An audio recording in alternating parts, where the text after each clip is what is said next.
how the concept of a triangle exists is by there being like all these particulars. For which no. Concepts of triangles exist only when minds hold them. The concept of a triangle just is a mental particular. This is what I was trying to get to. Like Zeleny thinks that like you have to start with these particulars if you're anomalous, which you don't have to do. Yes, they do. That's all that they think exists fundamentally, and everything else is constructed fictionally from them. Like. No, but there need not be any particular to have a mental particular about it. That's the point. That's right. We've got mental particulars. We've got concepts of unicorns. There are no fucking unicorns, but we still have that mental. The point is that particulars stand in relations with other particulars, right? So like they have like I mean I don't actually believe in like intrinsic properties, but you know most people do. So according to most people, they would have intrinsic and extrinsic properties, right? The point is just that like it's extrinsically the case that like they stand in a relation with a certain concept, which is also a particular, and so does this other thing. Right? Properties are universals. What do you say? Well, properties are universals. They would have tropes, not properties. I mean, I'm using property talk in a deflationary sense here, so I'm not talking about some reified notion of properties anyway. But I can just not say property. You know, the point is that like the same with like relations and resemblance.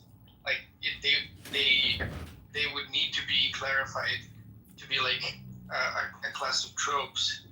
So like a resemblance between my concept of a triangle and Judd's concept of a triangle is like a totally different resemblance. The resemblance between one chair and another chair. Like those are two different things, like a ball and a tree. The resemblance between the two mental states that you're talking about?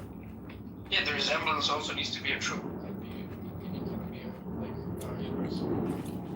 No, but I'm just saying that the two mental states, when you think about a triangle, Judd thinks about a triangle, you guys have these two mental states, each have a mental state, right?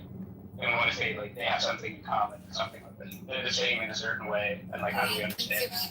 Right? And the point is to understand that by saying there's this other thing, the concept of triangle, or even just the concept of thinking about a triangle. Okay, something like that. You know, so it's a concept about a mental state, right? Certain type of mental state, right? And the two mental states in question stand in a satisfaction relation with that, you know, concept. And how to do those two meta concepts? Like, how are they the same concepts? Because there's a third level. Nobody's saying they're the same. Connects them.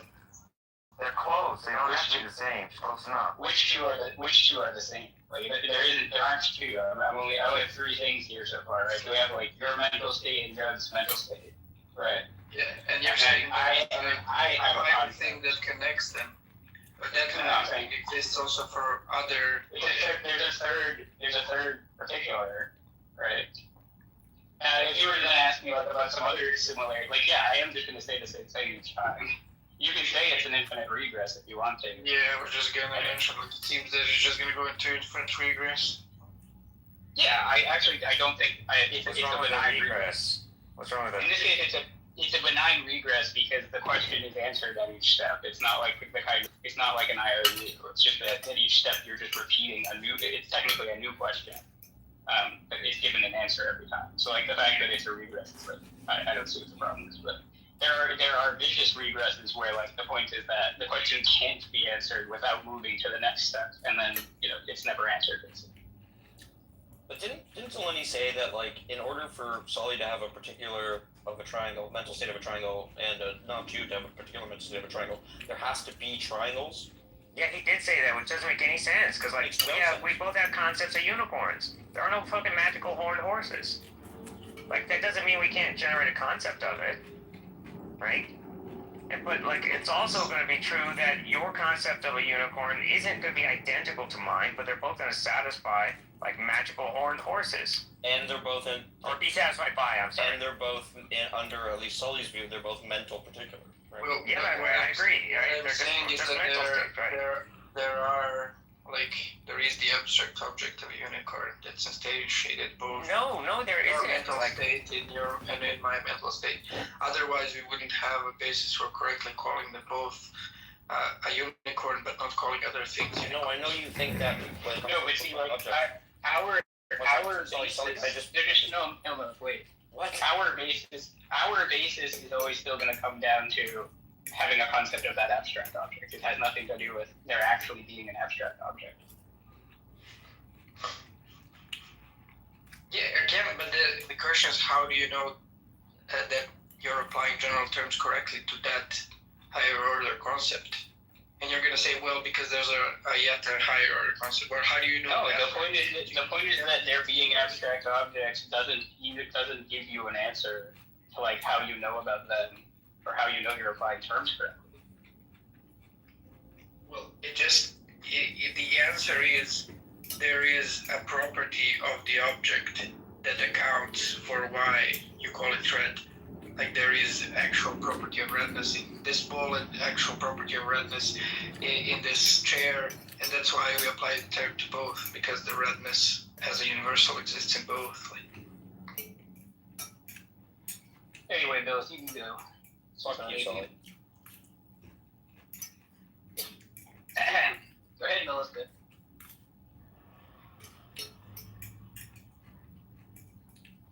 I mean, Zeleny, it sounds like you're just saying, right?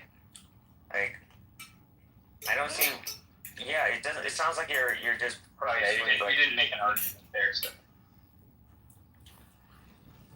There are no unicorns if I do not believe there are unicorns. Dead and them. Right, basically. What are we talking about dead and them? Like, maybe you don't think like the claim that you need a universal for blah blah blah. We didn't think that. Yeah. So like, maybe you don't agree that things like you could have a concept without like there being some abstract object like actually existing. But like you're not giving a reason to think it's impossible other than just saying it's impossible. I'm literally like pointing out the fact is when you say this ball is red and this chair is red, there is nothing that's shared by these two chairs. Like there is no thing that they both have that accounts for why you're calling both of them red according to you. Like there is no. They both satisfy the concept. Present in both. Like, yeah, they both satisfy like the concept. The same thing applies to the concept. Why are we calling this concept in your brain like Harry Potter and this concept in my brain Harry Potter? Because according to your view, there's going to be nothing inherent in either of those two concepts that they both share that accounts for why we're calling them Harry Potter. You're just going to say, as Sally said, well, there's a higher order concept called the concept of having a concept of Harry Potter that accounts, which is why we're calling these two things Harry Potter, even though they don't share anything like inherent to themselves, like that makes them both Harry Potter.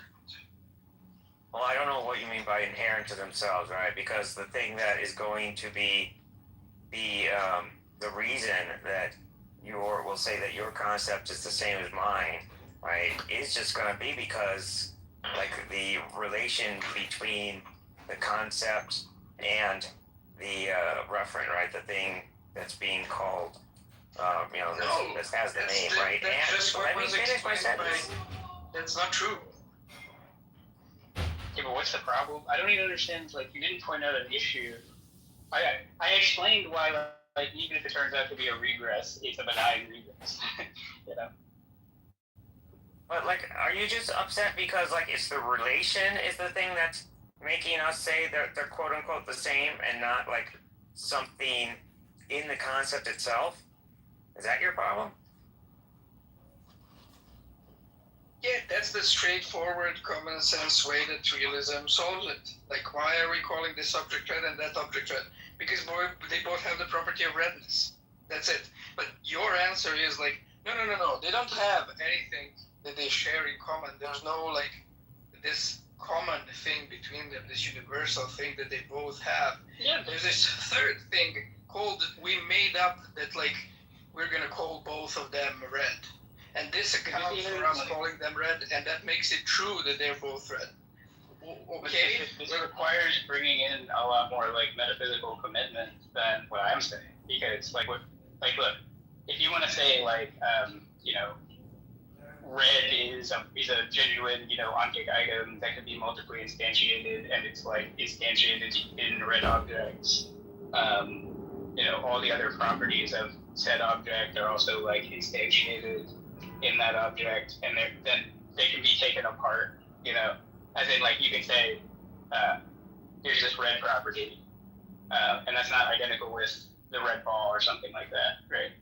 So like for any object now, you just have this like enormous set of ontologic items that are its property instances that somehow like inhere in it, and they can be like distinguished from the object itself, or you can say like so then you have this question of like, okay, do you have to go all the way down to like a substratum or like a bare particular where you have like the object, which like because it's distinct from all of its properties as an object item, it's a bare particular because taken apart from all its properties, like that's a secondary issue. Like you could have a notion of bare particular. You could have a notion of an object as a bundle of its properties. Doesn't matter either way. Yeah, but okay, I don't. If you do a bundle, if you do a bundle theorist view, right? Now you have like questions about composition, right? Because basically, like you're saying, every object is like a bundle composite of properties, which are themselves like distinct individual, existing objects, right? And then I can talk about the properties of the properties and so on, And then I get some crazy like gunk thing going on. So like every object is like its own little gunk universe. There's no gunk. You just get a hierarchy. You just get a hierarchy of categories, which is like all of this is common sense. Like people will understand properties right away. People will understand higher categories. Like if you say like, oh, this is a dog. Dogs are mammals. Mammals are animals. Animals are physical objects. Physical objects are concrete. Everyone understands that you're doing a nested hierarchy, like of concepts, and you're going to get to some root concept of like a thing or whatever, like existent. Doesn't matter. Like, okay, why is that like weird? Like there are like these nested abstract objects. Like, well, they're not themselves. I don't know. Well, you're saying that if you're a bundle theorist, and you're saying properties are abstract objects? Yeah. Okay, so concrete objects are like made of abstract objects, then. Is that right? Well, they would be instantiations of abstract objects. Okay. So is an instantiated property an abstract object or no? So if that happens to you and you want a second go at it, feel free to raise your hand. Time permitting, you will be invited back up onto the stage. Unlike many of the other rooms in Clubhouse, in the Critical Thinking Forum, we speak one at a time, we don't interrupt one another, and we do our best to treat each other with a degree of decorum and respect, even when we vehemently disagree. And for that, I thank you in advance. And if I or a moderator asks you a question, it's not an attempt to start a verbal fisticuff. It's just a question, a dialogue, so please take it as intended. So welcome to the Critical Thinking Forum. We're waiting for our guest, Wally Ferris, to arrive. So while we are waiting for that and for the top of the hour, I want to welcome also to the room Mary, L.S., Annette, the other Mary, Maher, Met, the other Larry, Anon, Dark, Les, Austin, Matt, L, Rico, David, Book, get to those whose hands are up in a moment. Kowarski, Mahdi, Montset the Maestro, Olga, welcome to the room, Mirad, Sue, and Pearl, Danica, and Progressive Liberal, welcome to the room. Okay, if Waleed is not here in the next 30 seconds, which will take us to the top of the hour, I will start as normal until he arrives, and then we will invite him up. I'll ask Scott to keep an eye out, help me keep an eye out for his arrival in the room to make sure we invite him up in a prompt fashion in case I miss it. Just seconds away from starting officially at the top of the hour, ladies and gentlemen. And we are now at the top of the hour. Welcome to the Critical Thinking Forum. We are here Monday through Friday at 5 o'clock New York time. Today's guest is not yet in the room. Waleed Ferris, he's maybe having difficulty. He's never been on Clubhouse before, but for those of you who don't know, he is a former foreign affairs advisor to the President of the United States. And I invited him here to discuss the situation in Iran, which all of us are very obviously not just interested in, but concerned about. And so he has agreed to do so.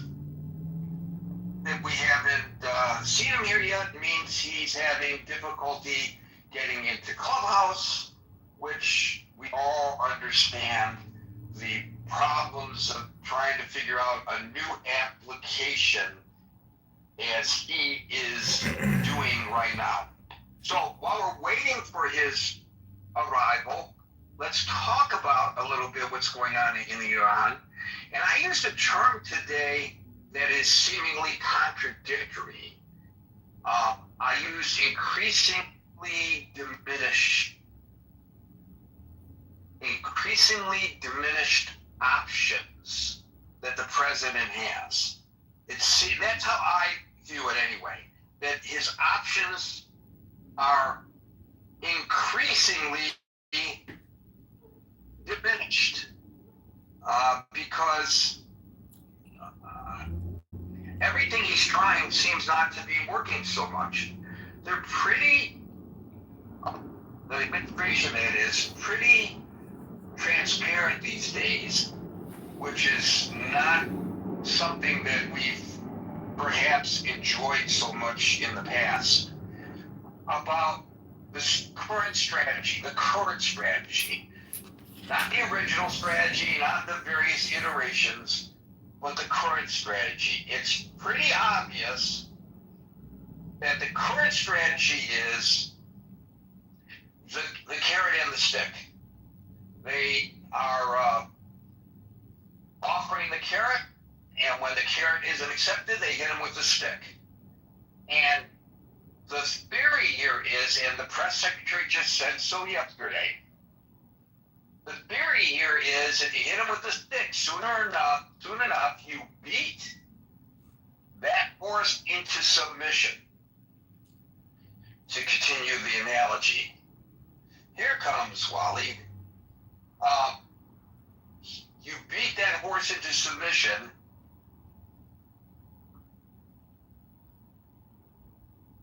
And we invited you up, Waleed.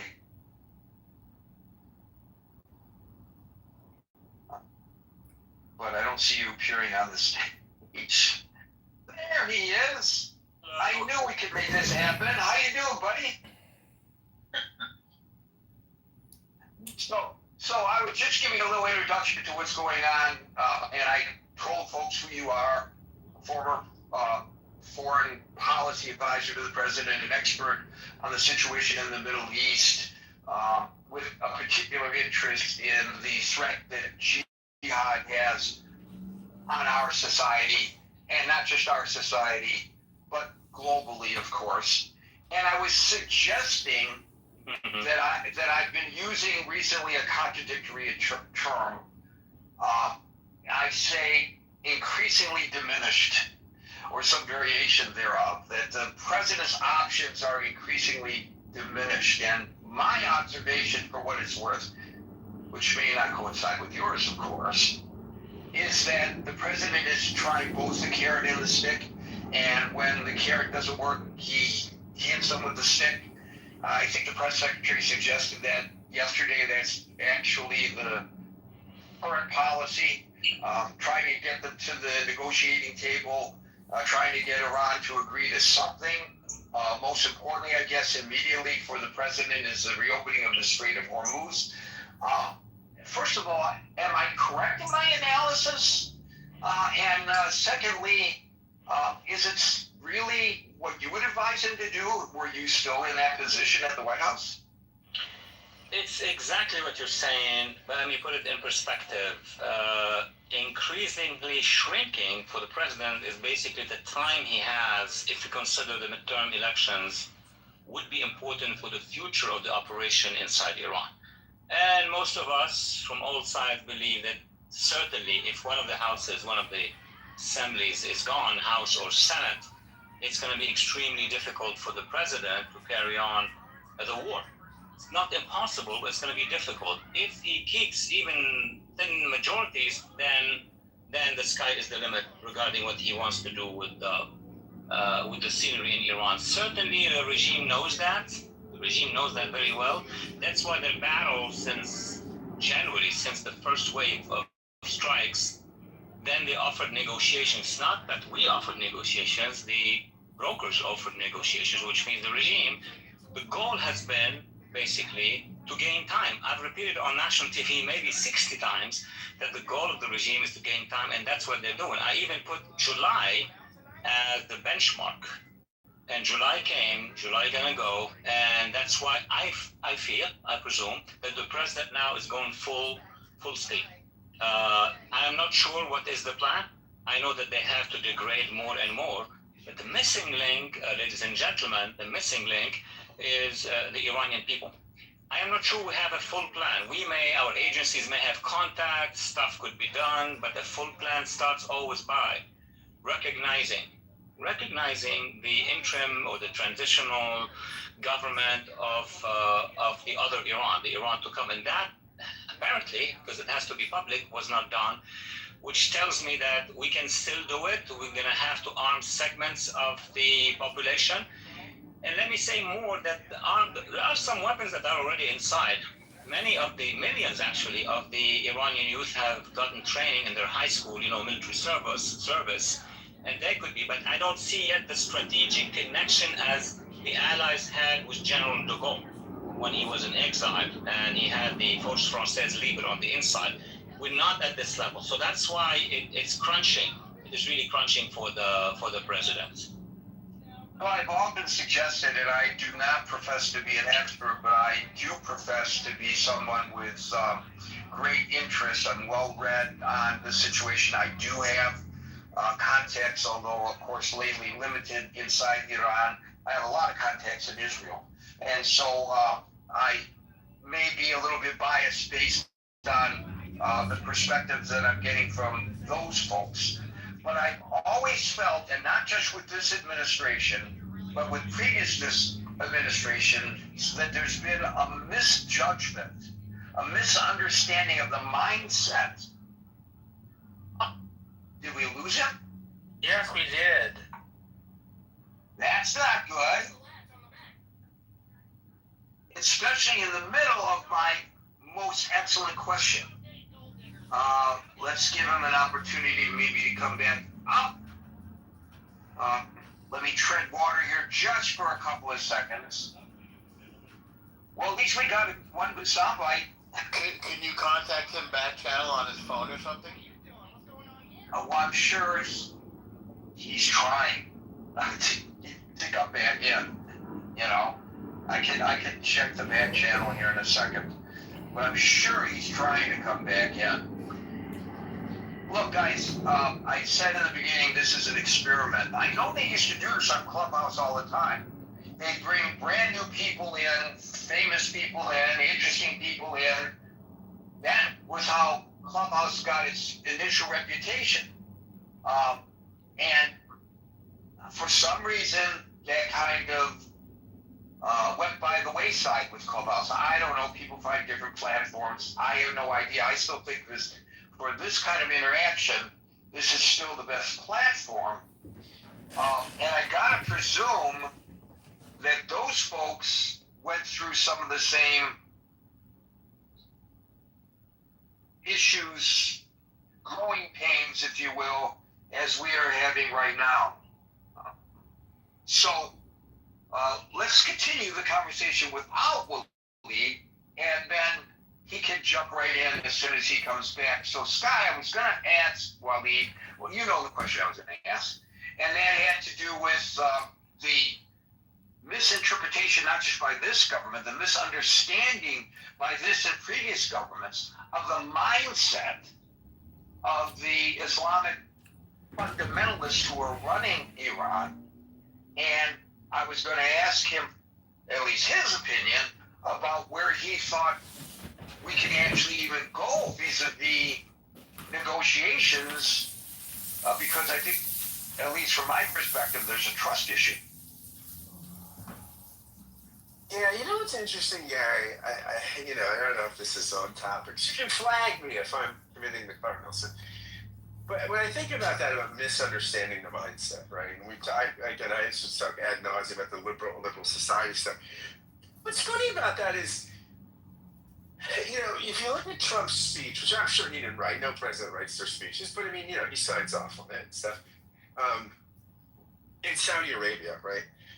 That was a speech that recognized this was not a sort of George Bush, Barack Obama, everybody loves freedom, the world wants liberal values sort of mindset. It was, hey, you do things differently. We're not going to come here and tell you how to run your culture, your society. You're prosperous and you've done it without Western do-gooder values. I'm editorializing a little bit, but, and if you look at his security document that came out, we talked about it last year, that was also very multicultural in its awareness, and it was a kind of a Huntington Clash of Civilization sort of framework where, again, it seemed to recognize that there were significant differences in the world and illiberal differences and cultural differences, and that was to be taken seriously, that Western civilization, it talks about Western civilization in that document, and again, in kind of a Huntington way, which is, as I get older, there was a time in my life when I hated that book. And now as I get older, I find it more and more compelling. But, yeah, I thought what your friend Waleed was saying, too, was great about buying time, right? You got these people that don't buckle the way we would buckle. As we were talking about yesterday, just don't buckle the way liberal democracy would buckle, right? When you have to take poll numbers and stuff about a war, it's not the kind of operation they're running. And so, yeah, I think that it is interesting to misunderstand the mindset.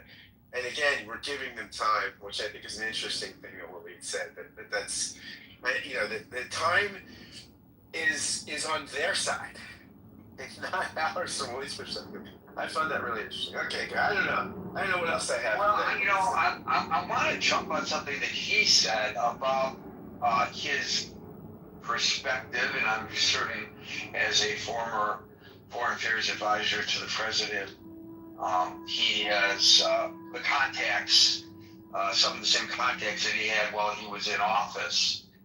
These guys and gals tend to keep back channels going after they leave officialdom. And of course he has his contacts in the Middle East, long-standing contacts in the Middle East. And he suggested, I think the direction he was going in was that there may be attempts for a support of a popular uprising in Iran, and we hear Alan and other expat Iranians raise this issue often. But I, for one, sometimes think, Alan, Amir, maybe he could speak for himself in a moment here. Is this just wishful thinking on your part? or is this something that actually can occur? Remember, you're starting from a baseline of 0 weapon. I cannot imagine, with the number of weapons that are available to the populace here in the United States. I mean, I'm from Michigan, and I know when it's hunting season, there are more armed individuals in the woods of Michigan and forests of Michigan than some countries have standing armies, you know? So there are a lot of people with weapons. I don't think it's possible, and I would say, thank goodness, for a popular uprising in the United States. I don't think it's possible. You can have skirmishes, you can have whatever one wants to interpret that happened on the Capitol, or in the Capitol, on November the 6th. You can look at all that, and say, look what's happening. But in reality, an actual popular uprising, I think we would all agree, is pretty much, let's just say, impossible here in the United States. Now, you're starting from a big line of 0 in Iran. Although he suggested that there are weapons that have been secreted into the country and put in the hands of the young Iranians who are fed up with this regime. But God, I gotta wonder, is that even possible? Yeah, I'm with you on that. I mean, in the United States, like, despite all the guns we have, right? I mean, you'd have to have tanks and surface to air missiles, and I mean, look, it's just the sheer firepower. You're right. I mean, starting from where they're at. And this is what my Second Amendment advocate friends always remind me, right? Like, it stuffs the stage of rebellion without guns. I think that's, and also the fear you have. I think not just guns, but the fear that not only does the regime have such asymmetrical force, such radically asymmetric force, but they're not, knowing in your consciousness that they're not afraid to use it. Sort of. Right? They'll kill tens of thousands of their own people in a weekend. By the way, I missed those protests, as you noted yesterday. I guess I just dialed out on social media. I missed the protests on campus. I'm sure they happened up at NYU. I just didn't see them. Right. Very, very well said. Waleed, I'm glad you're back. I hope your technical issues have been resolved. I'm so sorry. It's a technical issue. It's an. I knew it. Look, you're brand new to Clubhouse. Some of us who have been here a long time sometimes have technical issues.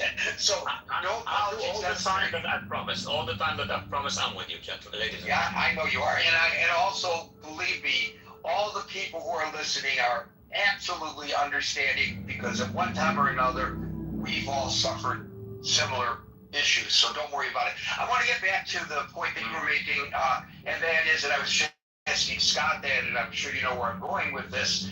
They're starting from basically a baseline of 0. There's no Second Amendment there. How do you actually have optimism that there could be some kind of a popular uprising? Well, input number one is I'm deeply connected to the various elements, not just one major element, various elements. Should it be the older ethnic, territorial, regional uprisings? Of course, everybody mentions the Kurds, but I also have been interacting with the Arabs in the Ahwaz or Khuzestan, with Baluchistan, and that for the last 10 years. It's not only yesterday or the day before. And it seems to me that those components have already prepared themselves for a form of a guerrilla, but they have expected. See, at the end of February, they have expected, when the president made those posts asking all Iranians, including the Persian majority, which is the most important, that they need to continue to march. They need to identify their oppressors, which means, in diplomatic language, there will be trials, there will be courts for mass killings and war crimes, so on and so forth. And obviously, the term, help is on the way. All of this was basically convincing the Iranians, millions of them, to take to the streets. They did. A 52 or 53,000 people were killed. That's in sociology, that's the ultimate indicator that the population will rise. There is no way they're gonna coexist with the regime. The problem is that the regime has immediately went to Qatar and to others and told them, let's offer something so huge to the administration.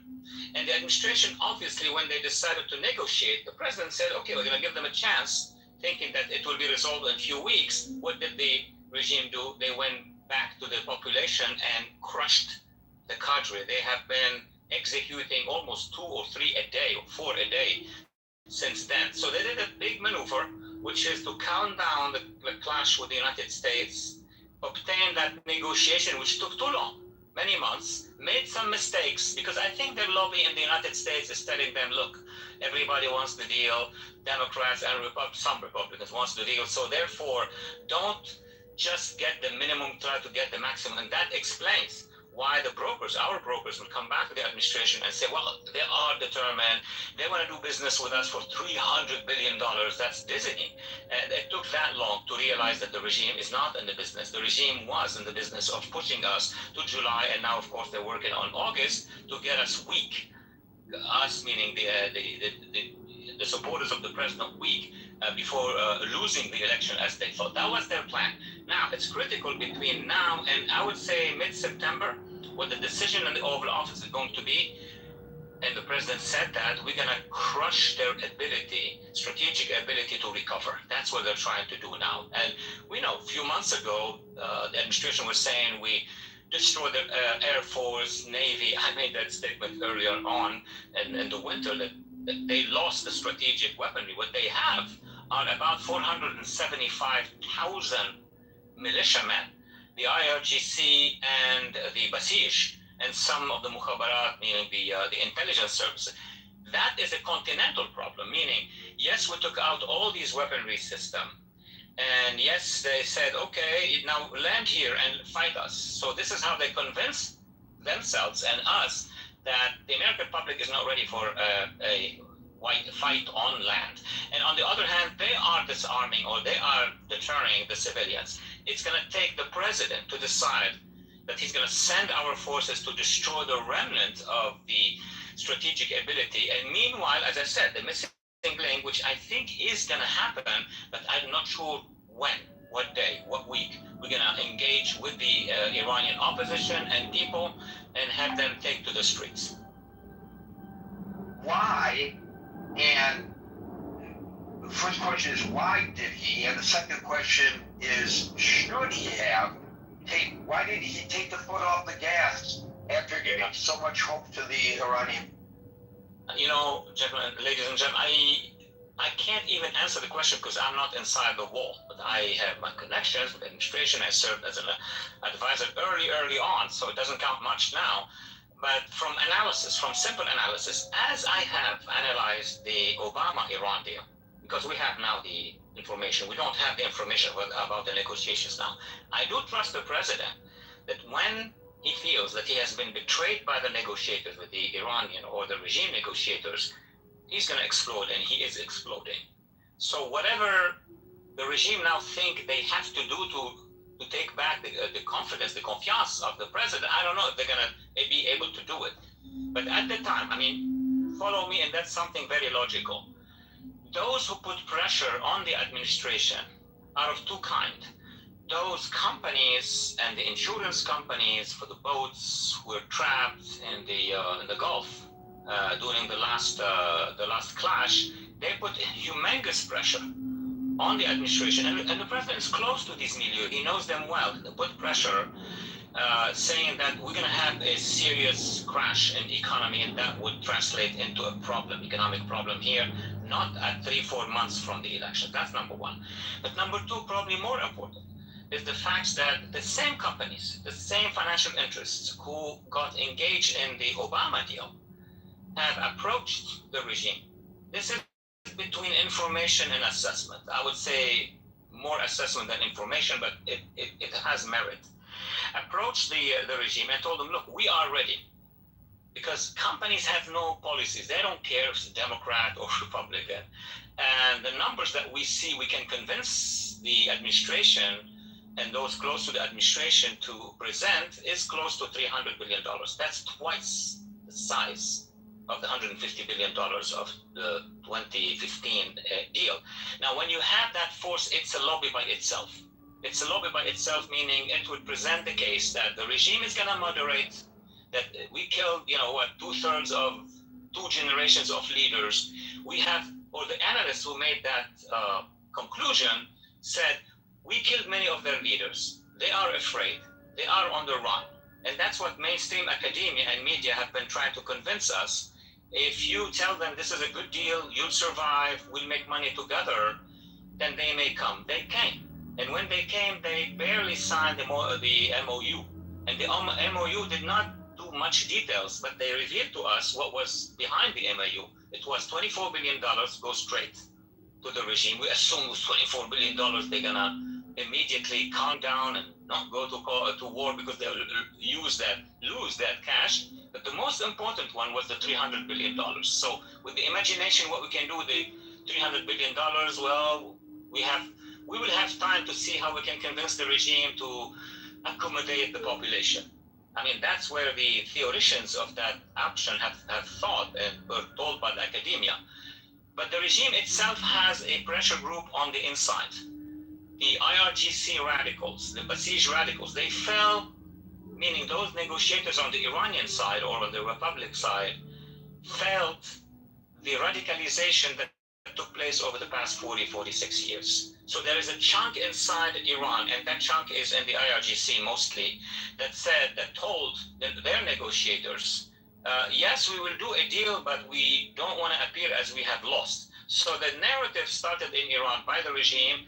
We're going to sign a deal with the Americans. The Americans have lost. That's why they are offering a deal. And we found out, actually, our intelligence first services, and then the president. The president is very pragmatic. They don't give a deal, we're going to give them hell. And that's what's happening now. But having said that, if we strike the remnants of their forces, and I'll repeat maybe for the 4th time, the only segment between us and victory is to mobilize the Iranian opposition. And to conclude very quickly here, we may also count on weapons that have been sent by the Artesh, which is the classical army of Iran, smaller in size, but they're still inside the country, and they would close in. That would be the equivalent of the French resistance and the Allies meeting mid-distance.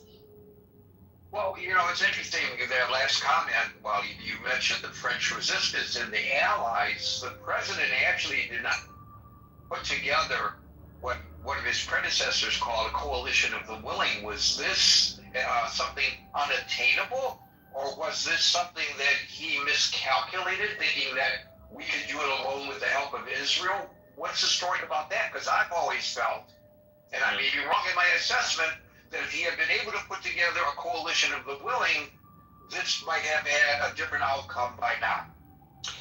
That's the greatest question. Here's a timid answer to that, because we still don't know much about the details of what happened, but one can imagine, one can project it. We know how these things function. We know the lobbying. We just spoke about it. The coalition of the willing this time was more than enough. Power, the sheer power of the United States is huge. And the sheer power of Israel. Israel is a small United States, but on the East Mediterranean coast, and both together, our 2 aviations and navies and missile force have, without putting troops on the ground, been able to destroy what I call the strategic ability of that regime. We were very close. In my own numbering or quantitative analysis, I would say we were at 75 to 80% of the win. To a certain point where some officers of the IRGC have been trying to negotiate through third parties, including Oman, including at the time Qatar, to see how they can, they message actually the administration saying, okay, if we break away from the regime, if we bring down the regime, they were lying obviously, but they were concerned at the same time. What would we have once that regime will go and we come? And you remember, some of our officials, including the administration, said, well, we're talking to the right people. Right people meaning those officers who sent messages and said they're ready to do it. They were psychologically very close from chaos. If imagine we had the demonstrations not happening in January, but the armed demonstrations happening in February or March, it would have been very different. Now, your question is very accurate. Did we have a plan from the beginning? And I agree with you. I think we had a will, but not the plan. How do we know? Because the component of that plan did not tell us that they have been contacted and that they are going, on the ground to organize. Whatever they've done on the ground, especially the Kurds and some of the Persian element, they've done it on their own. But I am quite sure that our agencies informed the administration that if you want it, we can make it happen. And by that time, the negotiators, I call them the brokers, may have been able to bring messages of good news, meaning the regime is ready. Didn't we hear from the president multiple times?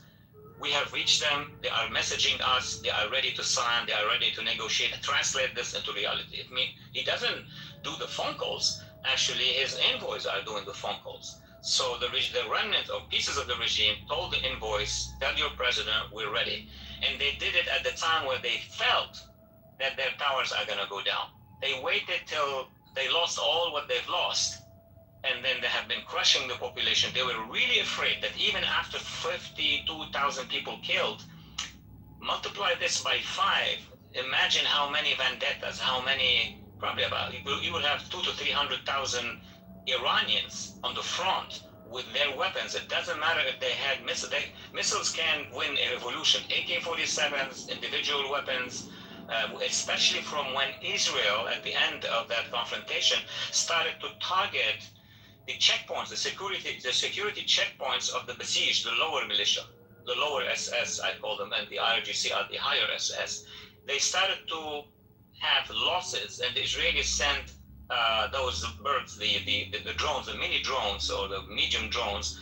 Every time the security, the Khomeini security would shoot against the population, the demonstrations, the mini drones will go down and will eliminate Basij in the middle of Tehran. That was almost the pre-collapse, the pre-chaos. And we kind of saved them by giving them all these chances. So I'm going to ask this question that will probably reveal my bias, and so I apologize for that a little bit in advance, but it seems to me that the president has been unsuccessful based on the pronouncements and all these quotes, especially from the Republican side, while they are anonymous, but they come from credible journalists who cover the Hill on a daily basis. That they're telling, not just the Democrats, but the Republicans are telling those seasoned journalists who they trust that the administration, even though they've been coming up to the Hill and having closed-door sessions, hasn't made a case for the funding of all of the above that you have mentioned. Is that a roadblock? It's a roadblock, but I have followed the systems of the Islamic regime. Guess when? Since it started. I was at dinner with my brother. I was like a kid in Beirut, and so for all these decades, I followed their system, how they do it. They are very strong if the population hasn't made a decision to go against them. We could send all the missiles we have, short of nuclear, obviously.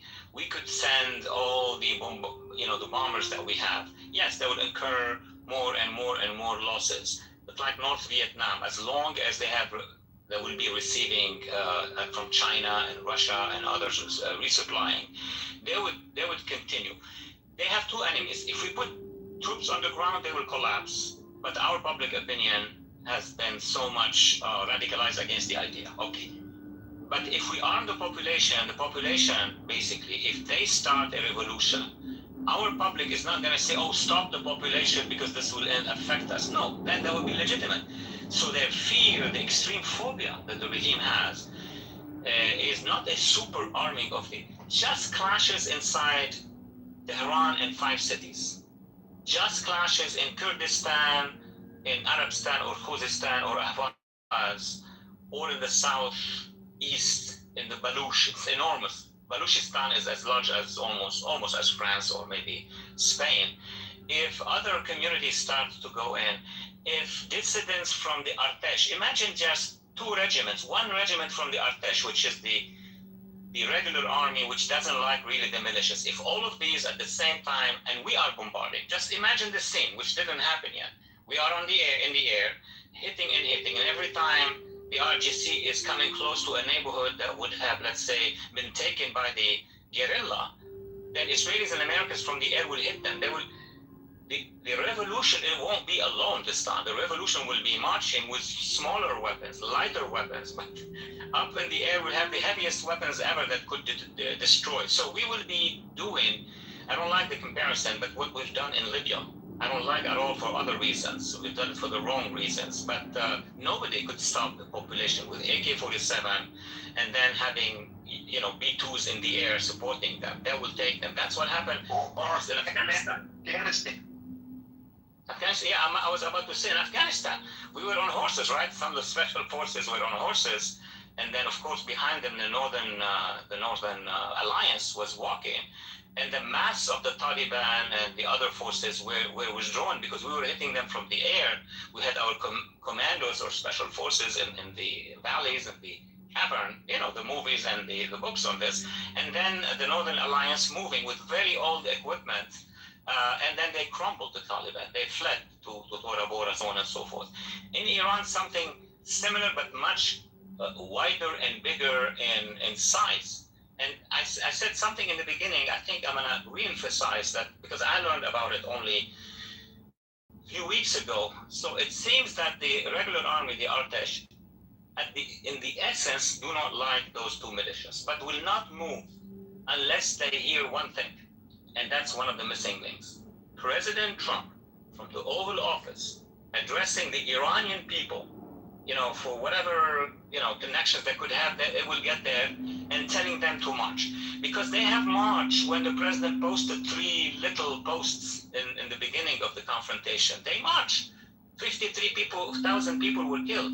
If he addressed them at the same time giving the orders for our air forces and bring in the Israelis, it has to be united. President Trump and Prime Minister Netanyahu together doing this. You're going to have then an absolute support by moderate Arab countries. You were, you know, so not on this show, the other shows, discussing Saudi Arabia, the UAE, the Iranian opposition, the opposition inside Iraq, the Kurds. You will have the mother of coalitions, the feasible coalitions, to march at the same time against the regime. They will crumble, in my view.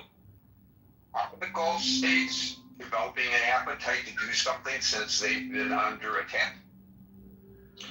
I couldn't hear you well. Did you say the Gulf states? Yeah, I know. I set up my audio incorrectly today, and I apologize. And so, see, even I have problems with the technical aspects of it. I said, are the Gulf states developing an appetite for retaliation now? They have the appetite. They have the history of aggression, especially Saudi Arabia, even more than the UAE or, you know, and Bahrain. Bahrain, there were attempts of coups by the pro-Khomeinists inside Bahrain. Bahrain has a problem with 20% of its population, not just because they are Shia, but because they are penetrated by the Khomeinists and Hezbollah, etc. But let me address Saudi Arabia. It's a big square in this equation. Saudi Arabia was sandwiched between the missiles coming from Iran, the Khomeinists, and the missiles coming from Sana'a, from the Houthis. The Houthis are at 200 kilometers, maybe 100 miles or kilometers, I don't know, from Mecca, not from Riyadh, from Mecca. And the Saudis have suffered. But let me say one thing about the Saudis, because it's not well known within the American public. There are still struggles within the kingdom. There are still struggles. Remember, the Saudis have organized for President Trump in May 2017, the mother of all conferences, where they gathered for him, 52 Arab and Muslim countries. 52, minus Qatar, because Qatar had a different policy. But the bulk of the Arab and Muslim world was there, led by, at the time, the influential MBS, who was Deputy Crown Prince. Now he's Crown Prince, and he is the Prime Minister of Saudi Arabia, and I don't know, but soon enough he will become the King of Saudi Arabia. So they have offered the US, and President Trump took that offer and delivered 2 things. At least one was the withdrawal from the Iran deal. It was huge. It hits the regime in Iran, it hits the Europeans, their companies a lot. And second, what is very important, it designated the IRGC as a terrorist organization, redesignating it. Plus, at the end of his first term, he eliminated the head of the Quds Force, Soleimani, which is enormous. We were on the offensive. They were with us. The Saudis even more than the UAE. Now, at this stage, because of the 4 years of Biden demobilized the U.S. support to the Saudis at the Gulf. The Saudis were under the pressure by the Biden administration, and they were asked to withdraw from Yemen and to stop the bombing on Yemen. It was a huge setback for them. They were asked also to disengage from their war along with the UAE against the Muslim Brotherhood. So what remained in Saudi Arabia, the faction that follows MBS. MBS is with us, he's with the West. I'm not concerned about anything they do with China or Russia or this little aspirin deal they did with the regime in Iran over the past 2 years. They want to be our allies. And to those who were not certain that Saudi Arabia will come to the Abraham Accord, of course they're going to come. Their ministers told me this when I was foreign policy advisor. We go back to 2016. Sat with them in New York, and they told me we cannot wait. The deputy crown prince, they cannot wait. But problem is, the 4 years of the Biden administration demobilized them. They were concerned because there are remnants of the Muslim Brotherhood in some quarters of Saudi Arabia. And it looks like some of them are, let me not go too much into the detail, but some of those quarters who operates from some agencies in Saudi Arabia are in connection still with the father, with the king. The king is ailing, but those classical, traditional, Islamist inclined who are against all these reforms are still around. So MBS cannot operate if we have not made a decision to bring down the regime. Because some of them told me over the past 2 months at least, see, we told you. You guys in America, you encourage us to confront the regime in Tehran, and suddenly your brokers come with a draft for a deal with them. We cannot play with our national security like that. So I would say at this point in time, the Saudis, though they have 2 wings, if we bring down, if we are serious, if we arm the Iranian people, if we mend fences with Israel, do that wide confrontation with the regime in the goal of bringing it down, not to bring it to the table of negotiations, Saudi will change. Saudi will be on the offensive. And I am interested, not interested, I'm surprised that the UAE has been engaged militarily. They have been doing most of the operations across the Gulf from the Arab side because they are the bankers. They have a lot of money which has been deposited by private sector in Iran.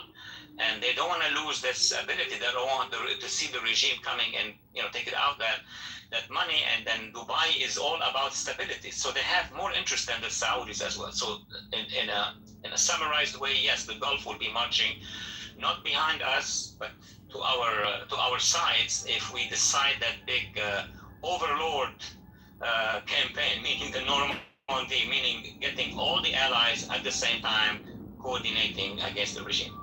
And before I let you go, and you've been very generous with your time, I got 2 things to say. The first one shows my bias. The second has to do with what you did on Capitol Hill yesterday. I want to give you the opportunity to tell us about that. But you and I are in accord. This is Gary's bias here.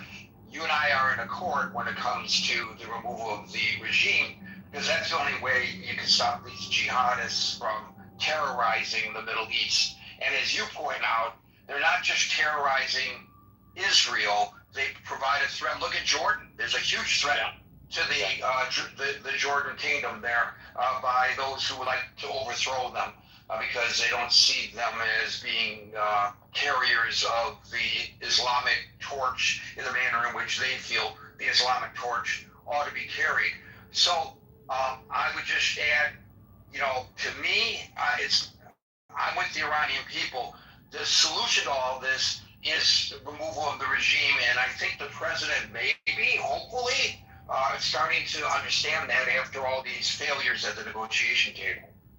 I agree with you 100%.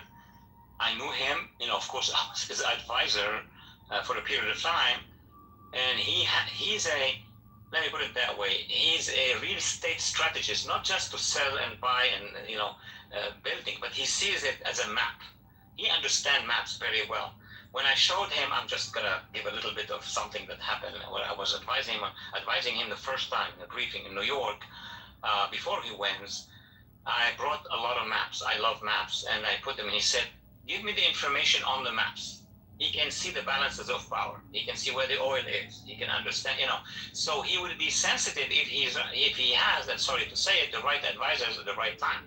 But then you have another pressure that comes, Mr. President, we can get the deal. He loves deals, but he knows the ground, and he knows when those deals are lying deals. They're not gonna get him what he wants. So having said that, I would say that I imagine the president now, in his conversations with Pete Hegseth, with Secretary of State Rubio and others, and still the Israelis, he understands that this regime is not going to give him what he wanted, which is a partnership, business, etc. He knows that they're lying. So now he still hears, with one ear, he still hears what the negotiators are bringing, but the way he's giving those orders to destroy the regime, to do that, indicates that he's tilting towards engaging fully. I hope his advisors, I wish I can be an advisor now, I hope his advisors are presenting to him logical ways and very quick ways to mobilize the population, the people of Iran, and to close in with our military. Well, I held you much longer than I promised to, so again, I want to thank you for your time. But before you go, please tell folks, because it didn't get the kind of coverage it deserved, yesterday's launch of the International Freedom Coalition on Capitol Hill, and what that has to do with our fight that everybody here agrees is necessary against global jihadism. Let me begin with the conclusion. Thank you for giving me this window to speak about an enormously important event. I was there, obviously, but historically speaking, this was the launch of the largest, widest coalition of NGOs, popular groups, political resistance in many, many countries in North Africa, Africa, the Middle East, South Asia, and elsewhere, who have formed resistances against the jihadists. All kind of jihadists, Taliban, Hezbollah, Hamas, etc. It's the first time that globally, what they call globalized intifada in New York, right? They mean globalized the jihadist intifada. There is a response by civil societies. This is unique.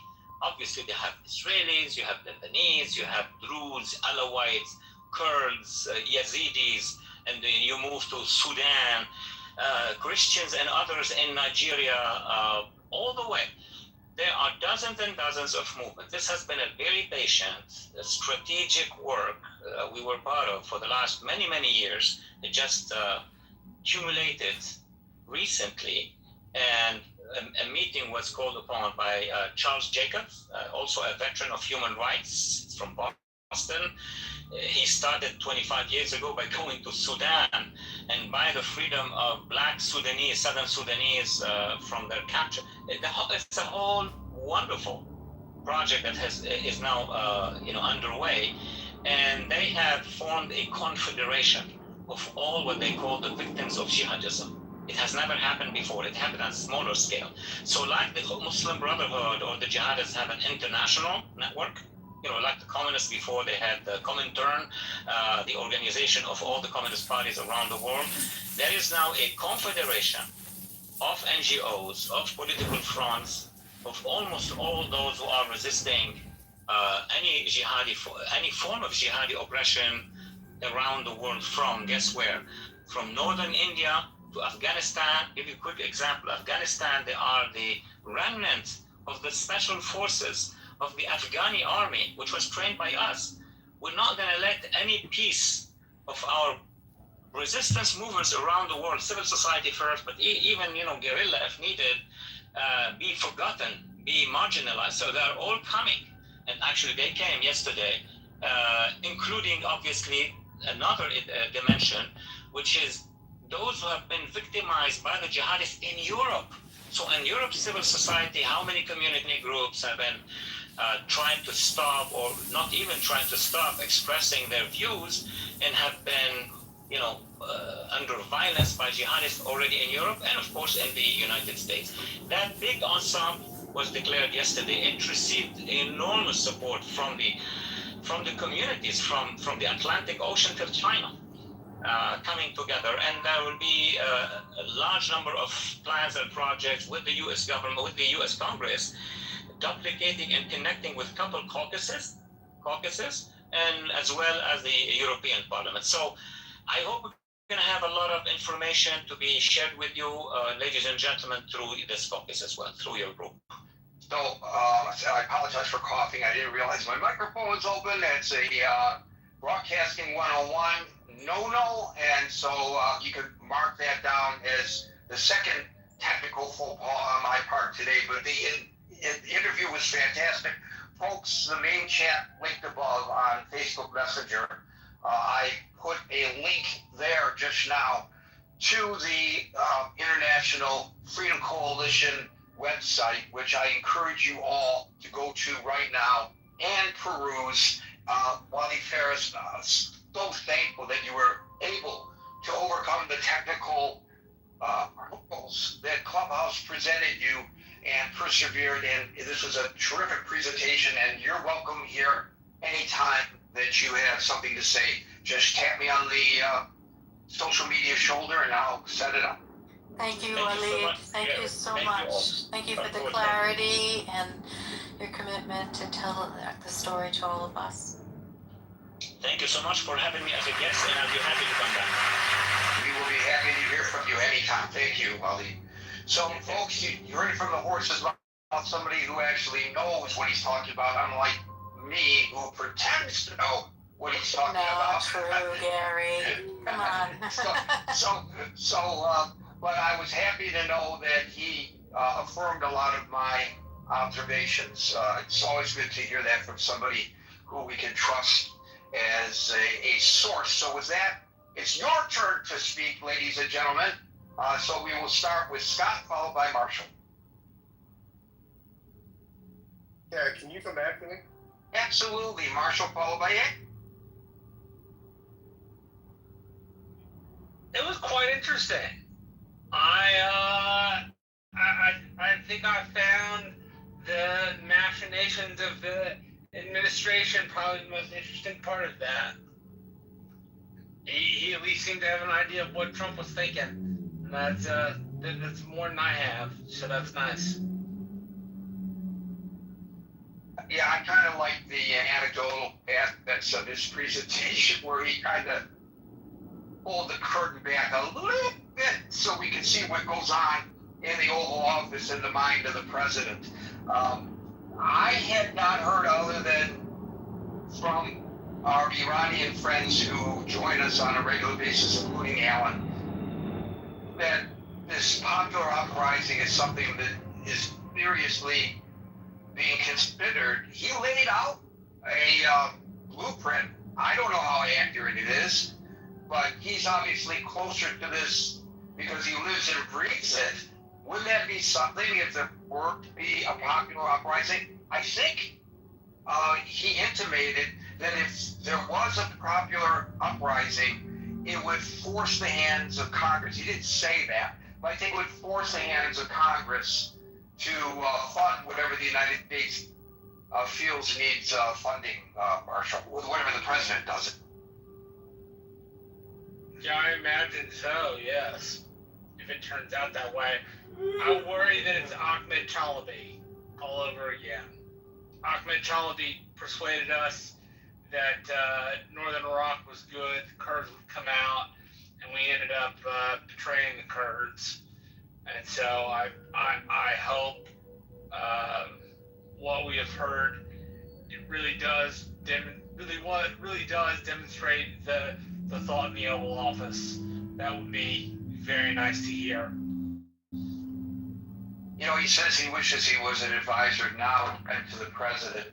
And I would say the president needs an advisor such as him to properly articulate to Congress and to the public the vision, because he agreed with my preparation that this administration has not been particularly clear in articulating that, and that's what causes the pushback, I think, a lot of it that we see. One of the other things that he talked about, and I was unaware of this, and I thought I was pretty well looped in. Maybe Abby knows about this, and let me go ahead.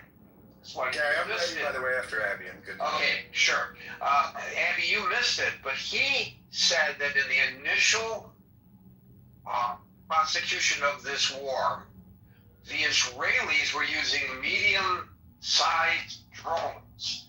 Every time the Revolutionary Guard or the militias set up checkpoints, they got attacked by the Israelis. Every time they turned their weaponry on the populace, killing, as we now know, more than 50,000 people, the Israelis were there pushing back at the oppressors of the Iranian people. Now, maybe the people in Iran recognize that, and maybe you are looped in to a greater degree than I am, or most of us are, with regard to this, but to me, this was news.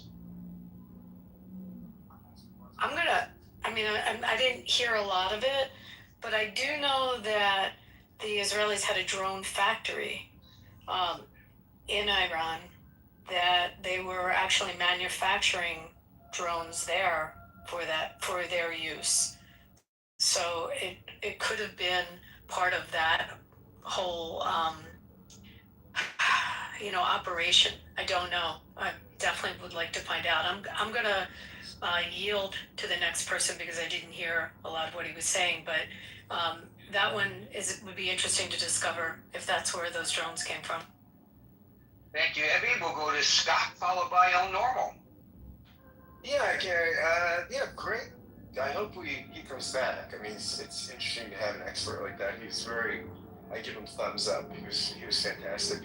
Very optimistic about the United States coming on board, I thought. I was just looking up, the most optimistic polls are that 60% of the countries against the war, right? It goes as high as about 70, depending on the polling sources. So, I mean, to say that if we saw an uprising, I mean, again, I think what you were saying is again, I was just repeating you.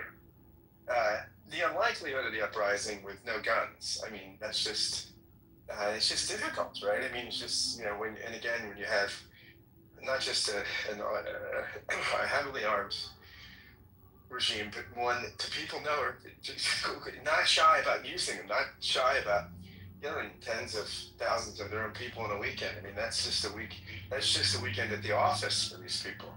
And again, as we noted before, I was thrilled to see all the protests at places like NYU when that stuff happened. It was wonderful. Students are very conscious of global injustice these days. But I think that's it was interesting. I thought also you contextualized Trump very well. The map stuff, right? I think you want to get to Trump show real estate, and that was a very interesting insight, right? That how different presidents think, and just how personality shapes people, right? Like, how the team of rivals people versus the real estate people versus, it doesn't matter the temperament of the person in the office, not just the information they're getting, but just, the way they see the world emotionally, psychologically. That was really interesting. Yeah, I mean, I think that this is, I appreciate his optimism, right? I don't know that I share it. I don't know I don't know that where we go from here. And again, this is not to diminish a significant weakening of the conventional forces of the Iranians, right? I mean, I think we could continue probably to do that, right? I think if Congress will fund it, which again, that's another question that we have to consider as we assess where the conflict's going. But if Congress would fund it, I think we could pummel them. But as we talked before, will that bring them to their knees? And doesn't get us closer to the nuclear dust. I call it the nuclear decade. Doesn't get us. I don't know that it gets us closer to that. I don't know that. I don't know what the end game is here. I don't know what a victory would look like. I'm not saying there isn't one. I'm just saying I don't know what it is. Right? Like, what is it? Is it? So we talked about. Is it regime change? Is it simply daytime? I mean, is it after we've pummeled them, getting to a point where this regime is demoralized enough that it will deal, that it will be less of a pariah? I don't know. I mean, these are open kinds of questions. I mean, I think the president certainly seems to believe that's what's on the other side of the game for him, of the actions they're taking right now for him, right? That they're going to buckle and then they'll be willing to deal. And I mean, that would be great if we get a favorable deal. I mean, it's been costly, and I think, as we've said before ad nauseum, I think that the American people, I mean, the rallying around, this is post-Afghanistan, post-Iraq too. Post-Iraq 1, I think the American people would have been in a much different place. That's not to say that you can't bring people along, maybe, but that's certainly not Trump's skill, right? I mean, of all the skills and personality quirks and strengths and weaknesses he has, this is not in his wheelhouse, right? Bringing people along, especially the unconvinced, the middle, the possibly persuadable. That's not who Trump is, right? Trump is a go to the base, rally the base. He's not somebody that's a consensus builder. So yeah, I don't know, guys. Those are my thoughts. Great guests. Love it when you have guests. Keep them coming, my friend. Thank you for that, Scott. We'll now go to El Normal, followed by Emil. Hi there. I will keep it uncharacteristically brief. This was a coup, Gary, for you and for us, and for Mr. Fares, Mr. Walid June, which is a term of affection in Farsi. What an encouraging presentation. What a great perspective.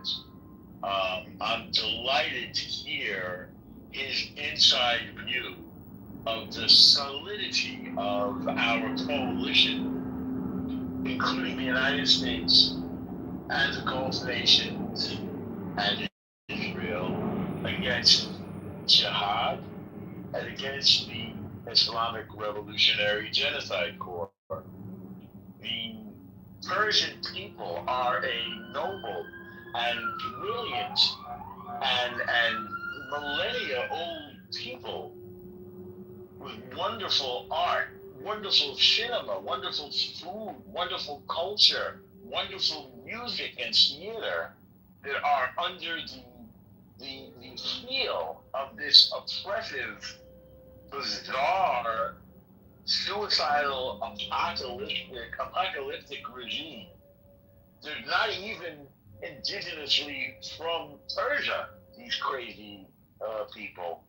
And they need to go, and the Persian people need to be free, as do all of the Iranian people, including the Baluchi people, and the Yazidi people, and the Baha'i people, and everybody else they've been oppressing.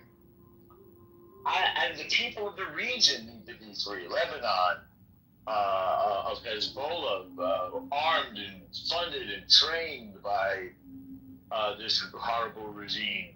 And Syria, they're already out of. Yemen, they need to leave. Iraq, they need to leave. The United States, they need to leave alone. Europe, they need to live alone. These crazy people need to go, this IRGC. And Gary, thank you for bringing this note of encouragement as we head into Shabbat. And thank you to Mr. Walid June, who took his time to share this with us. And please, many more, Gary, and let's join that coalition for freedom against this horrendous attempt at worldwide jihad. Finally, some encouragement after the betrayal of my party, Gary, the Democratic Party, and the horrible mistakes made by both, unfortunately, Barack Obama, for whom I voted, and Biden, for whom I also voted. How they can be so wrong-headed and so treacherous, I do not know. But let's turn it around. I'm surprised to hear how highly he spoke of President Trump, but then I am delighted to hear it. And I'm wishing us all success in this struggle against oppression. Thanks again, Garrett. Thank you for those kind words, Lord. It was tempered. He did point out diplomatically that this is not the art of the deal, buying and selling an apartment building or a hotel in New York City. You're dealing with a different type of mindset, and the president, he says the president went in and said, look, we can all win from this. And it sounds great. Anybody else would have grabbed it. It's actually a lifeline to them. But that's not how they think. And he's now starting, the president, as Waleed told us, is now starting to understand that. And I think most importantly, when he characterized it, he basically said, not in these words, the president's getting pissed. And I think we all know what happens when the president gets pissed. And I don't think it's a pretty outcome for the people he's angry at. So let's see where this all goes. I will note that one of the things that Waleed Ferris points out is that this is not just about Iran, it's not just about Israel, as many people are trying to frame this. This is not even just about the region. This is about jihadism globally. It's a global network. And now we have formed, I think he's at the helm of this, the International Free Coalition. There are representatives of jihadism, including militant Christians, Yazidis, Kurds, Americans, Europeans, and other groups from across the world. This is valuable if for no reason that they may be powerful enough to take this message and re-educate people who have been led astray by propagandizing as to what we are dealing with. When, I remember offering a symposium at the United Nations, and somebody, the lady's name immediately went right. This is a beautiful African woman. She was an international model who was forced into genital mutilation. And with this, describe what it's like. I mean, this fundamentalist Islamic torture of people. I got sick to my stomach, and it brought tears to my eyes. That so many women are through all of this. This is the real genocide that's going on in the world. And the lies are repeated, and we learn this during if you tell the lie over and over and over and over and over again, it becomes a truism, and people believe it. Your only real counter, we're not going to pick up arms. Norm isn't going to pick up a gun. I'm not going to pick up a gun to stop the jihadists. Our voices, all of us, whether people we associate with are oppressed, or more importantly, even if they are not, our own people are being oppressed.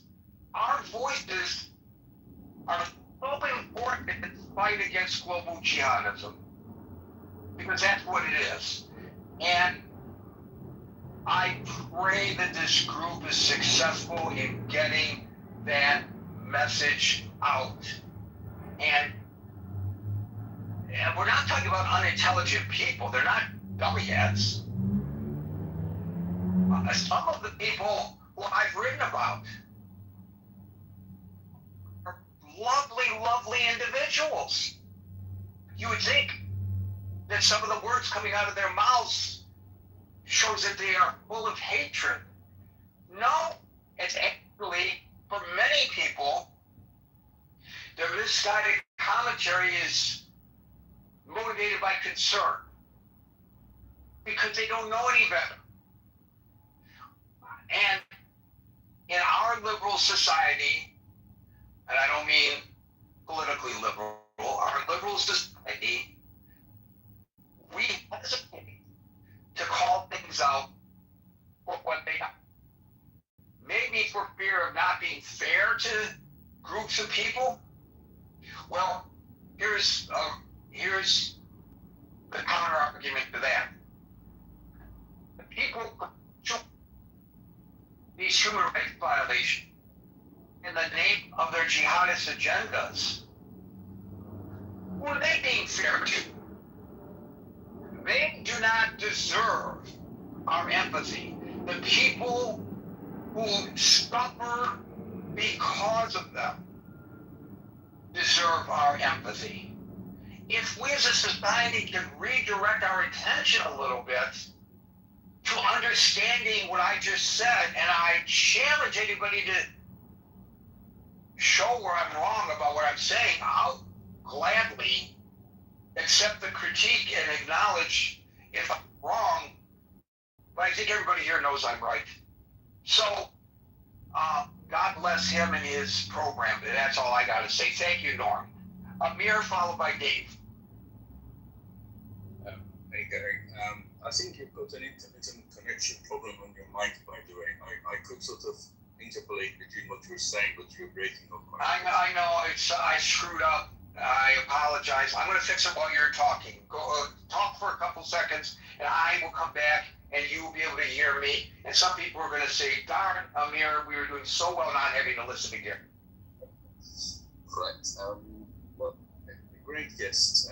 Thanks for inviting Walid. That was very, very informative. That was very good. I've just got a couple of points to make before I have a little criticism to what Walid was outlining as a model or a strategy.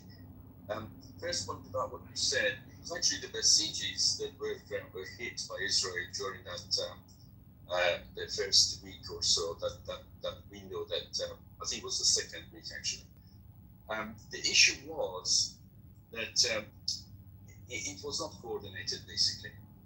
What I mean is that Trump at that time had actually asked people to stay at home. Now, had that been done during January uprising, then the whole thing would have been very different. So the timing was not coordinated. When the Basijis were hit on the corners of the streets, the people were actually asked to stay at home. So that was the flaw there. The second point that I like to make was just something that Abby said about the drone factories in Iran. She's absolutely right. They were drone factories that were set up by Israel apparently.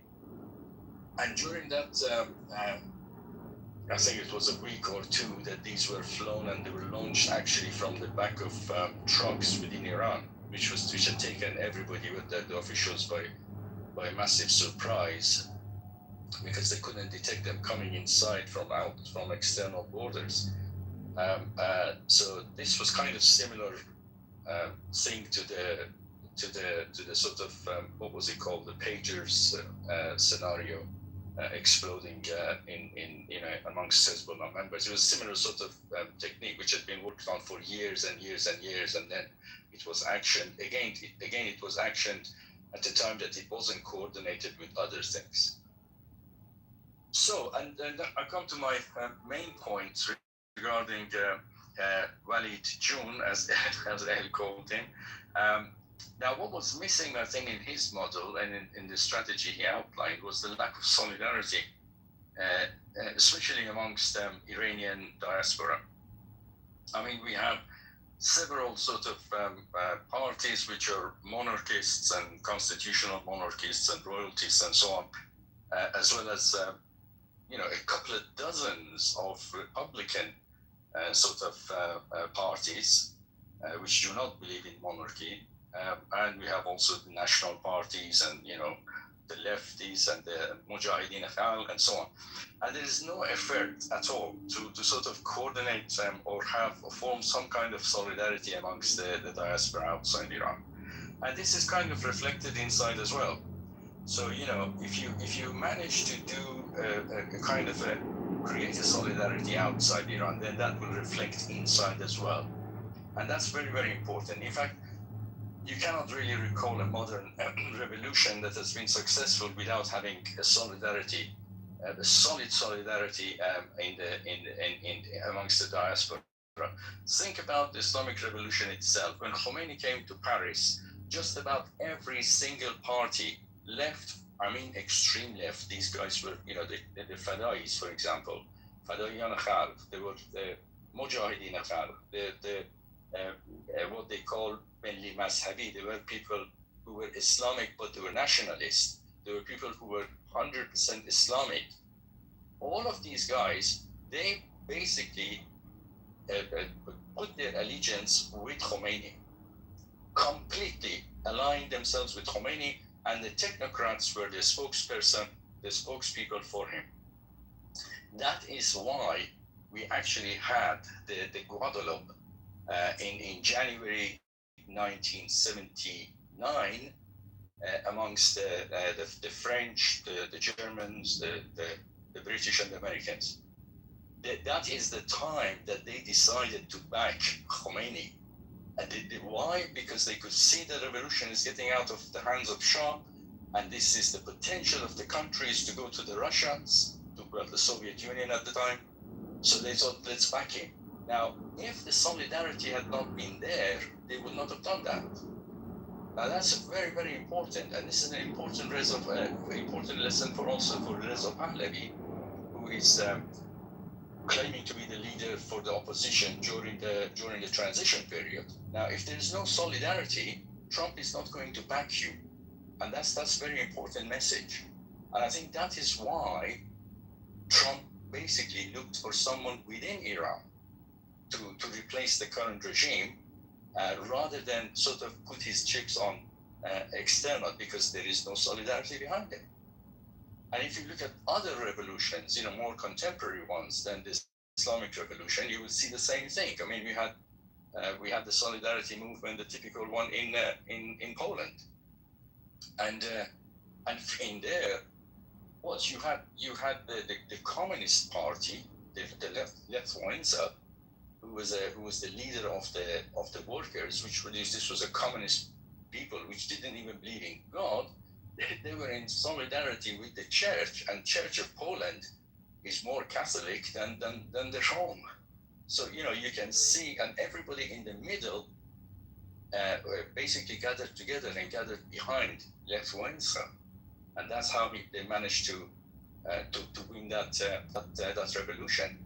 Similar sort of thing in Serbia, the Otpor movement. I remember that well because I used to be a student at the time, and they had their slogans all over the university.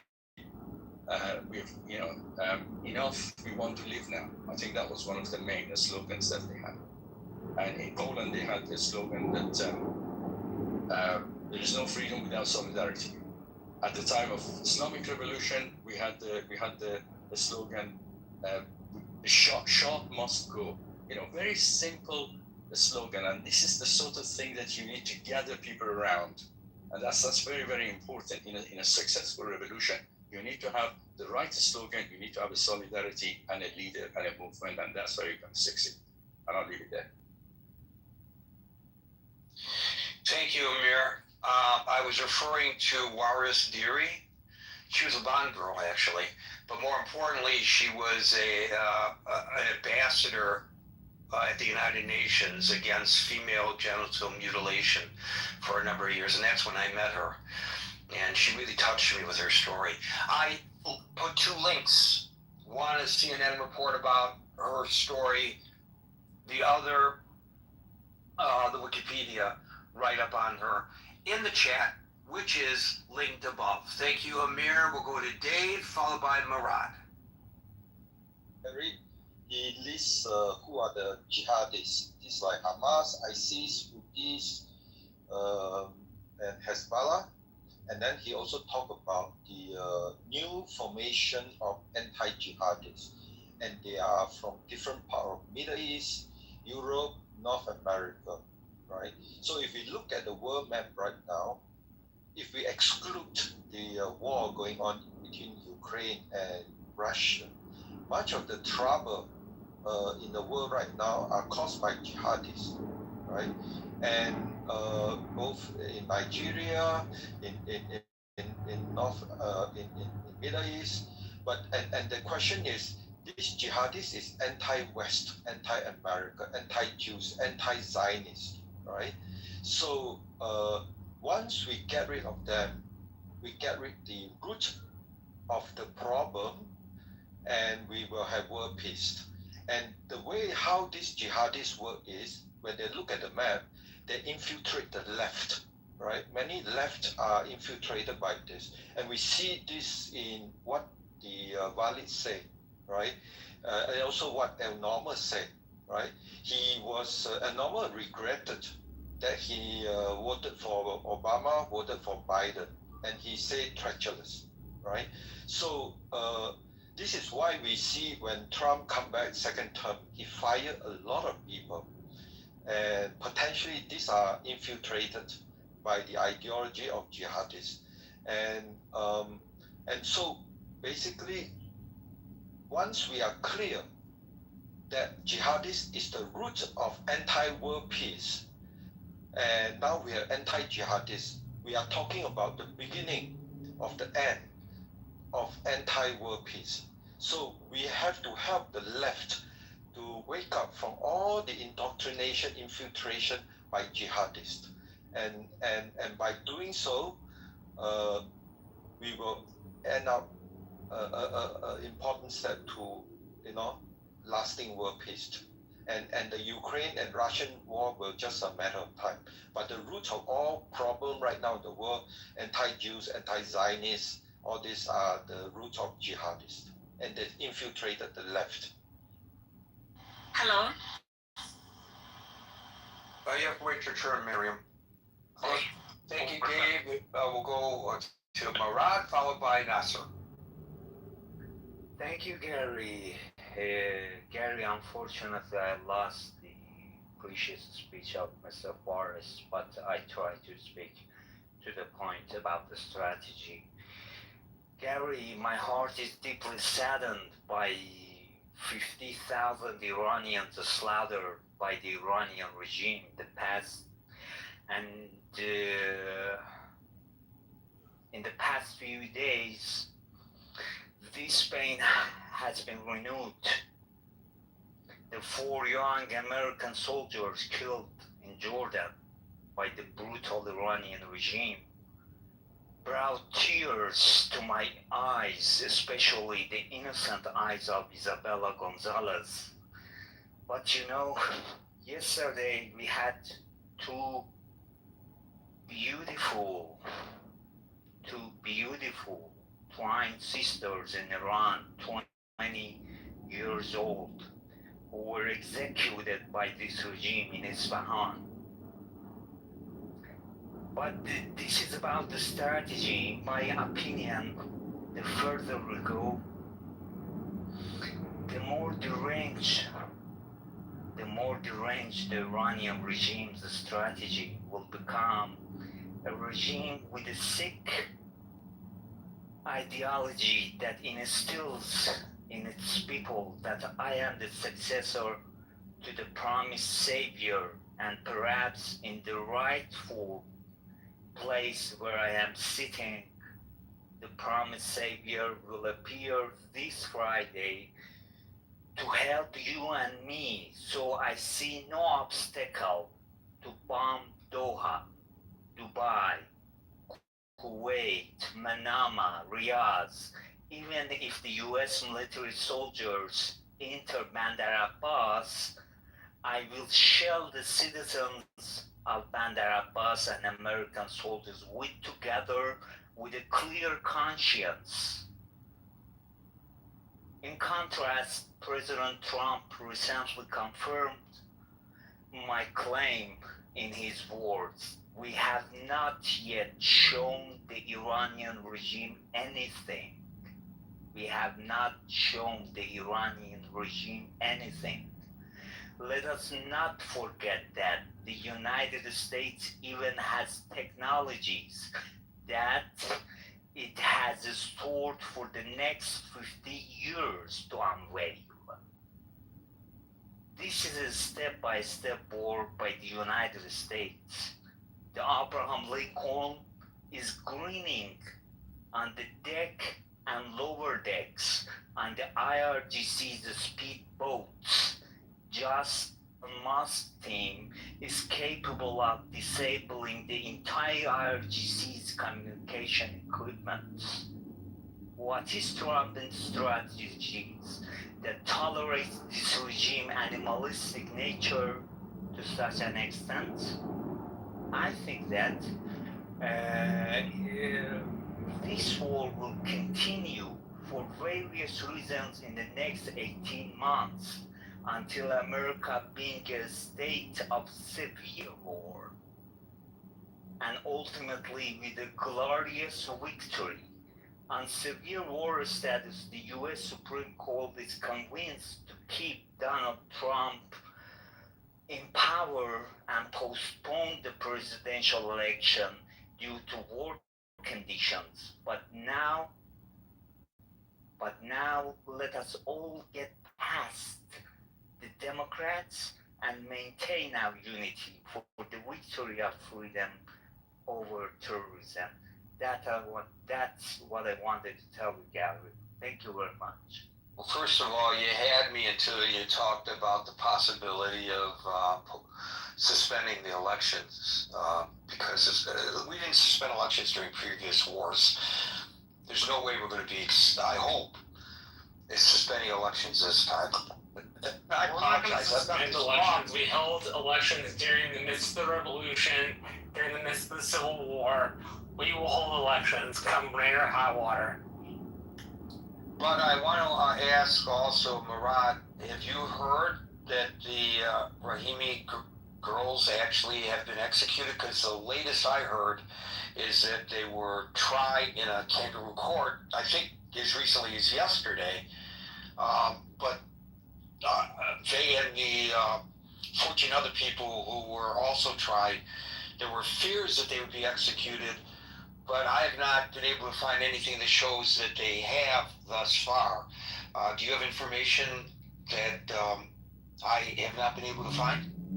I saw on Instagram yesterday the news of execution of those twin sisters. Yeah, I think we're going to have to hold off until we know for sure. Maybe it happened. I hope not. I will read you this paragraph so that people know to whom we are referring from Radio Free Europe, Radio Liberty. And again, if I cough, I apologize. I don't know where this cough came from. Anyway, here's what they write. 16 people are facing charges connected to protests in the Iranian city of Isfahan in January, during which a colonel in Iran's Revolutionary Guard was killed. Rights defenders are raising concerns about the legitimacy of the case, including the charges against two young twin sisters, 20-year-old Tarena and Romina Rahimi. Sources in Iran told RFE RL's Radio Farda, I think that's a Farsi broadcasting entity from Radio Free Europe, that authorities use torture to extract confessions from the defendants, and there are concerns that they might face the death penalty. Maybe they have already, and the word has not made it to the media as of yet. Let's pray that they have not. Horrible. Thank you, Murad. The real genocide is against their own people in Iran. More people killed in a 2-month period than 2 years in Gaza. Think about that. And who's being called a war criminal? Nasser, followed by Miriam.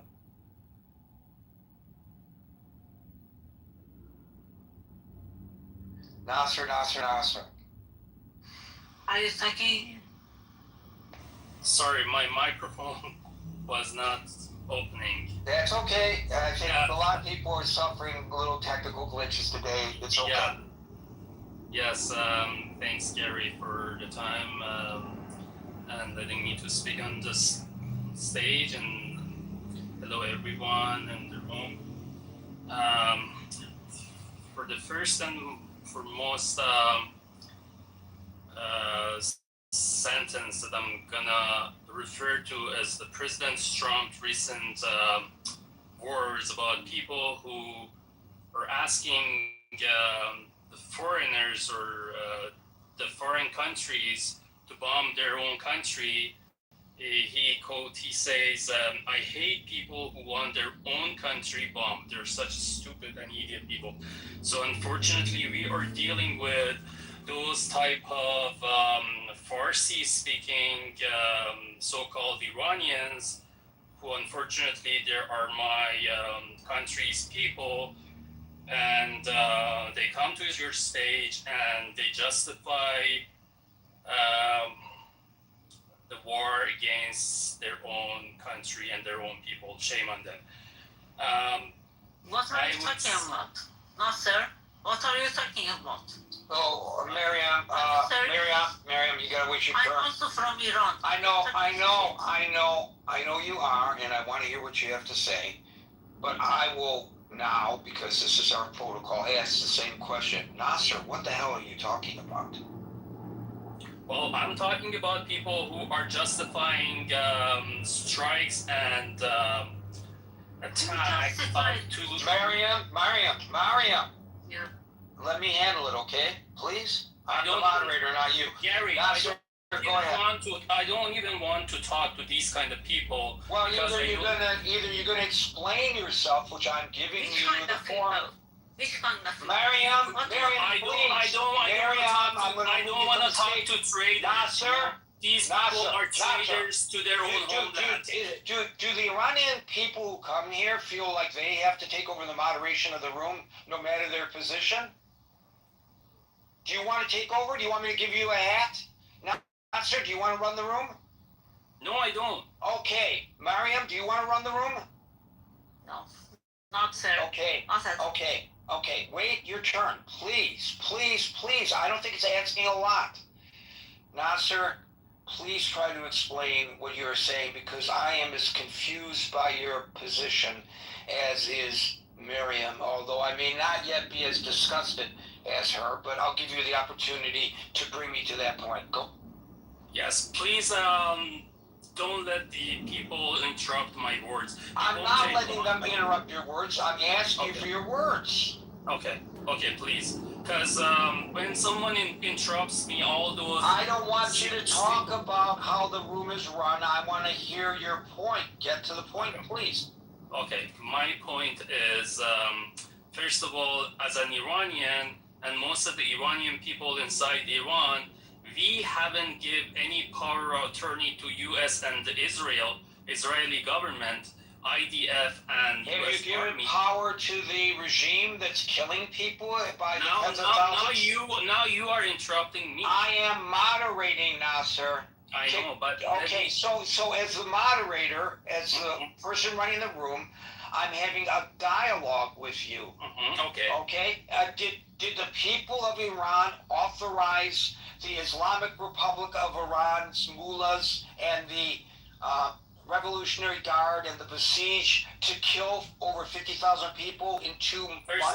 First of all, the number 50,000 people is a big propaganda that... Okay, thank you. Mariam, followed by Soren. Sir, You're lying like a bitch. See, you could see. Did I handle it okay, Mariam?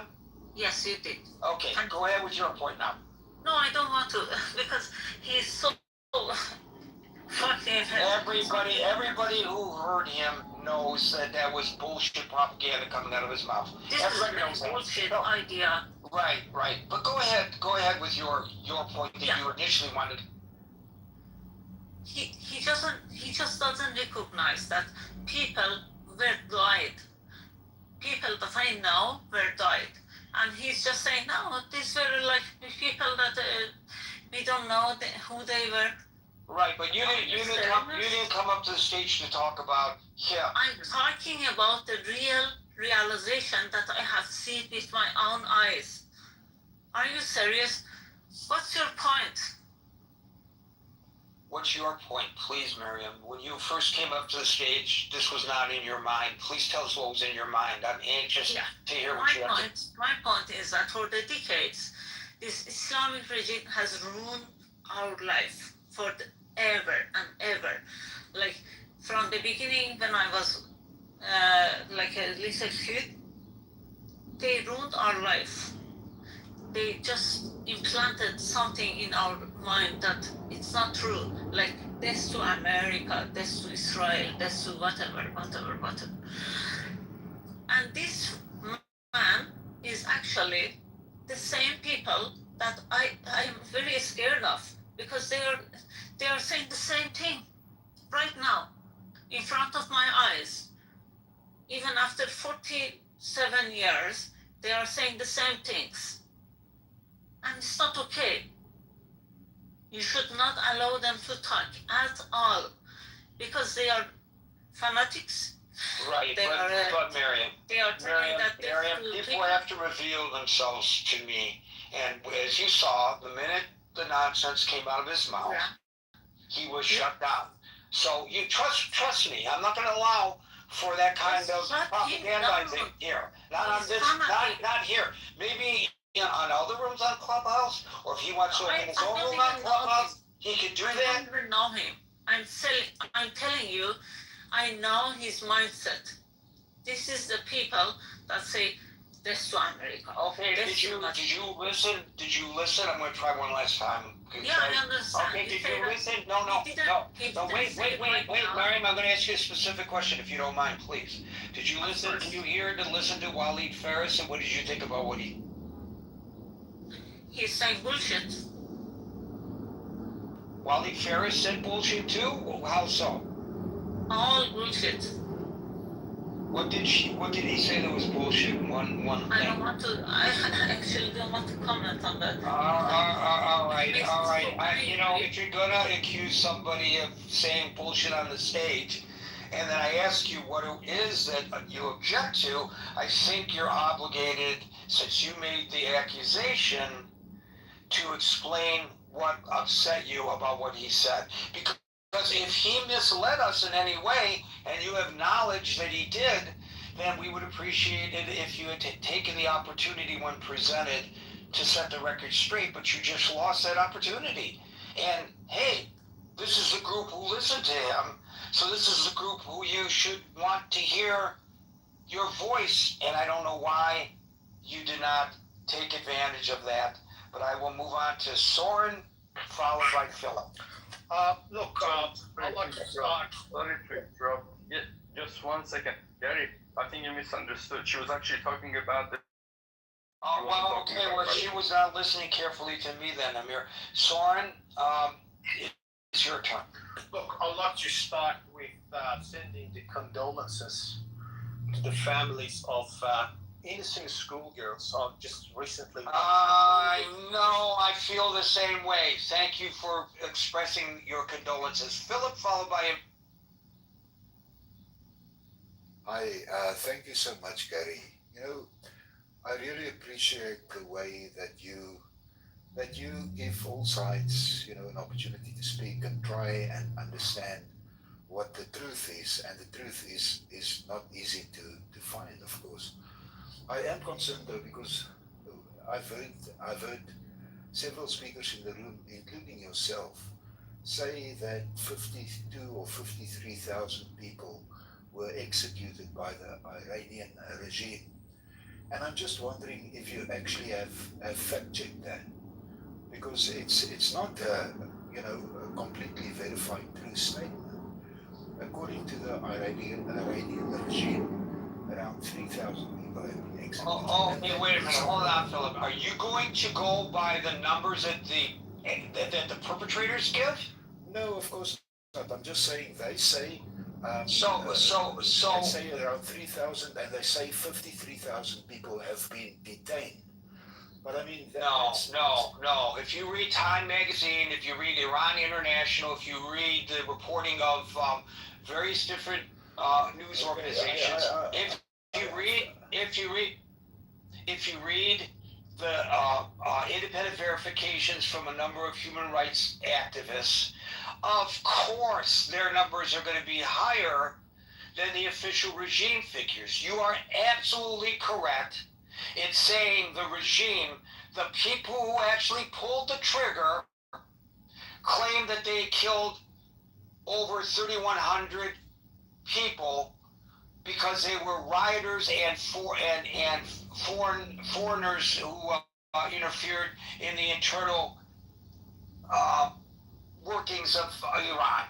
Now, you can perhaps counterbalance the 50,000 figure with the Iranian figure. I would say probably the truth is somewhere in between the two, and I would give more credence to the outside observers who are trying, and of course it's going to be unverified.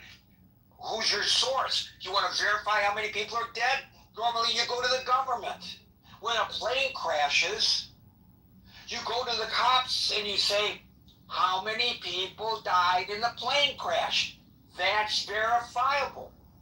But when it's the government killing the people, you have a closed society, of course the numbers are unverifiable. But it's on the low end, they're saying 30,000 to 36,000 people in a 2-day period only, January 8th through the 9th, were killed. I appreciate you sort of clarifying and justifying, that's... I'm not justifying, I'm just saying that what credibility is there in what the Iranian government tells us about the number of people who were killed? How can you go there? I want to see you as a kind of a credible source, and not saying simply as a fact that 53,000 people have... Okay, I will put it this way. Credible news organizations have quoted higher numbers on the number of people who were killed. The more moderate number that is being used by Time Magazine and Iran International is that 30,000 to 36,500 people were killed in a 2-day period, and this was verified. That's all the numbers that they could verify in spite of an internet blackout. So if you want to argue, no, it wasn't 36,000, it was 35,000, or it was 30,000, or it was 20,000. I'm going to quote Hillary Clinton. What difference does it make? They still perpetuated a genocide on their people. If in your country, your government killed, quote unquote, only 3,100 people who were protesting over a 2-day period, would you say, it's only 3,200? No, of course not. I said okay, so why do you even bring it up? Because I don't like the misinformation in this room. Well, it's not misinformation. It is if you state as a fact that 53 or allow other people to search. Ladies and gentlemen, I'm going to rewind, and I would ask, ladies and gentlemen of the jury, to disregard when I said 50 to 52,000 people were killed. And I would like you to readjust your thinking to believe that what I said, the proper wordage that I should have used, and Philip is exactly right, 50,000 people were reportedly killed. That is accurate.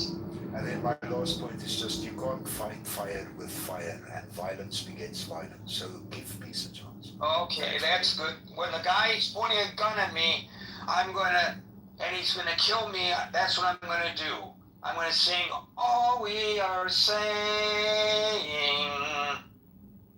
is give peace a chance. Amir. Phillips. Remember how they clapped during that song? I'm still clapping because I can't remember the rest of the words. Yes, you did very well. I think Philip's comment, if we were to follow his line, I think the world would be ruled by the Hitlers of our time. It's very simple, but you cannot just have peaceful without when a person against you is about to kill you. Anyway, that's that point. So that's just a romantic nonsense, if you don't mind me saying, Philip. So my point, 2 points about the speaker Nasser that came here. I just wanted to mention that I have come across people like Nasser quite a lot. They fall into two categories. The first category is the NIAC. It's a very famous National Iranian American Council. They are funded by the IR. I'm not suggesting that Nasser is, by the way. I mean, you can give me thumbs down all day, Nasser, but that's a fact. NIAC is funded by the Islamic Republic, and they are lobbyists at the Congress, and they're very well placed people. I mean, these guys work at top companies, top multinationals in America as well. So they have a lot of influence. So beware of NIAC, National Iranian American Council. That's the first category. The second category are basically the people, Iranian people on the left, who are prepared to sacrifice the country and the people for their fight against imperialism. And they see America as the arch enemy. They are the same people who supported Saddam against America, the same people who supported Gaddafi, and anyone who rises against capitalism and imperialism, these guys come into the arena. And that's that he cannot fall out of one of those two groups. It's either that or is directly being funded by Islamic Republic. I reject both of those, except the fact that he is very much on the left, and he is prepared to sacrifice Iran and the Iranian people for his ideology, which is dead against capitalism and imperialism. And that's all I have to say. Thank you, Amir. Mariam, I brought you back up to give you a second opportunity, but please speak to what I asked you about what Waleed brought to the table today. Waleed, the guest. Sir, I have not been listening for the past half an hour. So Okay. So let me listen a little bit so I know what are you talking about at the moment. Okay. Well, it's the end of the show for the week, but we're on this. Is that okay for you? We're on that. That's okay, but it's the end of the show for the week. But this is the kind of thing that we talk about every day almost here in the Critical Thinking Forum. So I invite you to come back, folks. We are here Monday through Friday at 5 o'clock New York time.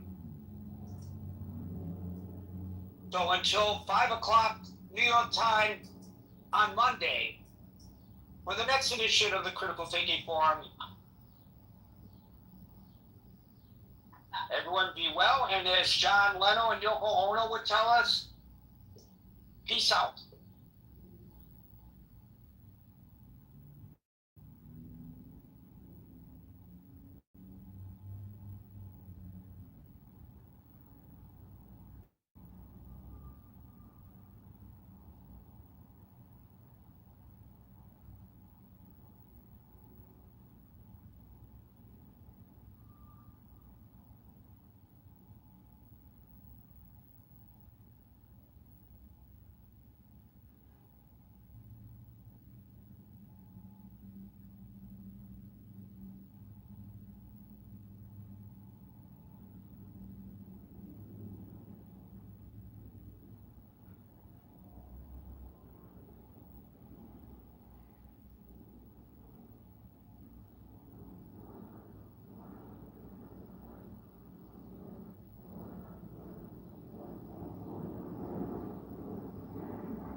That's what's up. Awesome.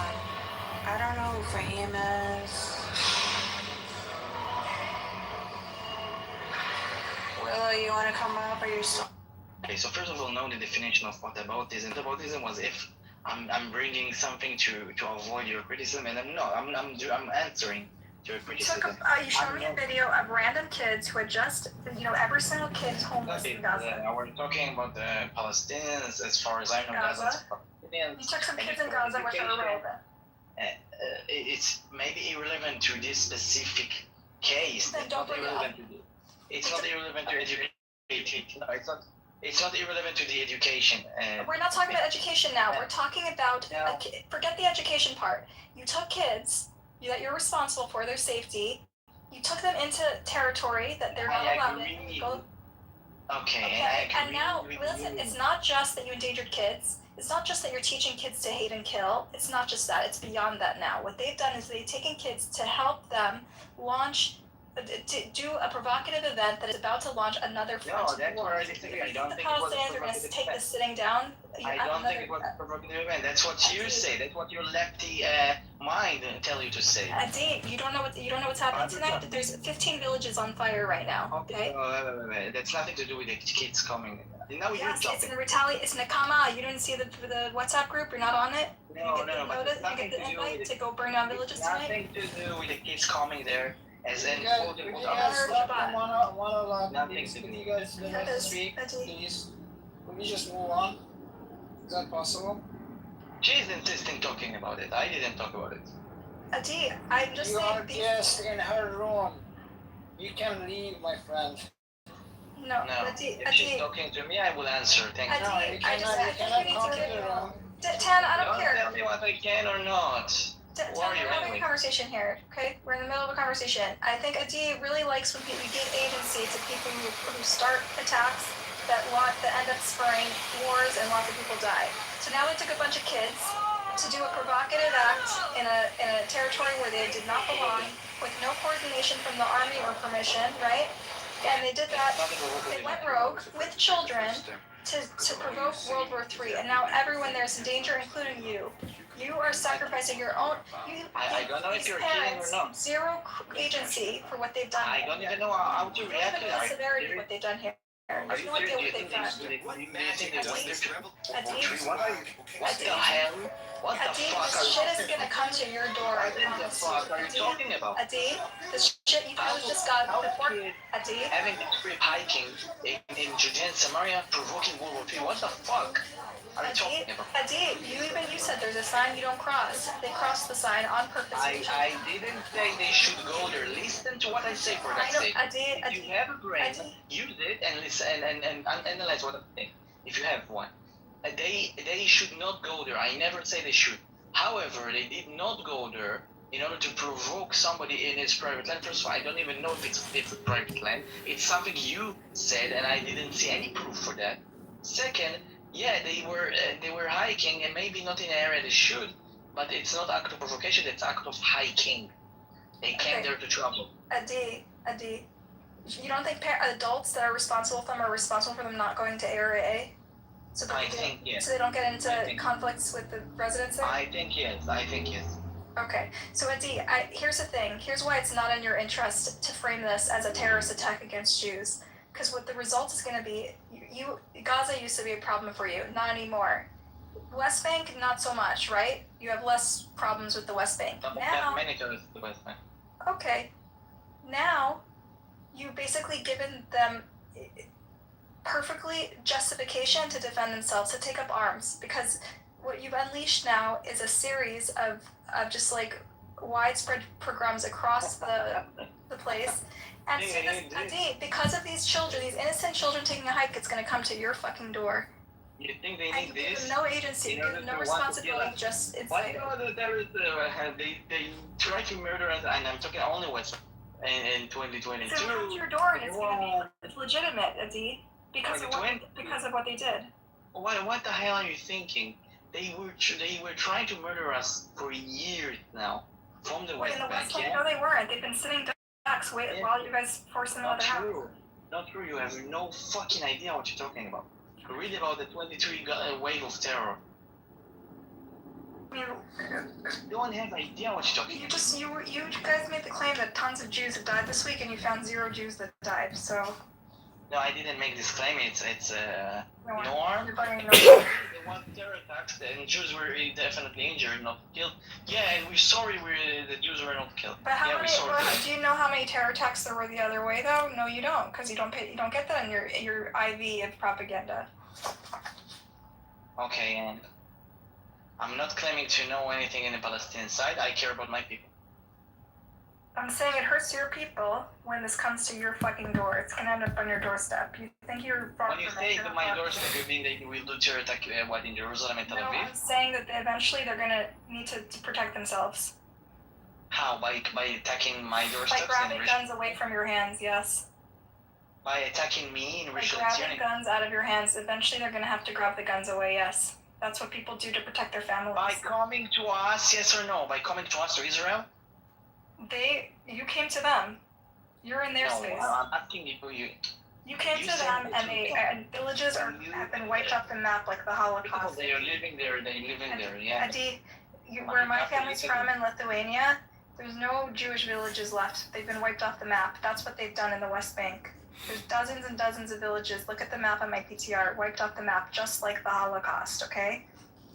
They went door to door and wiped villages off the map, exactly like the Holocaust, exactly like they did to my family in Lithuania. There's nowhere to return to because of what. Exactly like the Holocaust. Yeah, of course. Yeah.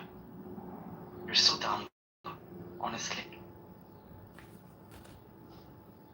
Maybe it's because you don't have ancestors who were in the Holocaust, but it rings. Maybe if you were talking with your ancestors from the Holocaust, they were ashamed of you by saying that. And I have friends that they have family members in the Holocaust. Yeah, and I was in Poland and see the gas chambers. Yeah, exactly like the West Bank, right? Exactly like the West Bank. Of course, you're right. You know, you can say it's a wrong thing, and I agree. What I mean is wrong thing. It's a wrong thing. We don't mention the Holocaust like being cholat Shoah. You know what? The Holocaust seeker. I get called a capo every day by the Zionists. Yeah, but when you mention the Holocaust like that, of course people like to call you a capo. What are you expecting? Adi, what is the practical difference between wiping off villages off of the West Bank and in broad daylight on social media where everyone can see?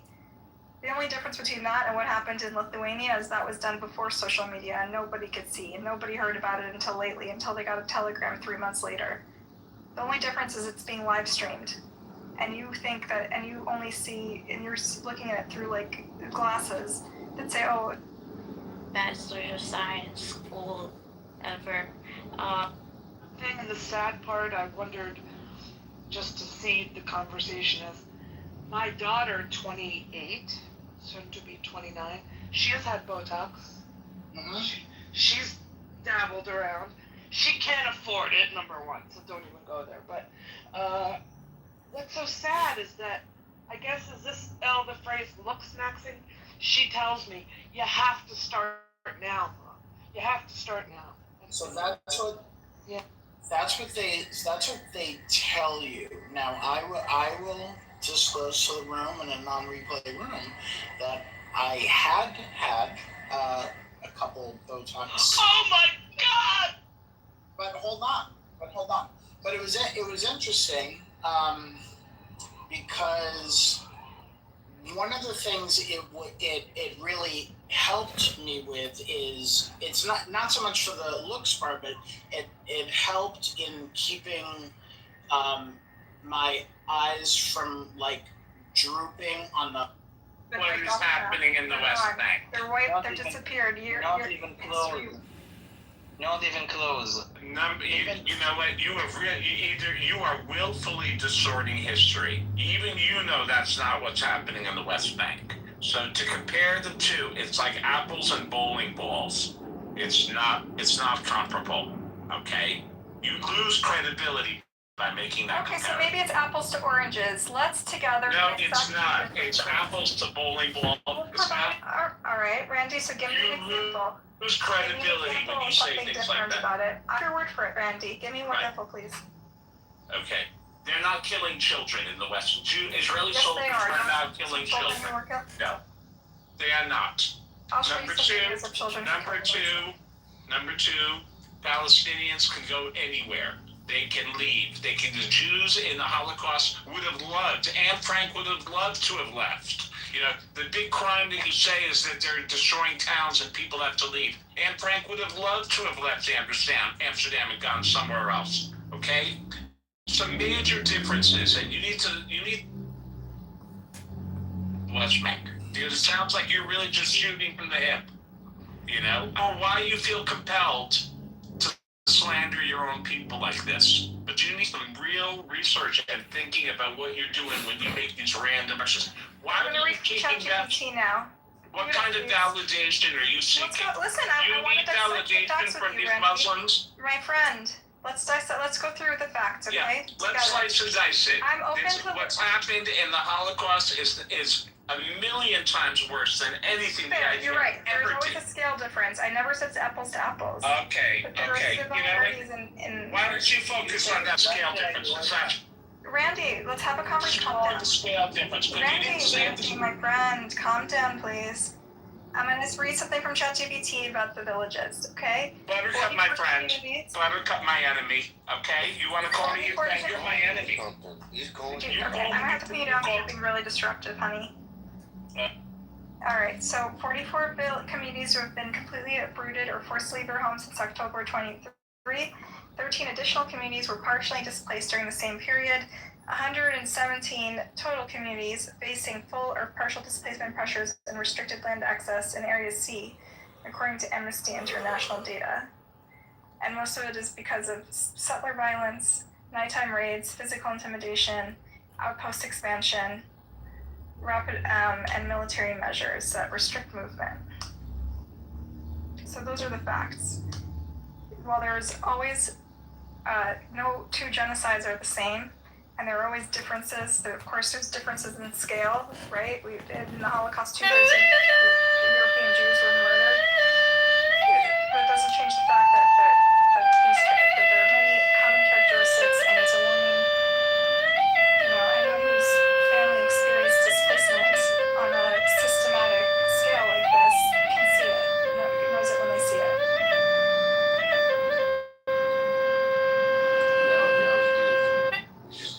One more time, but they may get mad at you. It's an unfair and ridiculous comparison. I don't believe it. I understand, Pearl, but I feel that Pearl, there are some Jews that think it's taboo to compare anything to the Holocaust, and there's many of us, the way we interpret our Judaism and our culture and our shared trauma, Pearl, throughout our lives and in our Hebrew schools and in our communities, is we see the Holocaust as instructive about man's capacity towards evil, and it's a warning for the capacity of man to hurt other people. Okay, and so many people, including the founding Zionists, saw in the militarization of Israel something that's so familiar to them, to the people who just survived the Holocaust. So I'm not the first person to draw this analogy, and I won't be the last. And part of the way we interpret what happened to us during the Holocaust, Pearl, is by learning lessons and being vigilant against this ever happening again. Brain rot, bitch! And we're not that person, but similarities would be a betrayal of our heritage and our family history. And you live in US, right, Buttercup? What do you say? And you live in US, right? Yes. Okay, thank you. I am really sorry that the country that I am coming from is hurting your bombs and your soldiers. I apologize for that. What country are you Rose is back, by the way. Rose is back. I think she should come back up on stage. You're from Iran? It doesn't matter. Like, I guess some Nazis killed your ancestor and we have to pay the price. And I'm really sorry that, we heard the bombs. I think he might be. He's trolling. So, Okay, I don't know what you're talking about, so. He's saying, why would someone like Randy take it out on Palestinians when they had absolutely nothing to do with the Holocaust? But I think that's his comment. But that shouldn't be directed at you because that's not you're arguing exactly against Randy. You're saying we should treat the Holocaust as a lesson for all people. Never again applies to all people. That's Buttercup's position, which is the opposite of Randy, who's trying to use the Holocaust as cover to try and downplay the genocide of the Gazans. Just to be clear, that Buttercup is not agreeing with Randy. She's disagreeing. Well, I don't know where she stands with Randy, but he was trying to deflect, trying to use the Holocaust, classic Zionist tactic. We've all got to constantly, the whole world has to feel guilty about the Holocaust, and therefore nobody like the Palestinians can have any sympathy, because nothing could have been worse than happened to the Jews in history. That's his fucking argument, and many people are getting fucking sick of it, you know. Hey, Bubbles, you want to weigh in on the incident this morning in the West Bank, or what? No. Okay, smart.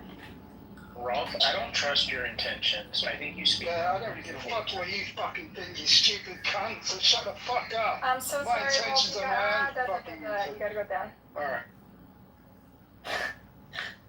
That was an easy one.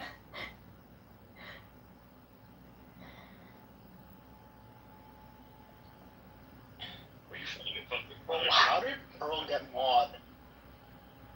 Pearl is my friend. Talking about? Why wouldn't I? Pearl and I go I'm back. just saying, like, I've known you so much longer, Buttercup. No, Yeah, you but haven't. I've known her a while. No, I've known Buttercup It's longer. not about time. I've known her. We've known each other around the same amount of time. Oh, I didn't know you guys knew each I other. also, I'm also easily persuaded by two things in her profile picture. I knew you would be. I'm just kidding, Pearl. I'm teasing you. No, I don't think she is. The cross. That was the third thing that I mentioned. Her picture looks AI. You look hot, Pearl. Thanks. Is that Samir? I think it's Samira. I didn't see him. What happened at the West Bank today? Oh boy. We have to start this again. Basically, I'll just tell you the abbreviated version. A bunch of settlers brought their teenagers on a hike through Area A, area that they're illegal to cross into.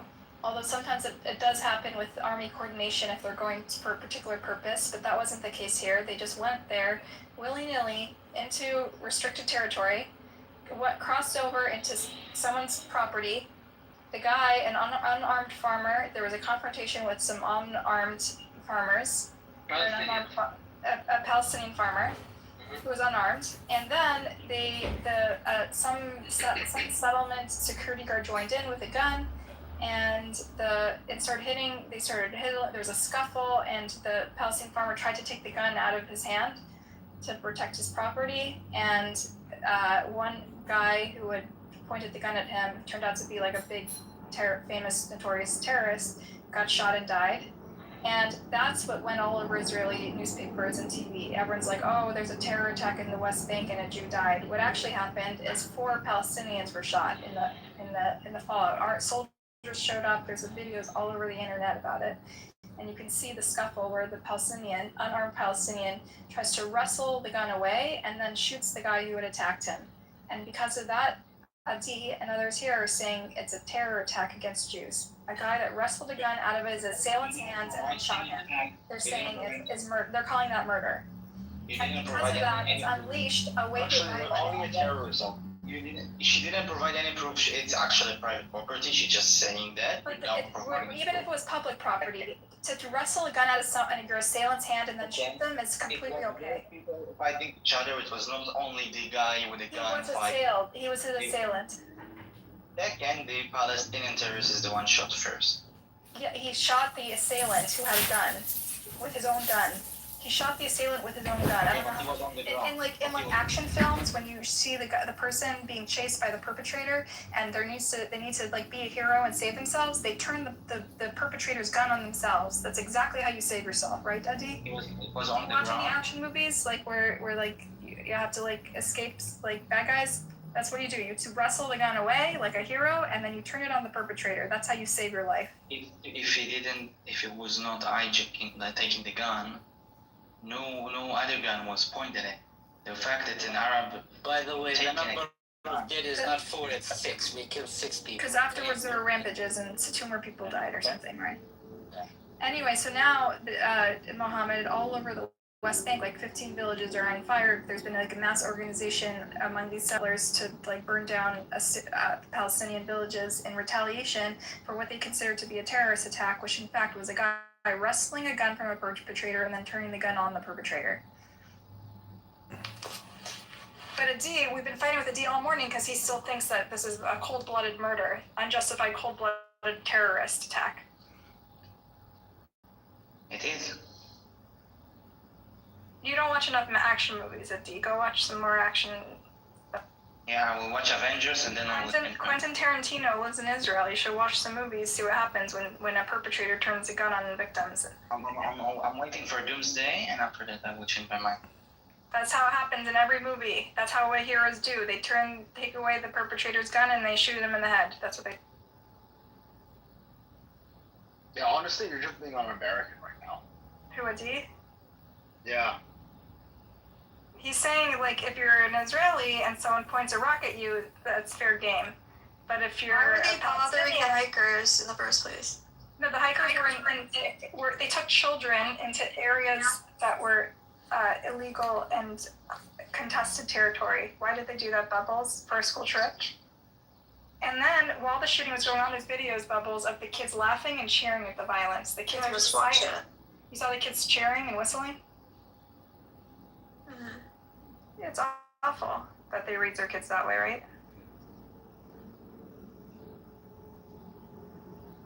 Their kids are celebrating a horrific bloodbath.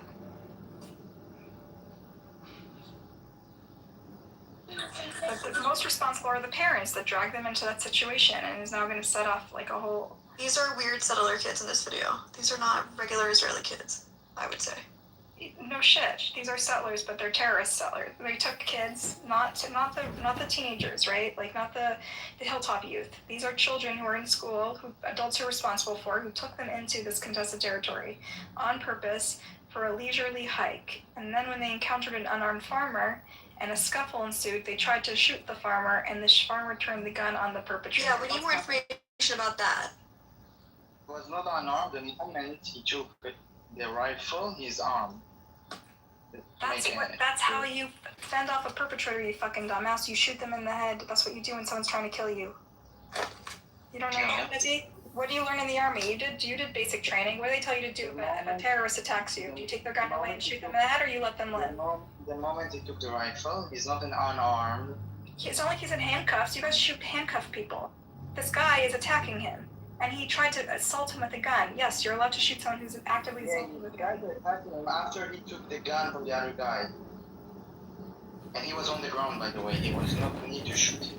I know. He should have taken his gun and give it back to him so he can shoot. Adi, your soldiers shoot people in cold blood that are handcuffed. Not taking the gun from the first place. Adi, people are fucking. Yes, there's a famous case. Adi, who's that guy who there's a lot of protests because he's like the one Israeli soldier who was like arrested for shooting a handcuffed Palestinian detainee?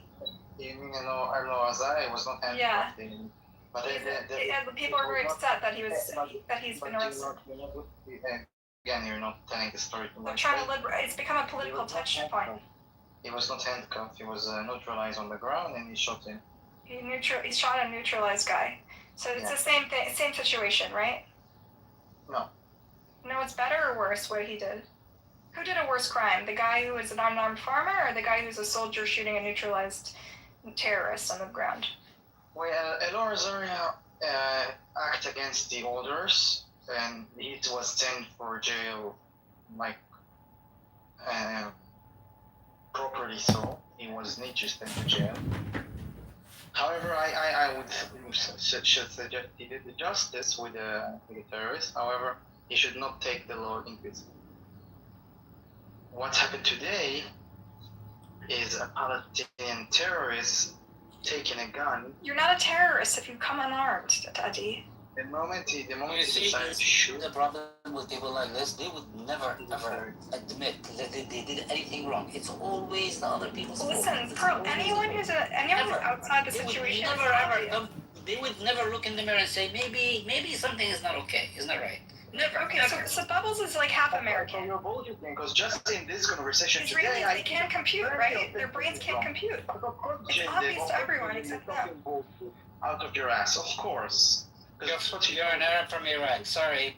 And that's what you know to do. Talking out of your ass.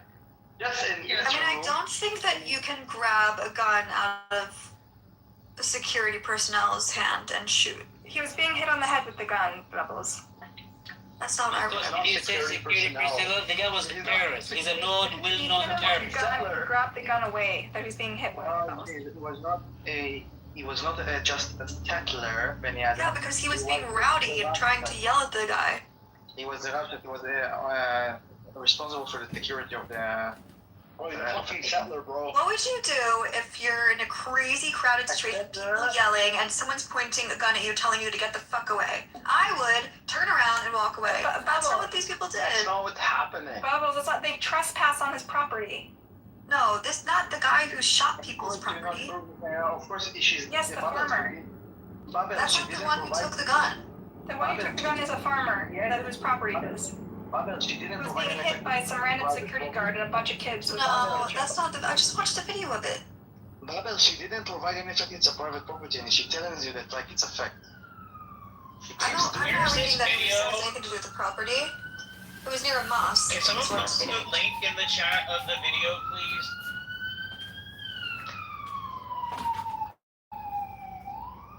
Sure. There are two angles. I've seen the angle from the Jewish side and the angle from the Arab side, because the Arabs also filmed it. Wait a minute, you just went from his property to behind a mosque? That's what this article says. Near a mosque. I'm just trying to figure out where it was. It says mosque. I don't know. Well, Buttercup said it was his property, which obviously changes the whole thing. It says a clash erupted near a mosque as dozens of Palestinians tried to push them out of Tel, which is the name of the town. I'm not seeing anything about a farmer. I'm not seeing anything about property. I don't even know why did the word mosque come into play anyway. There was no mosque. Because it's not about the mosque. It's about like where this occurred. It was, by the way, the person who shot the Israelis is just someone random in the clash who decided to take the gun. No, it was not someone do something. in the clash. No, it was not. Who is he? He's a terrorist. They were on his leg, on this guy's leg. And he was smacking the guy on the head with the butt of his gun. It doesn't say that they were on his land. It was just someone in the clashing. If you read an Israeli narrative, yeah. I read it 15 times. It's going to say a mosque, and it's going to say terrorism, it's going to say the usual shit. It didn't. It didn't say that. Apparently they tried to break into 2 houses. Yeah, that I read as well. The Fatah says that 20 to 30 settlers tried to break into 2 houses there. The residents came out to confront them and they opened fire. A half hour later, they returned and attacked the western part of town. It just said one of the Palestinians grabbed the rifle. It doesn't say who the Palestinian was. It doesn't say anything about the Palestinian. Wait, I'm going to post this in the chat. I'm trying to read the actual reporting now that its time has passed. More details are coming out, okay? Times of Israel you trust, right, Bubbles? It's a random guy who seized the weapon, so it makes him a terrorist. I mean, it makes him a... No, okay, listen, you've never watched a movie where there's an assailant, so what do you do with an assailant? You turn their gun on themselves, you wrestle them. Not an assailant. I'm sure they were yelling at them to get away and disperse, and they didn't. Why are you sure about that? You don't know that they burned down because that's what they would do in this situation, is yell at them all to leave. You didn't know that they poured gasoline on babies? You didn't know that? I'm talking about this specific situation where there was a group of very rowdy people and 2 guys with guns trying to tell them to go away. one of the random rowdy people took the gun and shot the guy. You can't do that. Just go away. No, that's not what happened.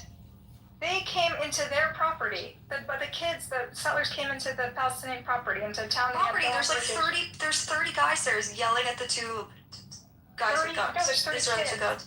30 Jewish kids. No, they're not kids. No. There's also 30 Palestinians standing there yelling and making a crowd.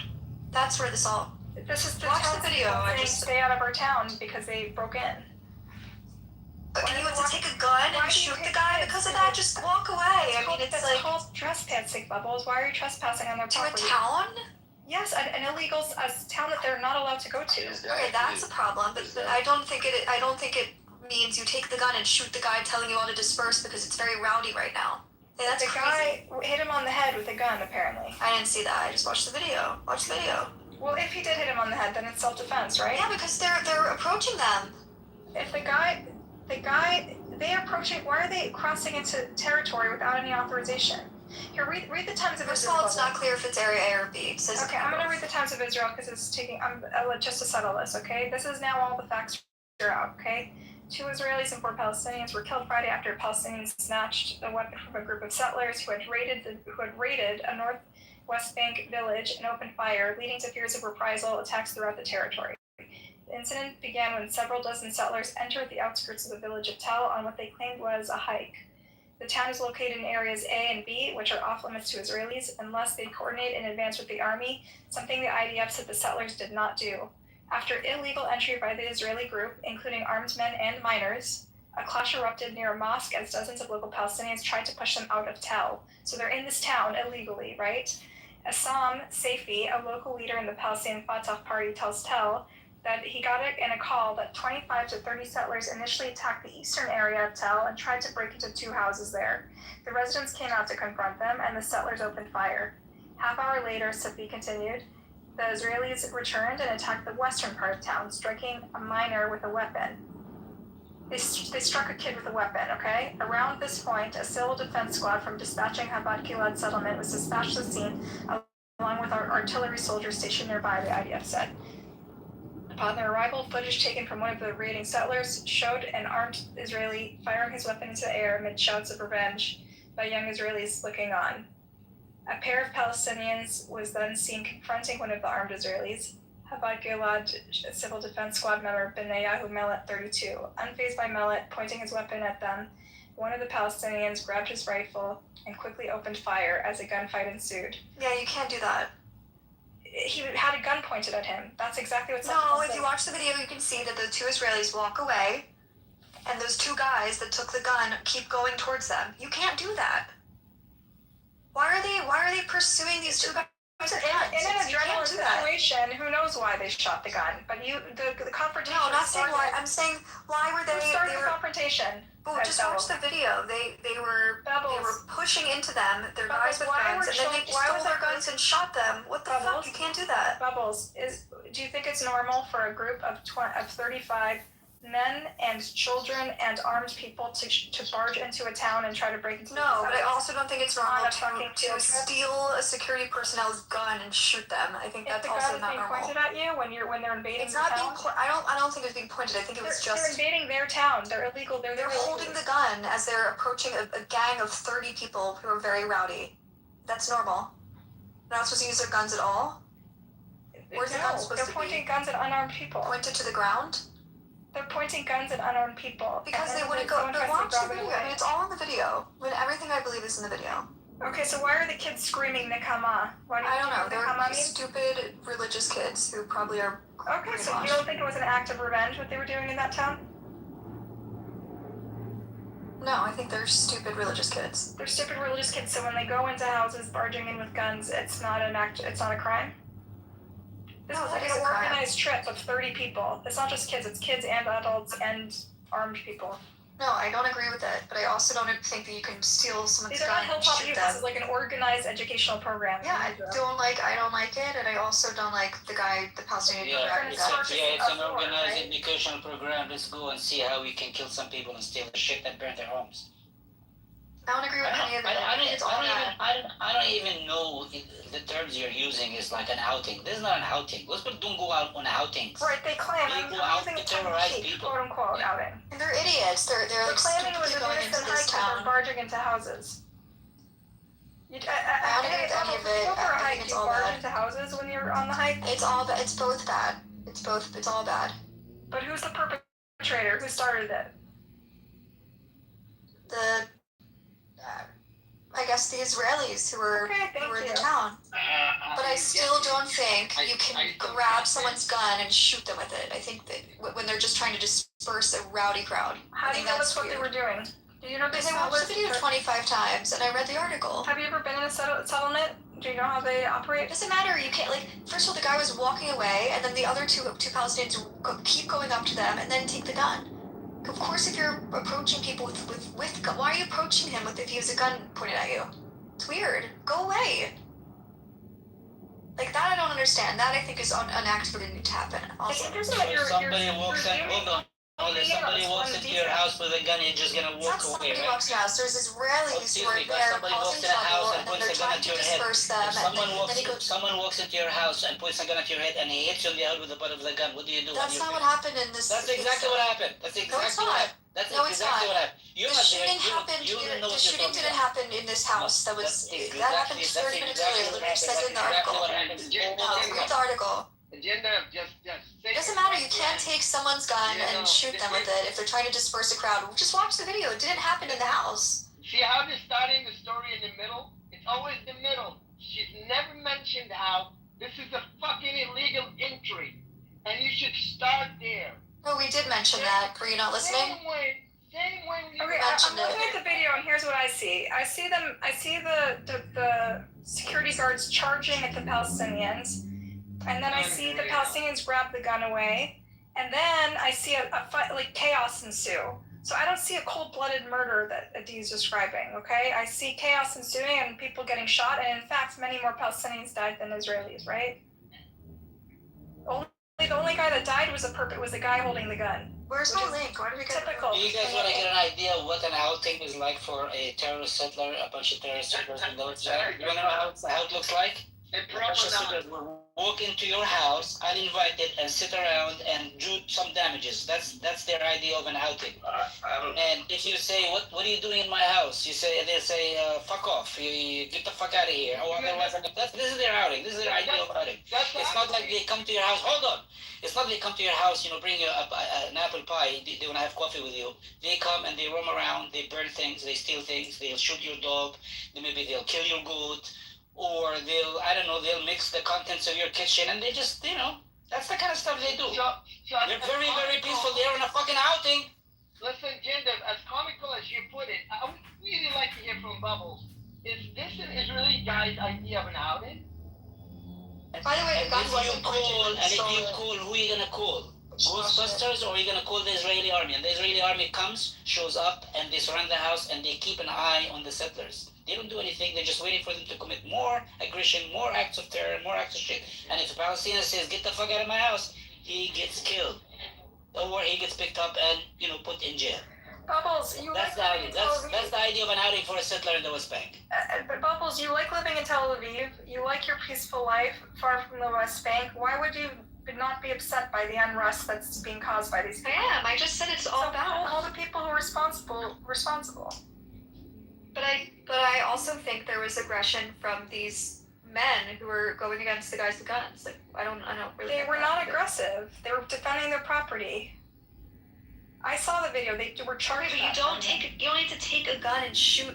This is what I saw. I saw in the video a security officer trying to handle a situation because you don't like the situation. That's not okay. The situation was they were defending their houses. The boys were no. The situation in this video is that there's these two, what do they call them, civil whatever, charging at the Palestinians. What do they call it? Civil. The security guards or something. Whatever, civil secure. Okay, they're trying to calm the situation down, right? And then these guys are freaking angry. Obviously, is that how you calm the situation down? You charge at people with guns? They got to get them dispersed.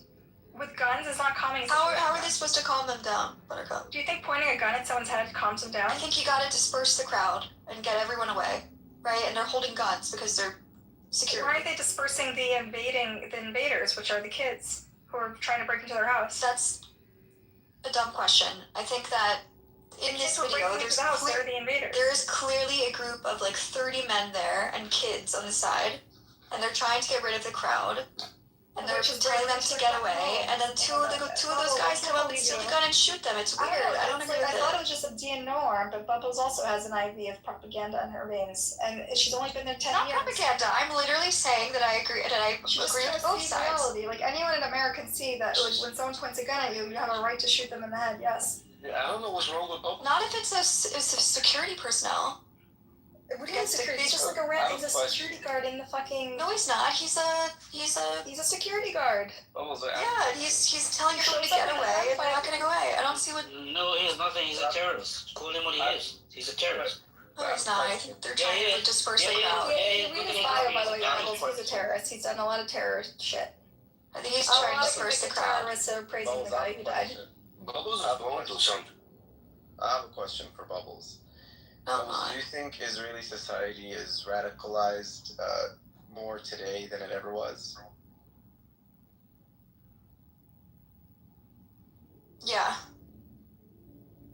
So you understand how this is more of a systemic problem rather than just saying like, oh, just a few stupid religious kids. I mean, it's very much a product of the system that's not just enabling it, but encouraging it.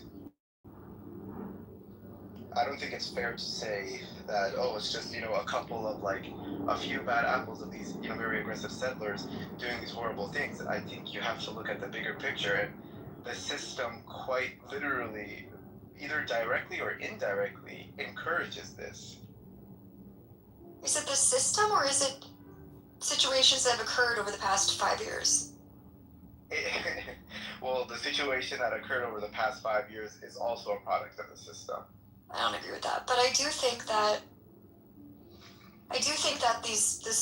the kids that live in the West Bank who do these horrible things should be separated from the rest of Israeli society. I feel that they are. Fishing for excuses, Bubbles? You're in a privileged position to be in Israel, have citizenship, to live in Tel Aviv. You can actually take a stand and fight for a better tomorrow. Why are you? Yeah, I don't like the Palestinians. I don't like them, so I don't care, really. Yeah, but they're inflaming shit with Palestinians. It's gonna end up on your doorstep eventually. You won't have your nice piece. Oh, it gets inflamed anyway. I don't know. I don't really think it's affecting it that hard. It's gonna show up in Tel Aviv eventually. You think they're gonna fight back? Theirs is their homes. Maybe not. I don't know. I think they're angry today, and they were angry 5 years ago, and they're angry all the time. This is do Bubbles when people break into their homes. I don't agree with the kids who do this shit. I think it's dumb, and I don't agree with it. Should they just let their houses burn? What should they do?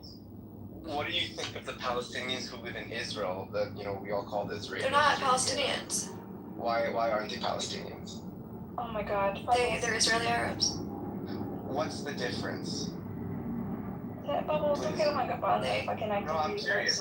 What's the difference? I don't want to get hung up on it. I just think they're citizens, so it's different. They benefit from Israeli society. Okay, they're members of Israeli society. Israeli Arabs only, so you don't get hung up on semantics. I don't think Bubbles is really hung up on the identities. Maybe they live a relatively more normal life than people in the West Bank, regardless of the fact that they're both Palestinians. Okay, what's your point? I wait. My point I know. My cousin is an Israeli Arab and I'm a Palestinian. I know. Yeah, exactly. Good point, Jinder. Yo, he's playing semantics, yo. He's playing semantics. No, my point is, you're gonna put blame on things in the West Bank because they're acting aggressively. Well, no, I think they're reacting to their situation. But if you look at Palestinians who you call Israeli Arabs, their situation is a lot different.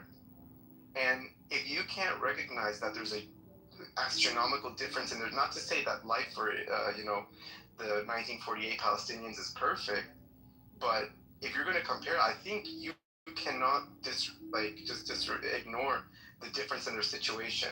One lives a relatively normal life, and the other one is living under constant security threat and surveillance and military occupation.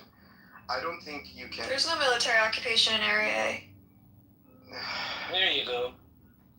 This occurred What in do you an say? area. Like, what do you say to someone like this? What do you Of say? course the experience is different. Of course. And I don't agree with these people, these crazy people living in the West Bank who are creating chaos there. I don't agree with it. I don't know what you want me to say. And you But I just said still don't trust the Palestinians. I don't. There's no occupation. And I agree with all these checkpoints and all of the military actions occurring right now. That's my point of view.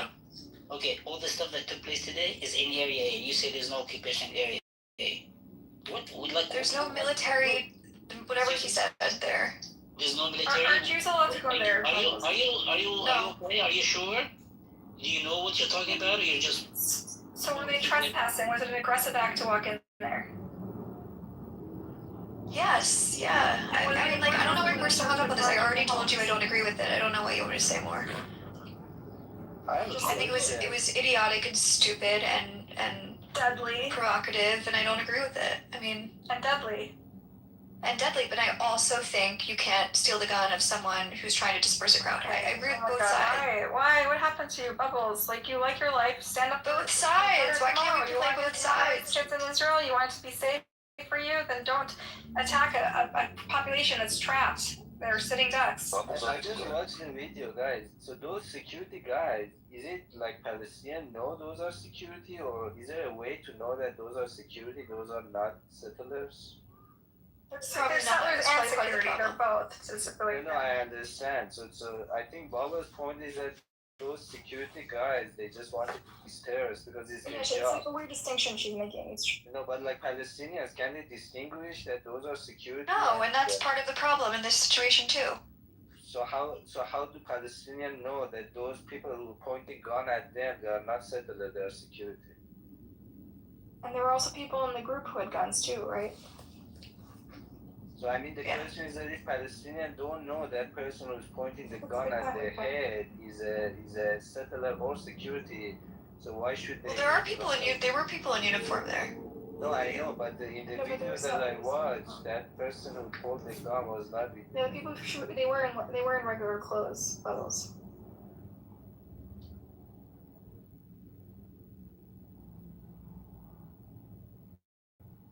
I'm exhausted, and I'm worried for. It's a really unfortunate situation.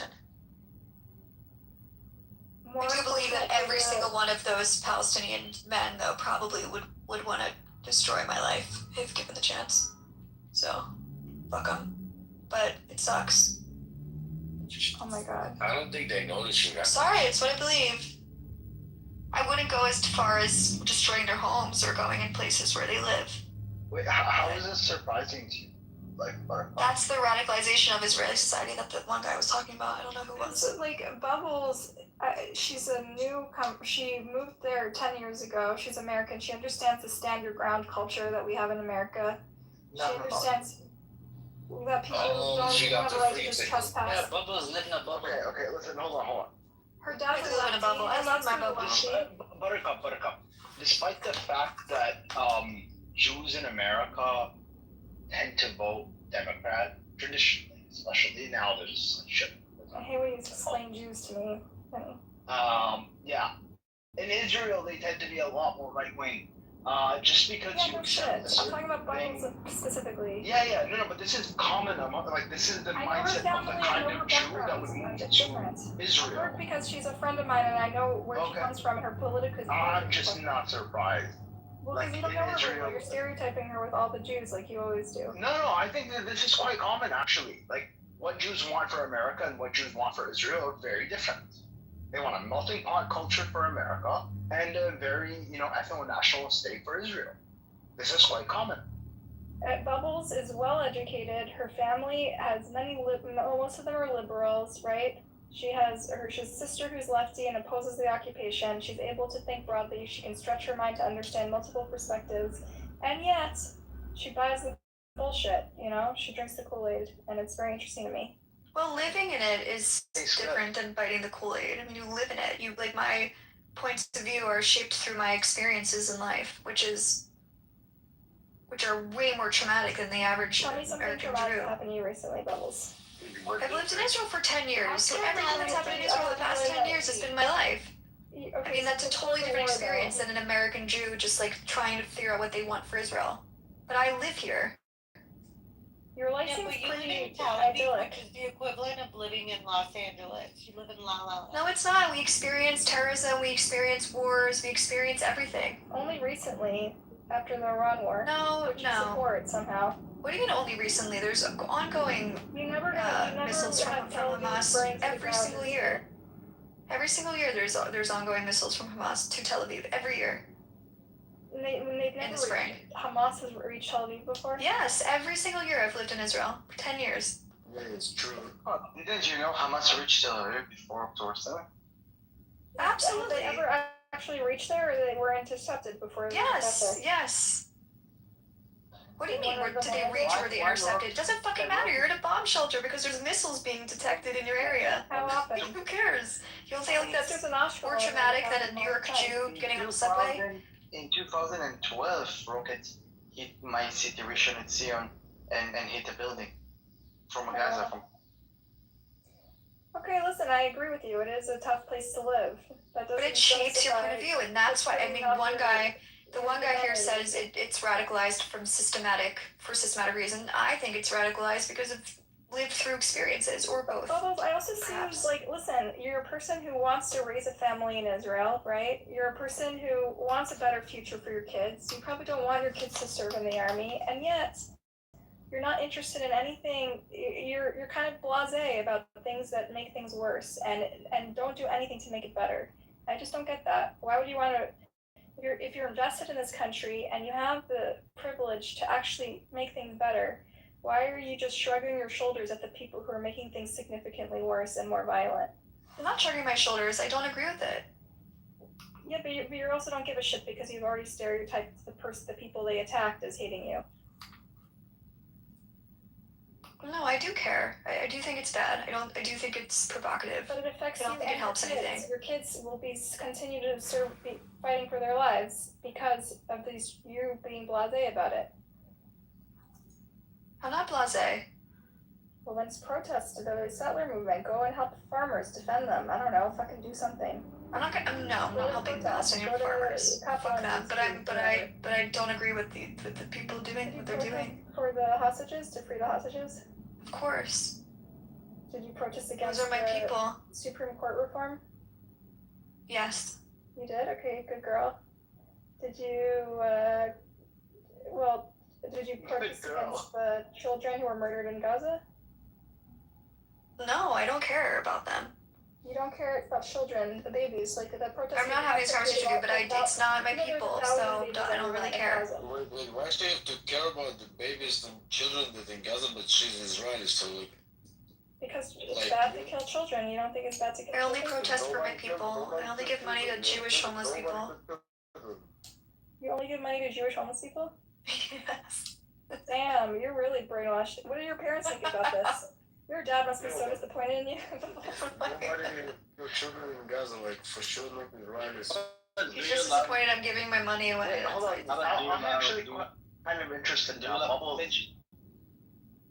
given your history, what made you, adopt this identity or like?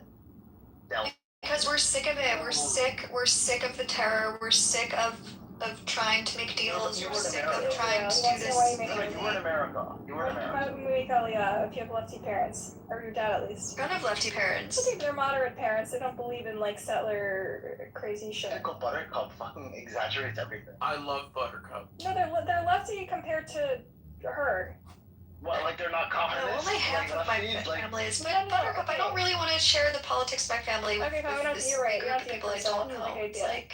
You just speak about your personal experience. As I have a sister who made Aliyah, who reminds me of Bubbles. Bubbles has an older sister who's critical of the occupation, who reminds her of me, and that's why we're friends, because it's like engaging with my sister when I talk to her, and that's why it's like a little. Sometimes it pains me a little bit when we find these like insurmountable differences, Yeah.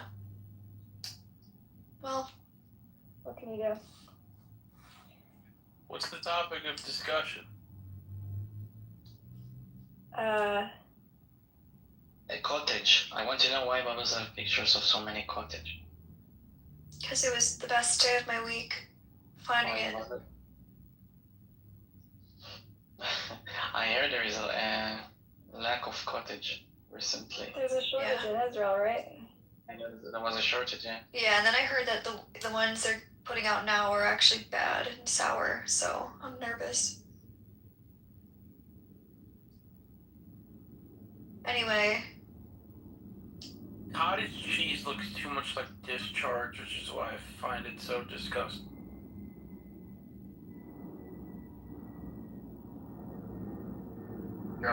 Anyway, And what are you, sir? Anyway, Benny, you have. I can't say it. If I say it, I'm gonna get moved down. No, yes, personally, just I want to go to politics with my family and then As a matter of fact, I want family members. Yeah. As a matter of fact, I want you to repeat to everyone in this room what you just fucking called him. A beater. What? He called me. He's a beater. A beater? Beater. Oh, that's not nice. You have to go down now because that's racist. Okay, but I'm a sandbagger. Okay, you're going down. Got him! God, that was so I have a awesome. hard and fast rule. Benny, in 5 minutes after timeout, you can come back up. Man, that was so cool. Buttercup coming to my defense, man. Who was this, Goo? Yeah, it is. You were like Oh, a God. Latino, that's why you called it like that? You're just going down because you're Goo. No! Oh, Goo. Ah! I heard like a yell on the way down.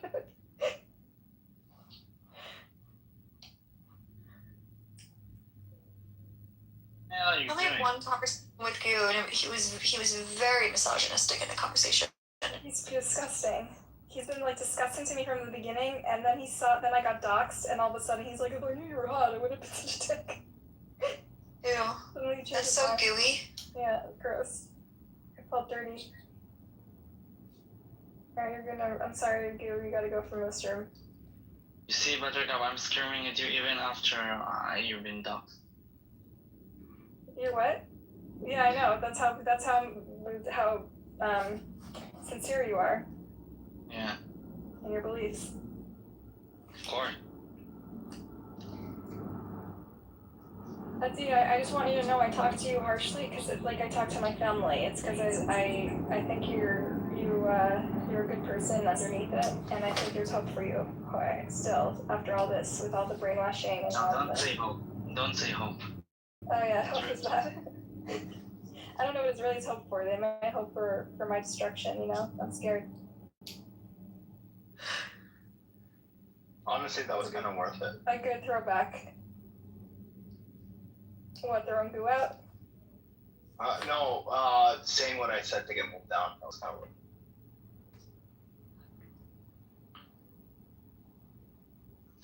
Greater Rome? Yeah. Why? It's the dream, man. I thought the dream is to make the greater Syria.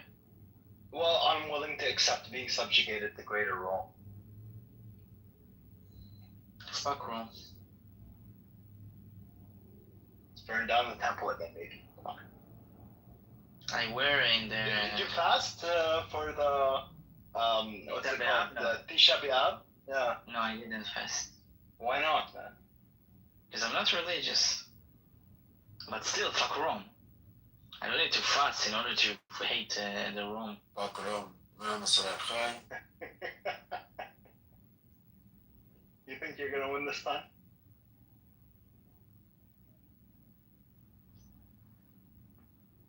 Hey, Buttercup. Hey. No. Oh, you're under Bubbles right now? No, wait. Yeah.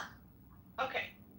Bubbles is my twin. We have the same voice, but we're not the same. Yeah, no, but you weren't here, so I said hi for you. Oh, okay. I said hi, but I was on mute.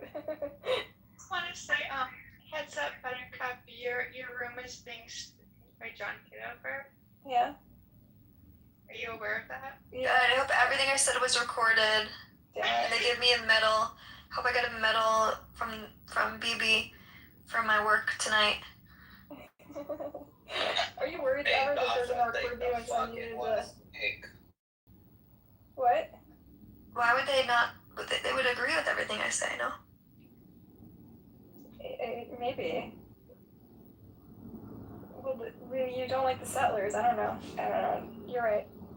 You're very vanilla. You stick to the party line all the time. Rafi, what'd you say? Yeah, are we taking the West Bank and the fucking Gaza already? How long do I have to fucking wait for this? Alright, and this room is going downhill. Nice to see you. Bye, Latos. Bye. Shabbat shalom. Shabbat shalom.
don't want to be around these vulgar ass weird people. Here's a left-wing person that finally did one. Reese Waters did a take on it. Hello? Did you not hear me fucking talking? Let me go on mute, yo. I swear to God. I heard you. Took it kind of kicked on. That was in here. Why do you care about conservative versus liberal when we're talking about people fucking disrespecting each other? Are you slow? Well, it's not saying to disrespect somebody. No, it has nothing to do with conservative or liberal. Most of the people walking around disrespecting people are liberals. You're not ready to talk about that, are you? This woman disrespected Shiloh, Shiloh. And then another girl ran on camera. And she got charged with disrespecting this girl. I don't think you should get charged for disrespecting somebody. Like that's what I'm saying. Like, you know what the charge was? A disorderly conduct. I heard it. Was it disorderly conduct or disturb the peace? No, disorderly conduct. Was she acting in a disorderly manner? That's not what a disorderly conduct charge is. Let's look up disorderly conduct. What state was this in? Minnesota or New York? That's like going to jail for cursing. You can't get charged for cursing. You can get charged for cursing loudly. Whoever does any of the following in a public or private place, including on a school bus, knowing or having reasonable grounds to know. What?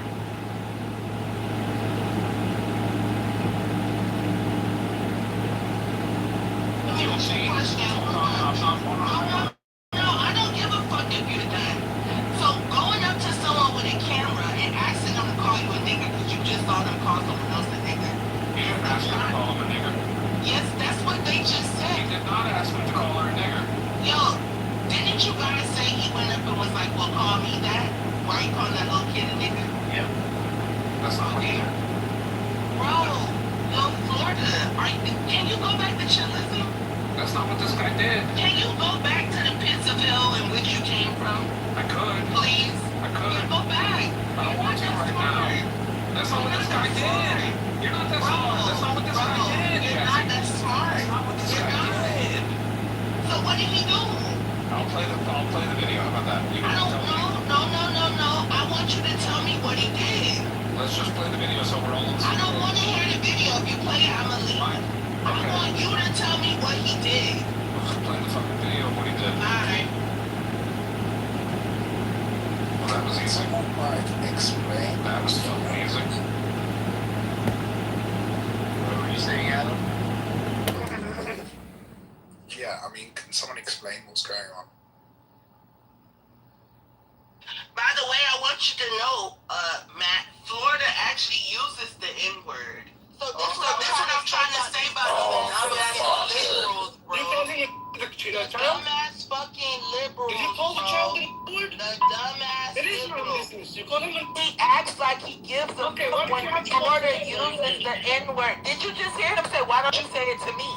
He said, why don't you have the balls to say it again? Dumbass nigga. He said, why don't you have the balls to say it He's again? alarming her and making her agitated by making her repeat something. Listen. He was alarming me. Listen. That's why the charges were dropped. That's why the charges were dropped, bitch. Against the kid, not against him. It was dropped in general, bitch. She was charged. Because she did not act in a disorderly way. She did act in a disorderly way. She did. You know what's more? This woman is walking up to the bitch with a camera and trying to make her reenact something she already did. That's why the charges were dropped. Dumb fuck. Dumbass. Well, actually, the charges were not.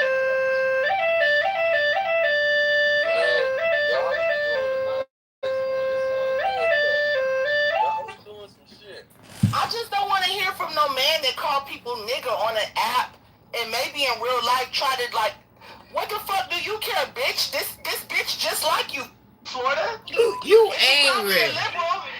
You angry. I can't argue with you. She probably hates Donald Trump too, just like you.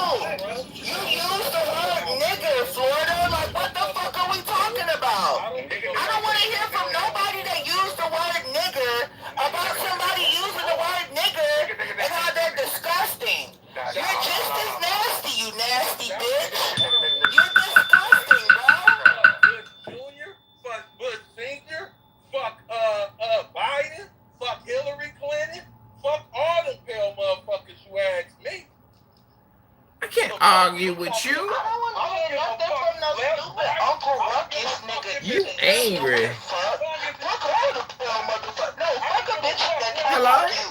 I'm not clicking up with Hello? somebody black just because they black. Hello? I'm not clicking up with a Hello? nigga that hate Donald Trump just because they Hello? white. I don't give a fuck. Fuck all y'all Hello? people. I'm only clicking up with Americans that want America to come first. Hello? Those are my type of folks. If you love America and you want America to be first, you've got me as a friend.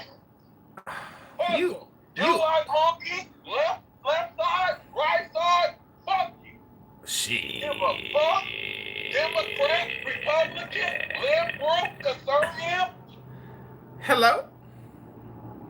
I don't give a fuck if you a straight cracker or white or. Jazzy, how do you feel about Kitover stealing your catchphrase? Well, I took it from someone else. I don't care. That's fair. Hello? Yeah. Yeah, I knew right away after I was in the trenches in the ghetto room and I heard other people saying hello, it wasn't special to Jazzy. Yeah, they trademarked that. I heard it in a New York room. They were like, hello. And it's the way they said it. It was really funny. Jazzy, the way you do it's the best. I know, I can't even do it no more. Hey, real shit. How does it feel to be white? Honestly. It was the sky. I don't know, but like, yo, I swear to God. Hello? Always. Shit, but just keep swearing to God. Hello? Fuck your God. Shit. You angry. I can't argue with you. I'm happy. Leave me alone. Hello? It must suck being stuck in Chicago with a bunch of ghetto black people. He's always imitating black folks. Like, it's the weirdest shit I've ever seen. You know, for somebody who just said that Florida uses the N-word, Somebody. you use the N-word a lot. N-word. Somebody who had their balls up in the air, with dirty phones in front of them and Dirty panties. right? Yeah. And calls himself a grown-ass man. I don't know how you still show your face here every day. Your balls are so swollen from no sex, right? You're backed the fuck up. There's semen in there enough to start a shitload of children, right? You know what they say when you make assumptions, right? Richard, did you want to say something? You came off mic there briefly. There's a lot going on right now, sir. I want to just let the foreplay happen. No, please talk. Go ahead. I don't know, Dr. Jasmine, she's making a lot of sense with this previous conversation from like 5 minutes ago, with Florida. Obviously, I didn't know, like, I've seen Florida, I've heard him talk before, but I don't know too much about his personality, but he's apparently like a leftist, according to Dr. Yes, who uses the N-word, hate people that voted for Trump, and hates Trump, right? But we'll call you and defend it.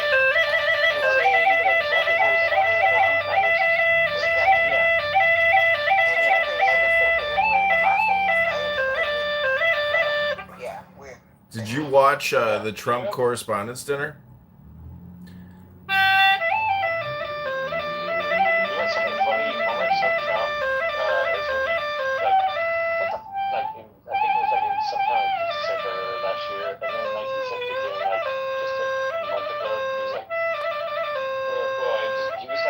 Helicopter pad, and he said, "What the fuck are they doing?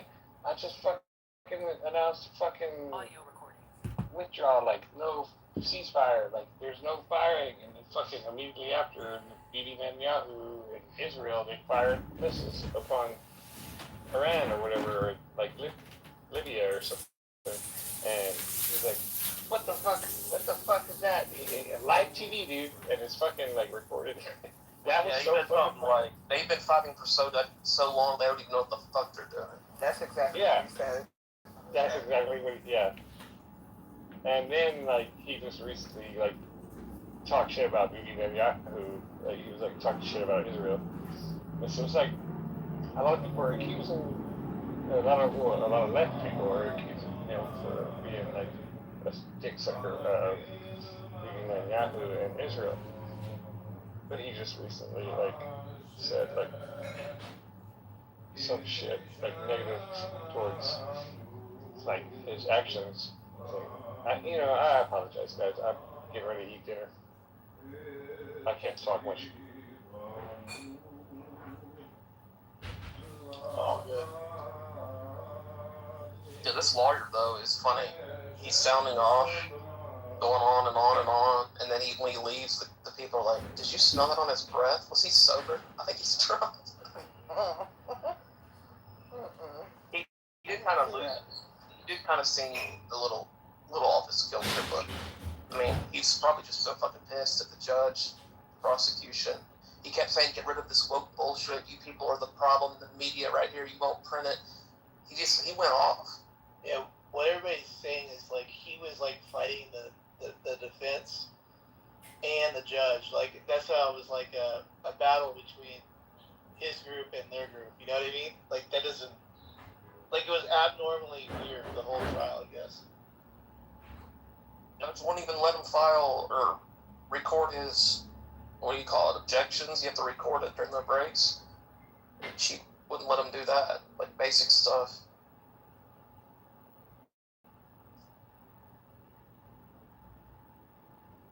Jazzy, if a judge disrespected you, would you mouth off if you were working a case? If I can prove it. Yeah. Like for example, like if it's just blatant disrespect, yes. But if it's like subtle, no, I would shut up. But if I can everything's recorded, so. And then she said, "Jasmine, I will hold you in contempt if you don't stop. One more word." I would say one.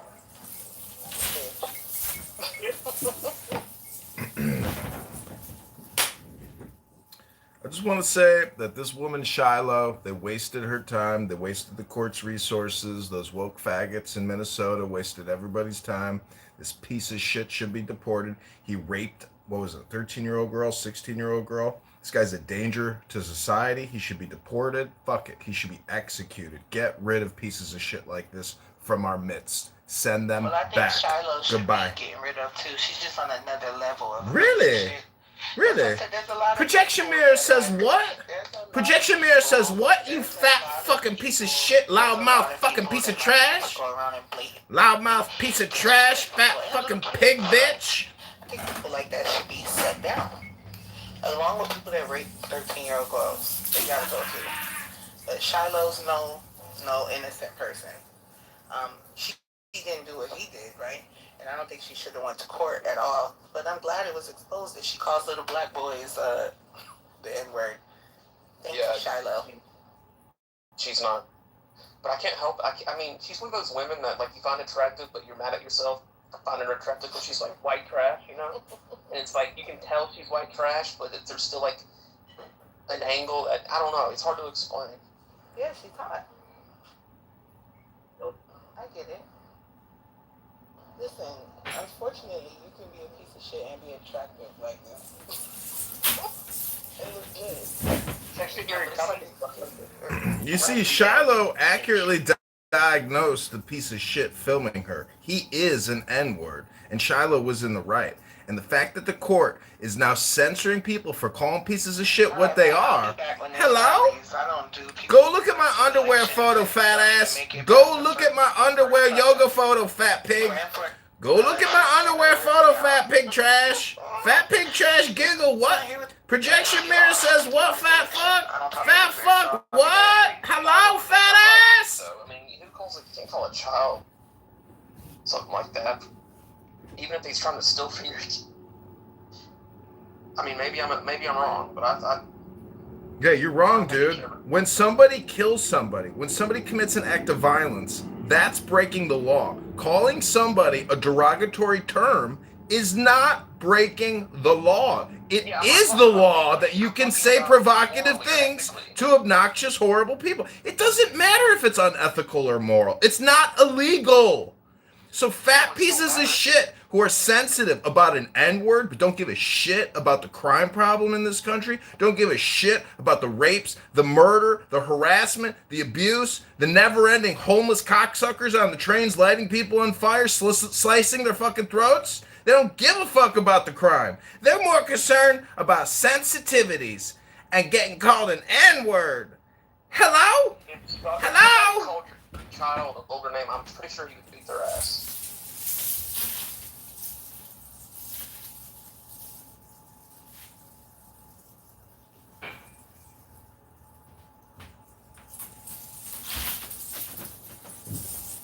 No, dude, I don't randomly attack people like N-words on this app. You know, if I got a problem, the first thing I'm doing is getting the fuck away.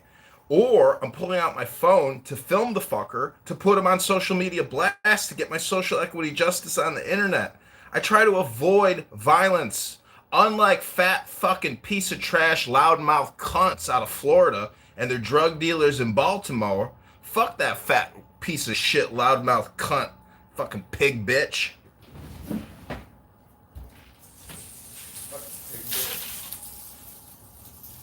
What are you talking about? Look. It's not about Jazzy. Jesus. Why did Jazzy deserve that, man? Jeez. Hey, what's up, Edmund? What's going on, Beaver? How you doing, Zen? Just zenning out. Alright, that's always good. Do you have any thoughts on the title, or do you know anything about it, or no? All I know, it seems like it's free speech restrictionists. Like something that's happened in Britain. I'm kind of all about them. You're kind of in the blender, bro. How you doing, AP?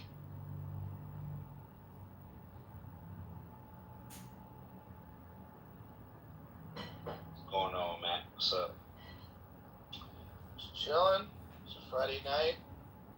Hanging out with all the crazies on Clubhouse, you know, the usual.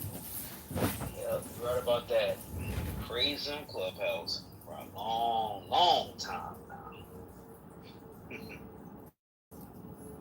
If you just think back to all the big rooms, like with Nelson Apega or, Grant Cardone and all these, super successful people, and you listen to what they talk about, it's just arrogancy. It's just raw, ruthless. It's not educational. It's just basically flashy, like flashing your value, your fake value. What's the word I'm looking for? It's all fake. It's like a bunch of like selfish people with no self-esteem, inflating themselves, and never talking about anything. It's just this They're app. grifters. They're grifters, right? They're grifters, but what I'm saying is, it's like vanity. It's like the vanity show. Did Grant grift away, or did he grift away? Who?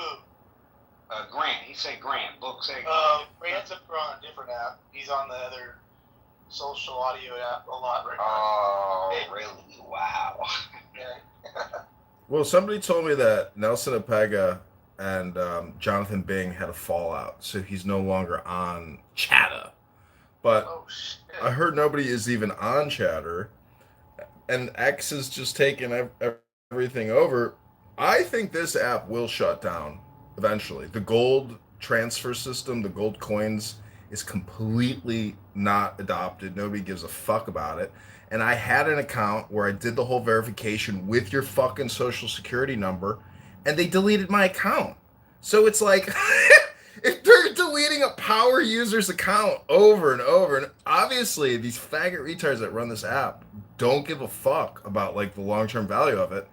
And whoever the billionaire, primary investor is, he's unaware of what these faggot retards do on this app. This is just like another cool little logo in his portfolio of investments. So I think this app will shut down. Yeah. I'm with you on that. I mean, one day you just wake up. Damn. I guess I better stop paying for this shit. As soon as you said that shit, let me stop. Let me go ahead and cancel that shit. God damn. Tomorrow, AP, you'll wake up and it won't even be there anymore. You can see AP. You know what, does anybody remember the clown? The clown? Yeah, early on Clubhouse. John Kitover? Edmund Dakin? Yeah, the clown. This is He had the clown. He had the clown face on his fucking profile. Anybody remember that? Nah, I don't know who you're talking about. Bank deal, conservative bank deal. Oh yeah. Oh yeah. Good sir. Yep, that's exactly the name right there. He croaked. Yeah. He did.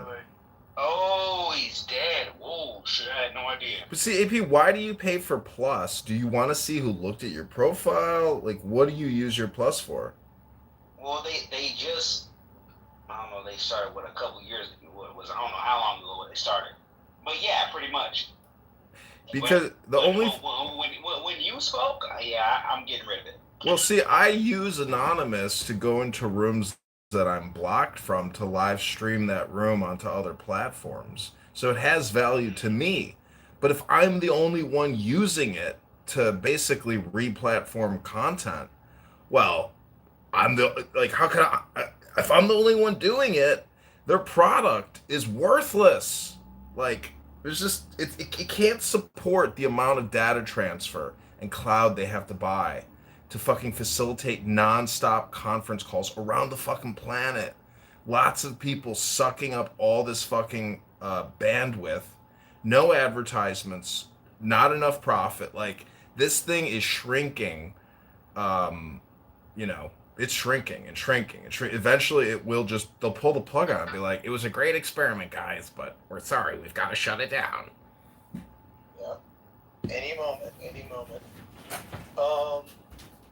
Right, let's get back on topic. I suspect we have people on stage that might have a little disagreement with the title, but AP, I don't know if you want to take a shot at it. All opinions are welcomed. I won't be judgmental, but I think, in my opinion, there's some facts that aren't there for a lot of these things that seem to make a certain group of people portrayed a certain way, but I don't know if anybody wants to take it, but go for it. D, you can do it too if you want, D. Don't be shy. I won't boot you. Maybe. Everybody's thinking about it, I don't know.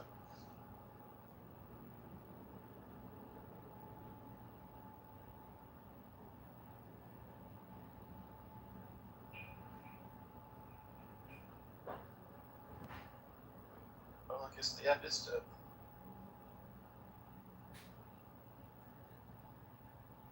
What'd you say? Yes, the app is dead. Yeah.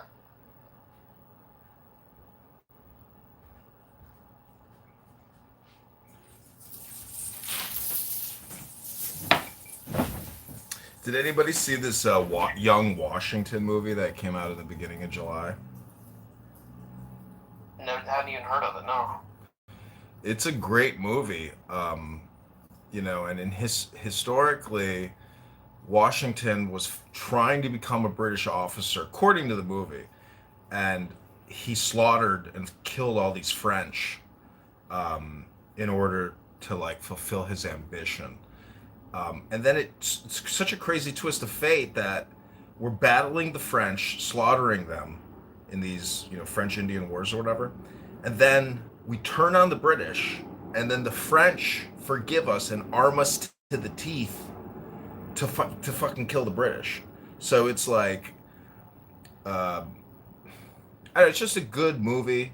It's good battles, good actors, a lot of blood, and it kind of shows you maybe who George Washington was. I think there's probably a lot they leave out, but you should look up the film. Just go on YouTube. You'll enjoy the clips on YouTube. I'm not going to see the movie, but the clips enough. He was born in Britain, and there's one other president. I can't remember who it was. So this came a few after him. I know Jefferson Davis and Abraham Lincoln, who fought each other during the Civil War, were both fighting, I think, in the Black Hawk Wars here in Illinois. Like, they were fighting the Indians to the death, and then they ended up fighting themselves to the death. So it's like all this violence is retarded. It's a waste of time, waste of money, waste of effort. And when you don't do guerrilla warfare and you do this lineup bullshit, this gentlemanly war bullshit where you're like, present arms, look, fire. I mean, people did gentlemanly murder, like, and they died themselves. Like, if you were a fighter, wouldn't you be a guerrilla fighter, like running through fucking ravines and doing sneak attacks, never meeting the enemy in open battle? That's the strategy. That's the terrorism strategy to basically fulfill your political goals and stay alive to win the fight. But if Trump deploys to Iran, and the moment we deploy, it signals to every one of our enemies to start sending supplies to that point of incursion on the mainland. And that's when our soldiers start incurring tremendous amounts of energy to destroy them. So keeping a distance and not winning quickly, it's a strategy. I mean, we are in perpetual war, and we're spending 1.2 trillion a year. We're not shrinking the budget for military defense. It's only expanding, and it's never stopped. So we are basically an empire policing the world, regime changing here and there, and it's just not going to stop. It won't stop. And the liberal progressives or the Democrat socialists, even if they get in power, it still will not stop because that is outside of their control. You might think politicos call the shots when it comes to the multi-trillion-dollar United States military defense industrial complex, but they do not.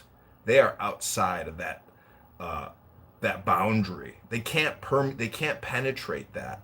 So in a way, we have like this third government, this third economy, this third America that you're a part of or you're not a part of it, but you can't stop it because on military bases, they got UCMJ. They do not operate on the same platform that the United States of America has to operate on. So I'm just trying to accurately diagnose and identify what I view as the reality in which we live in. Hello? So we went to war for Zionists? No. See, that would be a summation or a condensing, in one statement, which is not accurate.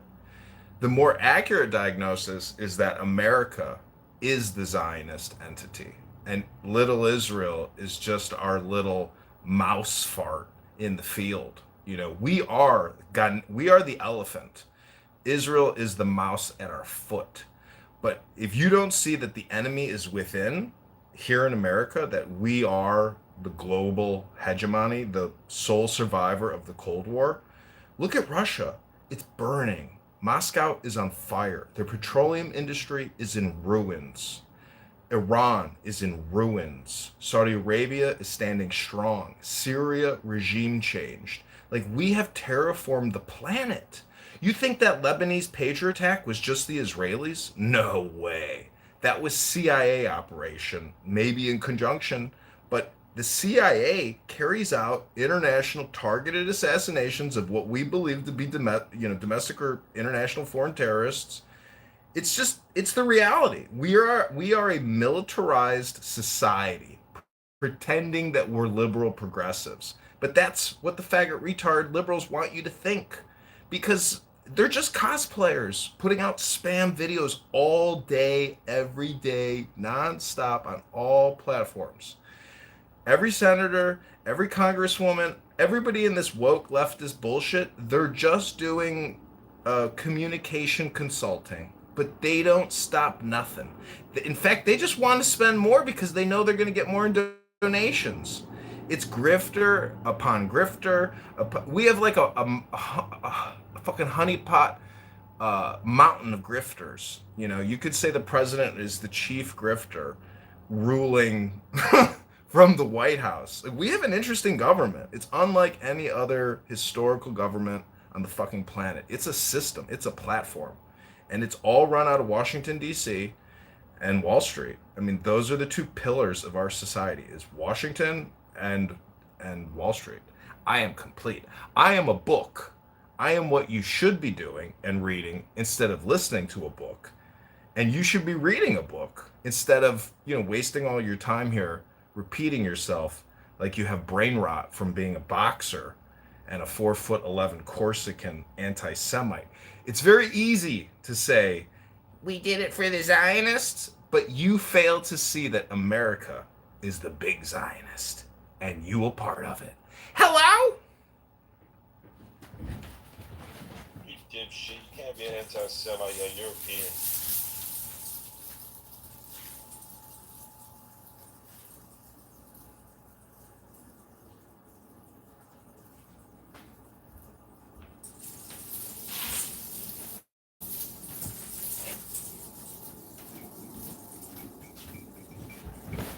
Yeah, a resistance. A guy's so stupid he attacks an innocent person in the street because he's got a yarmulke on. A man of God, an innocent person.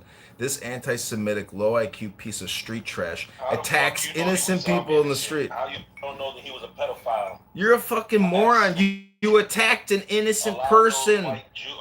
What kind of a criminal hurts innocent people? You're a stupid fuck. You're a stupid, retarded fuckbag. You're shit.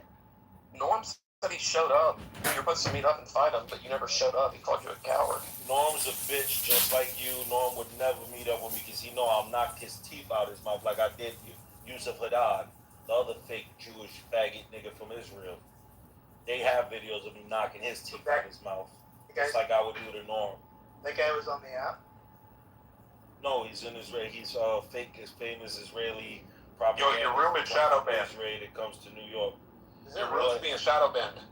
Are you being serious? I definitely did not see it in the hallway. That's impossible. It was the first room that showed up for me in the hallway. I'm reloading my hallway, bro. I still don't see it, and I'm in here. You got bad Wi-Fi. Somebody had you blocked. Someone has you blocked. Either you or Beaver? No, he can be anybody on stage now. Right? Is that remember right? Yeah. I don't know anybody else on stage other than Pepe. I know you, Florida. Florida, I gotta say, I think Jazzy was inaccurate. If you click on my profile, Hello? Hello? See how if you click on my profile, you see it says you can message me. That means that we're not blocked. No, I get it. It's this fucking Kitover. Did you just call Kitover a K word and make an anti-Semitic slur against a Christian? My mother isn't Jewish, you white trash, low IQ garbage man. My mother is Christian. Does that make me Jewish? You're calling me an anti-Semitic slur. Look, did you block him? Who? I don't block people. Are you kidding me? Did you block him or no? I don't block people. Are you talking to me? Yeah. No, I don't block people on this app. I get my accounts permanently deleted every other fucking week. What are you talking about? I think it's just shadow banned, dude. Everybody refresh your hallway. Now check Florida and see. Oh, now it's there. Okay. He was blocking. That's preposterous. What a kike. I'm not blocking. You can't see anymore now. No way. I'm not blocking. I'm not blocking anybody, bro. Oh, now let me refresh again. It should be gone. Oh, it's gone. Imagine that. That's crazy. But if you call somebody else a K word, is that projection? Like, that's like calling somebody an N word. Does that make you an N word? Is that who you are as a man? Is that how you live your life? As a man? As a rational, intelligent human being? Hello? It's hard for me for disorderly conduct. Well, isn't... You show up to fight you. That's just you should be smarter than that. Yeah, Norm's crazy like that. Do you think that, he's still here, Resistance is still here. I was going to talk shit, but no, I can't even talk shit, but do you think that's a real story, that they were going to meet up and fight, or what?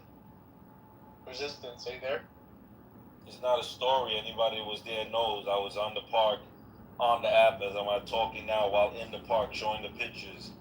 Norm is a coward-ass 60-year-old man. I will slap the soul out of his body in real time. Wow. I'm He's a just bitch. curious though, like, You would never meet me. but why would you see? I'm in my 40s, and even I would not assault like somebody in their 60s. I just wouldn't do it. Yeah, I can't see myself doing Well, that. I wouldn't assault a normal elderly man in his 60s neither, but he's a Zionist piece of shit racist. Them you could persecute. You could be like a what do you call it? Black Hebrew Israelite saying, "Fuck the white man, kicks my shoes, you crack it, fuck your little white girl." I violated the fake and ass. I would not. I still wouldn't touch him just because I it's so violated. Well, it's different. The Hebrew Israelite, if he's in his elderly, I don't think he'll make idle threats. See, that's where it becomes different. If you're gonna run your mouth and make fake idle threats, then I'm gonna punch you in your mouth. Aren't you, a grown-up? And don't you know that this is a free conference call app for lonely, bored retards? Do you guys actually believe any of this? Hello? I mean, resistance, like, nobody really is taking what you're saying seriously. This is all just stupid hypothetical. Why would I give a fuck about what he's saying on that? Well, why would anybody give a fuck what you have to say on this app? Ever. This is how we know you're just a fucking synthetic cokehead. I don't give a fuck about resistance. Is that projection? What part of that don't you get? I don't really trust that. I don't trust like that. I don't trust like that. I don't trust that way. I don't trust like that. Yeah, I don't trust that way, man. If any one of you bitch niggas ever speak your mind to meet me in a New York City, I will get the shit out one of you in real timing. Wow. I don't care what you crack and say on the app. That's the only time you guys can say something is on the app. If Mamdani... Goofy goofball, that's all. That's why white cows like you only say white. That's all I can hear from you is that you're... Yeah, the reality is you a bitch in real life. I would slap the shit out in front of your mother and you wouldn't do nothing. That's wow. White people are like that. They're pussy. Wow. That's just the facts. Wait, is this the next? Of white men are bitches. You can grab a wife's ass in front of them. They won't do nothing. I'm not gonna lie, but I doubt that I could probably fracture your face and you would be knocked unconscious before your head hits the floor. Pep, the only thing you're gonna fracture is your skin tone. You would not even know it. Sun rays. I just think it's funny. The only thing that you would fracture is your skin for being under that tanning salon. You're a bitch for tanning your skin. You wouldn't be able to beat no one. How would you even? That's just a fact. I beat the shit out of you in real life, in real time. You're white. A white nigga will never beat me. I'm too violent. I will fuck. Resistance, what is your height and weight? I'm 6'1", 220 pounds. And I will beat the shit out of one of you white boys. Do you have any boxing experience? Yes, I do. What's your and grappling experience, and gun food too, and knife game. What's your argument? As long as my dick. Well, I have a 74-inch reach. He's bigger and taller than me, but I quite frankly, You're white. You would even see Pep, the you're punch white. coming. Pep, you're white. Get this through your thick skull. You're Okay, white. so then we can look at the world. You're white. Yes, you think Canelo Alvarez is white? We can look at all of the white boys, Ricky Hatton, all of these fucking boxers that would fuck everybody up. Then literally, Ricky Hatton got my shit beat out of him. Canelo Alvarez is literally he's fucking Canelo Alvarez is Mexican. He's not white. Canelo Alvarez is Mexican. He's not white. He's a white Mexican. No. He's Mexican. He's not a white. You're a white. Mexican is a nationality, not a race. You are a white European. You're not Mexican. Yes. Once again, you can be European and be a Mexican. No, you fucking cannot. Yes, you can. Mexicans were not raised, not born, their lineages, their history don't come from Europe. No, you were talking about the Hello? And their ancestors aren't from Europe. I just want to say that peace comes from within. Mexicans And always pray for other people's peace before your own. Mexicans are not from Europe. This is pure brain rot and a total waste of our time. Gentlemen. Has diarrhea of the mouth, guys. Gentlemen. Only when your mother sucks my dick. But you know what's funny though? Like, I don't talk about beating up people in real life. It's just not something I do. But I think it's funny. So many people do it online. And look, I know boxers that would beat the fucking David Kidd. I literally know world champions, gold medal Olympics, people that would fuck me up easily. And you know, I just to put things in perspective, I'm not a tough guy, but I just think it's really funny when people think just magically because they have this attitude that they're tough and they're prepared for a fight. That's That fucking white boy theory don't work here. I'm tough because I do tough things. Oh, that's. I don't give a fuck about none of that fake white fucking psychology. I'm tough in real life. You're white in real life. If you see me in a dark street in New York, you cross the street. You're white. Just deal with the facts. You're white boys. You know what I think is funny? Ain't none of you cracker niggas ever hang. This is how you know. For example, you as a white cracker New York, you would never in your life go to Brownsville, Brooklyn at 2 or 3 a.m. and hang out. You wouldn't do it. You're too cowardly. You're scared. You wouldn't go to any parts of the Bronx. Probably wouldn't. You wouldn't go to any of the inner city because you are a white boy. It's in your DNA to be afraid of those type of things. Oh. See, I'm a pure nigga. I grew up around violence. That's you're brown. Nothing to me. No, you look like a spec from Puerto Rico. I wouldn't say you're a real nigga. We're violent in Puerto Rico. Okay, where was your in the 1980s, you wouldn't have gone into Bensonhurst Road at night. Yes, we do. We know. Literally fucking The white bitches in Bensonhurst, the white bitches in the 1980s. Yeah, right. You don't even like that. 1989, 1991. Yes, when hate crimes were okay in New York City. We used to go gay bashing, yes. We did that to you crackers in downtown Brooklyn. Bensonhurst, Avenue T. Yes, I know all those places.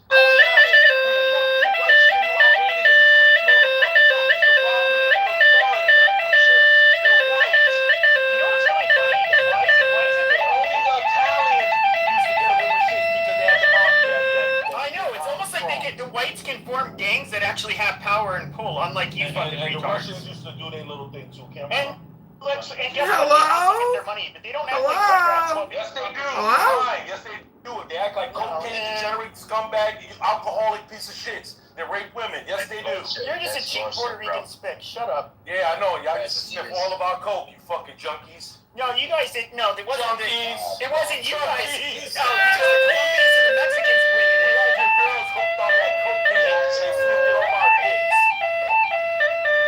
That's a lie. Stop it. What's going on, KB? What's going on, fam? KP, can you send the Avengers over here to mop up resistance? KP, how would you diagnose resistance in society as a man, as a contributor to society, or as a communicator here on Clown House? Look, you're the clown, worried about what other men diagnose this dick into your sister's mouth, okay? Diagnose that. Is that the truth of the earth, my N-word? I was asking KP a question. KP, what do you think about resistance as a man? I'm sorry, go ahead. It was too much going on. Go ahead. I'm just saying that resistance here is a foul-mouthed, low-IQ piece of street trash. I'm just wondering what you think about him. Ancestors and your grandfather was a fucking homo. Fuck it. You know what? We'll talk about this much another time.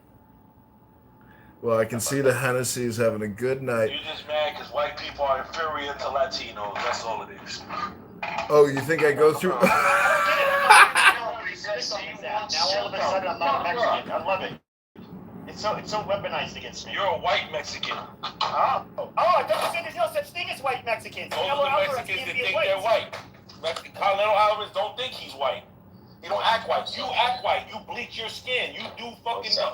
Yeah, I bleach my skin. Donald Trump. I bleach my skin, yet I go to the tanning salon. You accuse me of 2 different things. Shit, my nigga. That's the most dangerous white boy shit you could ever do. I go to the tanning salon that immediately bleached my skin afterwards. And say you don't go to the tanning salon, Pep. Say you don't go into that fucking machine and let those fucking. Oh, I've done it before, for sure. I know you have. You're gay. Yeah, super gay. Is that a projection But you alert? say that's the most gayest shit. But you allow your sisters to go and get some fucking fake eyelashes, fake hair. Women can do that. What the fuck that got to do with a man doing it? You probably shave your asshole and you shave your fucking. You're a dumb. legs. Yeah, but Kay, he's Puerto Rican. He's not one of you nappy-haired people. He's not that kind of a Puerto Rican. So you want this big barbaric bitch standing over you with this motherfucking hair down to her asshole, telling you. Yeah, we Afro Latinos. We Afro Latinos. Fuck is you talking about? Isn't it amazing the diversification and the discrimination, the discernment? All I gotta say is, That's because we fuck all their women.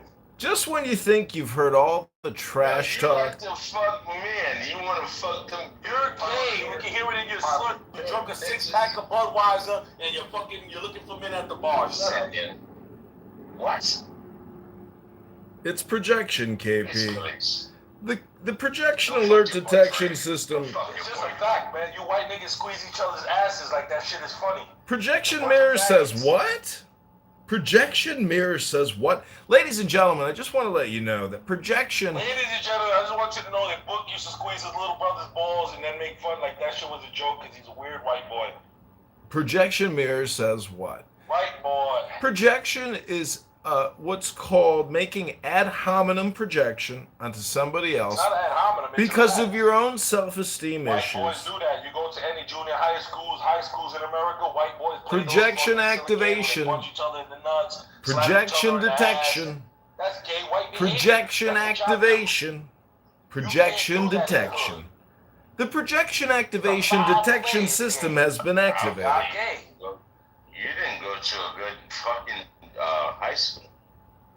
Yes, I did. In my high school, niggas ain't slap each other in the ass because that shit is for No, faggots. you just jump out the goddamn high school table and fucking elbows. When we went to your high schools, y'all was scared to death because we fuck your bitches. No, you motherfuckers in. Exactly. Ladies and gentlemen, I just want to point out the way that Resistance laughs. If you've heard, a little over half Mexican, and they would have no trouble knifing a dirty spick from Puerto Rico because they didn't like you guys very much for whatever reason. Oh yeah, the whoa, Mexicans scared to death of us because we fucked their Mexican boys. whoa, what is this West Side Story?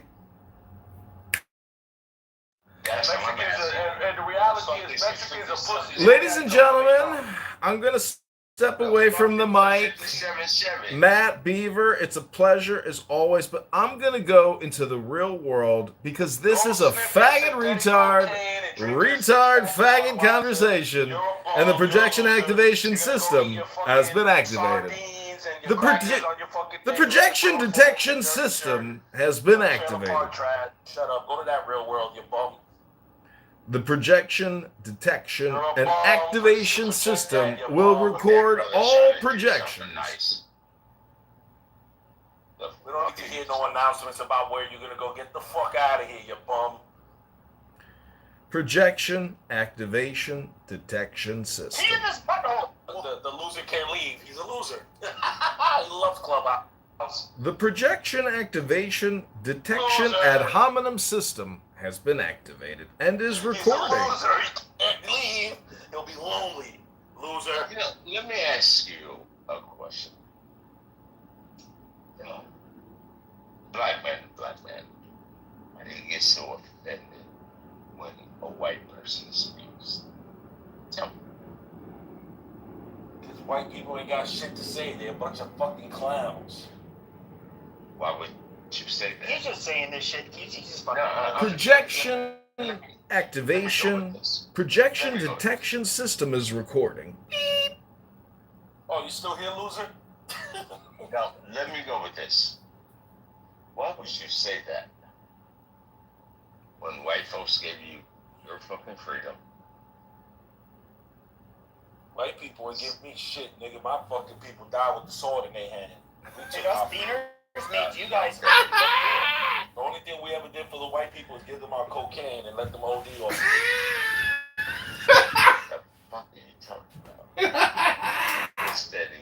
What is you be talking about? You white people, motherfucker, all you know how to do is sniff coke and sniff heroin and touch little kids. Fuck the white man. And guess who would get strong then? Niggas. To be sure, the blacks ended up becoming the crackheads, and they're the ones who got fucked the most over by cocaine. If we're being honest, the Latinos did profit off of that group the most. That ain't cocaine. That's crack. That's yeah. Well, okay, it's a derivative of cocaine. Exactly. It ain't pure coke. Coke to a Still all comes from where? Latin America. Exactly. My people. We're gonna make sure you crackers die. Oh, but you ended up killing off the niggas, and so what? There's gonna be casualties, like y'all always say in America, right? Casualties. There's gonna be casualties. You're stupid. Jesus Jones. It's just like when the white man created AIDS. They thought it was only gonna be, given to the black population or the Africans. But little they know.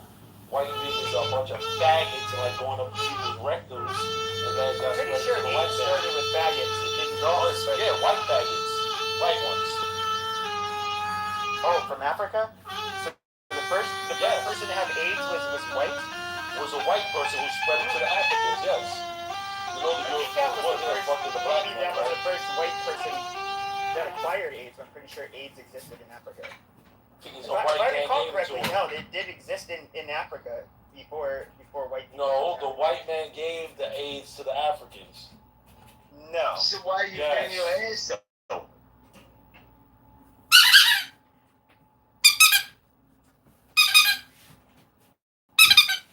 Oh, trick them. They gave I just want to remind everybody, welcome back to Clown House in the President Trump room with resistance. A premium clown. I like it. Their sisters and eating their buttholes, as resistance likes to say. So you bitch your asshole. See how dumb you sound?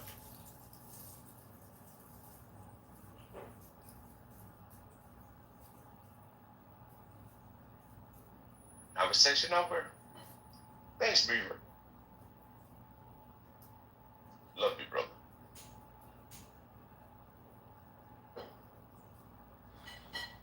The title of the room is Incredible because it's a perversion of fact.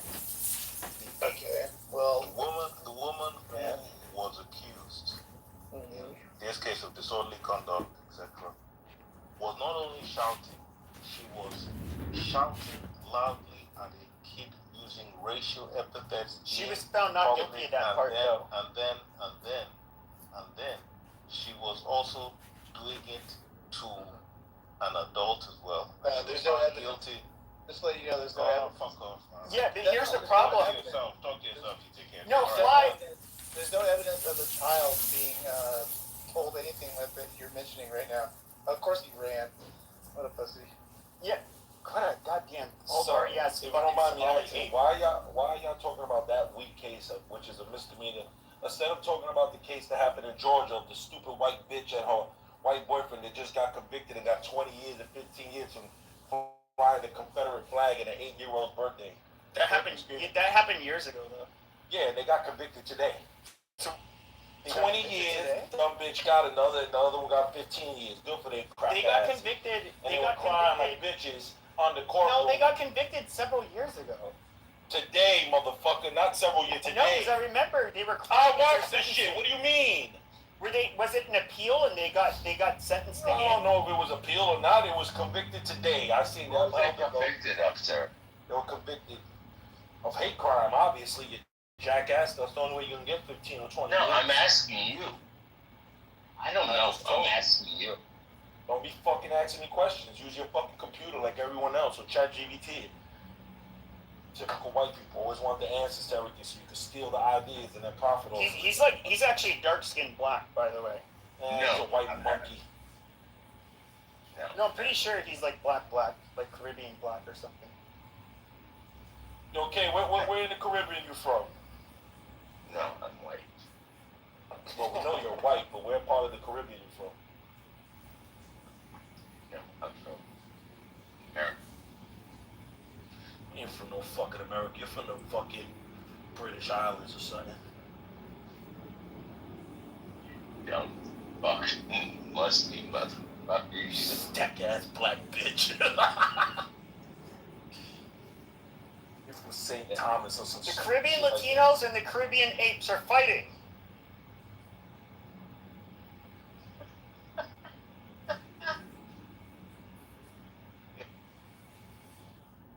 What's up, D? Pepe Resistance?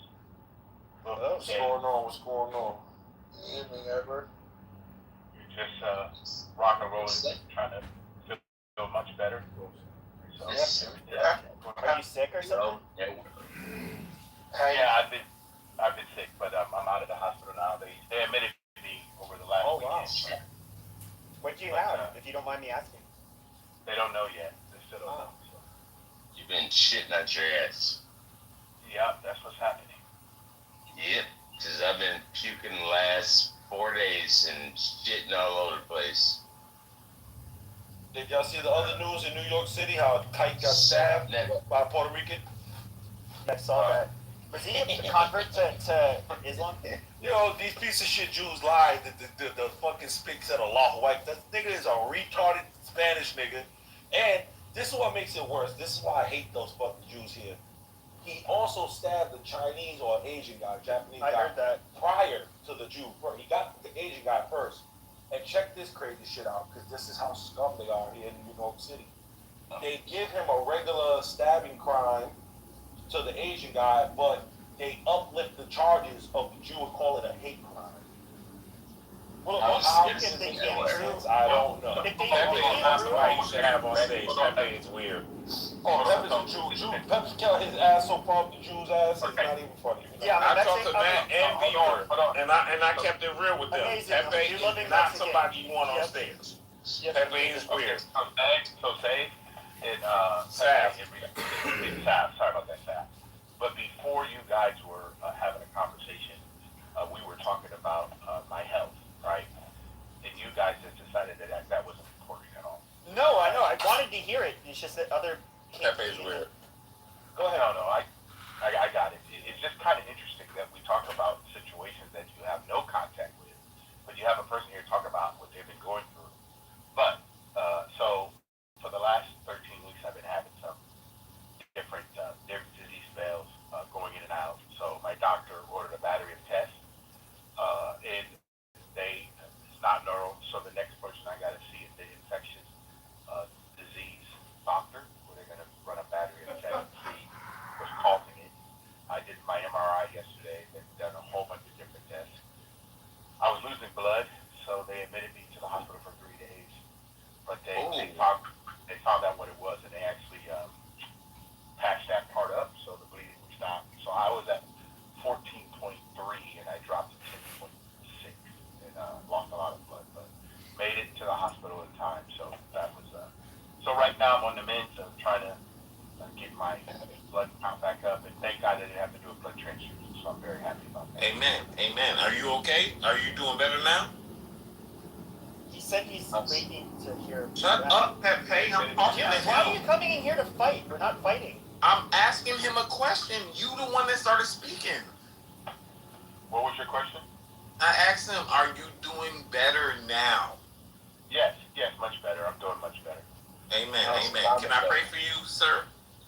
Yes, of course. I take all the prayers in the world, man. God still heals, guys. And doctors can only do so much. But as it continues... You was losing blood to where, though? You was throwing it up? No. It was coming up my bottom. Oh. So did they think... How's Mama doing? So did they think that... So...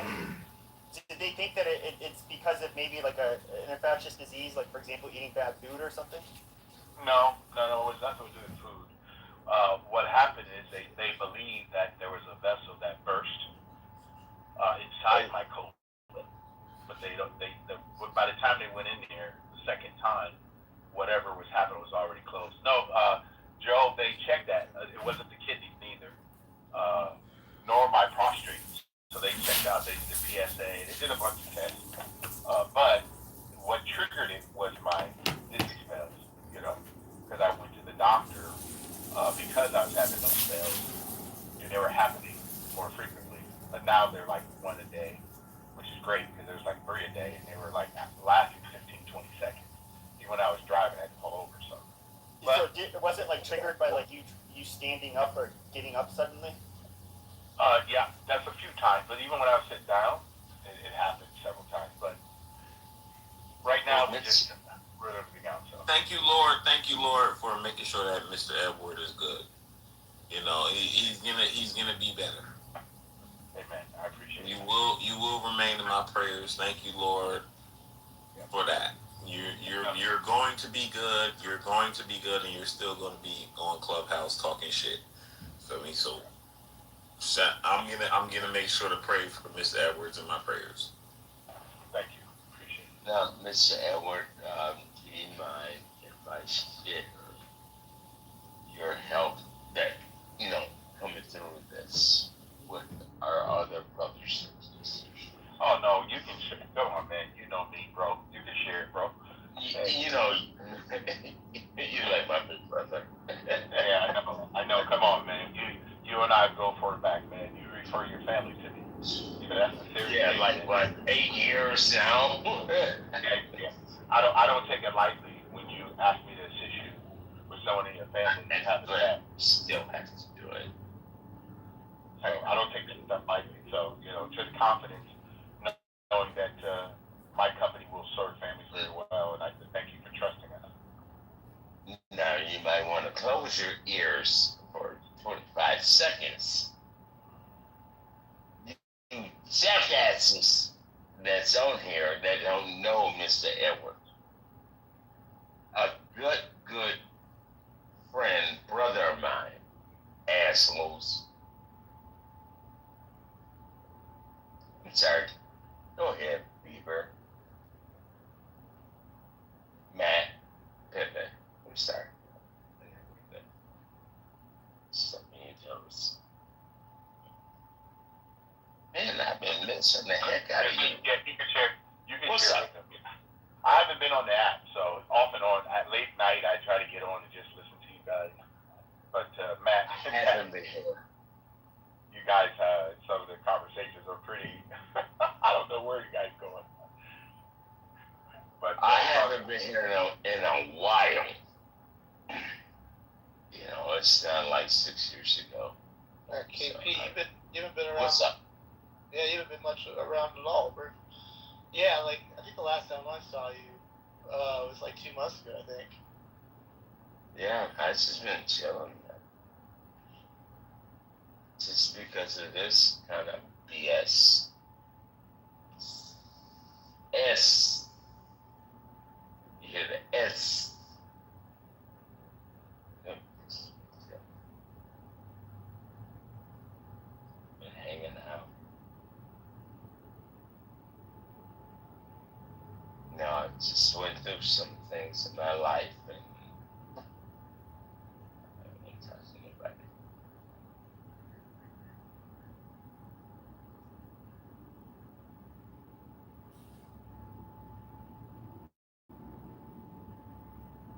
Now I'm ready, Matt, to go there. Back to the OKB.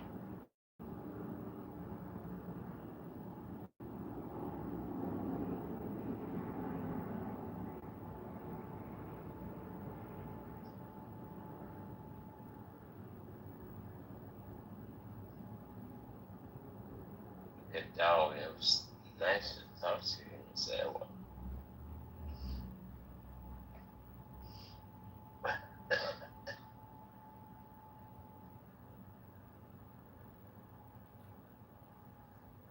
I'm going to mute and listen.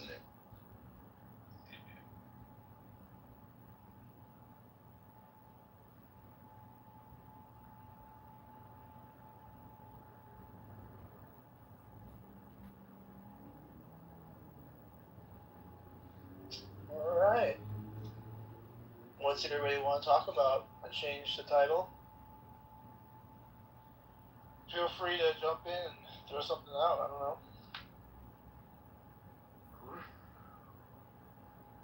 Open discussion.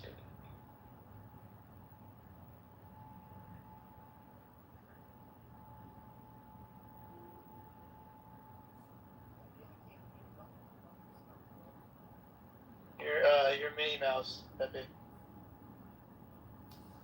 I say, KP, you're way too fucking intoxicated to be in the room. All right, I'm out. I go to the audience. Good seeing you, man. Peace. Peace. Nothing personal. It's happened to me at times. You know, I don't think I could drink that much and go on a public app. Have you guys heard me drunk before? No. Have you been drunk?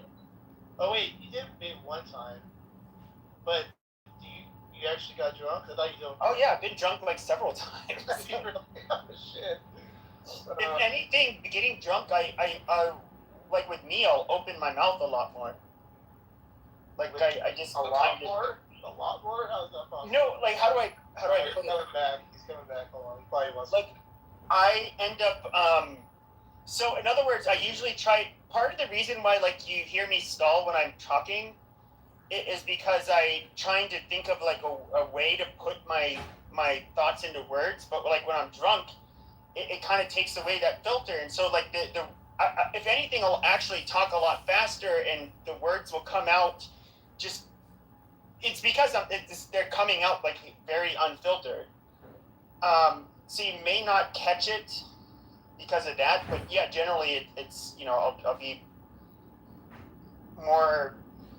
I'll say things that like maybe ruffle feathers a lot more. What do you drink? Is it hard liquor or what? Just beer. But you get all riled up over beer like that? What, like double IPAs in particular? Hey, Edward, this is... You get some book. Do you drink book? What's going on? Edward, I sent you that deep relaxation recording by Dr. Marty Rossman. And, this app really fucks up people's central nervous systems and their emotional responses, etc. But a very powerful hypnosis CD for deep relaxation and deep breathing is, the way to go, because these stupid doctors will put you on a treadmill, have you max out your heart as if you're some kind of a fucking treadmill marathon runner and say, oh, well, we've done a diagnostic, we've done our experiment. Edward, this app is for fucking faggot retards that like sadomasochism, are lonely, or bored, or are retarded faggots. So do the deep hypnosis, deep breathing relaxation, and ignore this piece of shit dog app with people like Resistance who are here to ruin your fucking spirit, to ruin your central nervous system, your psychology. These are retard faggots, lonely loser, profane, vulgar people that are not social people. That's why they're here. They can't communicate with people in the real world politely. They're low-class trash. Yeah, I'm gonna take your shit there. I know who the fuck this person. Because that asshole out of Chicago. There you go. Be careful.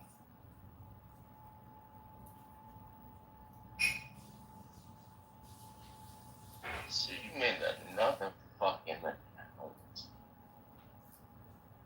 Really, bro? We're just having a conversation, man. Just talking. I'm just a book. What do I know? Well, I know a lot more than a lot of faggot retards on this app because I read books, knowledge, information, very nice person. wisdom I do. from a book. I do. From books. I think you're a very nice person. But to have 7 books or more, come on, man. Stop it.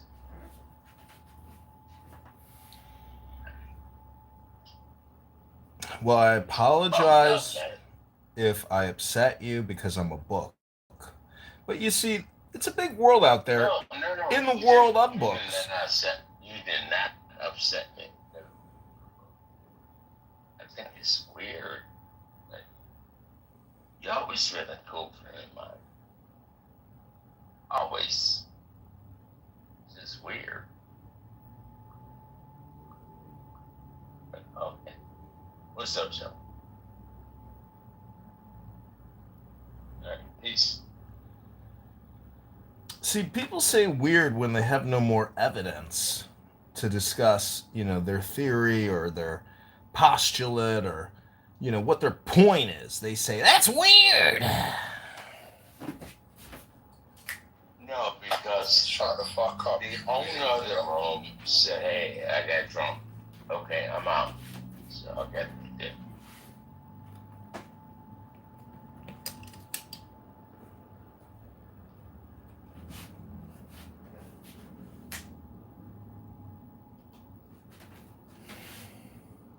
Well, I just want to dedicate this little song to Donald Trump, our glorious president, so brave, nearly took his head off twice, but he's fighting the deep state every day.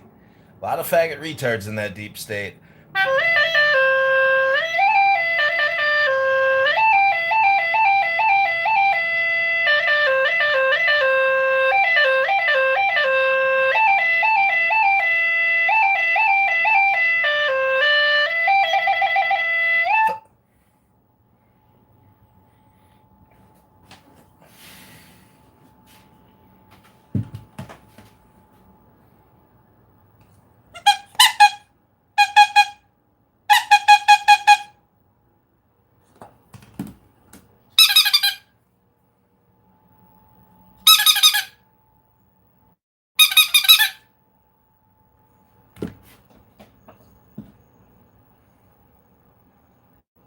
All right, everybody, just take the deepest breath of the day.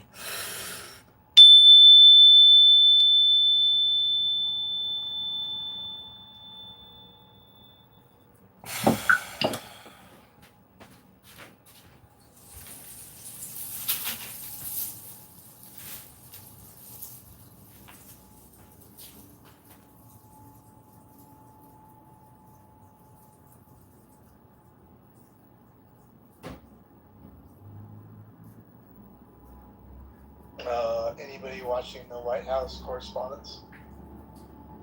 I haven't checked in on it. Supposedly it's good. I should have streamed it. I don't know. I just completely forgot about it.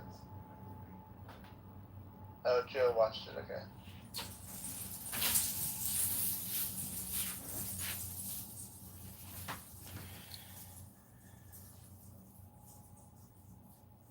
Come on up, everybody. It's an open discussion in the President Trump room. There's a YouTube live version of the room if you'd like to watch the room on YouTube. Production by Norm Green and John Kitover at the White House Live with Donald Trump in the new bunker. This is the President Trump room. We are the antithesis to the...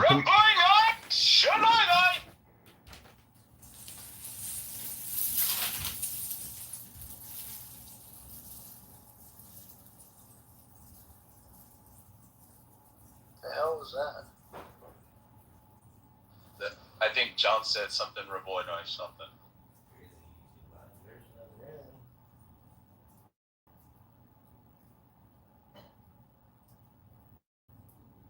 Johnny boy.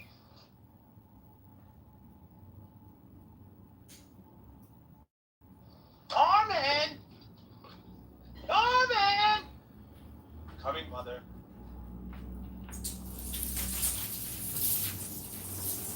Rich, if I could ask you a personal favor just for tonight only, if you could review the YouTube community guidelines on protected classes or protected groups, and then help police that speech so the YouTube live doesn't get a community guideline strike, I'm relying on you, buddy. Thanks. I'll take it into consideration, and I'll get back to you.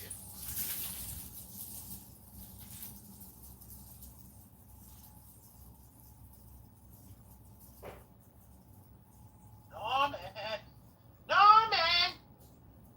Coming, mother. Wait, you guys don't like Norman Bates? Nobody talking.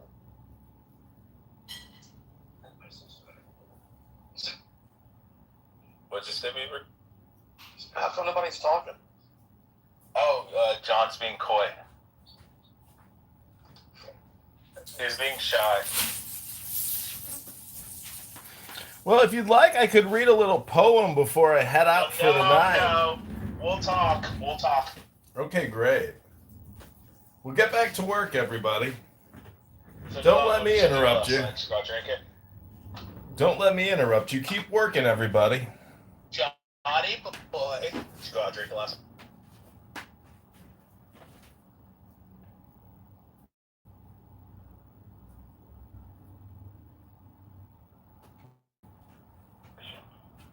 How? Oh, Jesus Christ, not you. Oh, shit, please come up. Please, God. Othello, I'd rather listen to you. Okay, thanks. 3x1, I don't know who you are, but I appreciate you. Oh, you say this every time, Edward. I know. Well, thank you for letting me be me. Yeah, every time we interact, you're like, hey, Jack, you're like, I don't know who this guy is. I can't remember voices. Well, I don't remember your voice, so sorry. No, I know. So Edward is a right man. Edward, maybe you can like talk down everyone and be condescending again. Okay, I appreciate it. Now you remember Edward. No, I don't. Ocean, Edward, course. Okay, it's all good, guys. Yeah, but the question is, with this democratic socialist, do we see the difference between the policies of what they're proposing, not, or are we just going to ignore it as conservatives? I'd rather listen to this communist show. Anything to say? I'm sorry, Edward. Go ahead. Keep going, Edward. He was moved, Edward. Continue, please. Thanks. Well, the challenge is that it's quite interesting that most people today keep saying that they didn't know that these people existed from the Democratic side. And it's kind of interesting that they said that they want to eliminate borders, they want to eliminate the Senate, they want to eliminate. I mean, is this really happening in the United States of America? And I think you guys can give these people a bit of airtime, or am I missing something? Well, I think the genocide in Israel, Gaza, is really to blame for a lot of it. It's kind of feel good, but yeah, it's happening, and it's very alarming. The question is, will they realize the policies won't work and then change their ways? I don't know.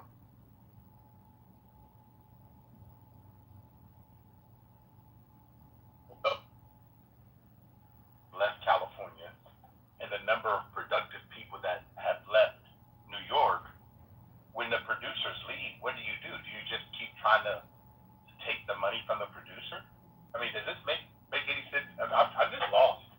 The producer is being penalized, and the socialists are saying we need to have people pay their fair share. But the people that's paying nothing, what are they paying? I mean, I'm just trying to understand the logic. There is no logic, so I don't know. Yeah, you're not gonna be able to understand it.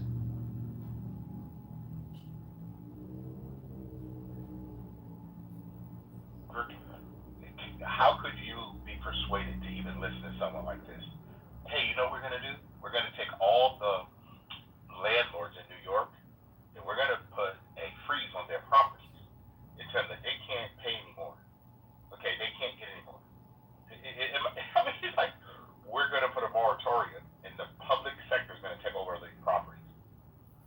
I'm just trying to learn, what have these people managed, or have they managed anything other than going to a college and never having real life experiences?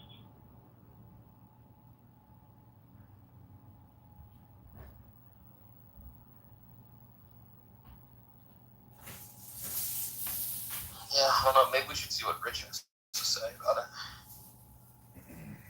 Let's see if he mouths off again.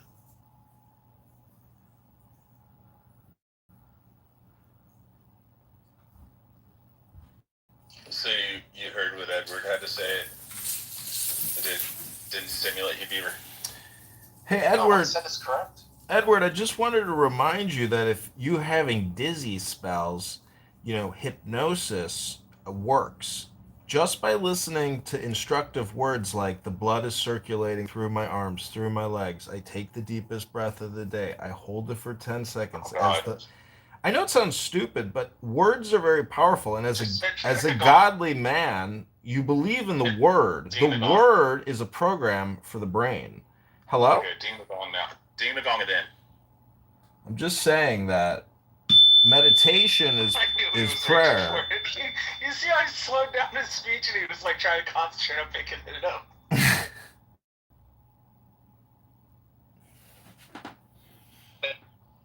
Remember what I said, Beaver? So I appreciate it. Joe, you should come up.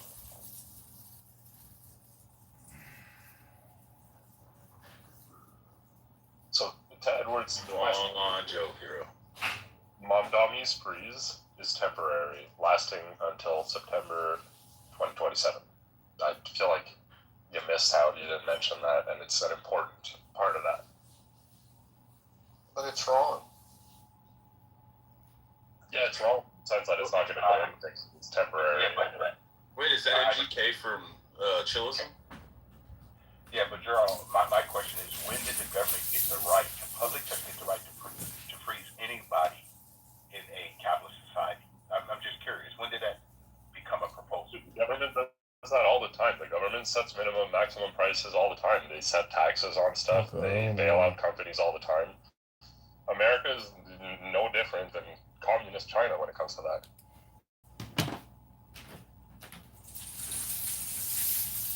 I've heard you a lot of times.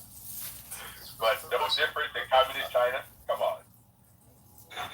America is no different. You guys bailed out Ford how many times exactly? There's way more competitors in the car industry in China. So America selects winners like Tesla and Ford, subsidizes them, bails them out when they fail, and then no one can compete. It's not a free market. It's basically communism.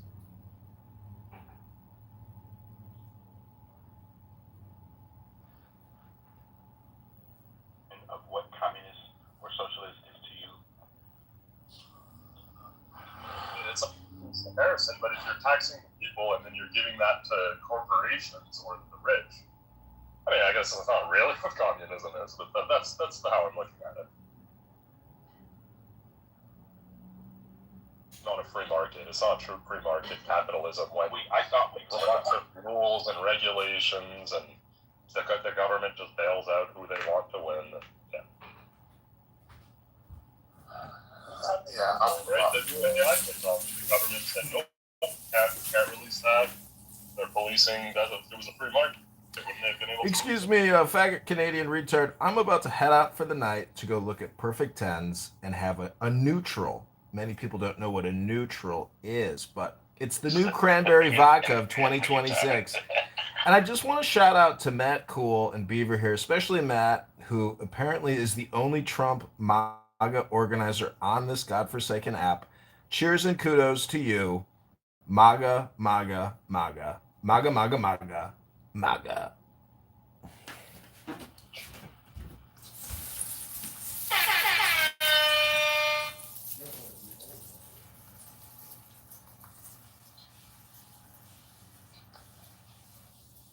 The rent freeze is useless. What they should do is cap the increase. You cap it at 2% per year, and then that prevents that keeps it a lot more controlled, but it allows for increases.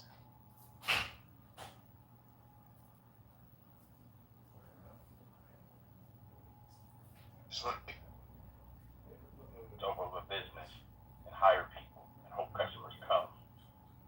You're saying that I should be held to a certain amount of income that I should be able to make based on someone else's thought.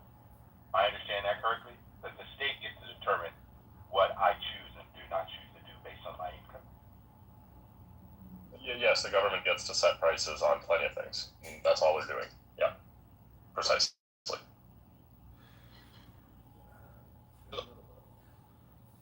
On anything that we sell. It's funny if it's happening. Control pricing.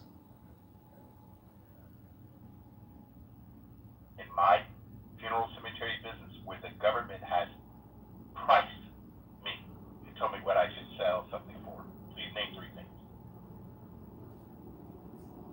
Your industry. I don't know anything about your industry. I'm sorry. You would have to tell me. Probably like some kind of embalming fluids and chemicals. I would assume that you have to use. Yes, but chemicals are usually controlled. It doesn't set the price. I'm just trying to find out where. I'm sorry? Well, let me look up some examples then. Yeah. Go for it.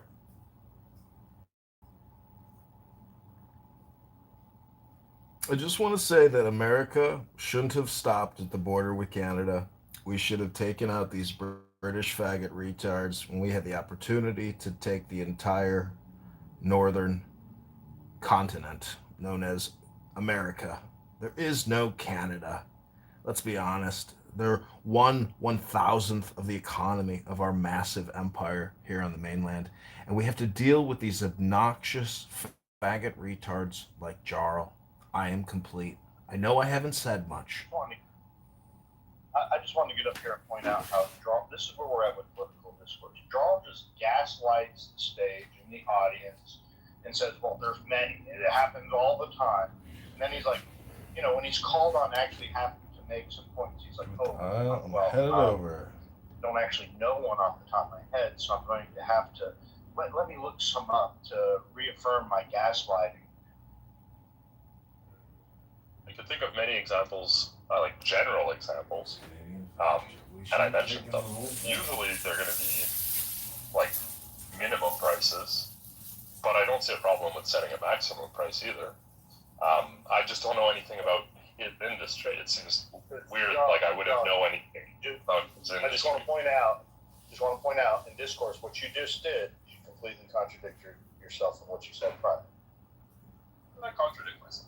Let me list out a few examples of controlled pricing in the United States. So apartment rents already in parts of the United States have controlled pricing.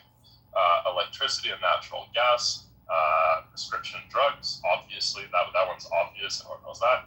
Automobiles, didn't know that one. Health insurance, didn't know about that one. Raw milk, federal milk marketing orders establish minimum prices. Oh, I guess what's the minimum? Emergency necessities. So they maximum. So if you had an ambulance company, you'd have fixed pricing. Medical services. Yeah, those are the common ones. I don't think it's a big deal. What a lot of those things have in common is necessities, right? Like utilities, energy, housing. Housing, I think, is a necessity. So I would see why it makes sense, right? It's all like medical stuff. It's all like the basic necessities. Can we do a quick diagnostic here? Because I think a lot of people forget that when you are having an intellectual conversation on a conference call, free conference call with random people, you're bound to meet faggot retards that can't even, that's why I like to do a diagnostic. Jarl, what is 100 times 170? Well, I'm listening. What's the question? What? You want me to answer a math question? If I heard correctly, just add the zeros.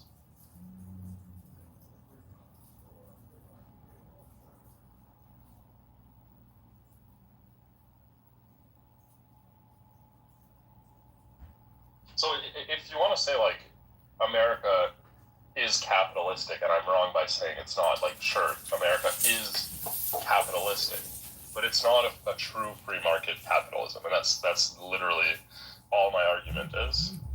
We get it. We don't have separation of state and economy, Jarl. I mean, we've read Ayn Rand. What else do you have to contribute for us to consider not wasting any of our time listening to you on a beautiful Friday summer night? I mean, make it valuable, Jarl. Make your submission interesting, enlightening. Give us value, Jarl. ask you a question. Give us value. I mean, if you want value, I don't want to. Whatever you guys want to talk about.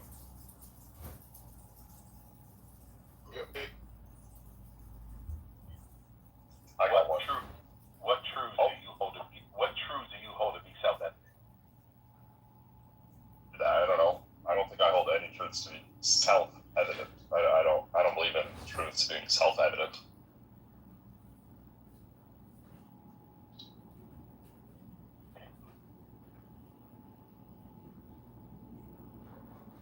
Truth is pretty vague. One truth is that Canada is far inferior to the USA. I mean, that's just evident. It's a fact. It's true. It's always been that way, and it always will be that way.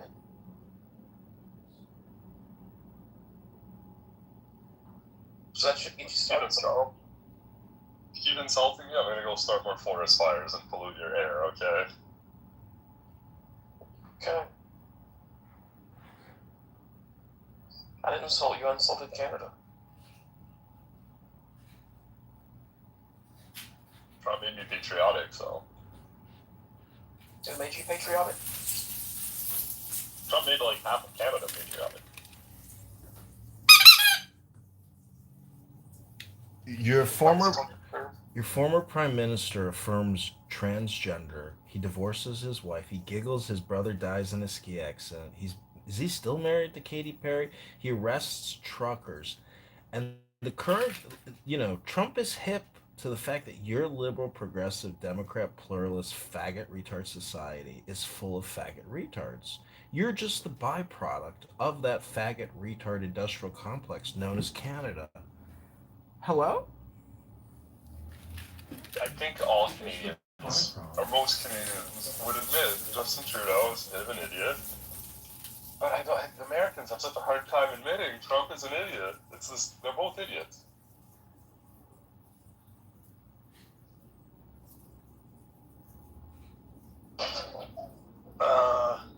Who's the best prime minister Canada has ever had? So far it's Carney, but I mean it's very early to say. I don't know. That's the best stuff, man. I don't know. I have no idea.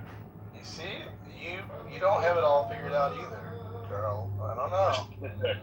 John Kitson, I think, is really good, but yeah, it's long, it's complicated. But I don't know all the Canadians. So far it's carne asada. Sorry.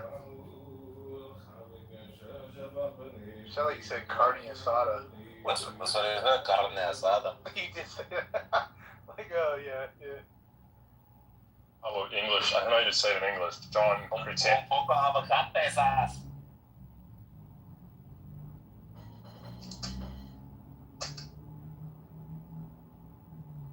How you been, man? Long time no see, man. Wow. How's life? How's life? Good. Everything good? How's everything with you? Well, I've been sitting, just soccer all day. I think coach was good. Who do you have to pick to win the whole thing?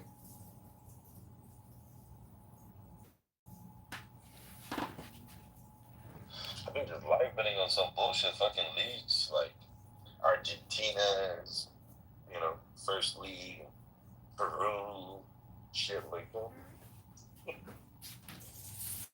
Yeah, man. It's been good today. It's been pretty motherfucking good. Give me some carne asada.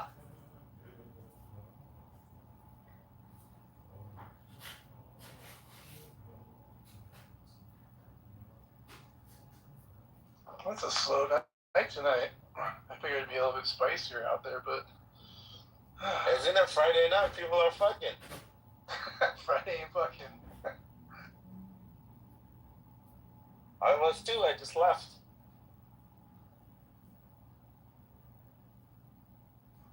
There's no point to this app if the libtards aren't gnashing their teeth.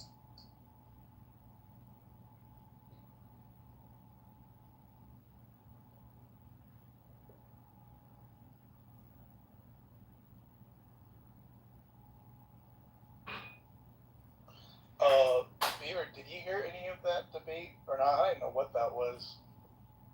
Over in Politically Correct with those two quote unquote MAGA / conservative people or no? I forget if you even heard any of it. But yeah, I heard a little bit. It was the typical tried to do a shtick. The lady didn't fall for it. The guy fell for it a little while, but the lady left. And then it just turned into a shit show.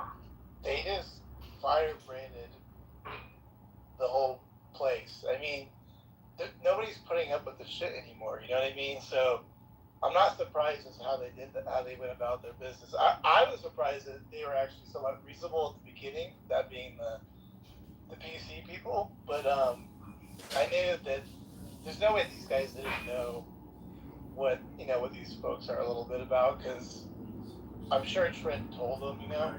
You would hope so. Yeah, and then someone said they had been in the room before this event. They just no way they didn't know.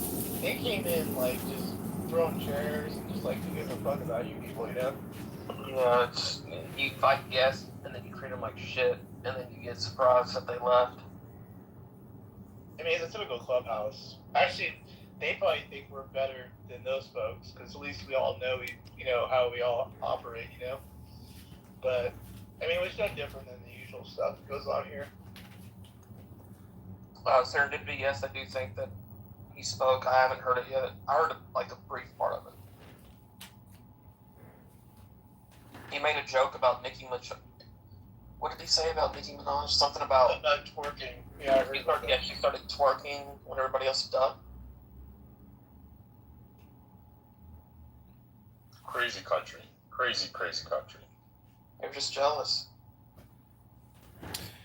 See, that's just projection. We're actually a highly enlightened country. If you study the founding fathers and the principles of enlightenment, you will see that our craziness, our far outness, is actually theosophical, philosophical, and based in wisdom and even metaphysics. It's faggot Canadians like your former prime minister, faggot retard, who probably killed his brother and giggles and laughs about it, divorces his wife, marries a witch known as Katy Perry, and tries to destroy patriots in Canada and ruin their lives. Faggot retards like that, like losers who want to ruin their own country and ruin people's lives because they're faggot retards, like your former prime minister, Kevin Trudeau, or whatever the fuck that faggot retard's name is. Fuck him. What happened to his brother? He killed his brother? I don't... Yeah. His brother was skiing, and his brother died, and there's a very strange interview with him, like, since the passing of your brother, and blah, blah, and he's, like, giggling. It's the weirdest fucking, like, bizarre, shocking, like, what the fuck? Like, what really happened here? Like, this is weird. I know weird is a weird thing, or a stupid thing to say on this piece of shit conference call, but look it up. Anyways, I'm telling you, that guy is a faggot retard, and, like, we should restrict that faggot retard from ever coming into America. Ever. He can never come here and visit that witch fucking piece of shit Katy Perry, who performed her witch rituals at the Joe Biden inauguration in DC in her little white witch outfit. I'm telling you, these people are Satanist ideologues. They utilize satanic, evil iconography in their communication to us as a nation. These are fucking pieces of shit faggot retards. I am complete.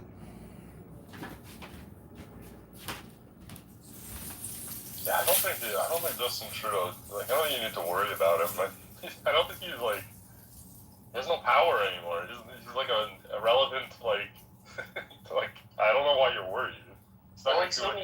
He needs to pay for what he did. What did he do? Other than be like a terrible communist. Did he fuck over his truckers? Not really. No, they won in court. They got their pay. They got their settlements. Good for them. That's not enough. No, that's definitely enough. And then the court said that the government should never do that again. The usual stuff there. Yeah, but he needs to pay for that. As a Canadian, he needs to pay for other things because he has like other ethics issues that like he was like taking money and stuff. Like how it's complicated, but there's other ethics issues that are way worse in Canada than that, I think. What were we talking about? I don't know. I just kind of want to rush Jarl for a moment. So, do y'all remember when Jarl was running around on the staff talking about how tourism, how nobody wants to visit America? He went on and carried on about this all last year. Do y'all remember this? Yeah. Was it people last year? So we actually have the numbers. So just to point out, 68.3 million international visitors visited America. Now this was down 5%, 5.5% from 2024. But I just want to break it down for you. 18 million from Mexico, 16 million from Canada, and 34.3 million from overseas.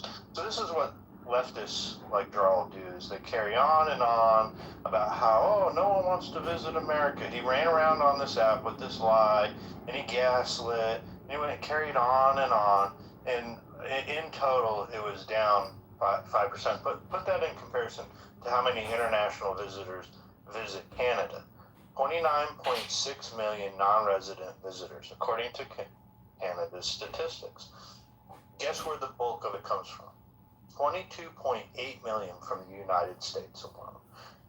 That's roughly 3/4 of all visitors to Canada come from America. We literally support your country. You feed off us like leeches. If it wasn't for America, y'all wouldn't even be able to survive. Joe. Just to clarify though, you said year over year with FIFA that it's down 5%. No, this was 2025. Hello, we don't have statistics for 2026 yet. 2026 isn't over. That makes sense. I didn't say anything about FIFA. I specified 2025. See how quick they are to try and I make all these factual assertions, and Jarl has nothing to say to my factual assertions. What do you mean? I just asked a clarification. Though. Chill out. It's fine. I'm not saying a number, but I'm asking if you said it was down 5%, because that would prove my point. It's down 5%. Like I'm not comparing it to Canada. I'm just saying it's down. Listen, faggot retard. I want to nominate King Nav to the Donald Trump administration. King Nav, I think your insight and analysis is spot on. And wherever you get your gossip from, it's fantastic. And I want you to be at Stephen Miller's side, helping decide the future of America. I nominate King Nav for the presidential Trump administration. Thanks. No, but Joe, I wanted to say this. One of the biggest mistakes we made as a country was one in 1776, not pushing them further all the way up so that we could have just taken over and destroyed Canada. And then the second piece was in the War of 1812, not pushing further and taking Canada. And then third is not taking Canada when we had our shot. But again, Canada still was loyal to the king and queen. I think they still are to this day. They still have a role for them because they weren't able to get their own independence on their own. They didn't have the balls to fight on their own, so they had to wait and beg and say, please, please give me freedom, please. And then finally, they were nice enough to relinquish and give them freedom. So, that's what happened. They had to beg and plead for it. They couldn't pick up a gun because they don't know how to. So, it's not fair to compare, Joe. It's just not fair to them. I do think it's funny that you're talking as if you're not losing a war that you said would last 5 days, 2 we're weeks. Losing? Can you give stats how we're losing? Oh, we went over this a while ago. You're not losing. America's You just said we're losing. You said we're losing a war. Oh my god, you guys are so But that's not what you said. So Beaver, I believe it was with Beaver and Matt, we had this discussion last time. But what people mean when they say America is losing is they're losing the public opinion, right? It looks really bad. They're losing in terms of image and reputation. People expected this to be over as fast as Venezuela. In that sense, it's a loss, right? But it doesn't mean America's losing the war. But it is a loss in that sense. So you were gaslighting, hoping we wouldn't call you out. Got it. Understood. So you believe we're losing the public perception? I'm just repeating a discussion we've had previously.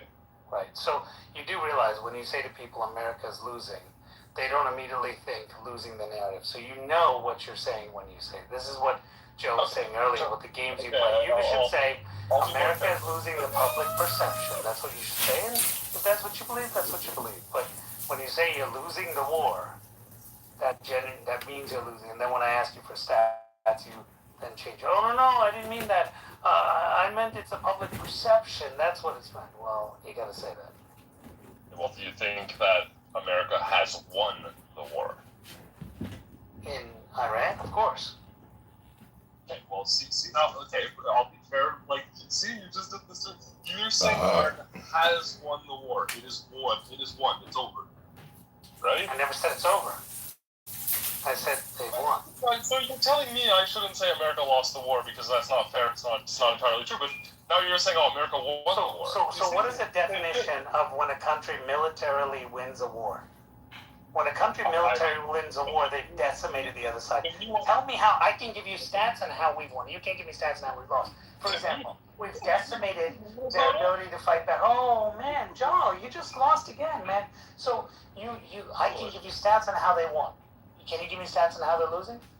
Oh wait. Yeah, I'm sure I can find stats. Yeah, 100. Like I can. So tell me, who's lost more people and in the war? Iran or the United States? Oh wait. Oh, okay. So usually who's the winner? Do the winners are the King winners Nav. usually the ones that lose less people? I'm just curious. King Nav, we've killed America. It's a yes no question. It's a yes no So question. you're saying I'm asking you. It's a yes no question, and then we can go on to the next question. Well, you're just arguing that America is winning. Right. So I'm asking you a question again. In wars, do the winners usually? Why are you so scared to answer? Do the winners? Are the winners the ones that lose more soldiers? The answer doesn't matter. The answer is yes. Sure. America killed more people. Go ahead. So again, I'm asking you a question. So in wars, is the country that loses more people, are they the winners? That's actually irrelevant to the winner of the war. I'm just asking you a question. So are they? Relevant to who's the winner. Yeah. So the country that can't fight back, that loses the most military equipment and the most people, are they the ones that usually win the war? Are they the ones that ever win the war? I'm not a historian, but I'm sure there are wars that have been won by the side who had the greater loss. I bet money on it. Okay. All right. So you believe that Iran is winning the war then, militarily? I don't. No, I don't. Okay, I wouldn't you say said that already. I prefer to say America. If you're going to correct me and be semantic, America is facing a loss in the sense of, like I said there. I'm not going to repeat it. Yeah. Yeah. So you believe that America is losing the war in public perception, but you don't believe they're losing militarily. Correct? No, but I do think, like, if I can elaborate, it's a lot more expensive, a lot more drawn out, a lot more long than America had intended, and that is, in a sense, I don't want to say a loss. How do I word it? It's not a good thing. There. Is that better? So do you believe that America lost the Iraq war? No, I guess. Wait, but that was a lot longer than expected. Hold on, I'm going by your argument. But do you believe Canada lost the Afghan war because they joined and the war went a lot longer than expected? If you actually look at Canada at that time, I'm just going by your definition. They expected the war, and they expected to last 1 year. It went longer than that. So do you believe that Canada lost that war and in defense of what happened in 9/11? Sure. Okay, so you believe Canada lost. Cool. So Canada lost that war. So your people waged a war that went on 11 years or 12 years and lost it, along with America. That's what you believe. Wow. I don't know why you're arguing over definitions. I just think, like, if the war's still happening, you're right. No one has lost it. I think no one has won. So I'm wrong. I should have said that America lost. But I think you're wrong if you're saying America won when there's literally a war happening right now. How could that make any sense? But Juro, we literally took control of the country of Afghanistan. We literally toppled Saddam Hussein, regime changed him. We literally won the war. Militarily, we won the war. You could say that the outcomes were not beneficial. That's a whole different point. But when it comes to the actual war, the military won.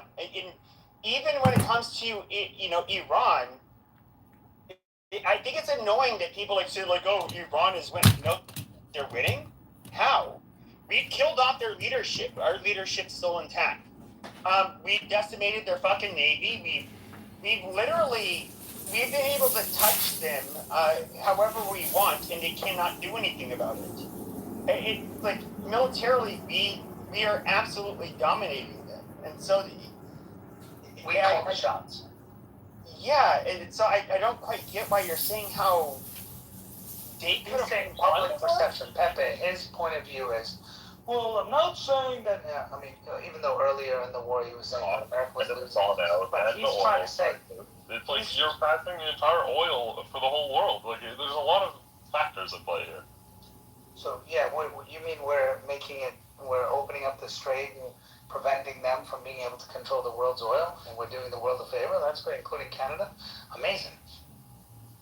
Because you do realize, see, this is where you can tell how dumb Jarl is, right? If you don't do this, right? Iran, by the way, has had proxies doing this they're called Houthis. I'm sure Jarl will pretend like he's never heard of them, who were doing this to oil ships long before this war began. Okay, and they were invading trade routes, and by the way, some of them were Canadians. In fact, I could pull up some that happened before the war. Then you'll say, well, and your country didn't defend those. Why did they defend them? Because your country's chicken shit to do anything. So I think it's important you understand that somebody has to do something, otherwise these people will try to control it. Now, you could be smart like America and say, hey, we want to be energy independent, we want to start drilling our own oil, and we want to start doing that kind of stuff, but you're run by radical leftists who don't want to do that stuff. But in this country they started doing that and started exporting oil and all that. So yeah, and then they're working on solutions to create a pipeline that goes around the Strait of Hormuz for the world. So there should be some appreciation. Is the war still going on? It is, yep. And you genuinely think one side has won, even though it's still happening? I do. So, hold on, let me see this here. Wow. Well, I'm just reading something here. Oh, man. 2020, I'm looking at this. 2024, under Donald Trump, Houthis launched an attack in the sea and destroyed Canadian ships. Under Donald Trump in 2024, man, your country really defends you guys. I mean, and by the way, they were oil ships. Holy shit, that affected your country. Oh, anyway, I'm sure Joel's okay with that because, hey, why defend your people? Let's see what this has to do with the current war at hand. Your exact words were, oh, you're affecting oil. Oh, you're doing all this stuff. Hey, let me ask you this. If in the end, one country's defending your ability to have free passage of oil, and that's not your country. So shouldn't there be some appreciation? I'm just asking that. I mean, your country didn't bother to defend when the Houthis came and destroyed and killed your own people. You're saying it's always been happening, then why are the ships not crossing the strait now? It's not me you need to convince, it's the people who are not crossing the strait. It doesn't make any sense what you're saying. What are you talking about? The ships are not crossing. So right now we have a blockade. We determine who goes in or out. That's a bad look. Everybody, like the whole world, is seeing this. And I know some people here agree, as America just doing a stupid plan because Netanyahu convinced them on a whim, and now it was supposed to be over in 2 days, like Venezuela. It's lasting way longer than expected. The American economy is drying out of oil, and just like the weapons, like a bunch of shit's running out in America. It just doesn't look good to the rest of the world. Disorganized. This is terrible. We don't look good to the rest of the world. Oh my God. No, he's right. No, Joe, I'm going to agree with you. You were right. You're making me go you're going to attack Canada, but you couldn't attack Canada right now. You're very busy with another war. Joe, I got a question for you again. Do you believe, I'm being honest with you, honest question, before Donald Trump took office, Houthis attacked your people. Do you say, holy shit, my country should have defended my people? Would you say, it's okay, they died, big deal. Some oil got destroyed. What's your view? no idea. I've never thought about it. I've never looked into it. You don't care. You don't care. And that's fair. That just tells you who you are. You don't care. I mean, the first thing I hear if somebody says an American died, I'd say, fuck them. Nobody has a right to destroy my people. But you, on the other hand, what amazing patriotism. You just lose all credibility. Amazing. How many Canadians do you think that have been killed by the Houthis in like the last decade? Do you think it was over 170? I think one killing anyone of any other nation is horrible. And by the way, more Americans have died in the last, I would say, 10 years by Iran, just proxies killing Americans randomly, than we've killed them since this war began. I like how you mentioned proxies because you looked up the number. So you don't believe they're wow, that's incredible. Holy moly. You have to specify proxies because it's not actually Iran. So you mean, so if somebody, what you're saying is that this, let's see if Jarl has Canadian law. I'll ask Joe here. Joe here, are you there? I don't know if Joe here is. So, hey Joe, I got a question for you, Joe. If I pay someone to kill someone, am I guilty of that crime, or am I just off because I didn't pull the trigger? You would be guilty of. Not according to Jarl. Jarl says because someone else killed them, it's not me that did it. Got it. Understood. That's Canadian law. That's Canadian law. I don't think you should shoot through hostages to try to kill like the bad person. You believe that Iran didn't hire these groups and pay them, even though there's money evidence and Osama's administration said it. Everyone else. No, you're just like, I don't know why you're saying that. No, I don't not believe that. I believe that. So then I just said, so Iran is directly responsible for the murder of Americans all across the world. More Americans they've killed. And my view is when you kill our people, you should go back. Your view is and Ocean, welcome to the room. I don't know if you were here earlier, but we were talking to Jarl and I was saying, Jarl, there's examples in 2024 of the Houthis killing Canadians on ships and all that stuff. What would you say about it? Well, I don't know. I said, dude, you should say fuck them up, but your country just sat on their ass and was like, help me, United Nations, NATO, somebody, and nobody did anything, and you guys were like, okay, well, I guess they just died. United States, help me. That's what they did, and that's exactly what you're doing.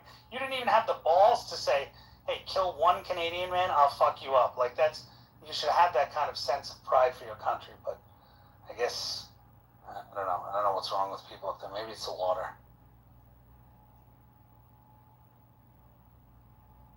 Anyway, Ocean, what's going on?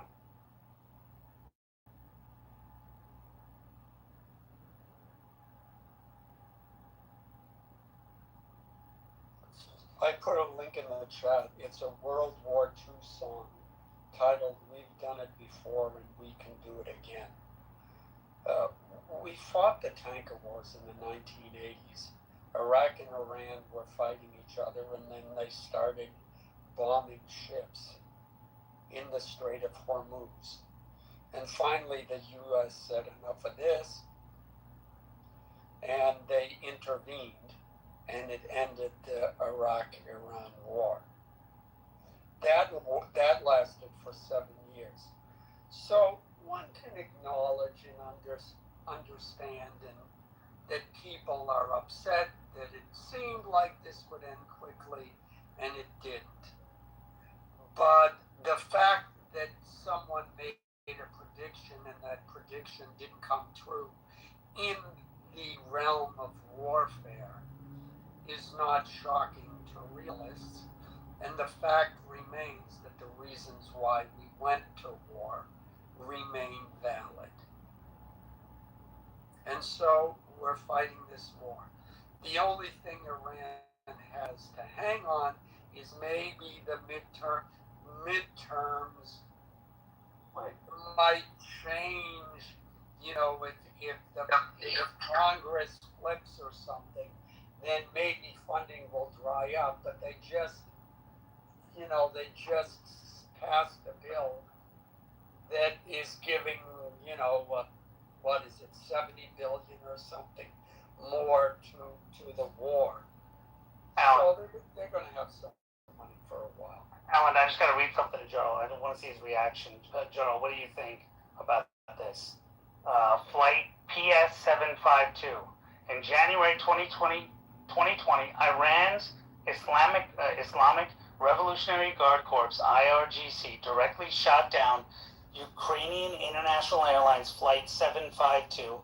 The strike killed 176 people aboard, including 55 Canadian citizens and 30 permanent residents of Canada. Charles' response? No problem. I've heard many times. It's like maybe the first one to bring this up. Yeah, I know you don't want to get. Hold on, I know you don't want to hear a response from a black person because I can name a lot of shit where we was fucked up. So go ahead, person. Go ahead. You don't need to make this a black. We're not talking about black versus white. Like, let's just keep it. Black American is an ethnic group. It doesn't matter. I can bring up some shit where we was fucked up too. Okay, no, but we're keeping this like, you know. Yeah, but we're not making it about ghetto people in the black perspective. Alan doesn't like historical context. Because Alan cares. So that's why you don't respect us. We don't respect you, so nobody gives a shit about your opinion. You do not like historical context. Go over, listen to the Reverend Manning, and maybe you'll learn something. But in the meantime, you go ahead. You guys who are speaking, go ahead. Yeah, we're not doing this. Yeah. In any event, yeah. I mean, you tell me that now, King, about the IRGC downing that plane and 55 Canadians were killed. I'm trying to understand why that's a bad thing.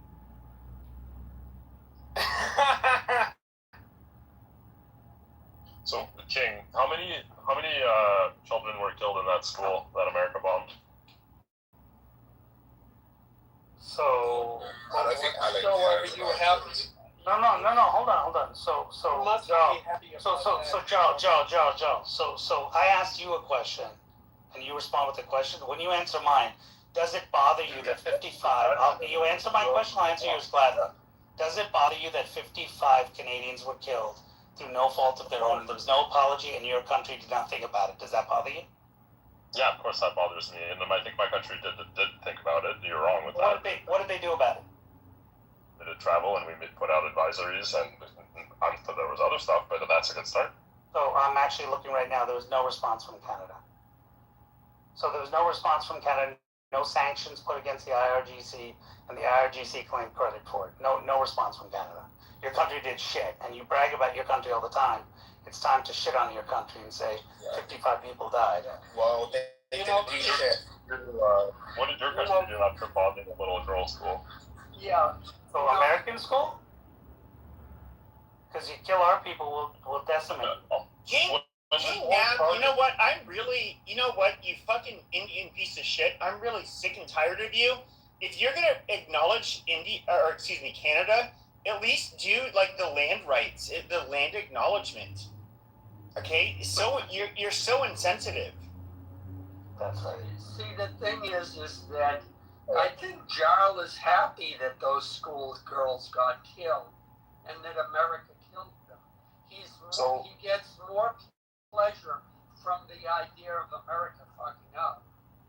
But the fact remains that Canada did nothing. I mean, I joke and I say, well, white people will send a strongly worded letter to their congressman if they're upset about something. That's essentially what Canada did. Yeah, we killed those school kids. Yes, it's a tragedy. We didn't mean to do it. It was a mistake. But the IRGC has been killing Americans and other people throughout the world, and they're doing something about it. But Canada was not alone. Refuses to do, except they let yeah, but they weren't alone. Country, and they're probably fucking Canadian girls. Hello, are you there? Canada was not alone in their atrocities. You heard me speaking. You couldn't wait 2 seconds. Well, I'm just letting you know, Canada wasn't alone. So I just have to point out. We're gonna hold on. No, this is how this shit starts. We're gonna let Alan finish, then Adam can respond. Well, I'm done. Thank you. Thank God. You're a faggot ass fucking racist, Alan, and you know it. No, and you can suck my dick. I just don't. I don't give a fuck about none of this shit you have to. Black people. That's all. I don't tolerate stupid black. I said Adam can. Alan, I said Adam can respond. I did not say your piece can respond. Go ahead, Adam. Listen, I'm not here to fucking go back and forth with people. Someone else can respond. I want to point out that when King said Canada did nothing, we took them to international courts, and there's like of that. We pursued an ICAO case. We applied sanctions and immigration bans, and we created, various initiatives. So Canada did really quite a bit, and that is exactly what I expect a country, a modern democratic country to do, is to not just start a fucking war. So big countries international. Did they do it again after? Let's see your knowledge. Did they do it again after that? And kill Canadians? But you just lied. You just straight up lied. You said Canada did absolutely nothing. You said I'm looking at it in front of me and Canada did nothing in response, and that's just a flat out lie. You're trying to call me out on a bunch of little nitpicks, but that's just a straight up lie. Well, what did they do? If they did it again, then what did they do? I just listed out 5. So you believe that what they did was effective because Iran did it again and killed Canadians? That's amazing. That is really awesome, Joel. Like that's the way you do things. No, that's what you said. You said it was really effective, and that's what a country should do. That's what you said. So that's incredible. When it happens again, I guess your view is, hey, it keeps happening, but Canada responded the right way. They did the right thing. Got it. Okay. It's a basic. In a delusional manner that this is better, and it's not. This war is not working. So you believe it's okay if a country kills one of your people, you don't take an eye for an eye. Your view is, hey, we'll do it. That's it. That's fine. That's cool. I don't think it's okay to just go rogue, dude. And within your country, if somebody comes and robs your house, you don't get to just go do your own investigation. Actually, Joel, if someone breaks into my house in America, I have the right to beat the shit out of them. If I feel like I'm in harm, I have the right to beat the shit out of them. Maybe not in Canada, but in the U.S. I can beat the shit out of them. If you were in a fucking plane and it got shot down, okay, you have to do your own investigation to figure out what happened. It's not the same. It's not self-defense. Give me a break. What are you talking about? You just gave an example. Someone breaks into your house, and I gave that example, and you say you don't have the right when someone breaks into your house to beat the shit out of them. Yeah, I do. It's a basic part of interpersonal communications, that in order to communicate effectively, you have to speak in a way that the other person understands. The IRGC does not understand, nor do they care about anything from the any international sanctions, anything that the UN might do, anything that the World Heart might do. They just laugh. That's all. They had no respect for Canada. The fact that all of those things you listed, they laughed. The only thing they understand is military force and severe economic force, such as blowing up their ability to export oil or cutting it off. That's what they understand. So when you're talking about what Canada did, no, it was completely ineffective. But just one second, Alan, I just want to add to this. So there was a protest that happened in January of this year, and the Canadian Foreign Affairs Minister, Anita Anand, talked about a Canadian being a Canadian citizen, and it was a major citizen, actually a member of government, that was killed at the hands of Iranian authorities, and was basically, their throat was slashed and everything. Wow, Canada's response was, we're not going to do shit. U.S. is going to do it, and then we'll condemn the U.S. Yeah, amazing. Joe, what a country. And then it also says was killed by security forces. The victim's name has not been given. Canadians, since Canada put sanctions on IRG, which you said were effective, IRGC has harassed, captured, wounded, and killed Canadians who are traveling, through the region. That's incredible. And according to Canadian intelligence and victims association, IRGC has also subjected Canadian citizens within Canada to surveillance, online harassment, death threats in efforts to silence their demands for justice, has beaten and abused them, and the Canadian government has not responded. Wow. In the years following the crash, the IRGC has placed exit bans on relatives of victims living inside Iran, such as the mother of a prominent Canadian activist, Hamid Ismaili, barring them from leaving the country. Well, Canadian, man, they're fighting hard to get their people released. I mean, they took a prisoner. They basically have a prisoner, Canadian prisoner, who's actually a prominent person as a prisoner that's still there in Canada. Man, your Prime Minister's really negotiating for that release, man. But according to Jarl, that's the right way to do things. This is the right approach to do things, to get our people back and to avenge our people. It's good to know. Good to know how you think.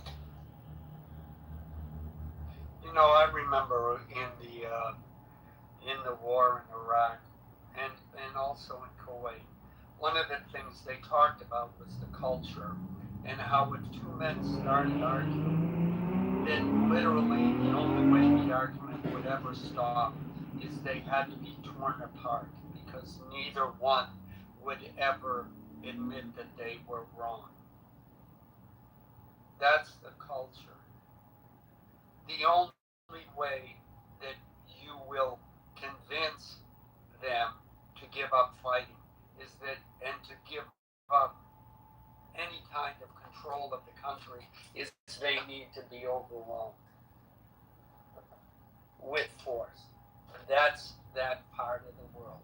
That's the way it works. You can't change them. And the problem that the West has, and the problem that the liberals have, and we saw that with Obama, with we negotiated this.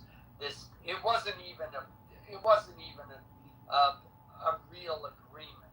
It was a political understanding with no teeth.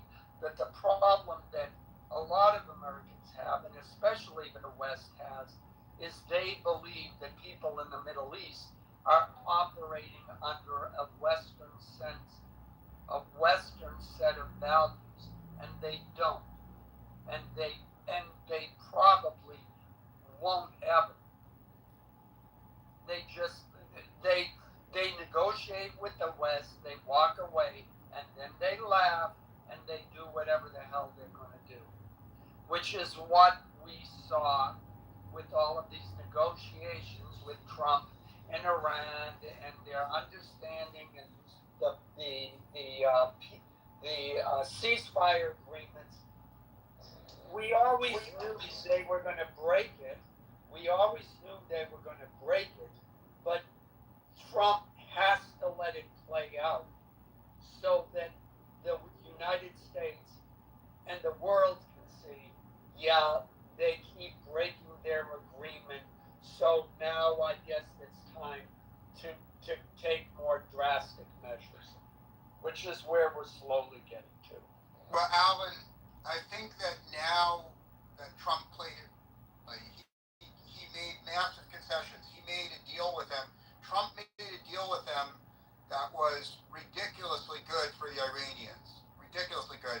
And I think in hindsight, he was smart to do that, because when he made that deal, he won agreement from Pakistan and from the Saudis and from the Emiratis that if the Iranians broke this deal, that's it. There's no coming back from it. And so Trump very smartly, he built a coalition of the willing. He has a coalition of now 30 nations. There are 30 individual countries that are helping Trump bomb Iran.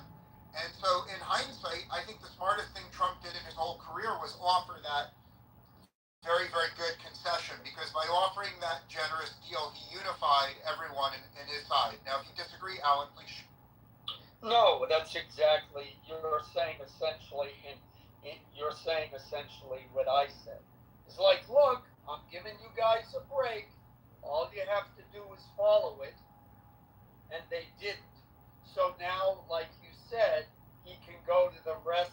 He can go to those other countries and said, "Look, guys, I gave them every chance, and they still can't get their shit together and follow this agreement. So I'm gonna go full on with them, and they're on board. Meaning the other countries are on board now." Well, the question I have for you, Alan, and it's a very brief one, is what do you believe China is selling Iran a lot of weapons or a little bit of weapons right now? I don't know that.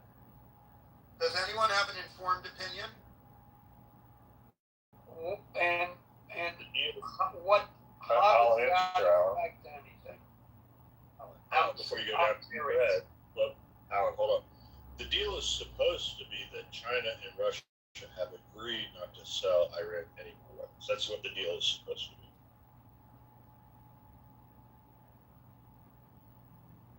I mean, look, I for fuck's sake, go the villain in this room and say this. Like, I do think that the Israelis were pushing very hard. We can look at, who the main donors were, the private donors, there are individual donors. Paul Singer, Miriam Adelson. We can look at the pro-Israel lobby. They were obviously, they saw something in Trump, and they were absolutely correct in this evaluation, where they felt like he could be probably maybe not the last president, but the last president for who knows how long, who would end up doing what he did for the state of Israel. I just look, Iran is a pain in our ass. Yes, I get it. They call us the big Satan. They say all of this shit. They've killed U.S. troops. It's always been within the vicinity of the Middle East when they've done it. There's a lot of conflation that I've always heard going on between, like, oh, well, they're your enemies, and, okay, ISIS, which, for example, committed a lot of terrorist attacks on Western soil. We're not affiliated with them. In fact, the Iranians, the Shias, hate groups like ISIS, which are Sunni, with the fucking passion. They will kill each other. I think that, that's why Israel, for example, is happy Jolani is in power in Syria. There's no longer this route in which weapons can be, smuggled from Iraq and Iran into Lebanon. I just, like, at the end of the day, I feel like we are fighting. They're going to try to give you this turd. They put on an ice cream cone, a waffle cone, and they put sprinkles on it. It still smells like shit and will taste like shit. But they want you to just, like, say, hey, this is the best thing for America to do, where I absolutely disagree. And, it's not, I love Jews. Like, I have no problem with Jews. But obviously, I look at the world through a much different lens. I'm not a small minority. I'm not a group of people that, there's been a lot of anti-white, I guess you could say, rhetoric for the last, decade or so. But at the end of the day, who's going to do anything to us? Nobody really can. But, they're scared. Israel's has always felt or had to deal with, like, an existential threat. And so they've always kind of gone overboard in comparison to us, who we never really felt imperiled like they did. But, and I'm not saying this out of malice or because I dislike Israel, but I feel like this war was completely sold to us to basically, as if it's in our best interest. But in reality, I think it was in the best interest of Israel, obviously. And I'm trying to, just because I actually care about Jews enough to say this, like, this is going to backfire and people are going to fucking hate you. On the left and the right, this is just like the worst route you can fucking go.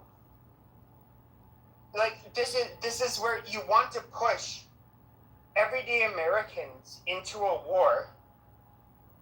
It's going to, whether which class they're in, people are going to have to see their sons and daughters die. And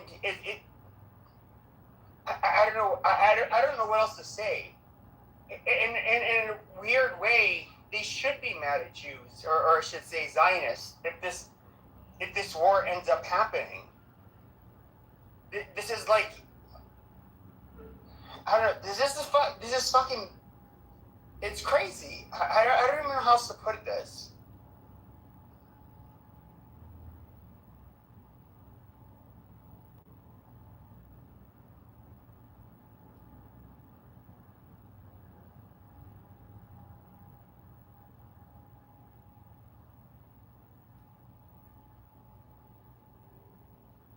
You were off to a good start, Pepe. You were off to a good start. You brought up white people.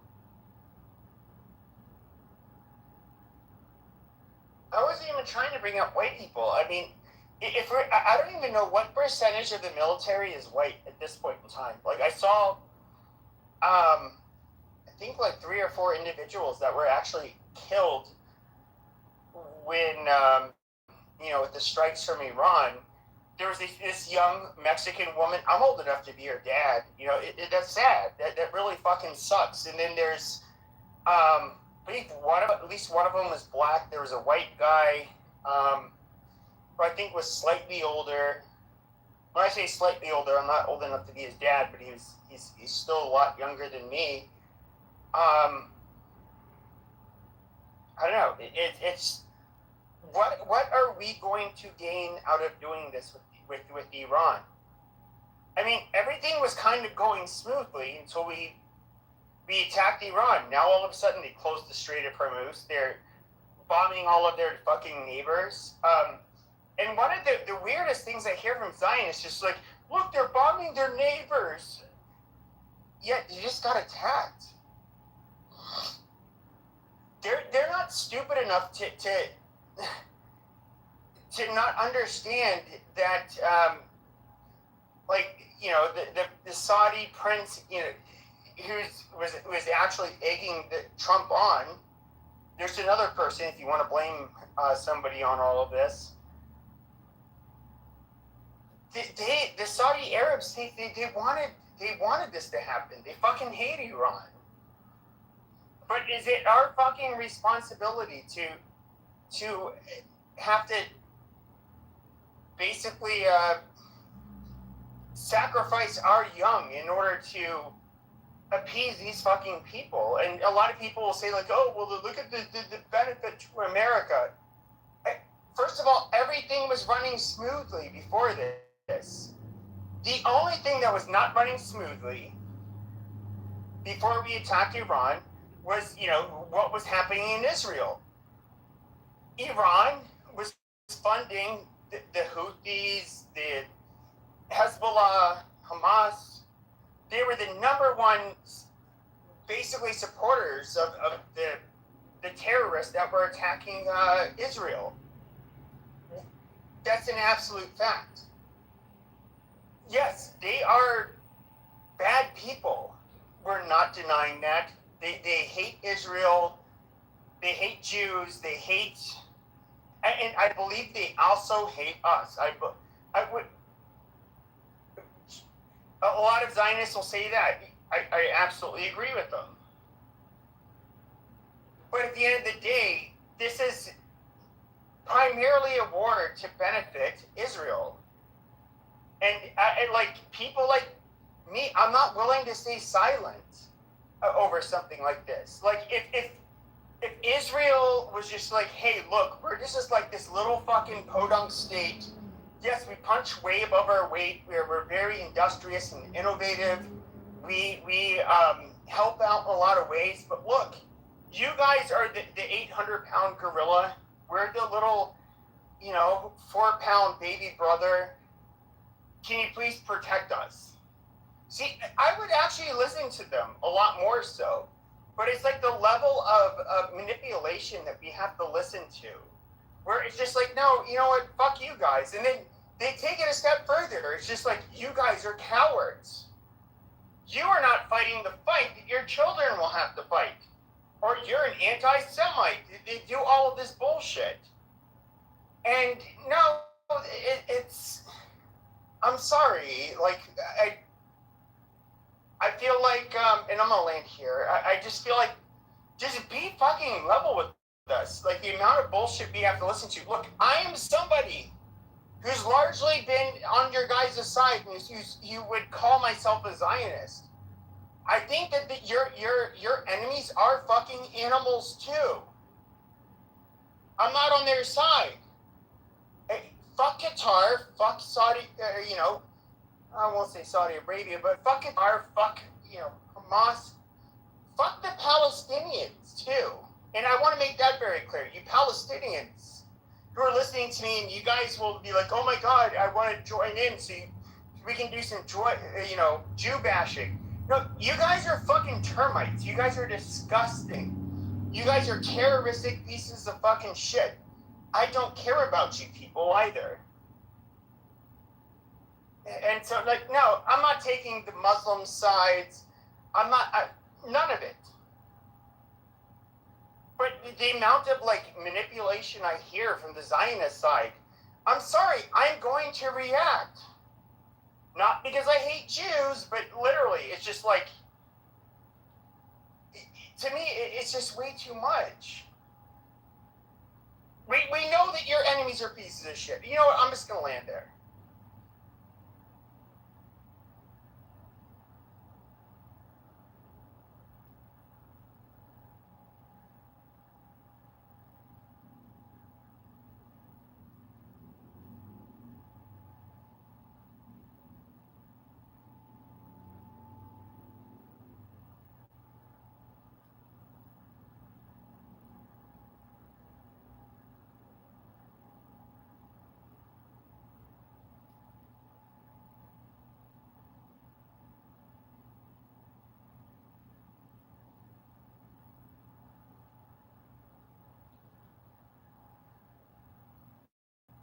I don't know, is it just me or is nobody speaking? Nobody's talking. Well, I'm just curious. Is there any of you people? So, what I love about this I have a very specific gripe with Israel, and it more has to do with like how what I would call Israel firsters trying to fight with other Republicans that are not Israel first, them trying to talk us into conflicts, which I don't think are necessarily in our best interest. But I am curious, are any of you diaper-head Muslims in the audience, would you like to try to maybe say your part of the story? Why we should be on your side, which, obviously we shouldn't. Or is there any Zionist in here that just thinks I'm like a horrible anti-Semite and I'm a retarded person who just, my proverbial diarrhea that's coming out of my mouth is nonsense. I'd love to hear from either group. I have something to say. I think it's way deeper than just like who is supporting who. I think this whole war is just straight off of just like the oil reserves. I think that's all that the United States cares about. I'm still trying to figure out how does Israel come into everything, but I know on Trump's behalf, I know he wants like Iran's just how he took over Venezuela. He wants to do the same exact thing with Iran because Iran does have a very big, large oil reserve. So it's like if you look it up, you can see that Venezuela has the biggest oil reserve in the world, and that's already taken over by Trump. So the next after Venezuela is Saudi Arabia, which is an ally.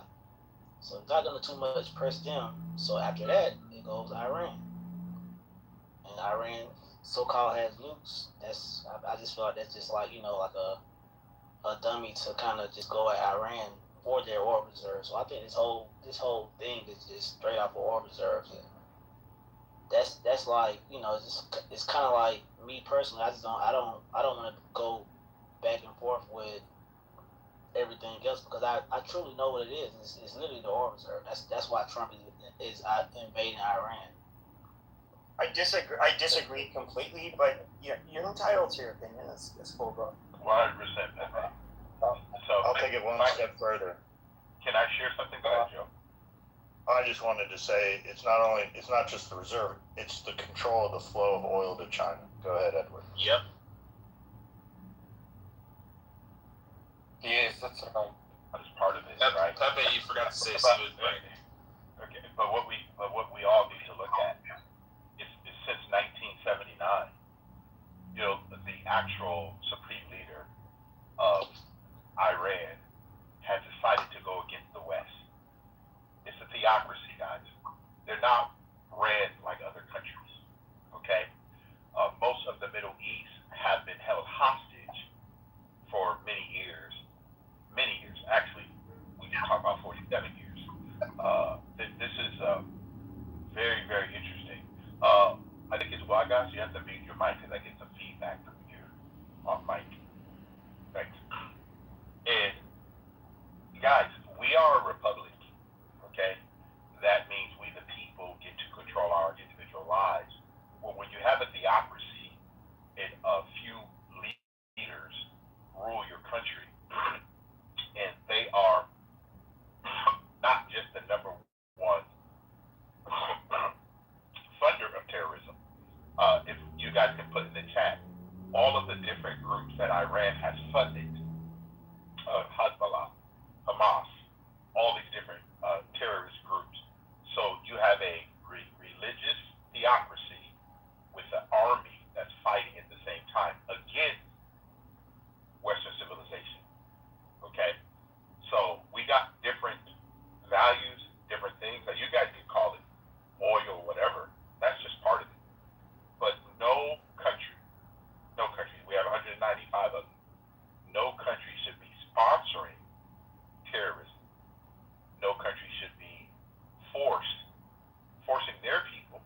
I see someone put in the chat about blowing up a school with 168 kids and all these things. Guys, I don't know if you know this, but countries kill children. Unfortunately, war is not good.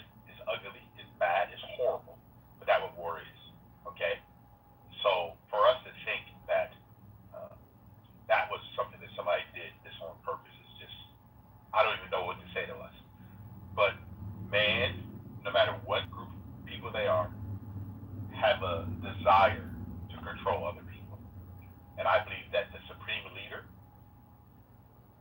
in Iran and all the other groups, all of the Muslim groups and Muslim countries in the Middle East, they're also afraid of Iran. They don't want to participate in Iran.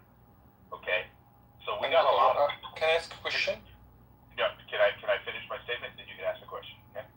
So I'll land there. Go ahead, because you threw me off. Go ahead.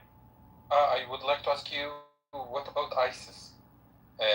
You said that Iran support some terrorism organization like Hezbollah and the Houthi and this other organization. What about ISIS and the Qaeda? Do you think they are terrorists or not? Of course. What? Being funded. Hold on. You asked me a question. Let me answer, right? You were in the Matrix for a second, Edward. Oh, I'm sorry. Thanks.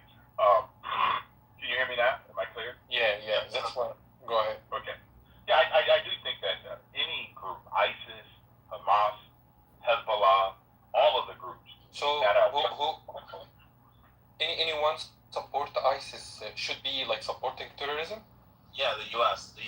created a back. U.S. support Okay, he's trying to get cheap point because Israel backed ISIS, but the U.S. also backed ISIS. Hold on, guys. So U.S. is supporting terrorists? Do you want me to answer or not? Yes, please. You want yes. to tell The U.S. No. support the House Obviously, but obviously, you guys have decided that the U.S. supported ISIS and created ISIS and wanted ISIS to go against all the different things. I'm just trying to find out for you guys again. What is the saying? Keep your enemies close or keep your friends close. Which one is it? What do you think? No, you tell me. You asked me the question. Do you keep your enemies close? No, you didn't answer my question I ask did. a question. I did. No. I did answer your question, but you told me clearly that you that. I asked a question. Do you agree? I'm going to say this again. ISIS is a terrorist group. So, and the U.S. support terrorist group? Is this a picnic towel on his head having a swag? I have no business. Okay. You want to tell me, right, that ISIS is a terrorist group, and then you want to tell me that the United States supported a terrorist group. Do you agree? No, that's not what Muhammad, are you wearing a picnic towel on your head? This is bullshit. Okay, we know Israel backed ISIS as they were fighting Assad. Okay, we get it. Now they have an ISIS leader even that's in fact, in charge of Syria. Now, when it came to ISIS, us backing any of the groups that were trying to get rid of Assad, we did it too. We helped fund and arm ISIS. So. Yep. So once again, like you're trying to make a point where it's just like, oh, the Israelis back ISIS. Okay, yeah, but America did too at one point. I know where you're going, and look, like with you Muslims that want to come in here, you see somebody like myself who's maybe critical of Israel. I do think that the enemies of Israel are absolutely pieces of shit for the most part. And quite frankly, I'm just going to be very frank. I don't think there's ever going to be brotherhood between Muslims and Christians, just as there's never been. And you know, I'll go ahead and listen to your sleazy ass talk about, you know, how great or how horrible Israel is, and somehow how great the Arabs or the Muslims are. Yeah, go ahead, Muhammad. No, I don't talk about how great is Arab or how worse is Israel. I just talk now about something. Do you agree or no? Yes or no? You agree yes or no? You agree that ISIS is terrorist organization, and you agree that US and US support ISIS?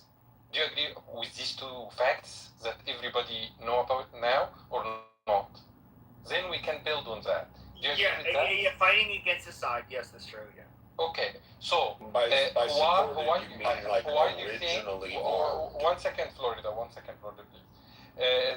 Why do you think? What's the reason why US? Why do you think US support ISIS? What's the reasons that make US supporting terrorist organization in the Middle East? We don't anymore. Go ahead, PP. Call you PP? Maybe or Edward or At the anyone. time, we were supporting anybody who was anti-Assad. Now, Assad is somebody who, for example, was very friendly with the Russians and the Chinese, and somebody that was definitely not willing to work with America's interests. When it comes to why would we want to do that, I mean, we can look at when we were still in Iraq, for example, at the time, the instability that came both from the IRGC and their training and arming of the Shia militias, which, you know, with Syria was obviously, they were a big part of that because the Alawite minority, which a lot of Muslims don't consider them Christian. Okay, I get your point. But do you think if China or Russia supporting some groups or organization in Mexico or Canada or any place or US itself, and these groups are terrorists, and they think that they are supporting them to be against US. Do you think Yes, this is we're the right thing? hypocritical, you smooth brain fucking chump. Yeah, Do you think I would it's the say right thing, Pepe? yes, I would say that China does a lot to try to facilitate terrorism. The United States, as does I think Iran, Venezuela at one point at least. Yeah, all of these countries. So you think that this is each So country US can is terrorists because they support ISIS, right? So you think, Pepe, you think that any country would like to fight another country can like support terrorism in this country? It's fine for you. It's okay to do that. You're talking about like the enemy of my enemy is my friend at certain points. Yeah, alliances change. Not just the kind of enemy. For example, if I have like a country who are enemy to a country that enemy for me, I can support this country. But I mean about terrorist organization, terrorist groups. That's fine. Not just an enemy. Listen, I'm talking look, I've explained this to you over and over, and look, I want to go to bed. And look, you're low Okay, IQ. Good night. Just Your low okay. IQ diaper brain, chimp fucking Muslim brain is not going to comprehend this shit. That's fine. Pepe, leave that. Muslims are bad because they are terrorists, terrorists, and US is supporting terrorism. And do you think that supporting terrorism is a good thing? Okay, good night, Bob. I'm surprised you think that's a flex when it's literally Muslim organizations and terrorist groups that are actually committing the fucking terrorism. You low IQ fucking troglodyte. How did you walk into that one? You goddamn moron. Your people are so fucking stupid. Is that what you're telling me? That we can fund you into committing fucking terroristic acts where you monkeys act on our behalf? You fucking retard. Like the dumbest fucking shit. Once again, you know what's interesting? At least when I talk to Jews, they're rather intelligent. Listening to fucking low IQ fucking inbred pieces of shit like you, it just shows what kind of unreasonable fucking retards Israel has to live amongst. Okay, just suck a fucking dick. Okay, with your stupid goddamn retort, it's retarded. Pepe, can I speak now? Right. Okay. So, as a Muslim, I would like to speak about this Jewish problem in order to clarify this historical animosity about the Judaism and Islam.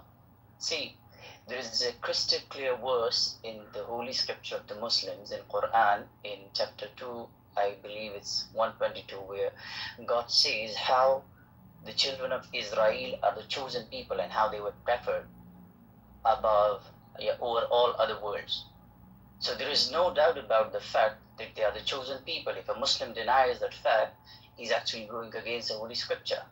But there is a condition. If you are the chosen one, then the conditions get different for you. So I believe it's written in the Bible, Leviticus chapter 26, verse 24, which says that if you go contrary to the message of God, your sins will be 7 times more than that of you will be punished 7 times more than that of a common or a non-Jewish person. So considering the fact that being chosen brings a lot of responsibility upon your shoulders. So if you are not true to the message of God, then you will have to face the consequences. And what we see right now in the world, it's up to you. I'll leave it to you in order to answer the question. Okay, the vast majority of Christians do not look at them as the chosen people. Hey, one time I was jerking off to a girl who became a tranny, and I was.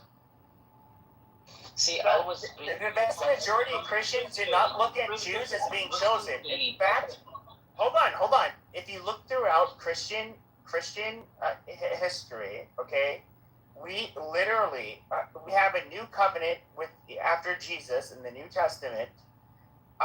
They like to call it replacement theology, which obviously Christianity was a replacement theology. The vast majority of Christians, up until like a couple hundred years ago with the evangelicals, we did not look at them as the chosen people. The chosen people, first of all, does not mean that they're God's favorite. You know, the evangelicals are crazy.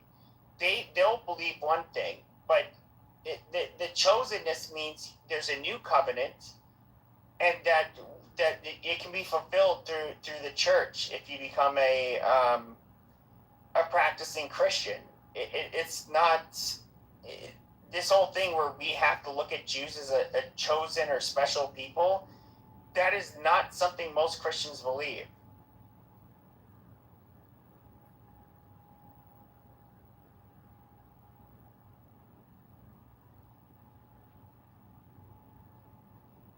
Okay, that's really up to you whether Christians believe in that or not, but I give you the Muslim's perspective. It's clear, crystal clear in our scripture, and I just gave you the references, how it goes. Well, to be quite frank, I'm not a Muslim, so your interpretation, just like the Jews and the different denominations of Christianity, and I really don't give a fuck about what you guys believe. You guys believe what you believe. I don't have to believe it. And quite frankly, I'm going to say that it has no bearing in what I think should be just or fair when it comes to thinking about geopolitics. I have beliefs. Yeah, I was going to say something because I've been in and out, and people are talking about Israel, and it's the Middle East. I want to say my beliefs. All right. By the way, Pepe, if it's your individual opinion, that's totally the Christian scripture acknowledges the scripture. All of this really doesn't make any difference. The United States doesn't care if they're Jews or Muslims or Islam or anything else. The question is if you are useful to the United States. Israel has shown itself to be useful to the United States. Other Middle Eastern countries have shown themselves to be useful to the United States, either by supplying oil, by being friendly to the United States, by supplying Israel supplies, technological things, etc., etc., etc., etc. If you're useful, then things will go well for you. If you're not, things will not go well for you. It's that simple. And it's a lesson that certain countries in the Middle East refuse to learn because of their own egos. They think they're bigger than the United States. They think they have more power, and they think just because the American consumer buys the oil that they have in the ground, that somehow that gives them some supreme leverage over the United States. It doesn't. And it never did. And Iran is a good example of just how stupid the Middle Eastern mentality is. It has rich oil reserves in the ground, and they couldn't do shit with it. It took the United States and their engineers and their technology to pull that oil out of the ground. And then, after millions and billions of dollars being invested so that oil can come out of the ground and that Iran can participate in those profits, the attitude is, oh, the United States is evil. Look at what I heard this last night. The Shah was kissing up to the Americans, and he was an American puppet.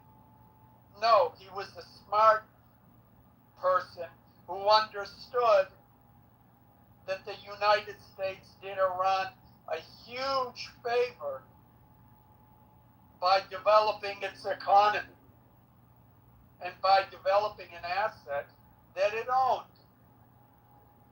And yet, what's the repayment? Oh, well, this America's terrible. America is it's debts to America. So, it's simply tiresome to hear this over and over again, how America is evil, when without America, you would have no economy, nor would any other Middle Eastern country. It's been stagnant since the 1300s. And if it wasn't for oil, you'd still be in the same place. And so when it comes to this, and getting back to the main point, Israel makes itself useful. We don't care. If the IRGC freely traded with the United States and became the friends of the United States and said, yeah, okay, the Shah's out, but we're going to continue to trade with you. We're going to be your friend, etc., etc., the U.S. wouldn't care. Instead, it took hostages in it took hostages as soon as it came into power, and it's declared America its enemy. Well, here we are. Iran is getting the shit bombed out of it. We control Karg Island. We control the other islands. We bond military assets. And there's one last nuclear, centrifuges that are deep underground. And they're working on how they're going to just bomb that out of existence. And that'll be that. And they won't give up. They simply won't give up until they're dead. And the United States will take care of that. This is all very tiresome. And it's totally fine. Yeah, that was trash, Alan. Please don't do that to us again, bro. Concrete, shut the fuck up, you dumb ghetto bastard. Okay, let me that's what I was thinking. Listen to your dumb. Listen to this amazing asshole, man. Yeah, see what Concrete does is he comes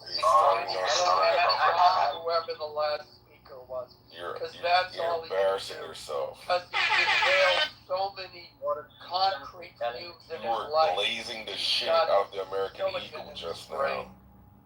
You're gonna get pregnant from the fucking eagle the way you were blazing. Yeah. Hey, check my brother. My brother, how you doing? Good, we're done here. Chuck. What's up? Good to hear your voice, Alan. Good to see you guys and all that stuff. No, I have to deal with that problem with my leg, So I've been away. We love this place, we love you guys, and terrible what's going on at the moment. I think you know what makes me nervous? The fact that Israel is quiet. It makes me nervous. I'm like, the Israelis are probably gonna kill one of the Iranian top generals tomorrow or today, or whatever your time frame is. But do you guys feel that way? Whenever Israel is quiet, I get nervous because I'm like, they're after some bullshit. Israel is a failed state, failed project. No, Israel is the best state in the Middle East. No, I can't speak it squiggly lines, Israel is bleeding money, is bleeding fucking. No, not concrete. Calm down, bro. Hold on a check. I know you don't like to hear the truth. You can't overshout the truth, bro. You gotta just calm down. Bro, people have been saying Israel's gonna be dying for the last 10,000 is only 10 million. Wait a second. Concrete, hold on, check. People like you have been saying Israel's gonna be dying for the last 3,000 fucking years. Nothing has happened. They're still there, they're still powerful, and everything else. Nothing's gonna happen to Israel. And don't get me to be like, oh yeah, something's gonna happen to Israel. Get the fuck out of here. They're scared of Israel. Why do you think Iran is bombing everybody but Israel at the moment? That big bad Iran. Give me a fucking break. They haven't even sent a single ballistic missile towards Israel. You want to know why? Because Israel's going to kill Khamenei again. Khamenei is a rat. He died like a dog, like Trump said. And what are the fucking they going to do about it? Huh? The Iranians. All these Muslim jihadists, Sunkum, whatever the hell you want to call them, they're discussing comebacks. Islam has to get out of America ASAP, 100%. And they have to get rid of. You have to get rid of Islam. It's a poison. It's a cancer. It kills everything in your society.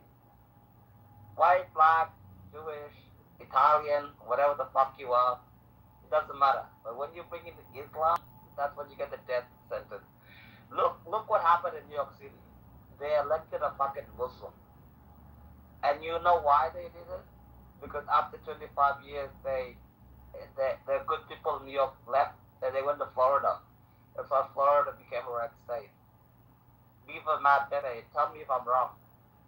These people are sick people. This is a horrible thing that's happening. And you gotta get rid of it once and for all. Okay.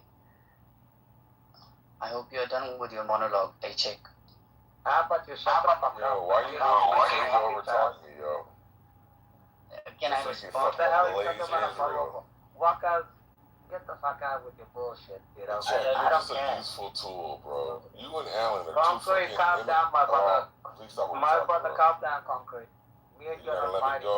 You're not gonna let me go, bro? Go ahead. Go ahead and tell me why Israel's so horrible. So Israel is a failed project. Fucking 10 million people. So it's the richest Yo, state. you stop, bro. Go ahead and tell me why it's so failed. Can you stop? Thank you. Go ahead. Just be quiet. Just stay on fucking mute, bro. Yo, y'all niggas need a daddy. Y'all need to stop fucking using these countries as a proxy My for your father's fuckers. living Shut in the Israel. fuck I already have up. a Shut father. up. Shut up. Shut I up. don't Shut up. Be quiet. need a Be daddy. quiet. My father's Be quiet. accepted Be in quiet. Israel. Be quiet. Your father would be ashamed listening to you fucking. No, he wouldn't be ashamed. He would be proud of me. Oh my god. No, he wouldn't. Actually, I saw my father the other day. He was actually proud of me. Concrete. So don't come here and tell me, oh, my father's gonna be ashamed of me. My father's very proud of me. He loves me. And good things are happening. Don't come here and be like, oh, well, you know, your father's gonna be ashamed of me. You can hate Israel all you want. You can hate the United States. The United States of America is the greatest country in the whole entire world. Don't come here with your anti-Israel fucking BS and bullshit. No. And in terms of my father, my father's a great man. Great man. I talk to him every single fucking day. So don't come and say all this bullshit, you know? We don't want this anti-Israel bullshit. We don't want this anti-American bullshit. And you're like, oh, well, yeah, we have to leave Israel alone. Like, Israel's gonna die. You know, from 1948 until 1967, 68, the United States has an arms embargo on the state of Israel. It's the greatest ally the entire Middle East. So, why do you come here and talk about your anti-Israel bullshit? It's a waste of time. Because, like, of course they're going to protect Jerusalem, the capital of the state of Israel. Of course they're going to protect Tel Aviv. What the fuck do you want them to do? Be like, yeah, you animals can come and rape my daughter, my sister, burn people alive like October 7th. Fuck off with the bullshit. Go ahead, Concrete. No, you're not gonna have a conversation. You're just a fucking bot. You're just a You think robot. I've been out here for so long? I'm a fucking bot. You retard anti-Israel people. I've been talking this bullshit for so fucking long. Workers, you have infant jihadists. Where the fuck you come from? I don't even know. Probably some North African hellhole. I would really. What are you talking about, workers? You know, you're full of some North African fucking hellhole. You know what? I can't put it a long time ago. So you come here, you be like, oh well, yeah, like, oh yeah, Israel's gonna disappear. Fuck off, bro. Okay. So what's the question? Can I speak now? Go ahead. What's the question? No, you can't speak with a check. He's not gonna shut up. Okay. So, Alan, you say that it doesn't matter to the United States of America whether someone is Jewish, Christian, or Muslim, unless and until they go parallel with the interests of the United States of America. History doesn't speak that. We saw how many favors were bestowed upon the state of Israel by the United States of America. Yeah. Israel is a crook state. Israel is a terrible state. Yeah, Israel fucks up all the Arabs and everything else. You have 1 billion Arabs across surrounding Israel. Yo, y'all not gonna let Nigga Check shut the fuck up at some point in this fucking You're losing conversation? the 7 billion No? Jews. Like, give me a fuckers, right? You fucking wankers. Like, you're losing the 7 billion Jews. You scumbag. Faisal, shut the fuck up for 1 second. Hang on, bro. You're losing to literally 7 million Jews in Israel and 15 million worldwide. You pathetic Arab god shagging. You know what, Walkers? Why don't you guys stop fucking your own damn cousins? And then maybe, we can do something that could fix up your own fucking slaves, you know? And Check, have you considered that your immigrant opinion isn't worth the weight that it's printed on in this room? Fucking retards. Have you considered that your opinion as an immigrant isn't worth 2 shits in this room? Who are you talking to, Walkers or me? You. Well, both of I'm you, not quite an immigrant. frankly, but you're the one I hear. I'm not an immigrant. Where do you think I fucking am, Florida? Huh? You think I'm an immigrant in the United States? Well, good. I'm glad you're not. You don't even know me, you dumb fuck. Shut the fuck up, you dumb wanker. Fuckers, I'm talking to you, Islamic jihadist kusumka. Janka and Medini. So why you Islamic motherfuckers are going to Texas, you go to North Carolina, you go to Iowa, you go to Texas. What the fuck do you go unread the American citizens that are there, you dumb fuck? And you have them down there? Shut the fuck up. People like you are such a cunt. Like you're like a bad hemorrhoid to the United States of America. You're like a bad hemorrhoid. So don't come here and be like, oh well, yeah, nah, this is what we're doing. People like you go back home to your shithole country. Is that Asia? What's up? Get out of here. How are you? You are missed. I'm good now, Habibti. How you doing? How's your leg?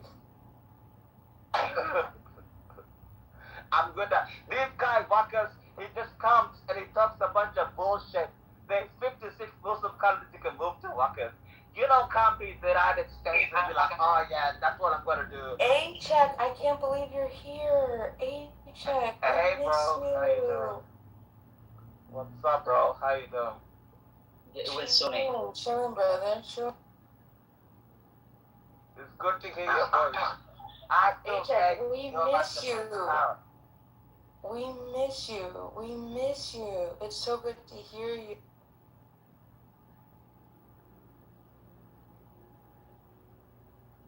Yeah, we miss you too. Like, I had to go away. I'm here every day. My feet were fucked. Remember, I told you, I was like, my feet are fucked. That is terrible. And the thing is, I'm like, I kept saying it. You know what, Bima?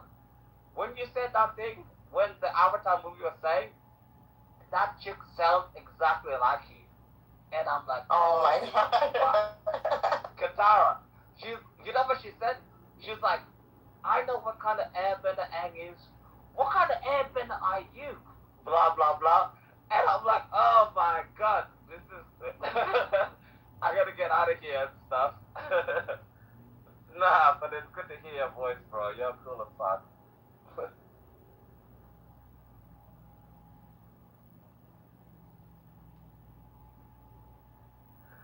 Be sorry, I just had to Kusumkum how to deal with. And man, good to see you, bro. Love you. You're a great man. Hey, can you tell someone that they're terrible or horrible for us, please, and thank you. Yeah, it's fine. It's at least terrible and horrible. It's true. You're right about that. No, but it's horrible what these people are doing. These are sick people. Sick people. And you have to find a way to deal with them. It's very, very sad. Sick people. You know, like the savagery that's going on in like North Sudan, the most of the women have been sexually assaulted in North Sudan. These are facts, right? I don't care about North Sudan. These people rape each other for a living. North Sudanese are animals. My grandfather had a python. I'm not asking you whether you care or not. I'm saying that most of the women there were sexually assaulted. I don't give a shit about North Sudanese women. Fuck those sluts. They're the same sluts that come to the West with the fucking hijab and be like, oh, like the Ilan Omar type. I don't care about North Sudan. I'm not denying they weren't sluts. I'm not denying. Like even Tiger and Ladies, some women are sluts. Bro, fuck North Sudanese women. All the women that I Islam are Tiger's women are the biggest sluts. The most closer they related to Tiger, the more slutty they are. These are facts. You're not listening. I don't care about Islamic, Muslim, terrorist, jihadist, Kusumkum, women, North Sudan, anywhere. I don't care. Syria, I don't care. About Sudan. Wait, bro. Do not feel sorry for Muslim women. These are the same jihadists. No, but Tiger's women are Chinese. Tiger's women are Chinese. What? The Tiger's women are Chinese. They have nothing to do with Muslim. Tiger's women eat pork, but they still act like they're plus. I don't care. Anytime you have Islam, anywhere, in any country, you have bad news. You have horrible things that happen to everybody. You have terrorism. You have suicide bombing. You just have horrible things that happen. Do not do that. These are terrible people.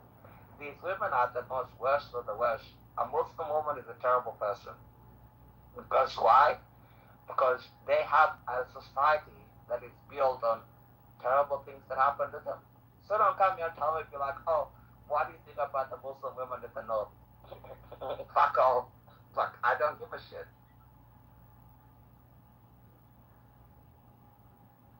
Do you have a... Do you know what your problem is? Basic. You're like a wild boar who would jump into any muddy water the moment he is. I'm telling you, I don't like any Muslim women. Don't come here and tell me about Check, you gotta shut up at one point in the conversation, bro. You can't just keep talking over everybody. Go ahead. You just shut up, bro. Just shut up. Okay, look, the black American is saying you shut up. The two Pakistanis in the room, the Pakistanis are telling you to shut up. I don't know why, but they all came in at the same time. Yeah, because I'm talking about Muslim women.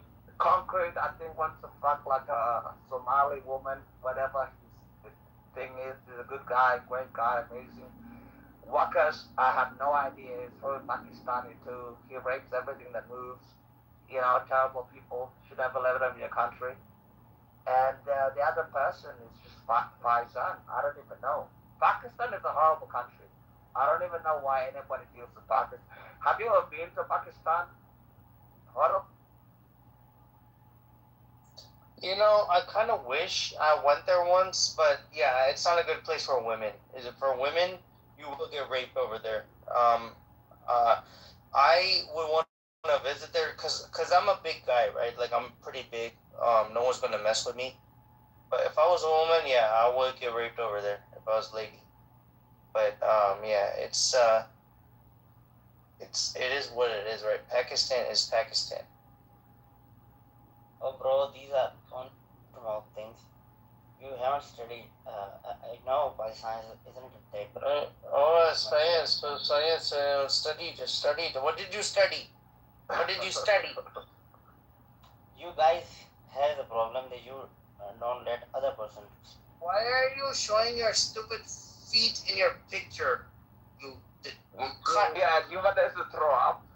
What the hell are you showing your ankles in the fucking PTR that you have, Faisal? Terrible. That's even an Arabic name. You know what, Faisal? Your grandfather and mother were raped by fucking Arabs, and you became an Arab. People actually make mistakes. This is where Islam is distinguished from you guys. You guys. Yeah. We don't care about Islam, bro. We don't care about Muhammad. I'm talking to you very softly. Sex offender and a child molester. We don't care about Islam. You really think we care about Islam? Muhammad was a sex offender, pedophile, child molester, rapist. He was a terrible person. Don't come here and be like, oh, well, yeah, he was such a good person. Hey, Fuck off dickhead. with your bullshit. Hey, dickhead, stop being disrespectful of religions. Fuck Muhammad, bro. You really think I care about Muhammad? What are you gonna do? Jihad and blow me up? Go ahead. Fuck your profession, fuck Muhammad, and fuck all you guys. AJ, you know how Pakistani people look like? They walk on four feet. What do you say? Can you speak louder? The moment they see people like you, they jump on them, they grab them from the neck and suck all the blood from the beast. Yeah. Muslims are gonna do jihad. Yeah, like tell me what I don't know. Go ahead and do the jihad. Nobody gives a fuck anymore, bro. Nobody cares. We're tired. We're tired of Muhammad. We're very tired of Muhammad. Listen, that cocksucker, pedophile, child molester, everything. We're tired of hearing about Muhammad. Stop talking about Muhammad. Talk about Jesus Christ. Talking about a particular issue, just learn some ethics, how these rooms. Shut the fuck up and don't tell me about fucking that's ethics. the only thing Bro, how about you shut the fuck up and don't tell me about ethics? It's terrible. 30 minutes. Is that what you've learned Yeah, so far? what are you gonna tell me about ethics? What ethics? You What don't even ethics know. does Muhammad have? Muhammad doesn't have ethics. He fucking raped a 9-year-old girl. Okay, Don't tell me about Muhammad fucking was wrong. ethics or bullshit. You are a wonderful person. You believe Shut that the you're fuck the up, best bro. of the best. Bro, Why he don't raped you Aisha when she was 9, bro. Shut the fuck up. Don't tell me about morals and ethics from Muhammad. Give me a break, bro. That is Nobody your cares. comeback. Your That name is is your retarded Hey, because that's the way you are. Why would you And you Indian Muslims are the worst for worst. Walkus, as much as we Why all don't you hate shut the fuck A-Check, up he's with right the right now. bullshit? Prophet Muhammad Why is a don't you shut the pedophile piece fuck of up shit. with the bullshit? Huh? Fucking retard. Thank you. It's all because Muhammad is a pedophile. Pedophile. Muhammad is a child molester. Muhammad is Okay, a piece respectfully, of shit. guys. And so are all the Muslims. Muhammad is a pedophile. Muhammad is a child molester. Muhammad Hazir. And so all Muslims. That's the Allah Akbar. But this guy, You guys are fucking retarded. I don't want to hear about fucking Muhammad, bro. Nobody cares about Muhammad the pedophile and the child molester. Shut the fuck up and go ahead and repress all You want me women. to give you some background music? Come on. Yeah, we need some good ones. Wait, A-Check, you don't want to worship a pedophile? Fuck no, bro. Yeah. Not happening. I mean, Muhammad is their god. Exactly. This guy fuckers. I'm like, Muhammad is a pedophile, child molester, sex offender. He'd be like getting the fucking death penalty if he was alive today. Fuck off all you Muslims, bro. Just fuck off. You guys add nothing to society. You break all society. You kill everybody. You rape your women. You cut off clitorises. And then you go to Western societies and you rape white women. A-Check, tell him about Sudan. Fucking homes. Tell him about the 730,000 people in Sudan. Bro, fuck Sudan. All the South Sudan, That's all the South Sudanese being captured by the Sudanese and sold on slave blocks. No South Sudanese are being captured, bro. We eliminate all the enemies in our north. You know? These motherfuckers came from more than 1 million. They're like, oh, can I have some food and can I have some water? We're like, you know what, go fuck yourself. We don't want our enemies. We don't feed our enemies. We're not Israel. We're not America. Just fuck up, bro. Just stay in the north, stay in the Sudan, and go shoot yourself with fucking dirty UAE money Walkus or is a Iran terrorist money. supporter. Yeah, every Just go single shoot day yourself with UAE and dirty terrorist money. Just fuck off. it comes straight from the pocket of AJ. And I'm so grateful to you, AJ, for being so humble, so kind that you're providing food. I'm telling you to go fuck yourself and to go find your own food. Well, my dick is not that long to which I could fuck myself. Because you're a fucking big child. It's alright, Walkus. A-Check South Sudanese. He'll fuck you with his dick. That would make sense if he should come and try. That would definitely make some sense. again and again he's telling me, fuck yourself, fuck yourself. I'm unable to do that. What kind of success do you think is low? You have a small man syndrome.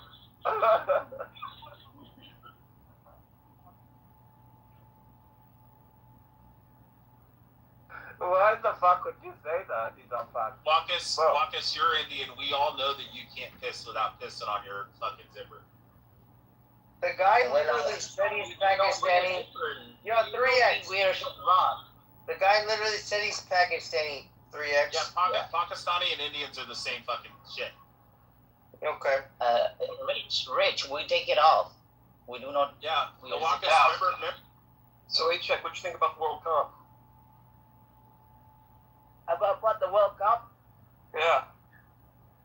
It was bullshit that America beat Australia, but you know what? I'll get over it.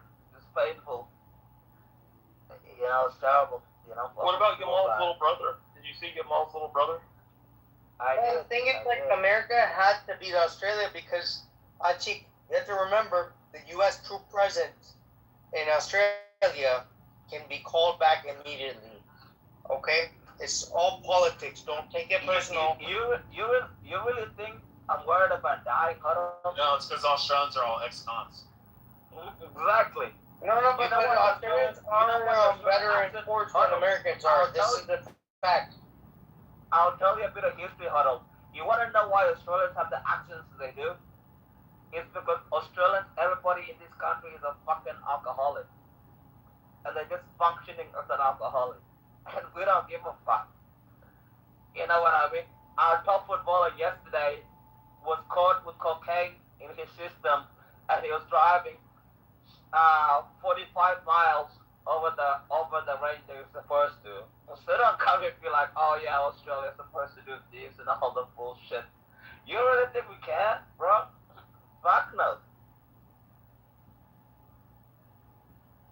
No, like, look, most people in the world know that Australians are far more athletic than Americans.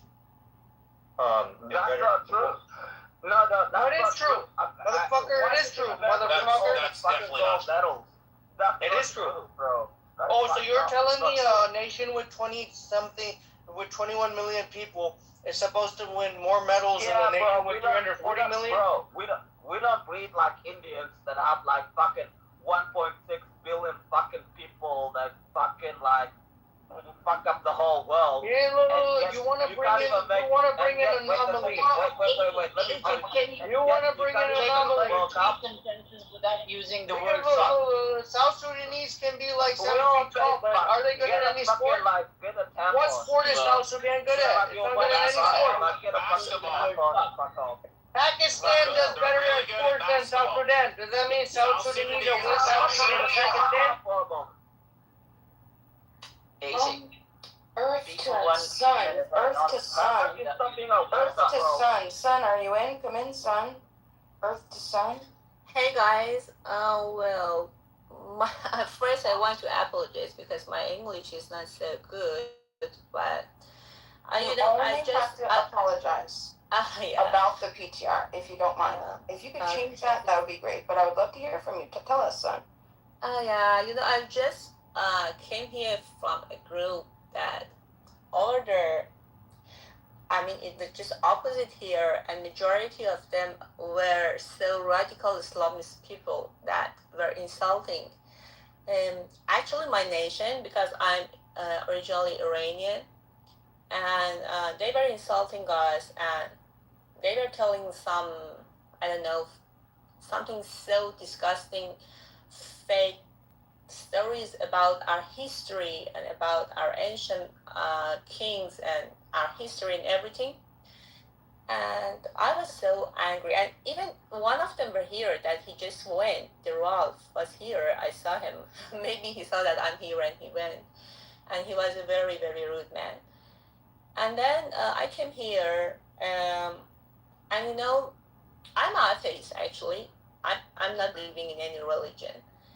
And if you live and grow up in Iran, I think most of the new generation especially are atheists these days.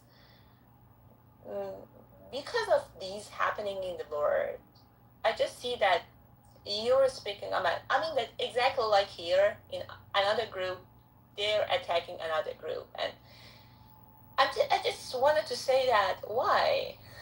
You know why there is not any woman prophet in the history? Because never women are gonna, I mean, we're not gonna to be so, I mean, serious about the life because this is so short, too short, and we can just enjoy it.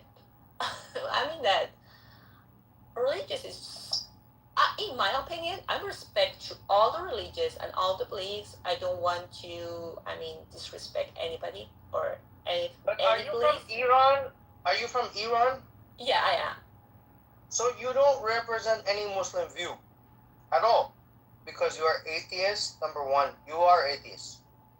Many new generation are atheists in Iran. I can't say any percentage because now Iran is closed, but I think that Generation Z and even before that, most of the people, I mean, except the IRGC, you're talking about except past. the I'm not talking about IRGC. past. What? You're going back to past. But I didn't ask about past. I didn't ask you about 1990 Iran. I didn't ask you about 2004 Iran. I simply asked, are you atheist in the year 2026? I didn't ask you 2004 or 2008 or 2011. I didn't ask you that year. Yeah, she was trying to add context. So, yeah. Yeah, talk about now, right you here, just right want a now. yes or no. You just want a yes or no simplistic answer. Like answer me yes or no. Talk about right here. You can say anything Yeah, you she want, was but adding talk about right context. here, right now. Hey, like, I was saying that I would. Oh, that's too bad. So thank you for sharing that. I have a question for you. Would you say the group that you were speaking to, did they seem to be, they weren't American, were they? Where would you say they were from? No, the name of the man that was in charge of that group is Amir, I think so, and I think he was from Pakistan. His accent, I say that from his accent, and he was totally saying some fake things I never heard about the ancient Iran, and then he was just, I mean, using those words to give some credit to Islam. And then I said to him, hey, I don't put any hate about any religious because I believe that none of them works for human, never. And they were just, I mean, for something to control people. I mean, they are working for some people to control a group. And then after that, in nowadays, in modern lives, uh, it's crazy that still people are fighting about it. And what's the result? I mean, what will happen after? I mean, just pretend that all the people in the world have just one religion. So what will happen after that? This is my question always. But you know that Amir. So Amir. He's so rude, man. So rude and not educated, and I'm so sorry about him. I wish he could enjoy more about his life. So, would you say, I think the religion, we're going to find, whether it's religion, whether it's some other group, I think humanity, until we get the emotional maturity, we're always going to fall victim to the in-group bias. It's social identity theory. Have you heard of that?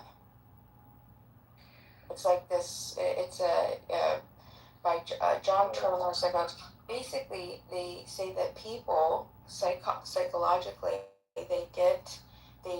first of all, identity is a very interesting thing. And then they develop their, one second. So they develop their identity and then their self-esteem through groups that they belong to, and then they develop the in-group bias. And then the stronger that the in-group bias becomes, the out-group bias becomes stronger as well. So I think, I mean, like, that's my opinion. I think that it could change. But I have one other question for you. Do you think Americans suffer from xenophobia? Or do you think that Americans are pretty well-rounded when it comes to Muslims in the world? First of all, no.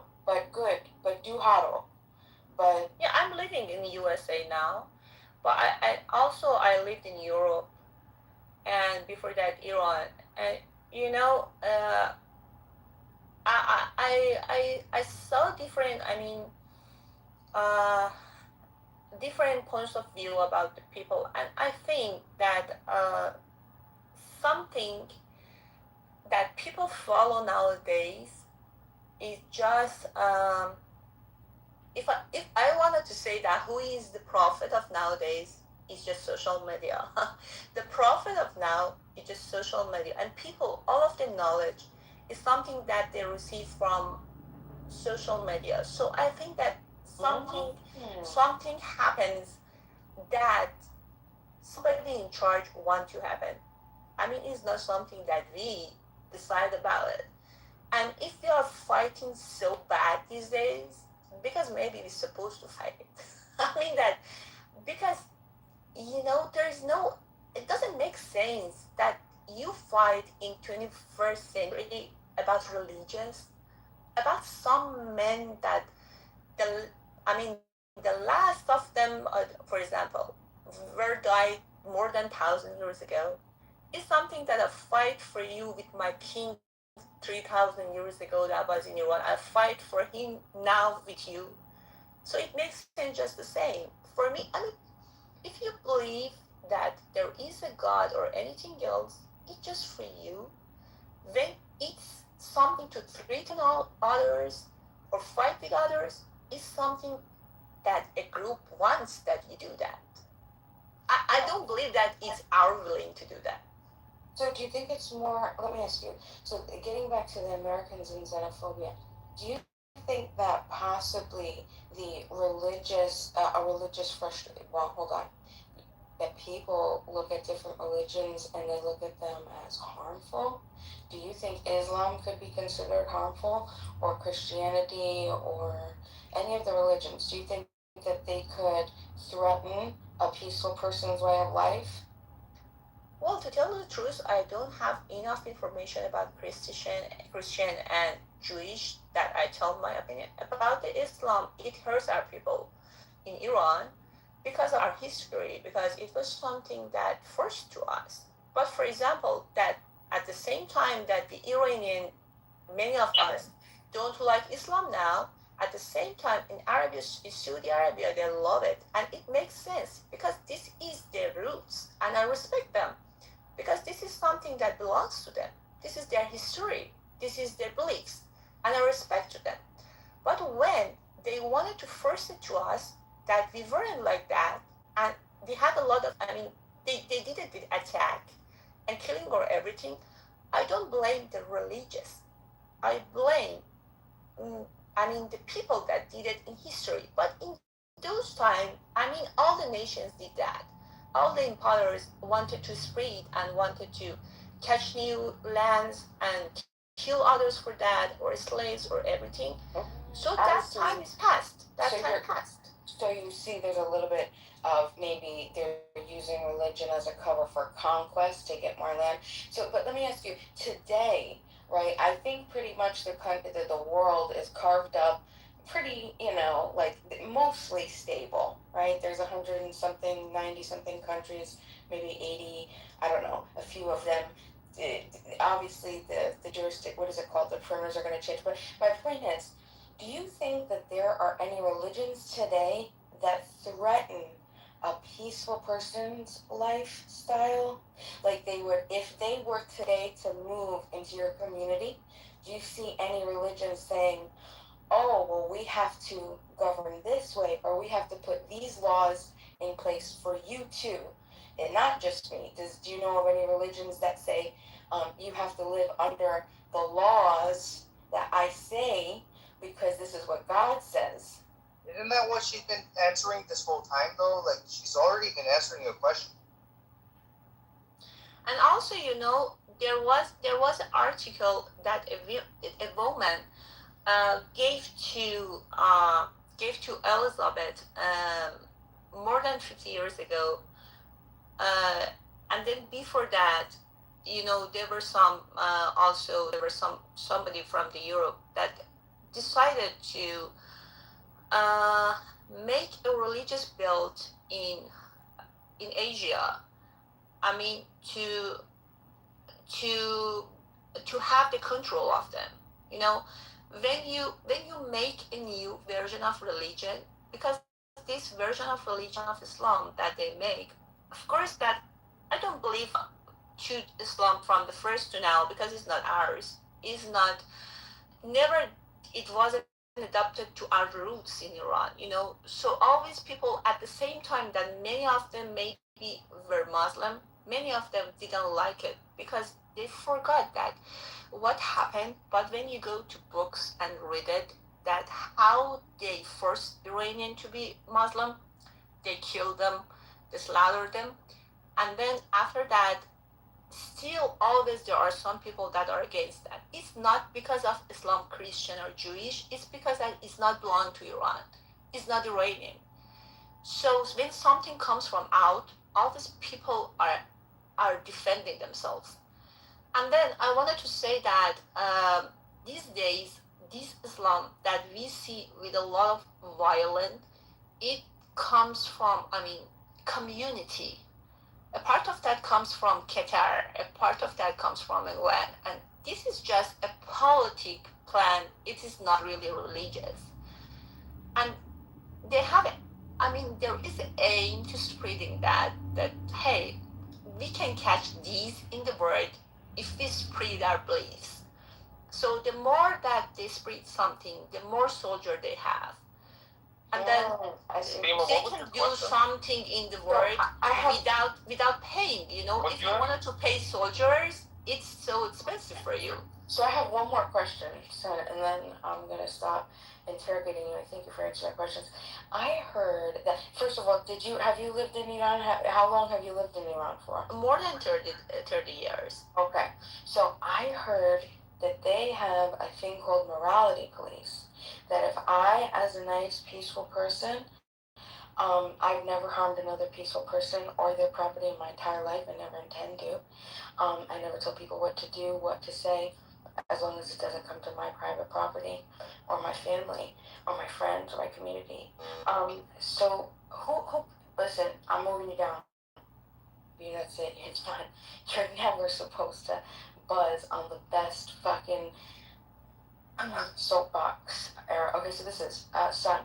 So I, as a peaceful person, I don't harm anybody, but I heard that there's these morality police, and if I'm just walking the street, I heard that that they would just, that these women could just drag me into vans and then haul me off to these warehouses and beat me, whatever. I'll be into jail for my hair or something, like if I don't have my hair covered. Is that something that's like how bad is that? Yeah, did you ever get lashed?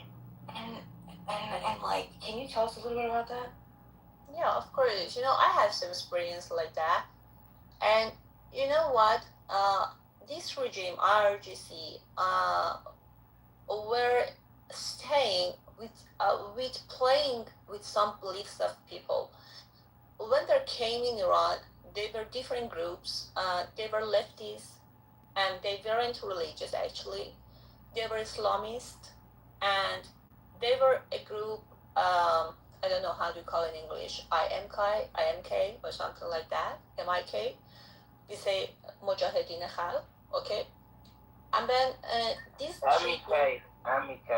MEK, yes. These three groups were against the Shah, the Pahlavi, and then they became union, and then they did all, I mean, theories against the regime that time. We believe, we Iranian, most of us, I don't say from all, because they can, unfortunately the internet is filtering for house clubs, so you literally can see nobody from Iran in Clubhouse, because it's filtering, this application is filtering in Iran. And then, you know, some of them wanted republic, change the regime to republic, and some of them, the Islamists, wanted a radical Islamist, and that was the plan, unfortunately.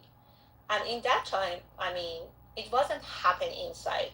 It happened from outside, from the Arabic countries and also some European countries. As you know, that Khomeini was living in France in that time, and they brought him from the Neufel Chateau near to Paris with Air France and escorting the planes of England, the army of England. So, and they came to Iran with the foreign ministry of England. And even he stays with Khomeini for some months to, be sure that they killed all of the pilots, they killed all of the armies, they killed many, many young people at the first.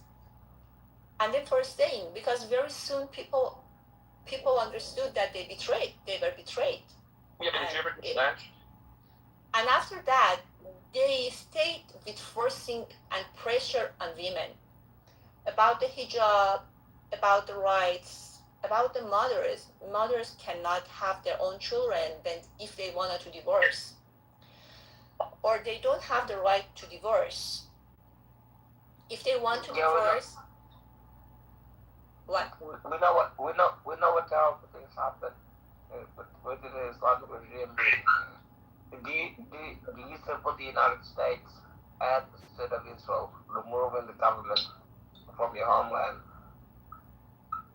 Oh, right now? Yeah, I have two different positions about that. I was so happy when they targeting the Khomeini and RGC and all of them. And we thanked them actually to do that, because it wasn't something that people could do themselves.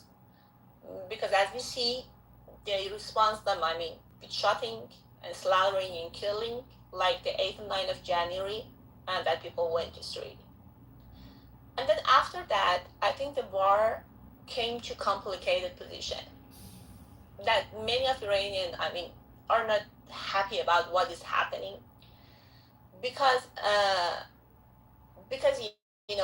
it's just made to a kind of half deal and half war, and it's really hurt them, because at the same time, of course, the currency falls down so much, so the economic problems are really serious now in Iran. At the same time, they're dealing with the regime, and people are just confusing what is happening.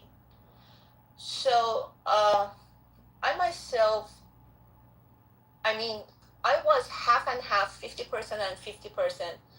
I liked if Pahlavi came back, or if a group from inside of Iran, not from the regime, wanted to get the power of, get the power and just regime change has happened. But in some steps, we saw that this war is not leading to regime change, and it's the point that really disappointing for people in Iran. And just now, that they're just bombing, and it's some at the first it was good, but after that also it was late, because we remember that President Trump tweeted. Yeah, but I understand that, but like, what if they arm the Iranian people? Do you think they're gonna bring back? I think it's impossible. You should grow up in Iran. That you understand what I'm saying. Love, give me a second. What if the United States and stuff arm the people of Iran? You think they'll bring back their Shah? I just wanted to respond to this question, because many ask me that. You should grow up in Iran, that you understand what I see. In outside, you may see that Iran nation. No, I just wanted to tell you about.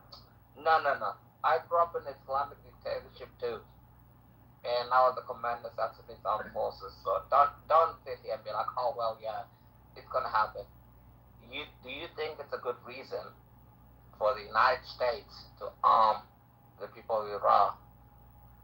Like, where's the power of these people? Not these other scumbags. What do you think? Do you think are you gonna be a supporter of the Shah, or well, you're gonna be like, oh no, like terrible, What do you want? So yeah, exactly. I'm saying that, that arming the people cannot be enough, because I wanted to explain you that the Iranian people are not used to see these scenes, just like Afghanistan or Pakistan. And they are they are so family form people. They are. Because of that, they just slaughter in 8 and 9 of January. They couldn't believe. What do you want? It's been 47 years. Like, what do you actually want? It's been a long time. You asked me that, is it possible? You asked me that, is it really works? I wanted to tell you that I'm not sure it really works, because the nation of Iran are not similar to Syria or to Afghanistan. People, most of them cannot work with the VPN, because VPN is not allowed in Iran. They cannot work it. Hold on, time out. I wanna hear the answers to Achik. Achik is asking you questions. You're not answering them. You're just saying other words. You're just talking some BS, some bullshit. Answer his questions. What's your body count, son? Do you wanna see the Shah of Iran leading Iran or no? Like, it's not that complicated. I myself like the Reza Pahlavi comes back to Iran, but the more that I respect is that the vote and will of people living in Iran, because they deserve to decide. And then I like the Reza Pahlavi because he wants to make a position to make a free referendum and a free voting, that people, choose themselves. And this is something that I really wish for my land. Who is going to decide if this is the wish of the people? Is it going to be CNN and Israel? Is the CNN and Israel going to say, oh, yeah, majority of people in Iran want change? Who is going to be the one who measures that, yeah, majority of people want change? Who will measure this? Because, the same statistics we're being fed is the same sources, right? And they give such fantastical claims that it's mathematically improbable. At least, like, the problem with these, especially the white Americans, they don't know shit about math. They know nothing.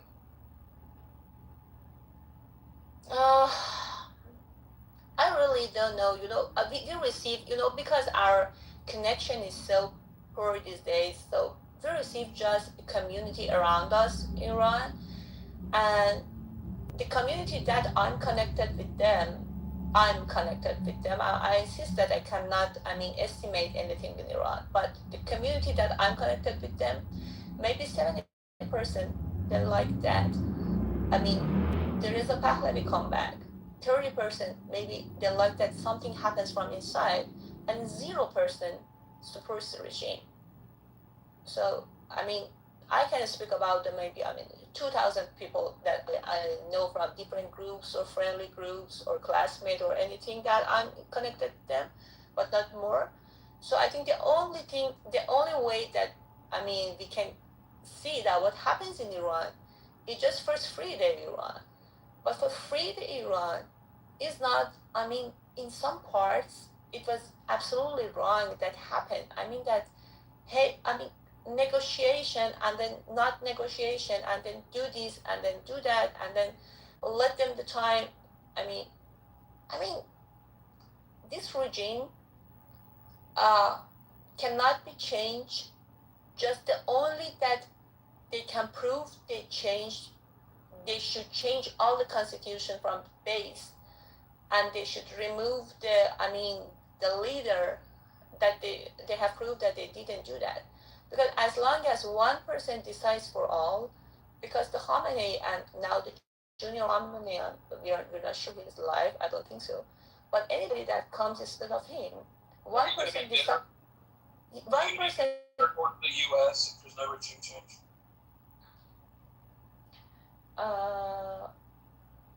For USA, you mean it's better for USA if the regime change hasn't happened? You mean that? Yeah, if it ends up no regime. I think that USA hasn't shown that they really want regime change in Iran. I don't know why, but in 1979, they helped Khomeini come in Iran, and we know all the Carter helped. Shame on you! Don't say that. Shame on you. There was There are. I mean that the Carter helped. Yeah, no, wait a second. Shame on you! Don't say that. There was 9.5 million Iranian streets saying Khomeini, Khomeini, Pasha, Khomeini, Khomeini. You really think we're gonna forget that history? There was 9.5 million Iranians that were singing Khomeini's name.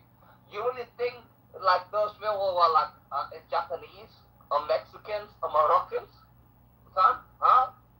Don't do that. You think that this demonstration? So you think that this demonstration? You do. There was a 9.5 million Iranians in Tehran wanting Khomeini. Don't say that. That's a horrible thing to do, and you're wrong too. So okay, I think that you haven't read the history of revolution in 1979. Don't tell me I've not read the fucking history. Do you want an American forced 9.5 million Iranians to protest in fucking Tehran in 1979. I want the mullahs gone. I want Tehran to be dismantled and everything else like that. And I want your Shah to come back home. But don't tell me in 1979. Have you seen that famous photo of that chick? One of them was the left, and she got executed by Khomeini, and the one on the right had fucking like asylum in Sweden. What are you talking about? Like, honestly, you ain't gonna sit here and tell us that in 1979 no Iranians were responsible for the monarchy? Son, like, give me a break. Don't come here and tell us that was the bullshit. No, it's not a bullshit. If you wanted to know, I can send you video from the Carter. I know about the history. No, from the Carter himself, not from ourselves. I mean that it was something that they thought, you know what, it happened. It was some mistaking in politics that Muammar Reza Shah did, unfortunately. And then after that, in funeral of Muammar Reza Shah in Egypt, they understood that it was absolutely false. That it was absolutely false. I can send you the videos. It's not something that secret. It's something that USA spreaded the documents for that. No. You're wrong. The United States did not force Iranian people to get rid of their Shah. You're lying. I know you're lying because it's wrong. Jimmy Carter. I don't have any reason to lying because that's my country. Ayatollah Khomeini. No, the Iranian people. You had 9.5 million people protesting to get rid of the Shah in 1979. Your parents are responsible for this. Take some accountability. You know, my parents never wanted Shah to go. My parents supported the Shah. So, I mean that... No, bro. You guys were hating the Shah in 1979, 1978. Don't come here and tell people like, oh, Iran is a terrorist regime right now because,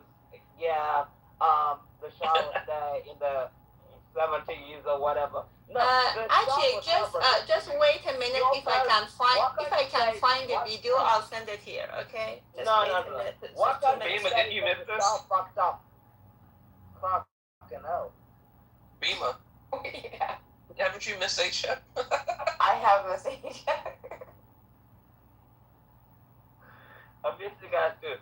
Don't come here and say like, oh well, yeah, in the 1970s it was just Jimmy Carter. Jimmy Carter is the reason why we have the Ayatollah Khomeini. If you have a dictatorship for 47 fucking years and the United States comes there to get rid of them, shouldn't you be more grateful than that? To be like, oh well, yeah, especially with all the people that serve.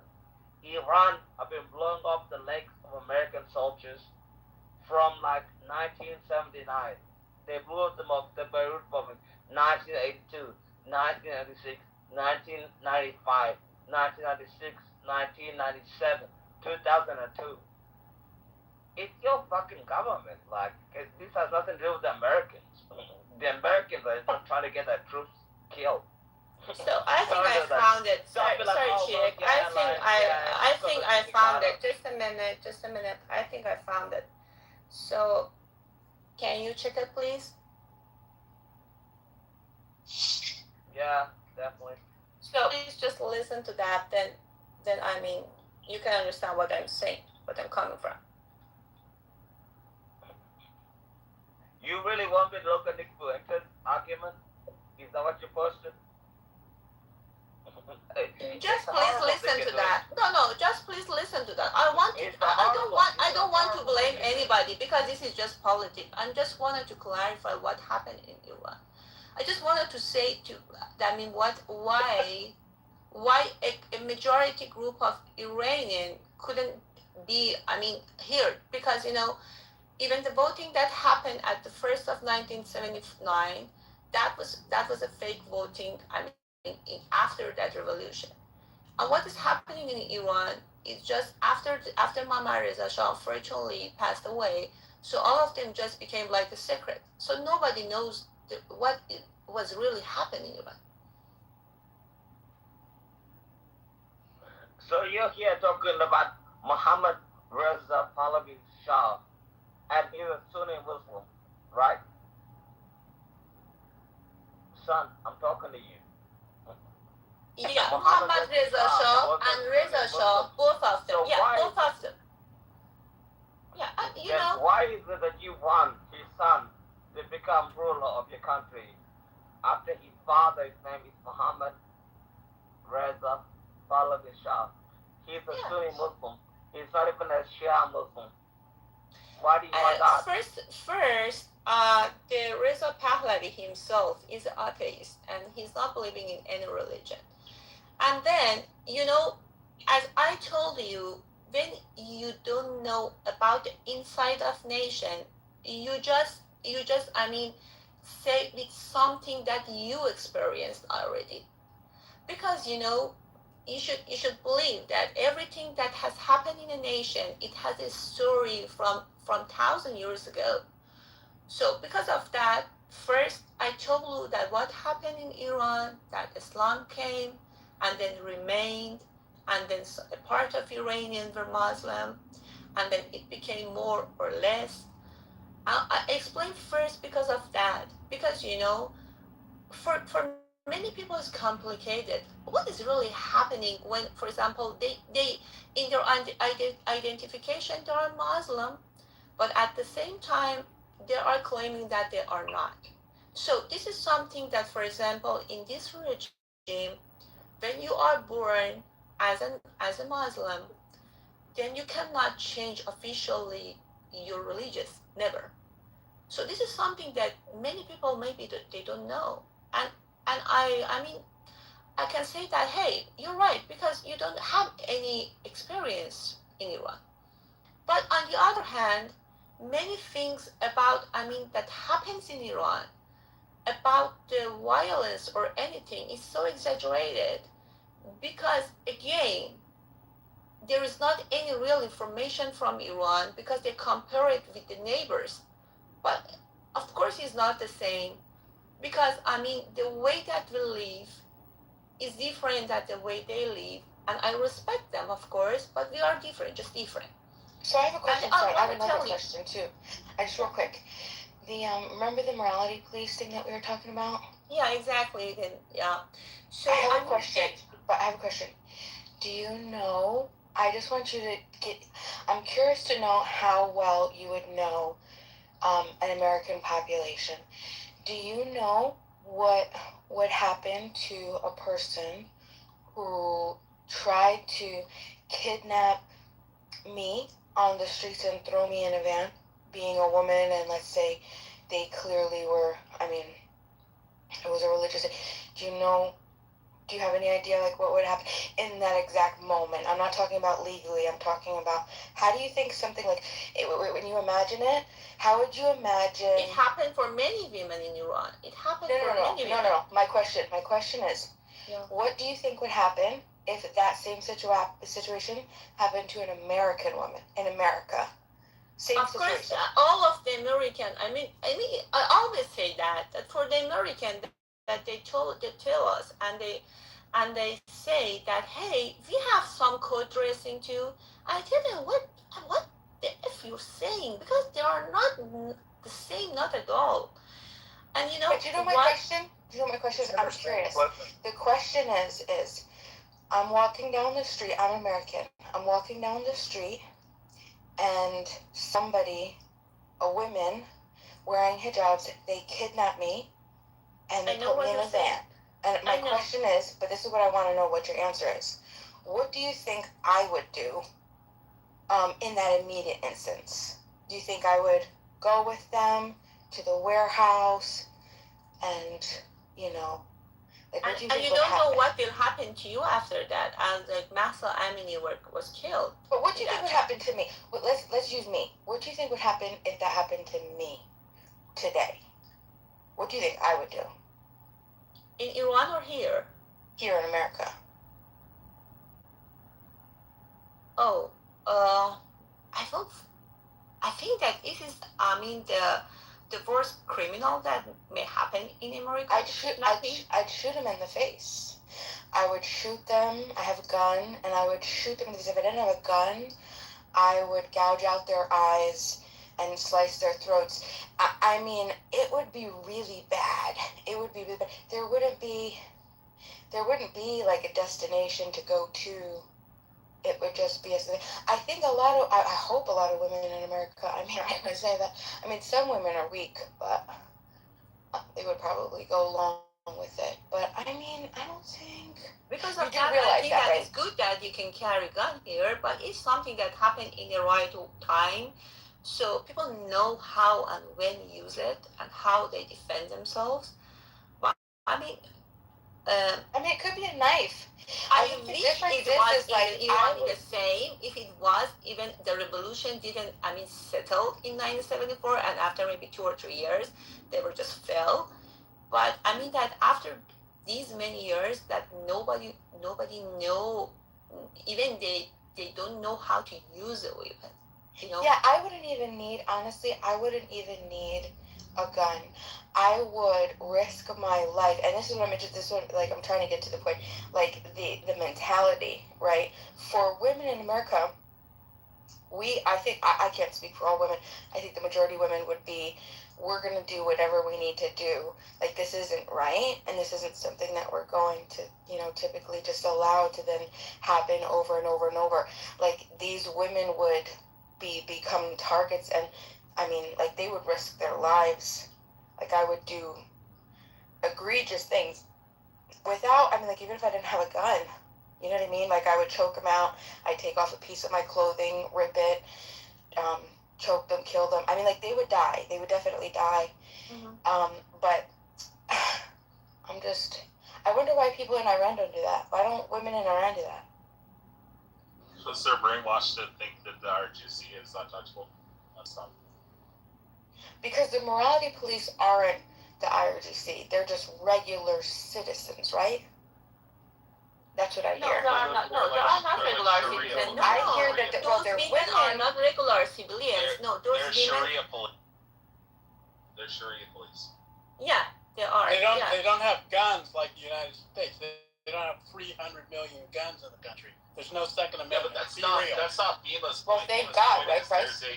There's a different mentality in the United States. If a woman were to be kidnapped by some random people in a van, she would do everything. She would keep a knife on herself if she knew there's people running around. A knife? How's a knife going to go against an AR-15? I don't know. I don't know. How does a knife go against an AR-15? Bima stabs you in the fucking face, or in the eye, or in the throat. Be real. You're an American. You can buy a gun at the next store. We can buy guns here right and left. Be real. It's like crashing out. I'm trying to be civil. I'm not crashing out. I'm not being He's right, though. I mean, what's a knife going to, like... Yeah, but Bima's point she's making, which is a very valid point, that she would do anything. She would claw them, gouge them. She would do anything, scratch, bite. Yeah, but have legal recourse after the fact. They don't have that. But her point is, when you listen to the Iranians are just like, oh, well, they got us. There's nothing we can do. And just going to have to go, and they're going to have to rape us and hang us from a crane. Except we live in a country where you can buy a gun at every goddamn liquor store down here. Okay, come on, let's be real. We all know we can. Any of us can go out and get a gun within the next week or less. So stop acting like the Iranians are somehow ain't shit because they're not shooting people. Yeah, this is America, bro. You think when we say knife, we're talking about like a little butter knife? Like nobody has a meat cleaver, a chef knife. If you know that there's going to be people picking you up, A woman, even Bima size, picks out a fucking 8-inch chef knife or a meat cleaver and starts whacking you in the fucking head. Her point is she's going to go down fighting, and even if they kill her, she's at least going to make them fucking pay.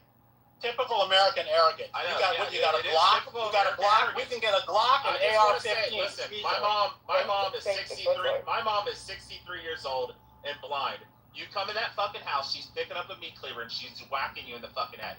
She probably got a Glock. She will. She probably got a Glock. She does have a gun, but if she exactly. That's exactly my point. With anything. I watched my mom when I was fucking 14 years old. Me getting jumped by a 16-year-old, came over and grabbed that motherfucker and was tagging him in the fucking face. My mom would pick up a meat cleaver and she would whack you in the fucking top of the skull.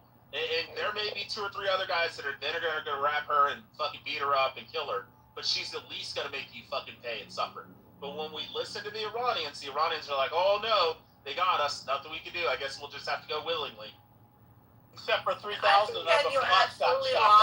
I think that you're absolutely wrong. If it was like that, so those women and men that are killed and slaughtered in the street, but just because of one woman that was killed, her name was Mahsa Amini. So I respectfully, I'm not agree with you, but I think that you're comparing. You're comparing doesn't make sense. That you compare, a kidnapping, but in Iran, this is the regime. This is the army. This is the army that arrests you. Look, listen, darling. Son, do you mind if I listen to my opinion, darling. I don't know if Puss, be quiet. So, son, I have a question. You guys have almost 90 million populace in Iran. It's like 80 to 90% hate the IRGC. That leaves you with about 75 to 80 million people. But my next question is, do you guys not have beer bottles? Do you guys not have gasoline that you can put gasoline in a beer bottle and put some cloth in it with a lighter? Do you guys not have butcher knives? Do you guys have not have chef knives that your wives use in their houses? Like every Iranian could get fucking knives, put them in their pockets, go out in the street, and when the IRGC fucking starts shooting people, instead of running away screaming, oh shit, they're shooting at us, everybody just bum rush them. Go at the fucking 1,000 soldiers with meat cleavers and chop them up in the middle of the fucking street. And if you guys did this, the shit would be over in one day. We have it in, South America. We have it in fucking Africa. We have it all over the entire fucking world where people go and get butcher knives and fucking meat cleavers and they chop up the entire fucking military. The IRGC's total numbers is like 190,000. The Artesh is like 400,000. The Artesh aren't even the ones out fucking shooting you. You guys have 80 million people versus 190,000 that are controlling you, and it's because they brainwashed you into believing you can't. I wanted to tell you something. Sorry, if you're done, you're done. Can I answer you? Yeah. So I wanted to tell you something that is really happening. This guy is a Jew, okay? So he hates Iran. Yeah, nobody cares that I'm a Jew. So I wanted to tell you something. No, I just wanted to answer your question. Doesn't matter if what you believe or what. I respect that. But I just wanted to tell you that something that happened in 8 and 9 of January. In the cities that I know exactly the information about them, about the second city of Iran, the Mashhad, and the cities around them, and also about the Rasht and the Bobol. And that some cities I have the exact information that I'm telling you. They didn't went out with the phones because they were threatened that if we get your phones, we will kill all of your families. So the youth that came out, they came out without phones. So the videos comes out. There are just maybe one of million of happening that really happened. But we saw in Neyshabur, a city around the Mashhad, the nuclear weapons. Can you? The poisons, the poison weapons, and the video comes out. And again, I can send it for you if you want. And then also, for example, in Mashhad, they had the weapon, the machine, the weapon. The machine gun, and it wasn't just like that. Just targeting and shooting one by one. It was, killed at the minute a lot of people, And then I explain you, I think that you didn't get my word, that people in Iran are not used to that. I mean, if you live just 1 month in Iran, maybe most of the boys in Iran cannot fight. Maybe, I mean, it's totally different, but that you see from our neighbors. I mean, Syria, Afghanistan, or Pakistan, that you see people we agree with you. Just trust on me, because, for example, I don't know everybody can shoot with a gun around me in all of my family or friends. None of them never tried it even. So it's absolutely different culture. So it's too hard to push them to that part. But about the numbers that came out in 9th and 8th of January, there were millions and millions. Just trust on me, because that on the videos, even you see the millions. Millions of what? Millions of people came out, to protesters. Really, millions. They're in thousands. 9.8 million populace and 16 million in the metro area. Our point where we're trying to make, we understand that you guys are brainwashed. Bro, stop pulling numbers out of your ass. Son will deliver the numbers. You guys think you can't fight against No, he's from Iran. Why are you pulling numbers out? The point we're trying to make here is, if you guys, if 9.8 million people who hate the IRGC and hate the fucking government were to go and get their kitchen knives, their 8-inch knives that you cut vegetables with, and you guys were to go out there, and when they start shooting, instead of running away, you just ran at them and started stabbing them, you guys would win the war in fucking 1 week. Every time they come out and attack you, and the reality is, I know you're going to say that, oh, we don't know who the IRGC is. You guys don't live in a fucking country where you don't know somebody's fucking cousin who's in the IRGC and he lives down the street. The reality is 10 men could go, or 20 men could get their knives and their meat cleavers, that they chop the lamb or the fucking chicken, and they could go and kick in the fucking front door of that IRGC guy, and they could go in the middle of the night while he's sleeping and just start chopping him up in his bed. And if you guys did that, they would fucking surrender. Nobody wants to get fucking chopped up. But you guys don't have the fight in you, like Bemo's saying. They would get slaughtered if they did that. 190,000 people versus 80 million people with butcher knives. You're gonna get all the rest of those people coordinated to do 10 at a time at things at different houses and have it all planned out. No, just fucking doing it every night. If they spread messages to find the IRGC people, which they already know where they live, it's not that hard to figure out. Like everybody here can figure out where fucking government officials work, where they fucking live. You could fucking target them. You could, they're driving around in fucking Toyota pickup trucks and shit. They're not driving around in fucking armored cars. Pull a fucking donkey cart out in the middle of the fucking street and then bum rush their fucking car and just fucking bash their fucking brains in. Like, you could just target them nonstop until eventually they would fucking surrender. I mean, this is why the United States won against the British, is because we didn't line up in formation and fight them at their own game. We fucking hid in the fucking wars in the woods, and we stole the fucking fighting tactics of the indigenous Americans. We hid out in the fucking woods and started sniping these motherfuckers. And we started going for all their fucking top brass until eventually they fucking surrendered. I mean, that's what you're going to have to do. You're going to have to fight guerrilla fucking barbaric, archaic fucking warfare, and you're going to have to start dragging these motherfuckers out, just like they did in, where was it? With the fucking, the guy, come on, Beaver, help me out. The guy that was the government official where they drug his body out in the middle of the street. And, they did it to Gaddafi. They did it to the U.S. Embassy guy where they dragged his body out in the middle of the street. You start doing that to all their fucking guys, they'll give the fuck up. Ain't nobody that's making fucking peanut bullshit fucking pay gonna continue this fucking war, no matter if they think they're gonna go to Jannah or not, or they're bringing on the fucking 12th Caliph. If they start getting drug out in the middle of the streets, people start going at them like fucking West Africans and chopping them up into fucking pieces, this shit will end real quick. Did you ever ask this about, like, the concentration camps? There was a lot of fucking Jews that did that type of shit. There was Jews that fought back and stuff. Yeah, I mean, there's literally stories of Jews going through and killing the fucking guards and getting all the fucking people out of the concentration camps. I mean, it's a little different when you're in a fucking prison, chained in with fucking, guys with machine guns and fucking, there's only 1,000 fucking, military soldiers, but there's only 10,000 people in the camp.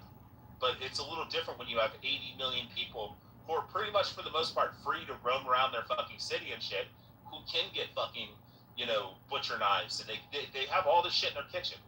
You go get beer bottles, you go get some gasoline, you fill them up, you put some cloth in it, you light them up, you fucking throw them at them, and you fucking firebomb the fucking shit up. If you just do this relentlessly, but the problem is they're not willing to lay down their lives. We literally had an Iranian woman that said, "Oh, if Trump pulls out, we're gonna go out in the middle of the street and kill ourselves." And I'm like, why would you kill yourself? Why wouldn't you at least take out a couple of these motherfuckers? Like, shit, just do anything.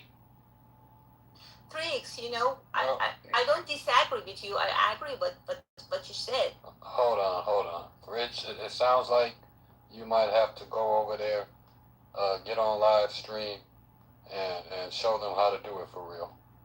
Yeah, we're not going in with the green berets. We're not putting boots on the ground. We're not going to instruct them. They're just going to have to get out and do it themselves. No, I say you. Like, you yeah, no, I know. But they're not going to listen. On live stream. Yeah, show them how to do the gasoline with the bottle and shit. It sounds like they need some guidance. Well, if you want to send anybody, Timothy, if you want to send anybody, send John Kitover with the book account. He was intel guy in the fucking military. He knows how to go over and fucking train everybody online. He's already got 1,000 accounts, right, John? Good point. I think Daniel wanted to go. Daniel, did you want to go? Yeah, thank you. What do we need is that we need Rich, right? We need Rich saying, Nagila,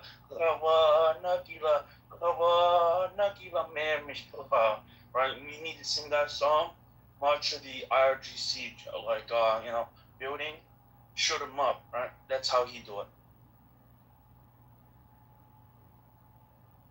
Oh, what'd you say, Cuckosaurus Rex? I didn't hear you. I was busy doing something.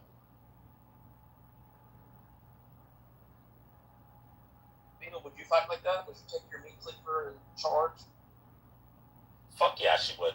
She already said she would. Oh yeah. I don't think so. Are you kidding me? I can guarantee, like I said, anybody breaks into my mom's house, even though she's fucking blind and disabled, 63 years old, she will pick up a fucking meat cleaver and she will whack one or two of you motherfuckers in the head before the rest of them get you.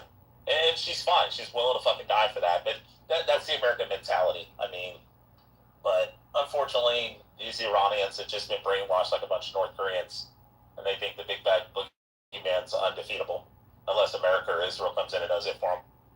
Or their biggest argument is, we need to send in the military. We need to put all the ground forces there. We need to march all the way to fucking Tehran, and then we need to bring in Green Berets to fucking train everybody and teach them how to use fucking M4 carbines and M16A1s. And we need to teach them all how to do that for the next couple of years, and then fund them with fucking billions of dollars of fucking guns and munitions. And then eventually, maybe they can actually fucking go and fight the IRGC on their own. But Kurdistan's not going to do it. U.S. and Israel's not going to do it. They need to step up, and fucking do this shit. But that's not what's going to happen. That you compare your nations with each other. Just real fast before I jump off here, and I know all of you Iranians hate when I say this, but the reality is somebody in your all's top brass in the IRGC is going to step up and become the new Ayatollah, and he's going to be friendly with us, and he's going to run the country, and you're going to keep the IRGC just like you did with Maduro in fucking Venezuela. We elected his vice president as the new leader. She's willing to play ball. Cuba's doing the same thing. They're all falling in line. And eventually somebody's going to step up and say, hey, U.S., I'll be the fucking frontline guy, and I'll let you guys sail all your ships through here. And when China gets out of line, and when you want me to put pressure on China, we'll stop letting their fucking ships go through, and we won't ship them anything, and we'll fucking put a stranglehold on the CCP. And when that person steps up and does that, then you guys are still stuck with the IRGC.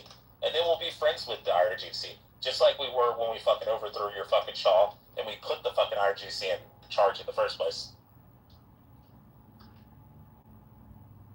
Top armchair general in Trump's. That's crazy. Crazy, isn't it? Right, bro. We should let John Kitover talk. Go ahead, Johnny boy. But serious John, not like joking John. He said he was going out to stock tins at the bars. Going to chop down trees.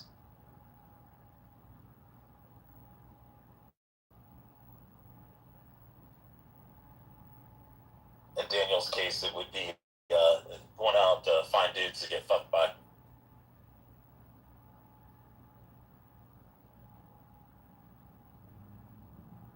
Going on an exile, right? to sound like this, like reactionary attitude from the Jews, right? You guys literally were lost for hundreds of years, right? Wait, when have we lost the war since 47? Or Or 48? been condescending to Iranians, right? No, I'm asking since 48. When have we lost the war? You were in the concentration camp. They were literally but not since 1948. Since 1948, we've won every war because he who fights in the name of Allah shall surely prevail. And the land who's given, the Holy Land who's given to Beni Israel. So Allah's on our side, Hashem's on our side, Jesus is on our side, and you guys are fucked. So keep fighting the good fight, Daniel. You guys are getting fucked. How? We're winning every fucking war. Gaza doesn't exist. Like, you guys cry about all the buildings being gone and all the women and children being slaughtered and living in fucking internment camps. So, it sounds like we're winning. Show me where the Jews are in fucking internment camps and fucking, kicked out of their country. But I know you're going to be like Amir and be like, oh, tomorrow, Bibi Netanyahu's going to be arrested. And then we'll hang him. And it never happens. You guys are losing and you're just sore losers about it. Arabia will get a nuclear warhead from America, right? So yeah, there's already ICBMs from the United States in Israel, and Israel has their own ICBMs. So good luck on that. You know how long it takes to go from the United States, from fucking Wyoming to fucking Moscow? 42 minutes. Good luck.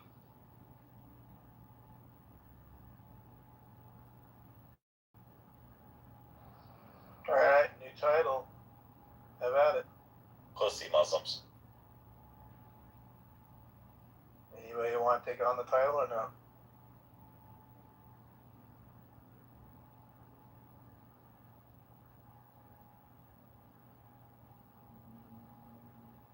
Don't be scared now.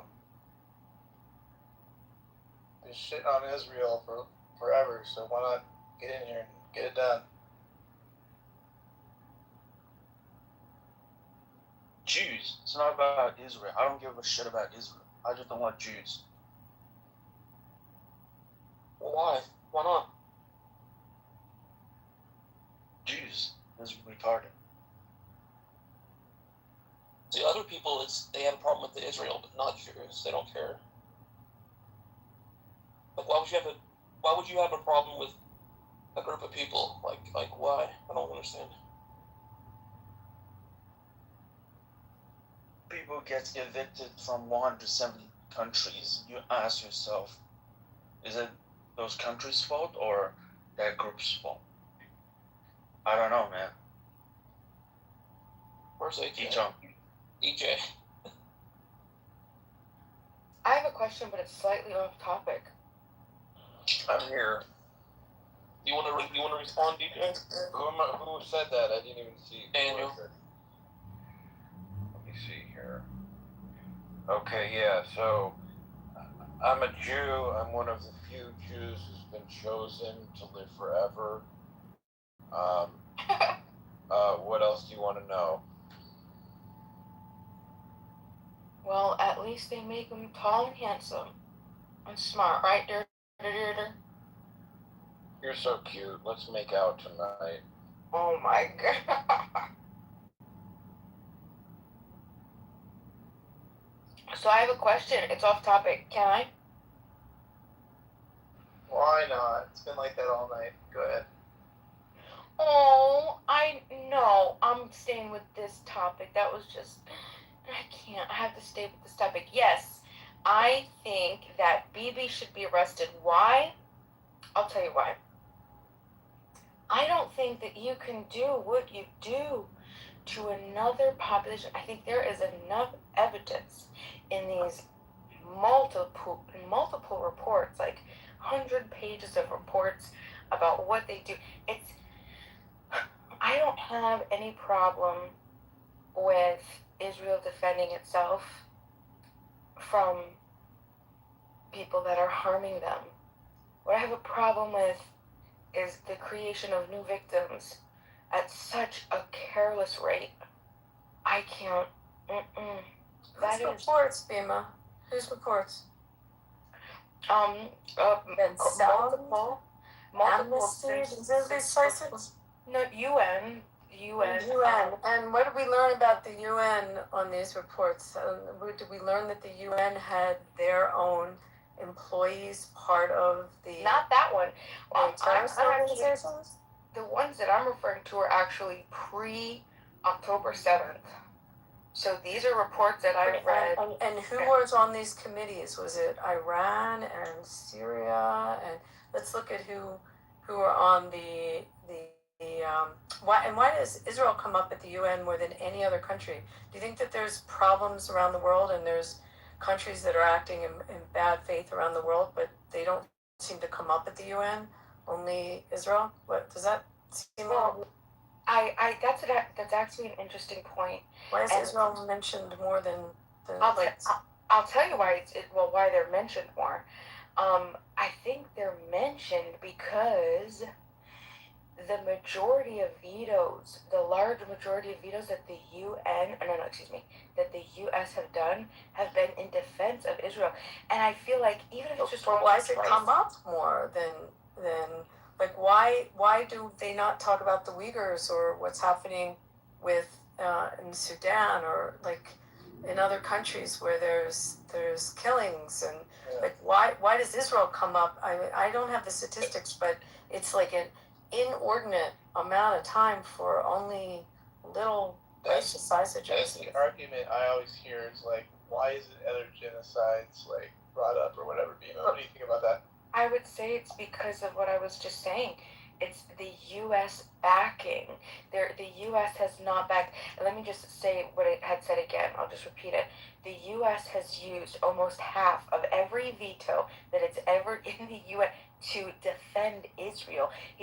There is no other country that the U.S. uses it to defend, to stop, where other countries are saying, trying to make motions, whatever else, okay? So I think that just a fact. The defense is justifying the offense? So Abby, I just want you to just pull this apart for a second, okay?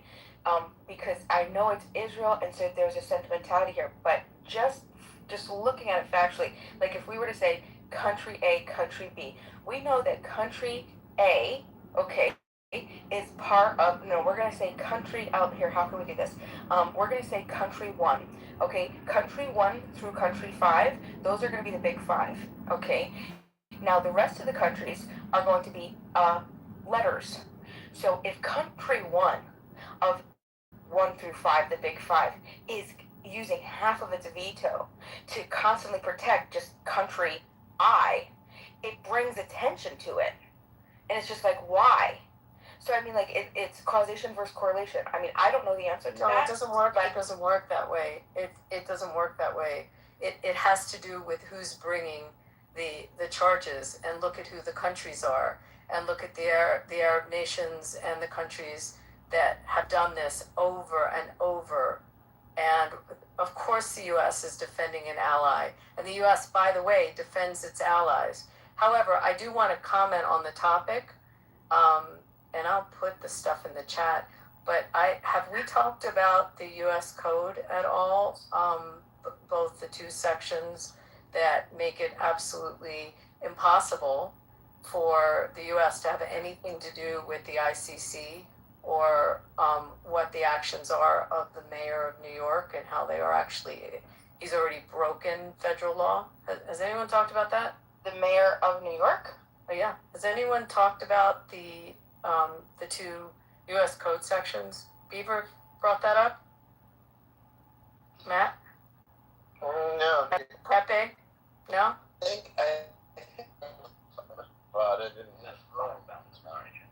Okay, so who wants to talk about the two U.S. Code sections? So this is in relation to the why we don't recognize the ICC, right? So the ICC, yes. Yeah. Well, why we don't recognize the ICC and anything in furtherance of recognizing the ICC or doing anything related to charges of the ICC on U.S. soil or in the with respect to any force or threats of force in relation to it is a violation of U.S. That'll be code. really quick. Can any of those members indict their own people? I've always wondered this. They can never do their own people, right? You're basically like giving cover to yourself by joining these groups, right? Maybe I'm wrong. I don't know. Maybe you can. This is like a little sidetrack there, but I was always wondered about that. I don't know. But yeah, and we have under the Servicemen's Act. Let me try to put the specific to. One is 18 USC. The other I think is 20 USC. That's my initial reaction why we don't recognize it, because those folks can conceal themselves inside this group. They can't indict themselves, their own leaders, for criminal charges. That's why we wouldn't recognize it. That's my guess. We're not party to the Rome Agreement. Hold on, let me get the actual law so I don't sound like I don't know what I'm talking about. So, and I put this a little bit ago, Matt. I don't know if you read it. I had put this. There's a actual YouTube of it. You can play it if you like. It was on Fox. Hold on. I'll put the YouTube in the chat, and you can play it. It's Mark Thierson was explaining. How long is it? So it's 22 U.S. Code 7423, which is the American Service Members Protection Act. Oh, it's like it's a minute. Okay. It's a minute. I could play it, I could try it on my thing here. I don't know if it's working right now, but let me know when you want me to play it too. Yeah. I mean, if you can. Okay, let me try it. Hold on. Let me go. Let's see. I just do music mode. Let's see here. But this should answer the question for anyone. Okay, hold on. Alright, I'm going to try it. Just thumbs up if you can hear it or not. 1 second. Look, if Mamdani tries this, he's the one who's going to be going to jail, not Benjamin Netanyahu. I looked up the law, okay? There are 2 laws involved here. The first one is 22 U.S. Code 7423, which says that no agency or entity of any state or local government may cooperate with the International Criminal Court in response to a request for cooperation by the International Criminal Court pursuant to the Rome Statute. That's the American Service Members Protection Act. It applies to allies. Second law, 18 U.S. Code 112, protection of foreign officials, official guests, and internationally protected persons, which Netanyahu would be all 3 of those. Whoever assaults, strikes, wounds, imprisons, or offers violence to a foreign official, official guest, internationally protected person shall be fined under this statute and imprisoned for not more than 3 years or both. And whoever does it with a deadly or dangerous weapon will be imprisoned or fined or imprisoned for up to 10 years. And not only that, there's another 6 months for threatening or intimidating a foreign official, which Mamdani has already done. So right now, under the law, Mamdani is facing 6 months in prison for intimidating Benjamin Netanyahu. If he tries to go ahead with it and he sends the New York police armed with weapons, he could face up to 10 years in prison under this law. And I would tell President Trump, you should have the Attorney General announce that if he tries it, he will be prosecuted, he will be arrested and thrown in jail and prosecuted to the full extent of the law. That is fabulous, Mark Thiessen. That is fabulous. Let's just use the criminal code. It's absolutely terrific. It's the law. Yeah, it is the law. That is exactly right. Why, I just love that. Nima, were you thinking about were you talking about the United States should arrest him, or a third party should arrest him outside, not in the United States? I think it's difficult because this is like war. So like, why would we arrest him? I mean, he's Right, no, not the U.S., but it would have to be like, a joint world thing. But don't you live in the United States, and aren't you a citizen here, and the laws of the United States are what govern you and govern, and that's the jurisdiction you're subject to, so Well, she's an anarchist. follow those laws, Bima? No, I do, but I'm not following why you Do asked we me that respect question. the laws of the United States? Because this is our federal law. No, hold on. Beamer's saying that different parties should arrest, like, outside of the U.S., like, whoever... What the, like Ugandans? I mean, who should do this? Like the Syrians? Like a real civilized group like the Syrians? Or like who are you suggesting, Bima? I would say, could you list 10 countries that you would trust to make good decisions for the world? Like, what do you think are 10 good, noble country leaderships? Could you at least name 10? Nope. Well, that's. Well, let's see. Well, pick a 190? country and who their leadership. How many? Let's talk about Italy. Like, how many governments has Italy had since its formation? Does anyone know? Like, how fast they go through their governments? Or the UK? Like, who's a new prime minister? Like this morning, because that may change this afternoon. I mean, you're kidding me, right? Well, who issued the warrants for the arrest? The ICC, which we are not a party to. And by the way, the guy that issued them just got arrested for molesting, for sexual harassment or the sexual assaults. The prosecutor at the ICC. I'll find the article. I'm sorry, now you guys are making me have to find stuff, but I'll find the article. That's been in the news also. Well, the only reason I'm asking is because, I mean, they got Mamdani. Why would, what an idiot. Why would the United States or anybody in the United States arrest an ally? But someone other, I could see someone thinking that he should be arrested by some other criminal court or whatever outside of the U.S. But why would we arrest our own person? That's so stupid. Yeah, he's virtue signaling. It's a bad thing. Yeah. I don't know why he did it. It was because you're right, Beaver. It would be something outside the U.S., not the U.S. We're not a party to the ICC. Yeah. And by the way, we have never, it's against federal law, we have never arrested or directly followed any orders of the ICC and taken anyone into custody ever. There was a question of whether we did, actually it was two African situations, and one was Uganda, the other, I forget the other country, the guy turned himself in to his own authorities. The guy went to the U.S. Embassy and turned himself into the U.S. Embassy, and we turned him over to his own country. And the other one was Uganda. I forget the names of the two guys. It's the only times, and we did not have any direct contact with the ICC. We're not a party to it. Was it an extradition? What do we call the word? Extraditing? Extradition. No. One. The guy was a really bad. Wait, I'll try to get you the names. So let me ask you. Because I'm gonna do just a thought experiment, do some devil advocate here, kind of to Bima's question, because I think it was a good question to ask.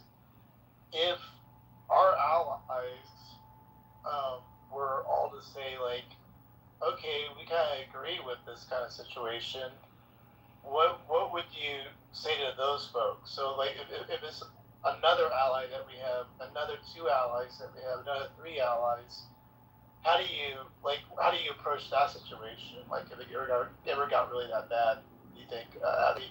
Well, I mean, there are issues and decisions that our allies make that we don't fully support. We're in NATO, so we have obligations under NATO, but it doesn't mean that all of their foreign policy is our foreign policy. In this circumstance, I mean, someone could search it. That's probably faster than I can as to who's party to the particular ICC. I think of our allies, I think Spain is, but there's many countries that are allies of ours that are not a party to it. Yeah, no, I know that. I was just taking actually ICC completely out of it and just going with what if there was a coalition of those folks that got together and were just if you step in our into our particular area, we're going to arrest them, So I don't know. I was just playing out other scenarios that could be in the future. It might not be Netanyahu, it could be somebody else, I don't know what we would do. I don't know. I'm not sure why we would be so the level, the concept of government, right, and governance and governing. There's the smaller, right, local, and then it grows. And so inside of a country, because it's ran by one government, you then have all your, but they all generally are going to fall under that government, right? So just imagine the world being the United States, and all the countries are little states. Now the countries, which would be akin to the states, have to get together and they have to make agreements. They have to say, hey, look, if the UK and Canada and France and Germany and Japan and South Korea, whoever, Poland, Netherlands, Norway, whatever, we all get together and we say, this is the criteria of how we're going to manage keeping the world at peace by identifying, war criminals. If one of the countries gets out of whack, so to speak, right? So, like, one of the states gets out of whack. It's still the same. It's the same structure. It's just larger. It's just worldwide. And I wouldn't see if you have all of these countries, like in the case, let's say hypothetically that all of these countries did come together, Canada, France, all the Norway, Denmark, Italy, they came together and they said, hey, look, Australia, Japan, they said, hey, look, yeah, Netanyahu is committing war crimes. If the U.S. was to get in the way of that, and we have a general consensus, right, and the criteria is there, I mean, I think there should be a trial. So, I mean, Bima, there's just so much to unpack on this. I mean, again, you can look at the history of the UN, and I mean, I am not an advocate for the UN. I think that it's been skewed. It's been, I mean, you have councils, the Human Rights Council in the UN, and look at the countries that are members of it, and look at the atrocities committed by those countries. I mentioned some of them. I mean, you have countries that have been serving on this, that like China and what they do with the Uyghurs, and Syria and Iran. I mean, it's just a fraud.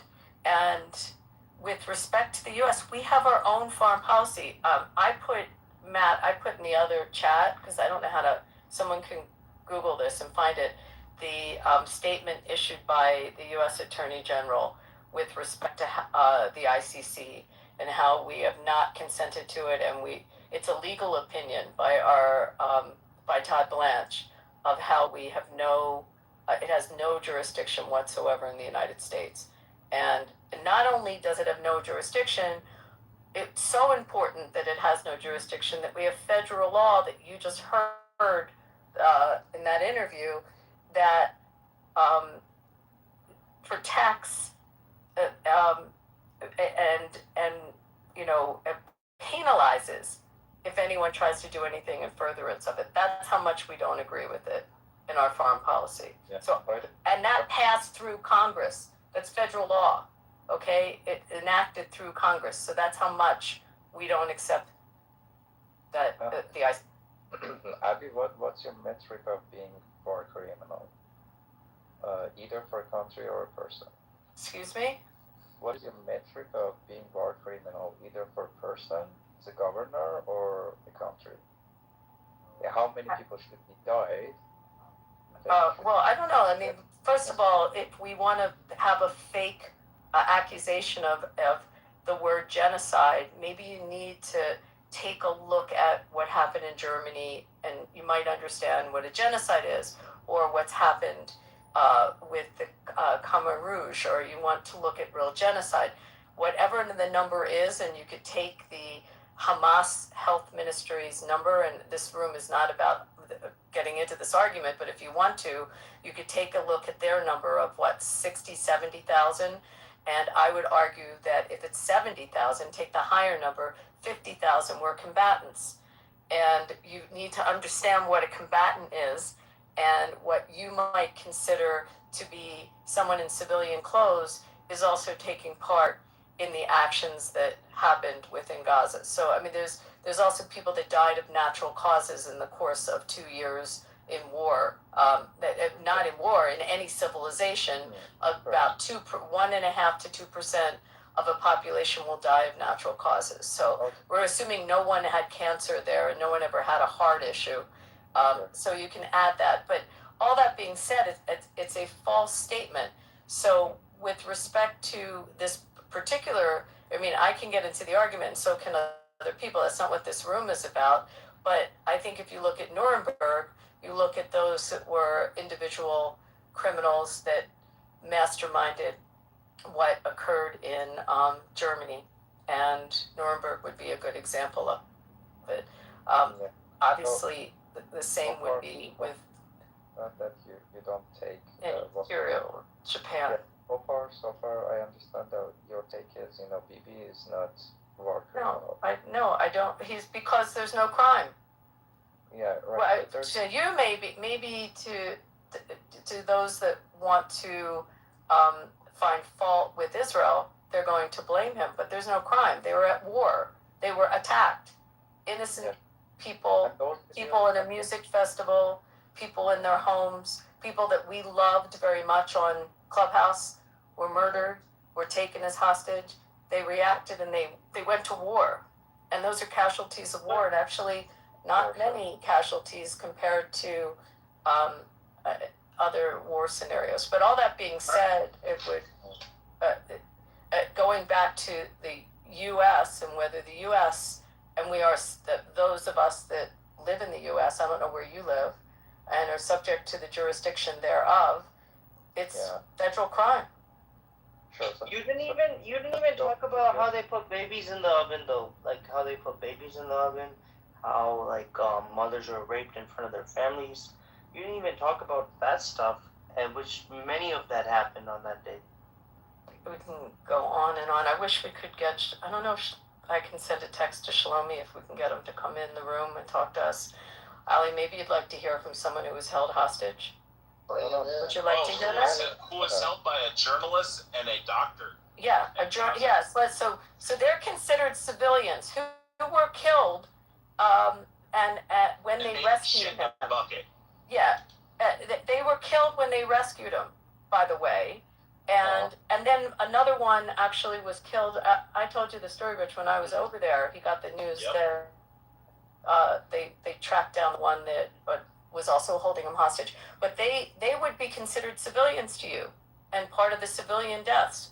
And these are the people that held this man as a hostage in their home. Two of the people that we were friends with on Clubhouse before October 7th. One of them died. The other was captured for over a year, right? They made him shit in a bucket. They kept moving around. The two people who held him captive, which were civilians, was a doctor and a journalist.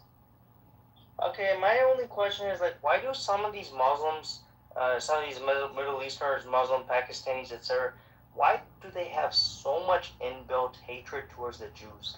It's just total disregard for the humanity. Or the Quran tells them so.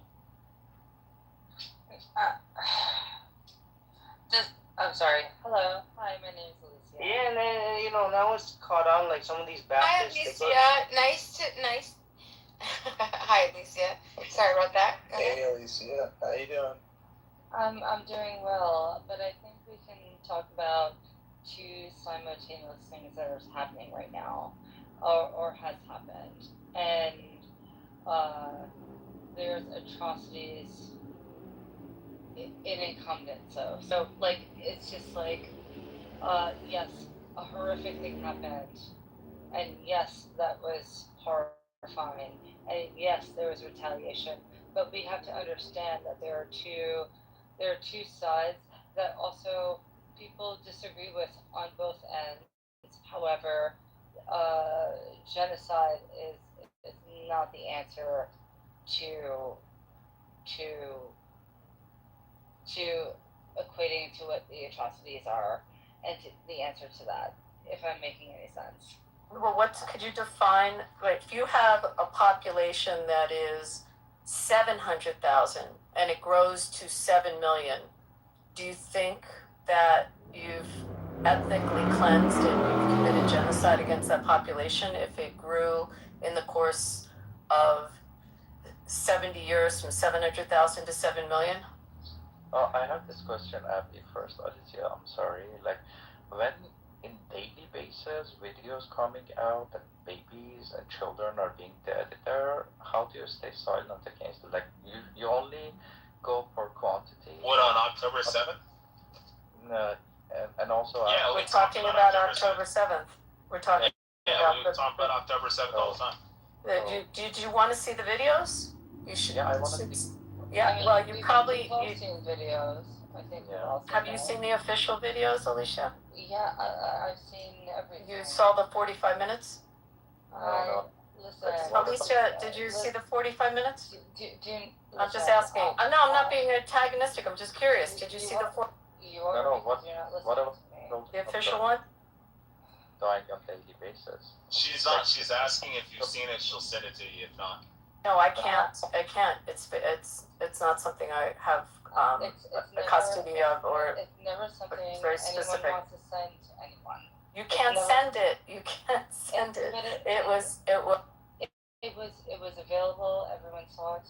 No, everyone did not see it. It was very specific how you got to see it. That's why I asked if you were invited to one of the viewings of the 45-minute video. Did you see it? I was not invited. I was just introduced to it, as social media does, immediately so. It wasn't on social media. It was. For 45 minutes. Absolutely was. It was held. It was actually specifically not. I mean, there are pieces of it that you can see that were released, but the actual 45 minutes was not. It's never been released out of the private viewings of it. I'm not doing tit for tat. I'm not doing. It's not that. That's why I asked you if you saw it. No, Abby. Daily basis. Hold on. I just want to let y'all know. I'm a sniper today, so I'm not gonna be coming off the mic too much. I'm gonna just be sniping. So if you find yourself in the audience, Timothy sniped you. Thank you. He's a silent sniper, guys. Be careful. Those are the worst. Timothy, did you deal with LeBron yet and that subject, by the way? Yeah. So here's my just one question. Like, on daily basis, videos coming out that Israel is killing people in Palestine, like also the babies, children. So this is why, most people, as you see in the result of the vote, they see it as a war crime. So now you can just fight it and just focus on the other things, or you can, in a very objective way, analyze everything that happens there. Like, even journalists cannot get into Palestine right now. So there must. What's Palestine? Like, where are you defining Palestine? Because that's what do you mean? Yeah, so I think it means the territory of Israel. Yeah. Are you talking about when you say Palestine? Where are you talking about specifically? So everybody knows what Palestine. No, they don't. So I asked you, where's Palestine? At least it's a word that reminds people of. Right, but you said journalists can't get into Palestine. So please define where Palestine is. So here is West Bank and Gaza. Like, journalists cannot get in. Okay, and where in the West Bank can't journalists go? Oh, yeah, and also. Where in the West Bank can't journalists go? Yeah, dude, just let me finish this. No. You made a statement, so I'm asking. She's not a dude. She's a lady. Thank you. Okay, just let me finish this, then you can ask your questions. Also, they could not get into, also Flotilla Freedom Group could not get into those regions. Like, they were from Europe, right? Like, Europeans cannot get in, journalists all over the world cannot get into the region, and in daily basis, videos coming out, the children being dead there. So, what's your take about that? This is my, very objective question. I would like you to answer this. So first of all, the West Bank, if you're talking about Judea and Samaria, there are areas A, B, and C. and in the area that is controlled in the West Bank, which you're calling Palestine, is controlled by the Palestinian Authority. That would be the area like where Ramallah is. And there are journalists there every day. There's lots of journalists. There was just a U.S. member of Congress there. Anyone can go into the area that is controlled by the Palestinian Authority. So I think that's why I asked you to be very specific when you choose your words. So if you're talking about areas A, B, or C, which is in the area that you call the West Bank, I would call Judea and Samaria, that there's no problem for journalists to go into the area controlled by the Palestinian Authority. So are you talking about Gaza, that area specifically, when it's at war and it wasn't safe and there was issues of safety, then that was the reason that they were keeping people out of a war zone. Again, Israel had, in 2005, Israel left that area. There's not a Jewish person that lives in Gaza, by the way. There's not a kosher market or a synagogue, or there's no Jews that live there. So they left in 2005. With respect to a war zone, and it's not safe, then they made that determination. However, to have the false narrative that it's criminal, and words like apartheid or genocide, they're words that are very convenient to try to have accusations. But again, we live under U.S. jurisdiction, and we're not party to those that are making that accusation. And you asked me about the main person at the ICC, and that person just got arrested. The main prosecutor, I think his last name is Khan. But I did want to, if you don't mind, and please, Timothy, you moved me down. I was trying to talk about the U.S. law and whether the arrest can happen in the United States. And I don't know if I was finished with that, or I moved you down because he couldn't finish his dialogue without you interrupting. So I'm not in a chances mood today. Like I might let you get it off a few times, but I'm standing on business tonight. So I just want you to be on your best behavior. Nothing against you. You're a good person. Again, I'm sniping y'all tonight. So I'm on that tonight. Thank you. Can I just do one victory lap about LeBron though with you?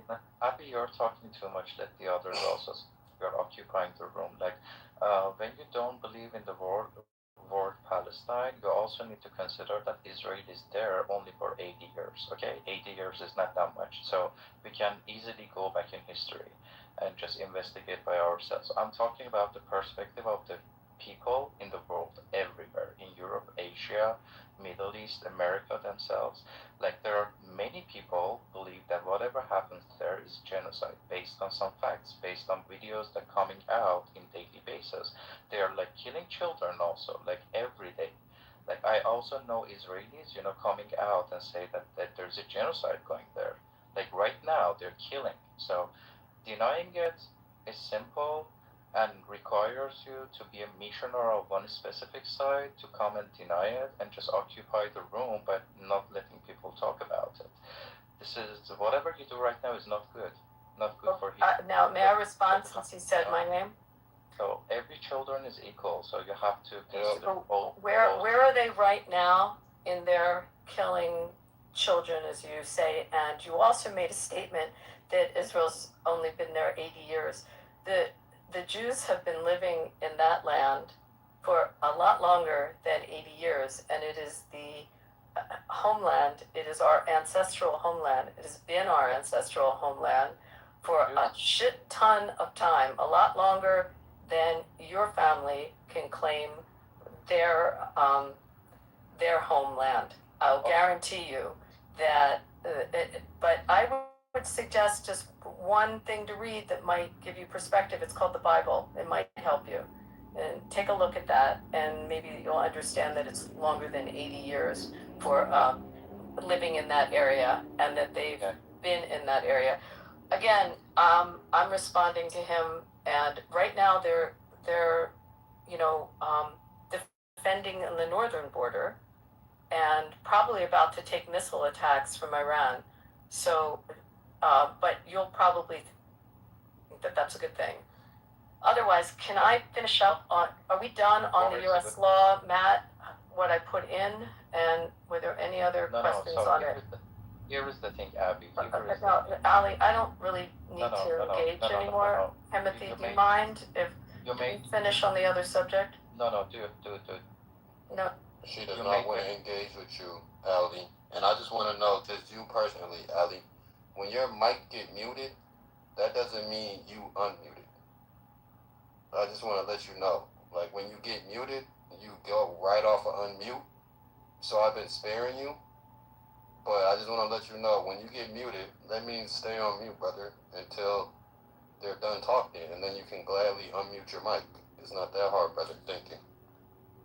Sure, brother. Just one more thing. Like, Jewish people also living inside of Iran for 2,000 years. 2,000 years. So Jewish people, I do agree that they are very old in the region, especially in West Asia, but it's not like that they are focused on some religion, and we should just create a country for just one religion, because they are scattered all over the region. They already live in Iran for 2,000 years. Doesn't matter. It doesn't mean that Jewish people should come and take the Iran as the whole country for themselves. Did you just say that you shouldn't have a country for one religion? There's 53 Muslim countries in the world. So do you think they should all disappear too because a country shouldn't have one religion? Is that your premise? No. Here is the thing. For example, Iran. Thank you, Abby, for this. Yeah. For example. I mean, it's, again, this is kind of. Hold on, guys, please. Can I finish with Matt for a second? Did you see the letter I put in that Todd Blanche just issued? And are we done with the argument with respect to the arrest in the United States? I mean, it was an original argument between you and Bima in that way, but I see what you put in the chat, yeah. Bima, where's I never thought they recognized that, and that's never been my opinion. I was just playing some hypotheticals out, but go ahead, yeah. Bima, are you and I back and forth on that? Did you see? Is it the U.S. that should be arresting him, or should he be arrested in general by anybody? By everybody, yeah. Yeah, I think it should be a world thing. I think there's enough evidence, even pre-October 7th, that the charges that they have, that the ICC at least, the charges that they brought against him, you see, I think there's enough evidence even pre. So I think but that it You're should not saying the U.S. should arrest him. That's the only thing I'm trying to get clarification on. You're not saying the U.S. The U.S. like somebody, he comes into our country and then our police arrest him. Yeah, like what Mamdani called for. Like, we can't do that. That's absurd. So I didn't know if you were going from the perspective of Mamdani, what Mamdani said, or are you talking about just in general third party outside of the U.S.?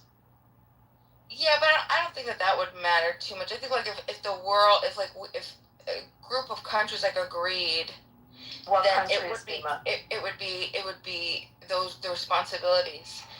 But I mean, we can't arrest our ally. Yeah. We've done in conjunction with him is what's going on. So then that would be kind of stabbing him in the back, right? Even how would you physically do that? Because his Secret Service guys would be fighting with the New York NYPD. I don't know how that would, because they would literally fire back. Yeah, there'd be a shootout. You know what I mean? They're not going to let Bibi Netanyahu be arrested. You know what I mean? So I don't know how the optics of that works. You know? Yeah. So it's the supreme law of the land, and it's our federal law. And he broke it. He's already in violation of U.S. Code 18-112. So, I mean, again, you live in the jurisdiction of the United States. This is our ally. We're in the midst of prosecuting a war with that ally. So it's making no sense.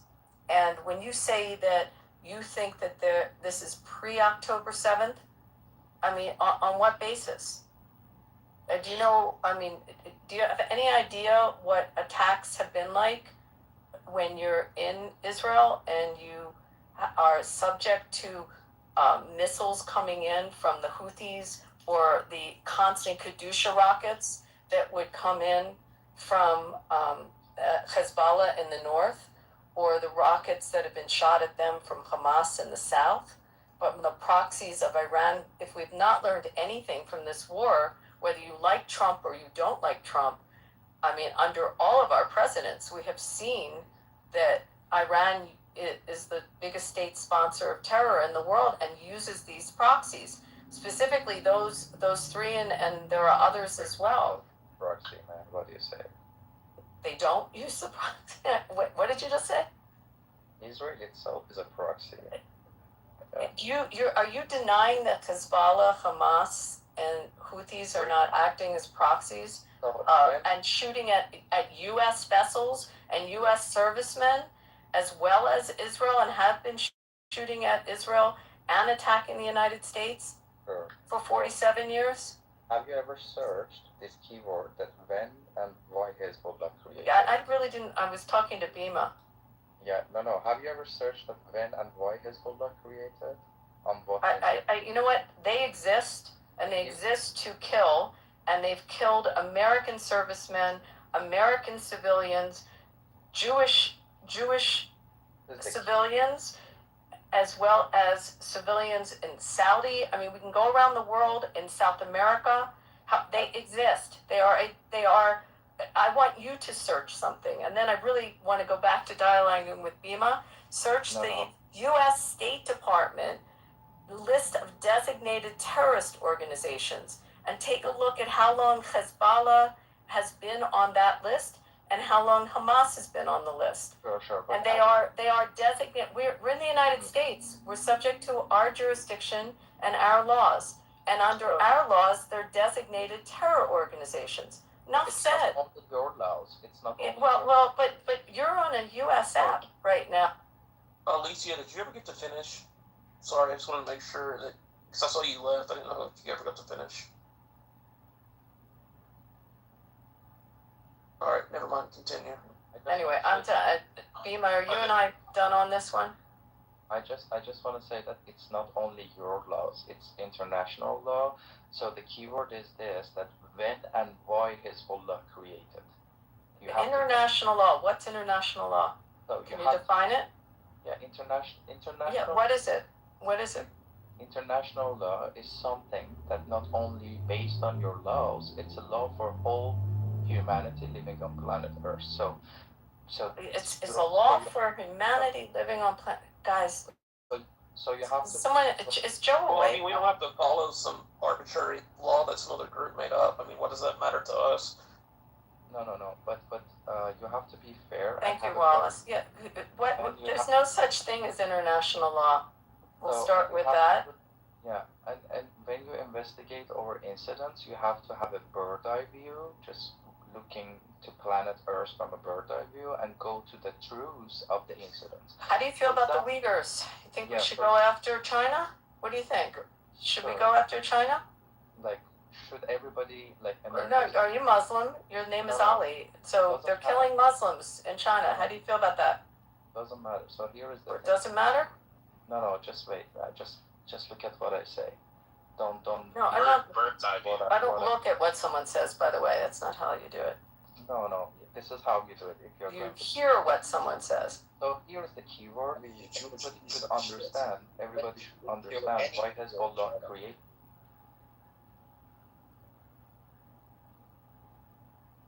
Okay. I think this is a U.S.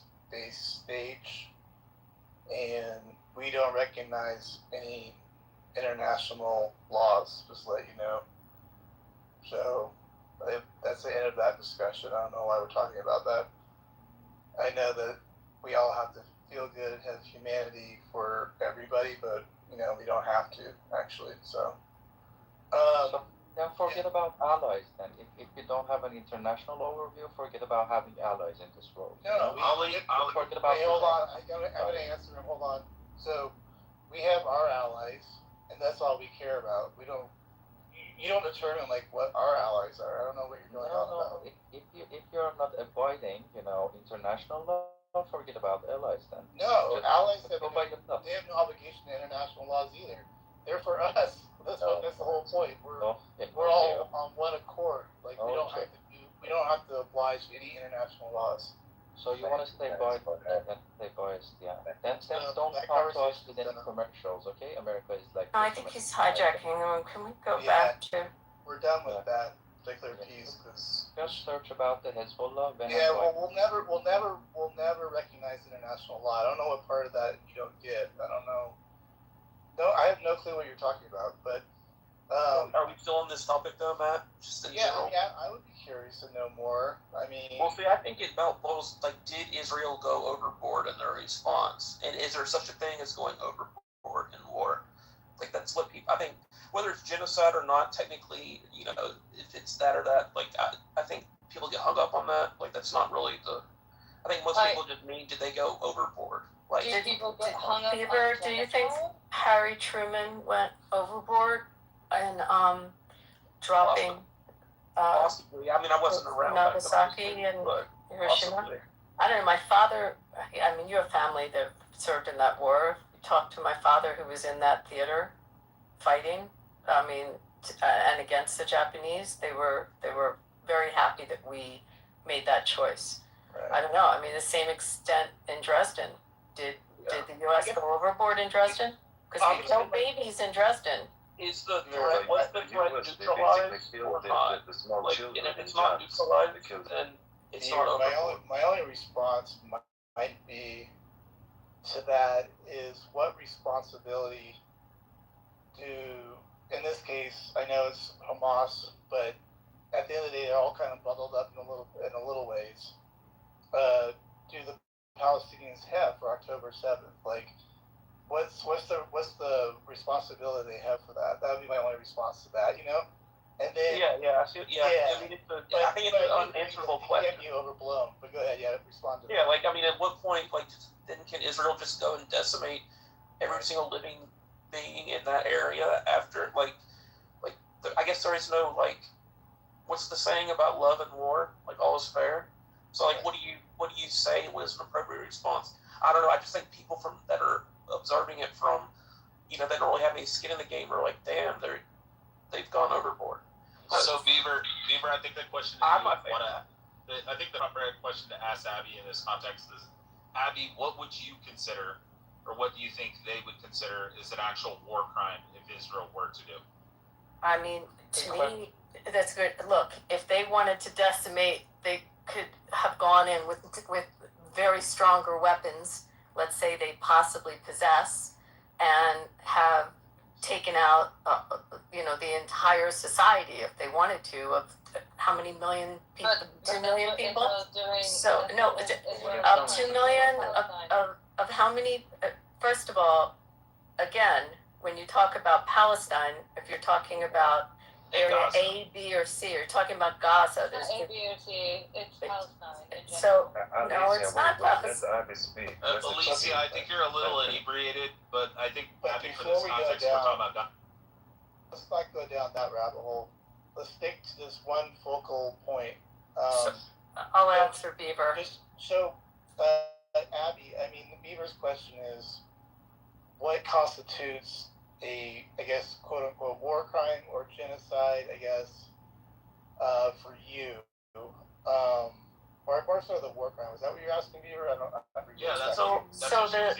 The systematic question is like a Shoah. If you build a Shoah, if you create a Shoah and you systematically exterminate, I mean, what we dealt with, and I welcome everyone on the stage and the audience to take a visit to Germany or Poland and go see it with your own eyes while those camps are still standing. I mean, that's a war crime. With respect to going in and putting leaflets before they dropped bombs to surgically go into an urban area to try to find your enemy, when your enemy says, we're coming and we're going through our tunnels across your borders, which they uncovered, 35 tunnels before October 7th. and we're going to murder your citizens in your country. You have to defend your country, and they went in surgically and went from, in an tight urban areas, from home to home, finding the perpetrators. The Uyghurs will classify as a war crime, right? 3x. Yes, 3x. I think Khmer. How many died? Yeah. How many died in Cambodia? Oh my God, tens of millions. Let me. Yeah, I mean, that's, to me, this is But let's focus. Yeah. combatant to civilian ratio is something I think you have to look at. But when you see it visually, Abby, I'm just taking it from what I see pictures. I don't know much more than that. The place looks level. So how do you reconcile that? It's not level. I mean, there are many areas that are not leveled. But again, I'd look at combatant. I'd look at combatant to civilian. Remember, you had bigger than, you've got the Uyghur killer there. You had more mileage than the New York subway system. Think about if you've ever taken the subways in New York and how extensive that is, underground as terror tunnels. That you had to go in, and that's where you had your citizens there. They were holding hundreds of their citizens, Thai nationals, American citizens, British citizens. I mean, citizens really from all over the world. That's a war crime, right? That's a war crime. Okay. Hey, Matt, can I say something? With all respect. Who's that? Lipton? I'm Lipton. Yeah. The soup? No, hold on. Please, don't disturb now. It's my turn. So We're kind of quiet, just to let you know a little bit, but for me. No, I wanted to say something because No, Matt was saying your microphone's quiet. Shut up, Rick. Well, they have me. So basically, I was just going to say, all this war is like Squid Game in Israel and Palestine and stuff. So basically, they're playing like Squid Game with the Palestinians. It's like crazy. So, Squid Games, so they would all move forward. You talk about the Palestinians would all move forward a little bit, and then whoever's around gets bombed, and then they move forward. Or is that what that's your anecdote? Yeah, a little bit like that. Jesus Christ.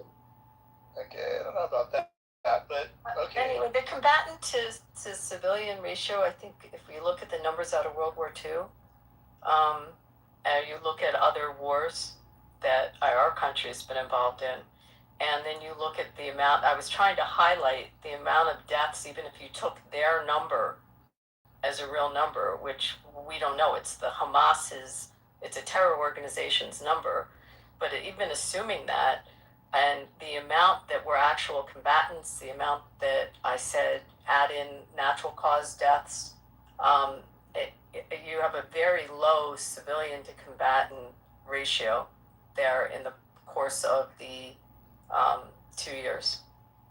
So what's the 2.5 years. statistic? So is it the grower or the shower? Are you following me, Matt, on my answer to that?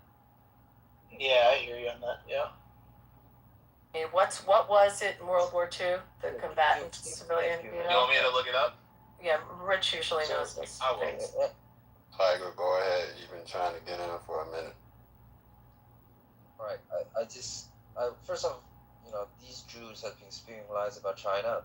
It's not the main topic, but if you guys are so concerned about China and Xinjiang and Uyghurs, just go on YouTube and search for whatever video you can find on the place, and compare that with whatever the Jews have done to Gaza, and just keep a note that the Jews call Uyghur situation in Xinjiang a genocide, and they deny whatever is happening in Gaza a genocide. Just think about that, and just notice what Abby says, right?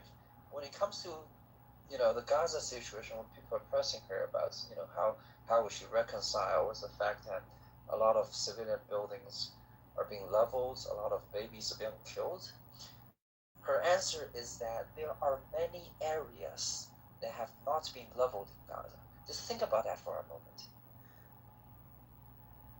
It's interesting that he said Jews, by the way, Beaver. For me, what it boils down to, though, is if the threat has been neutralized, and, like, if the people, like, Gaza, if they're no longer, like, I mean, if no Israelis at any danger at that point, and they keep going and going and going, and if that happened, then yeah, I think that is wrong. But I'm not saying that happened. I'm just saying that a lot of people probably have that speculation in their mind, like, if these people were neutralized and they were no longer a threat, and the battle, you have the upper hand now, like, and you keep going and going and leveling everything, then I think most people objectively would think that, yeah, that's too much. But they're not doing that. They're not. Yeah, I mean, I'm not saying they are or did. No, they're at a ceasefire. They're not doing that. And by the way, did you notice he said Jews? Let me remind our friend from China that the Israeli IDF has Druze, D-R-U-Z, in very, very high ranking within the IEF, Muslims, very high ranking in the IEF, in the IDF, and Christians and Baha'is. I mean, so it's the Israeli society, which 2 million of the people that live there are Muslim, is not just Jews. So if you want to look at, so we need to, but it's interesting that you talk about a religion as opposed to a country that's defending itself right now from being attacked and having its civilians and its citizens, and many of the citizens that were attacked on October 7th and held hostage were not Jews. There were how many Thai nationals that were held? Do you want to go through those numbers? Maybe Rich, my statistician, can give you those numbers. But I'll respond to that. So my response is this. Yeah, and the Uyghurs, we don't have to just look at videos. We listen to our U.S. government on what's happening with the Uyghurs. My response is that if you actually look at the IDF command structure, you're going to see that the people are giving those commands are Jews, because in the IDF they have rules to limit how much participation the minorities who are not Jews can rise up in the ranks. And how do you know that? Wait, my Chinese friend Tiger, wait. Hold on, my Chinese friend, wait. So basically, if the Jews join, I said my Chinese friend, can you wait 1 second, please? But why? So I said basically, I'm speaking, like, you're speaking. Well, I was speaking. I was speaking and then you just interrupted me. Everyone shut the fuck up and fuck Israel. Yeah, so basically, the Jews and all these minorities, Christians, they are forced to join. If they don't force, they're gonna get killed by the Syrians, the terrorists, or the other people, the other groups. They're gonna kill the minorities there. So of course, many people, they surrender, they join with the dark power, aka Israel, and those team to survive. So Abby, I don't know if you can try to progress that too. Maybe just y'all need to stop mentioning Abby. Make your submission and stop mentioning each other. Abby's Israeli. I'm not Israeli. Something else. I was going to bring up another. But I'm going to answer Lipton. Lipton, they are being attacked, the Druze. It's very sad. How many kids were killed on this? Do not cut me off. Y'all not about to talk over each other. I'm gonna go because that was my Chinese guys speak. I want to mention something. None of y'all finna go. I'm tired of hearing from both of y'all. I want to hear from somebody new. I want to bring up another point. You can go after Zach. So the point I appreciate it. So what I was saying was, I don't know why we're talking about October 7 when this didn't start in October 7. This actually started in 1948 when they stole land from the Palestinians. I know exactly what I'm talking about. What happened was, October 7th was a setup by the Israeli government. It didn't come from Gaza. It came from the Israeli government. It was a plan. It is not. Let me finish, please. Let me finish. Please, let me finish. And what I'm going to say here is, Israel started this war, and I don't call it a war. Why? Because Israel has things that the Palestinians don't. Okay? They have all these kind of weapons when the Palestinians don't. So how can you call it war when there's one side that has weapons and one side that doesn't have weapons? That's not a war, it's a genocide. Okay? And every empire falls. So one day they'll fall and then Palestinians will get their land back. You guys all agree? Maybe in 1,000 years. Yeah, maybe in 1,000 years. And how many Arab armies attacked in 1948? Was it 6? They all lost in 6 days. They wouldn't have been. 67? Wait, 6 days, right? They wouldn't. Y'all have to stop with this theory that, man, niggas is at war right now, bro. Last time I checked, there's no rules in war. If you don't have shit, if you're lacking ammunition or whatever, guns, that's your fucking fault. Figure that shit out. I'm at war with you. Yeah, I just said that. That has nothing to do with me. I understand that, but if that's the case, So don't call it no genocide because your ass don't got no fucking guns. That's your fault, nigga. That don't have nothing to do I have with me. nothing to do with that. Listen, I'm American. I was born and raised in America, man. You know what I'm saying? I'm a proud American. I'm actually Italian. Yeah, no, I'm just speaking to your point. Like, you say, oh, it's not a war, it's a genocide because they don't got no weapons, XYZ. That's your fault, nigga. I'm still at war with you. Nigga, I just said I accept that. I accept that, nigga. I do it. So I have a question for you, brother. You're telling me it's okay to kill babies? Wait a minute, what did he just say to Timothy?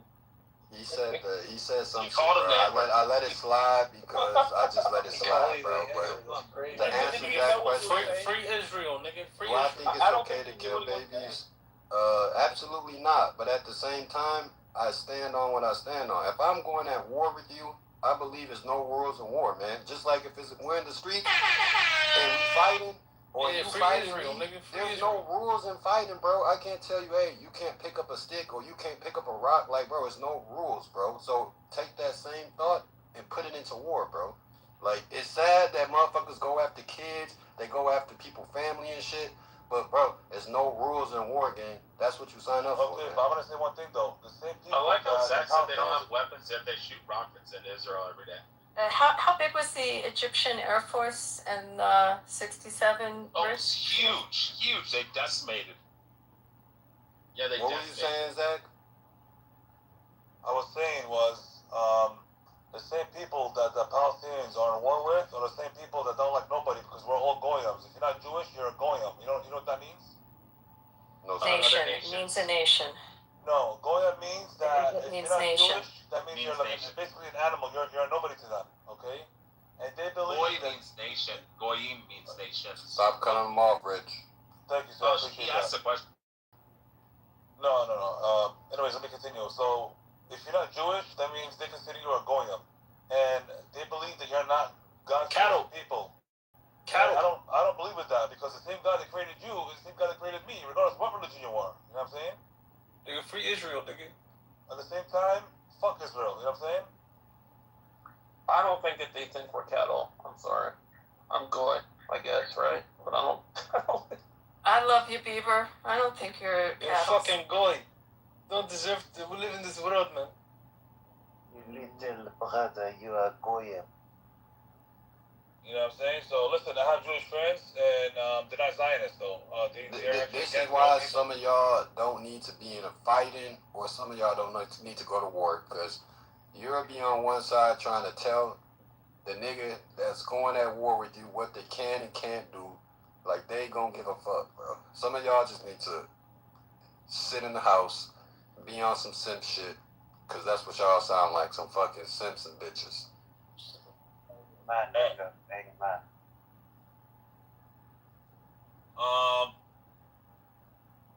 Are you a pro-Israeli or pro-Palestinian? I'm just curious. Honestly, I could care less about either or. I'm pro-American.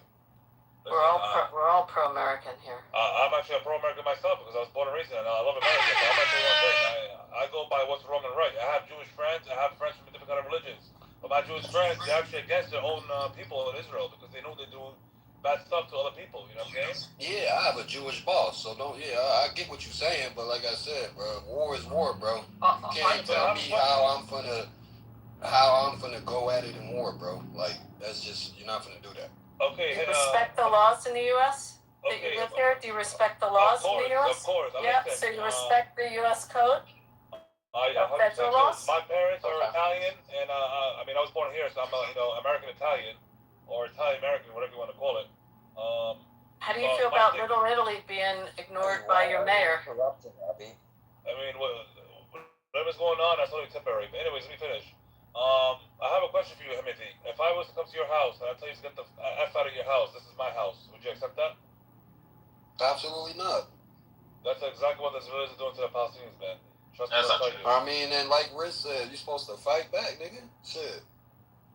I understand Fight. that. Yeah, you feel me? If you don't got no guns, you gotta use your hands. Like, bro, I look at it like the streets, bro. Like that's just as simple as that, bro. Either you gonna lay down, either you gonna get out there and fight, or you gonna lay down, bro. You got two options. Yeah, honestly, man, Wait, a why lot are you of guys you all guys talking here, over a lot of you Himothy? guys He's here trying to are talk. very close-minded. Right, stop talking over me. But like I said, you got two options. You gonna either fight or you gonna lay down. There ain't no in between. Pick and choose what you want to do. What do you want to say, Muhammad? Go ahead. Muhammad. Yeah, greetings everyone. I hope you are all doing well. What's going on this community, man? Are you a boxer? No, that guy is like a new guy. So I guess. No. I'm new here. I'm not boxer, man. Well, welcome to President's house, man. Make sure you turn in your ticket, bro. At the top, follow the house. You know what I mean? Did you guys play his speech, Timothy? Did you guys play his speech tonight? Anyone talk about it? No, At the Correspondence Dinner. Oh no. I heard that. Mohammed, did you want to say anything to the title, or did you just want to just kind of listen?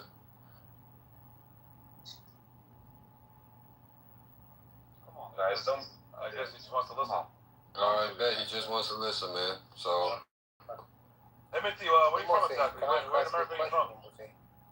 But I'm not gonna center myself, you know what I mean? But I'm from Chicago, bro. I'm living in Cleveland right now, bro. 6-0 Crip, you know what I mean? Shout out to my Crips, you feel me? So I mean, I grew up in a violent environment, bro. So when niggas be talking about this war shit, I mean, it's not like the streets, but I try to think of it like the streets, bro. You know what I mean? Like, so basically, you're telling me you're in the gang? Absolutely, I'm in the gang. Yeah, absolutely. Peter's the same. So I have a question. If I was to walk in your block with the red bandana, would you come up to me? In today's society, nah, bro. Like it ain't like that, bro. Just cause you were on the opposite, I got friends that's Bloods, all types of different gangs, bro. Like, nah, not at all. Okay, no, I was just curious, bro. Listen, I'm not gang affiliated. I'm not none of that, bro. You know what I'm saying? I don't believe in those kind of stuff, you know? Yeah, that's cool, bro. That's understandable, brother. I mean, that's alright, but like I said, brother, I ain't trying to center myself for real, man. Let's speak to the title for real. Of course, man. Listen, I believe in peace, and I believe in all humans, and I believe we should all stick together as one, you know? As long as it's not the Jews, right, Zach? I never said that. Like I said, I have Jewish friends, and I respect them. They respect me, but they're actually against it, the Zionism. Zionism and Judaism is two different things.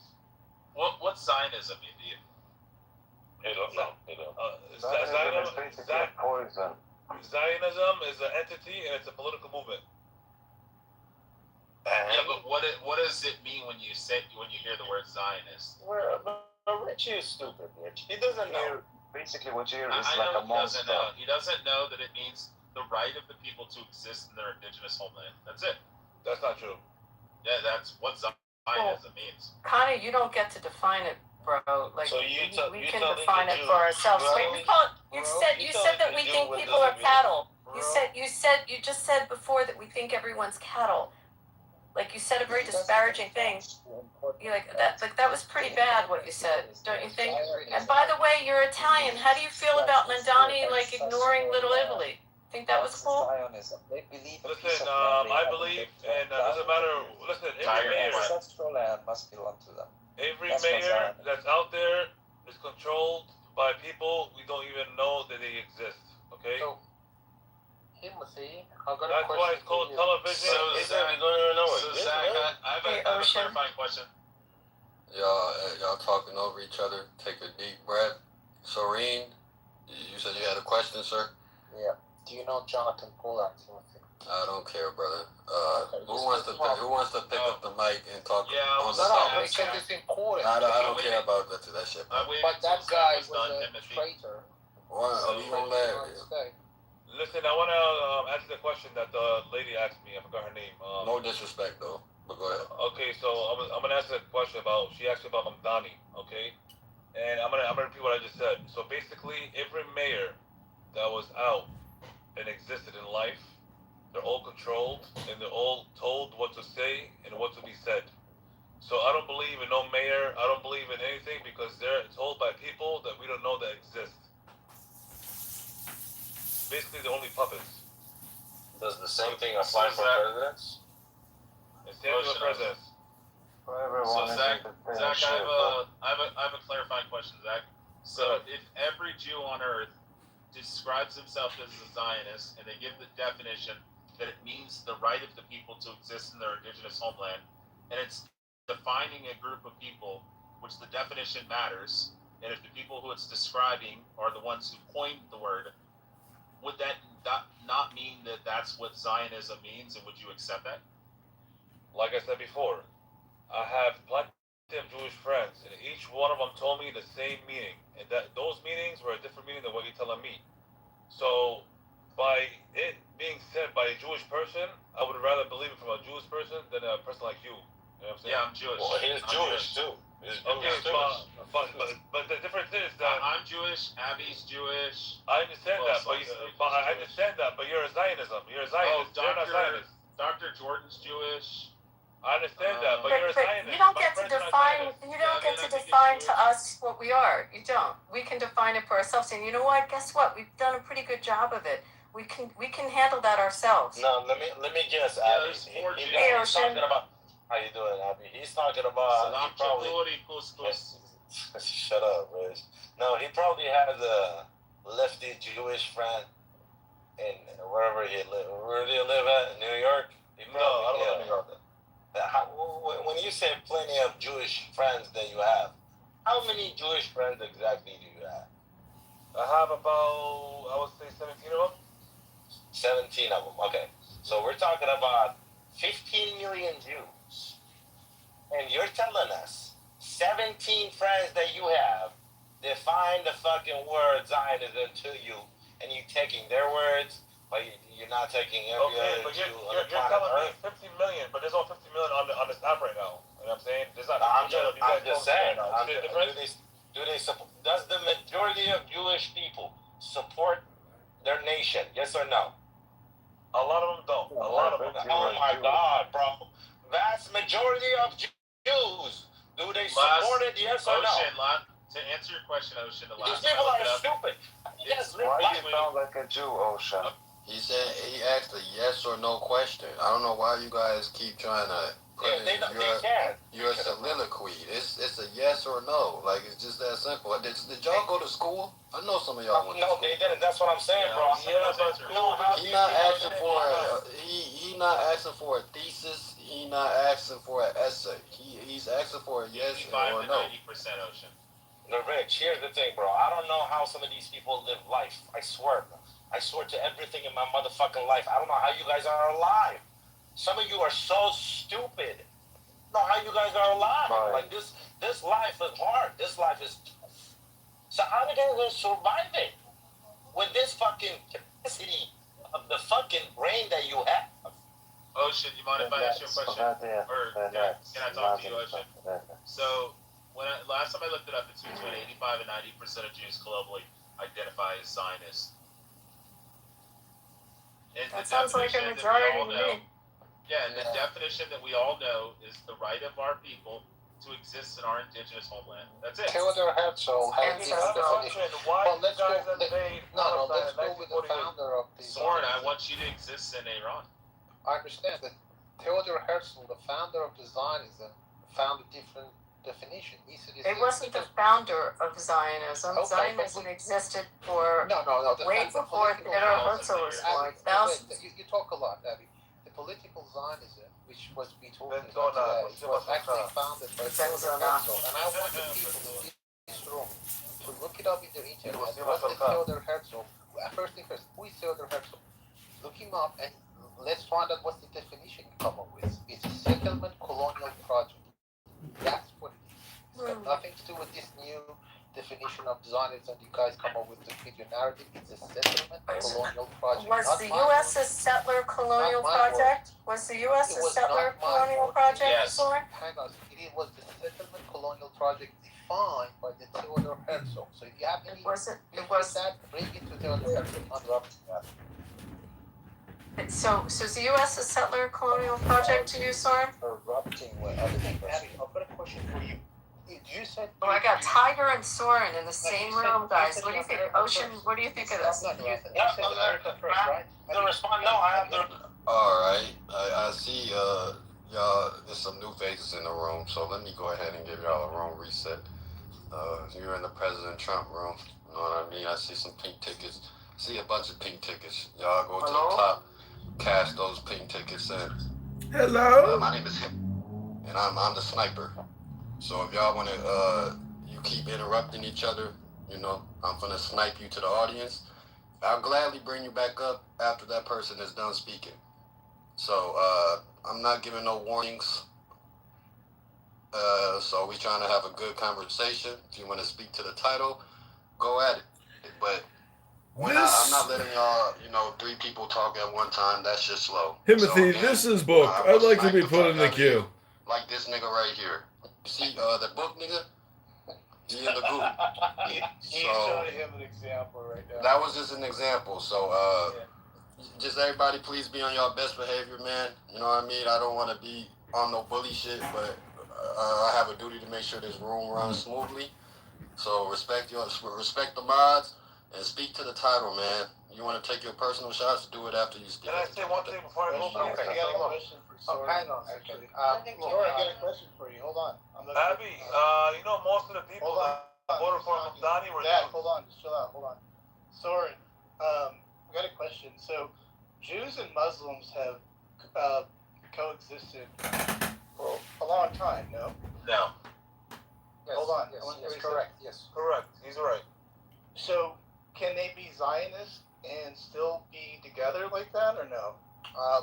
If the Zionism definitions is what they were talking about, the self-determinations of the Jews to come to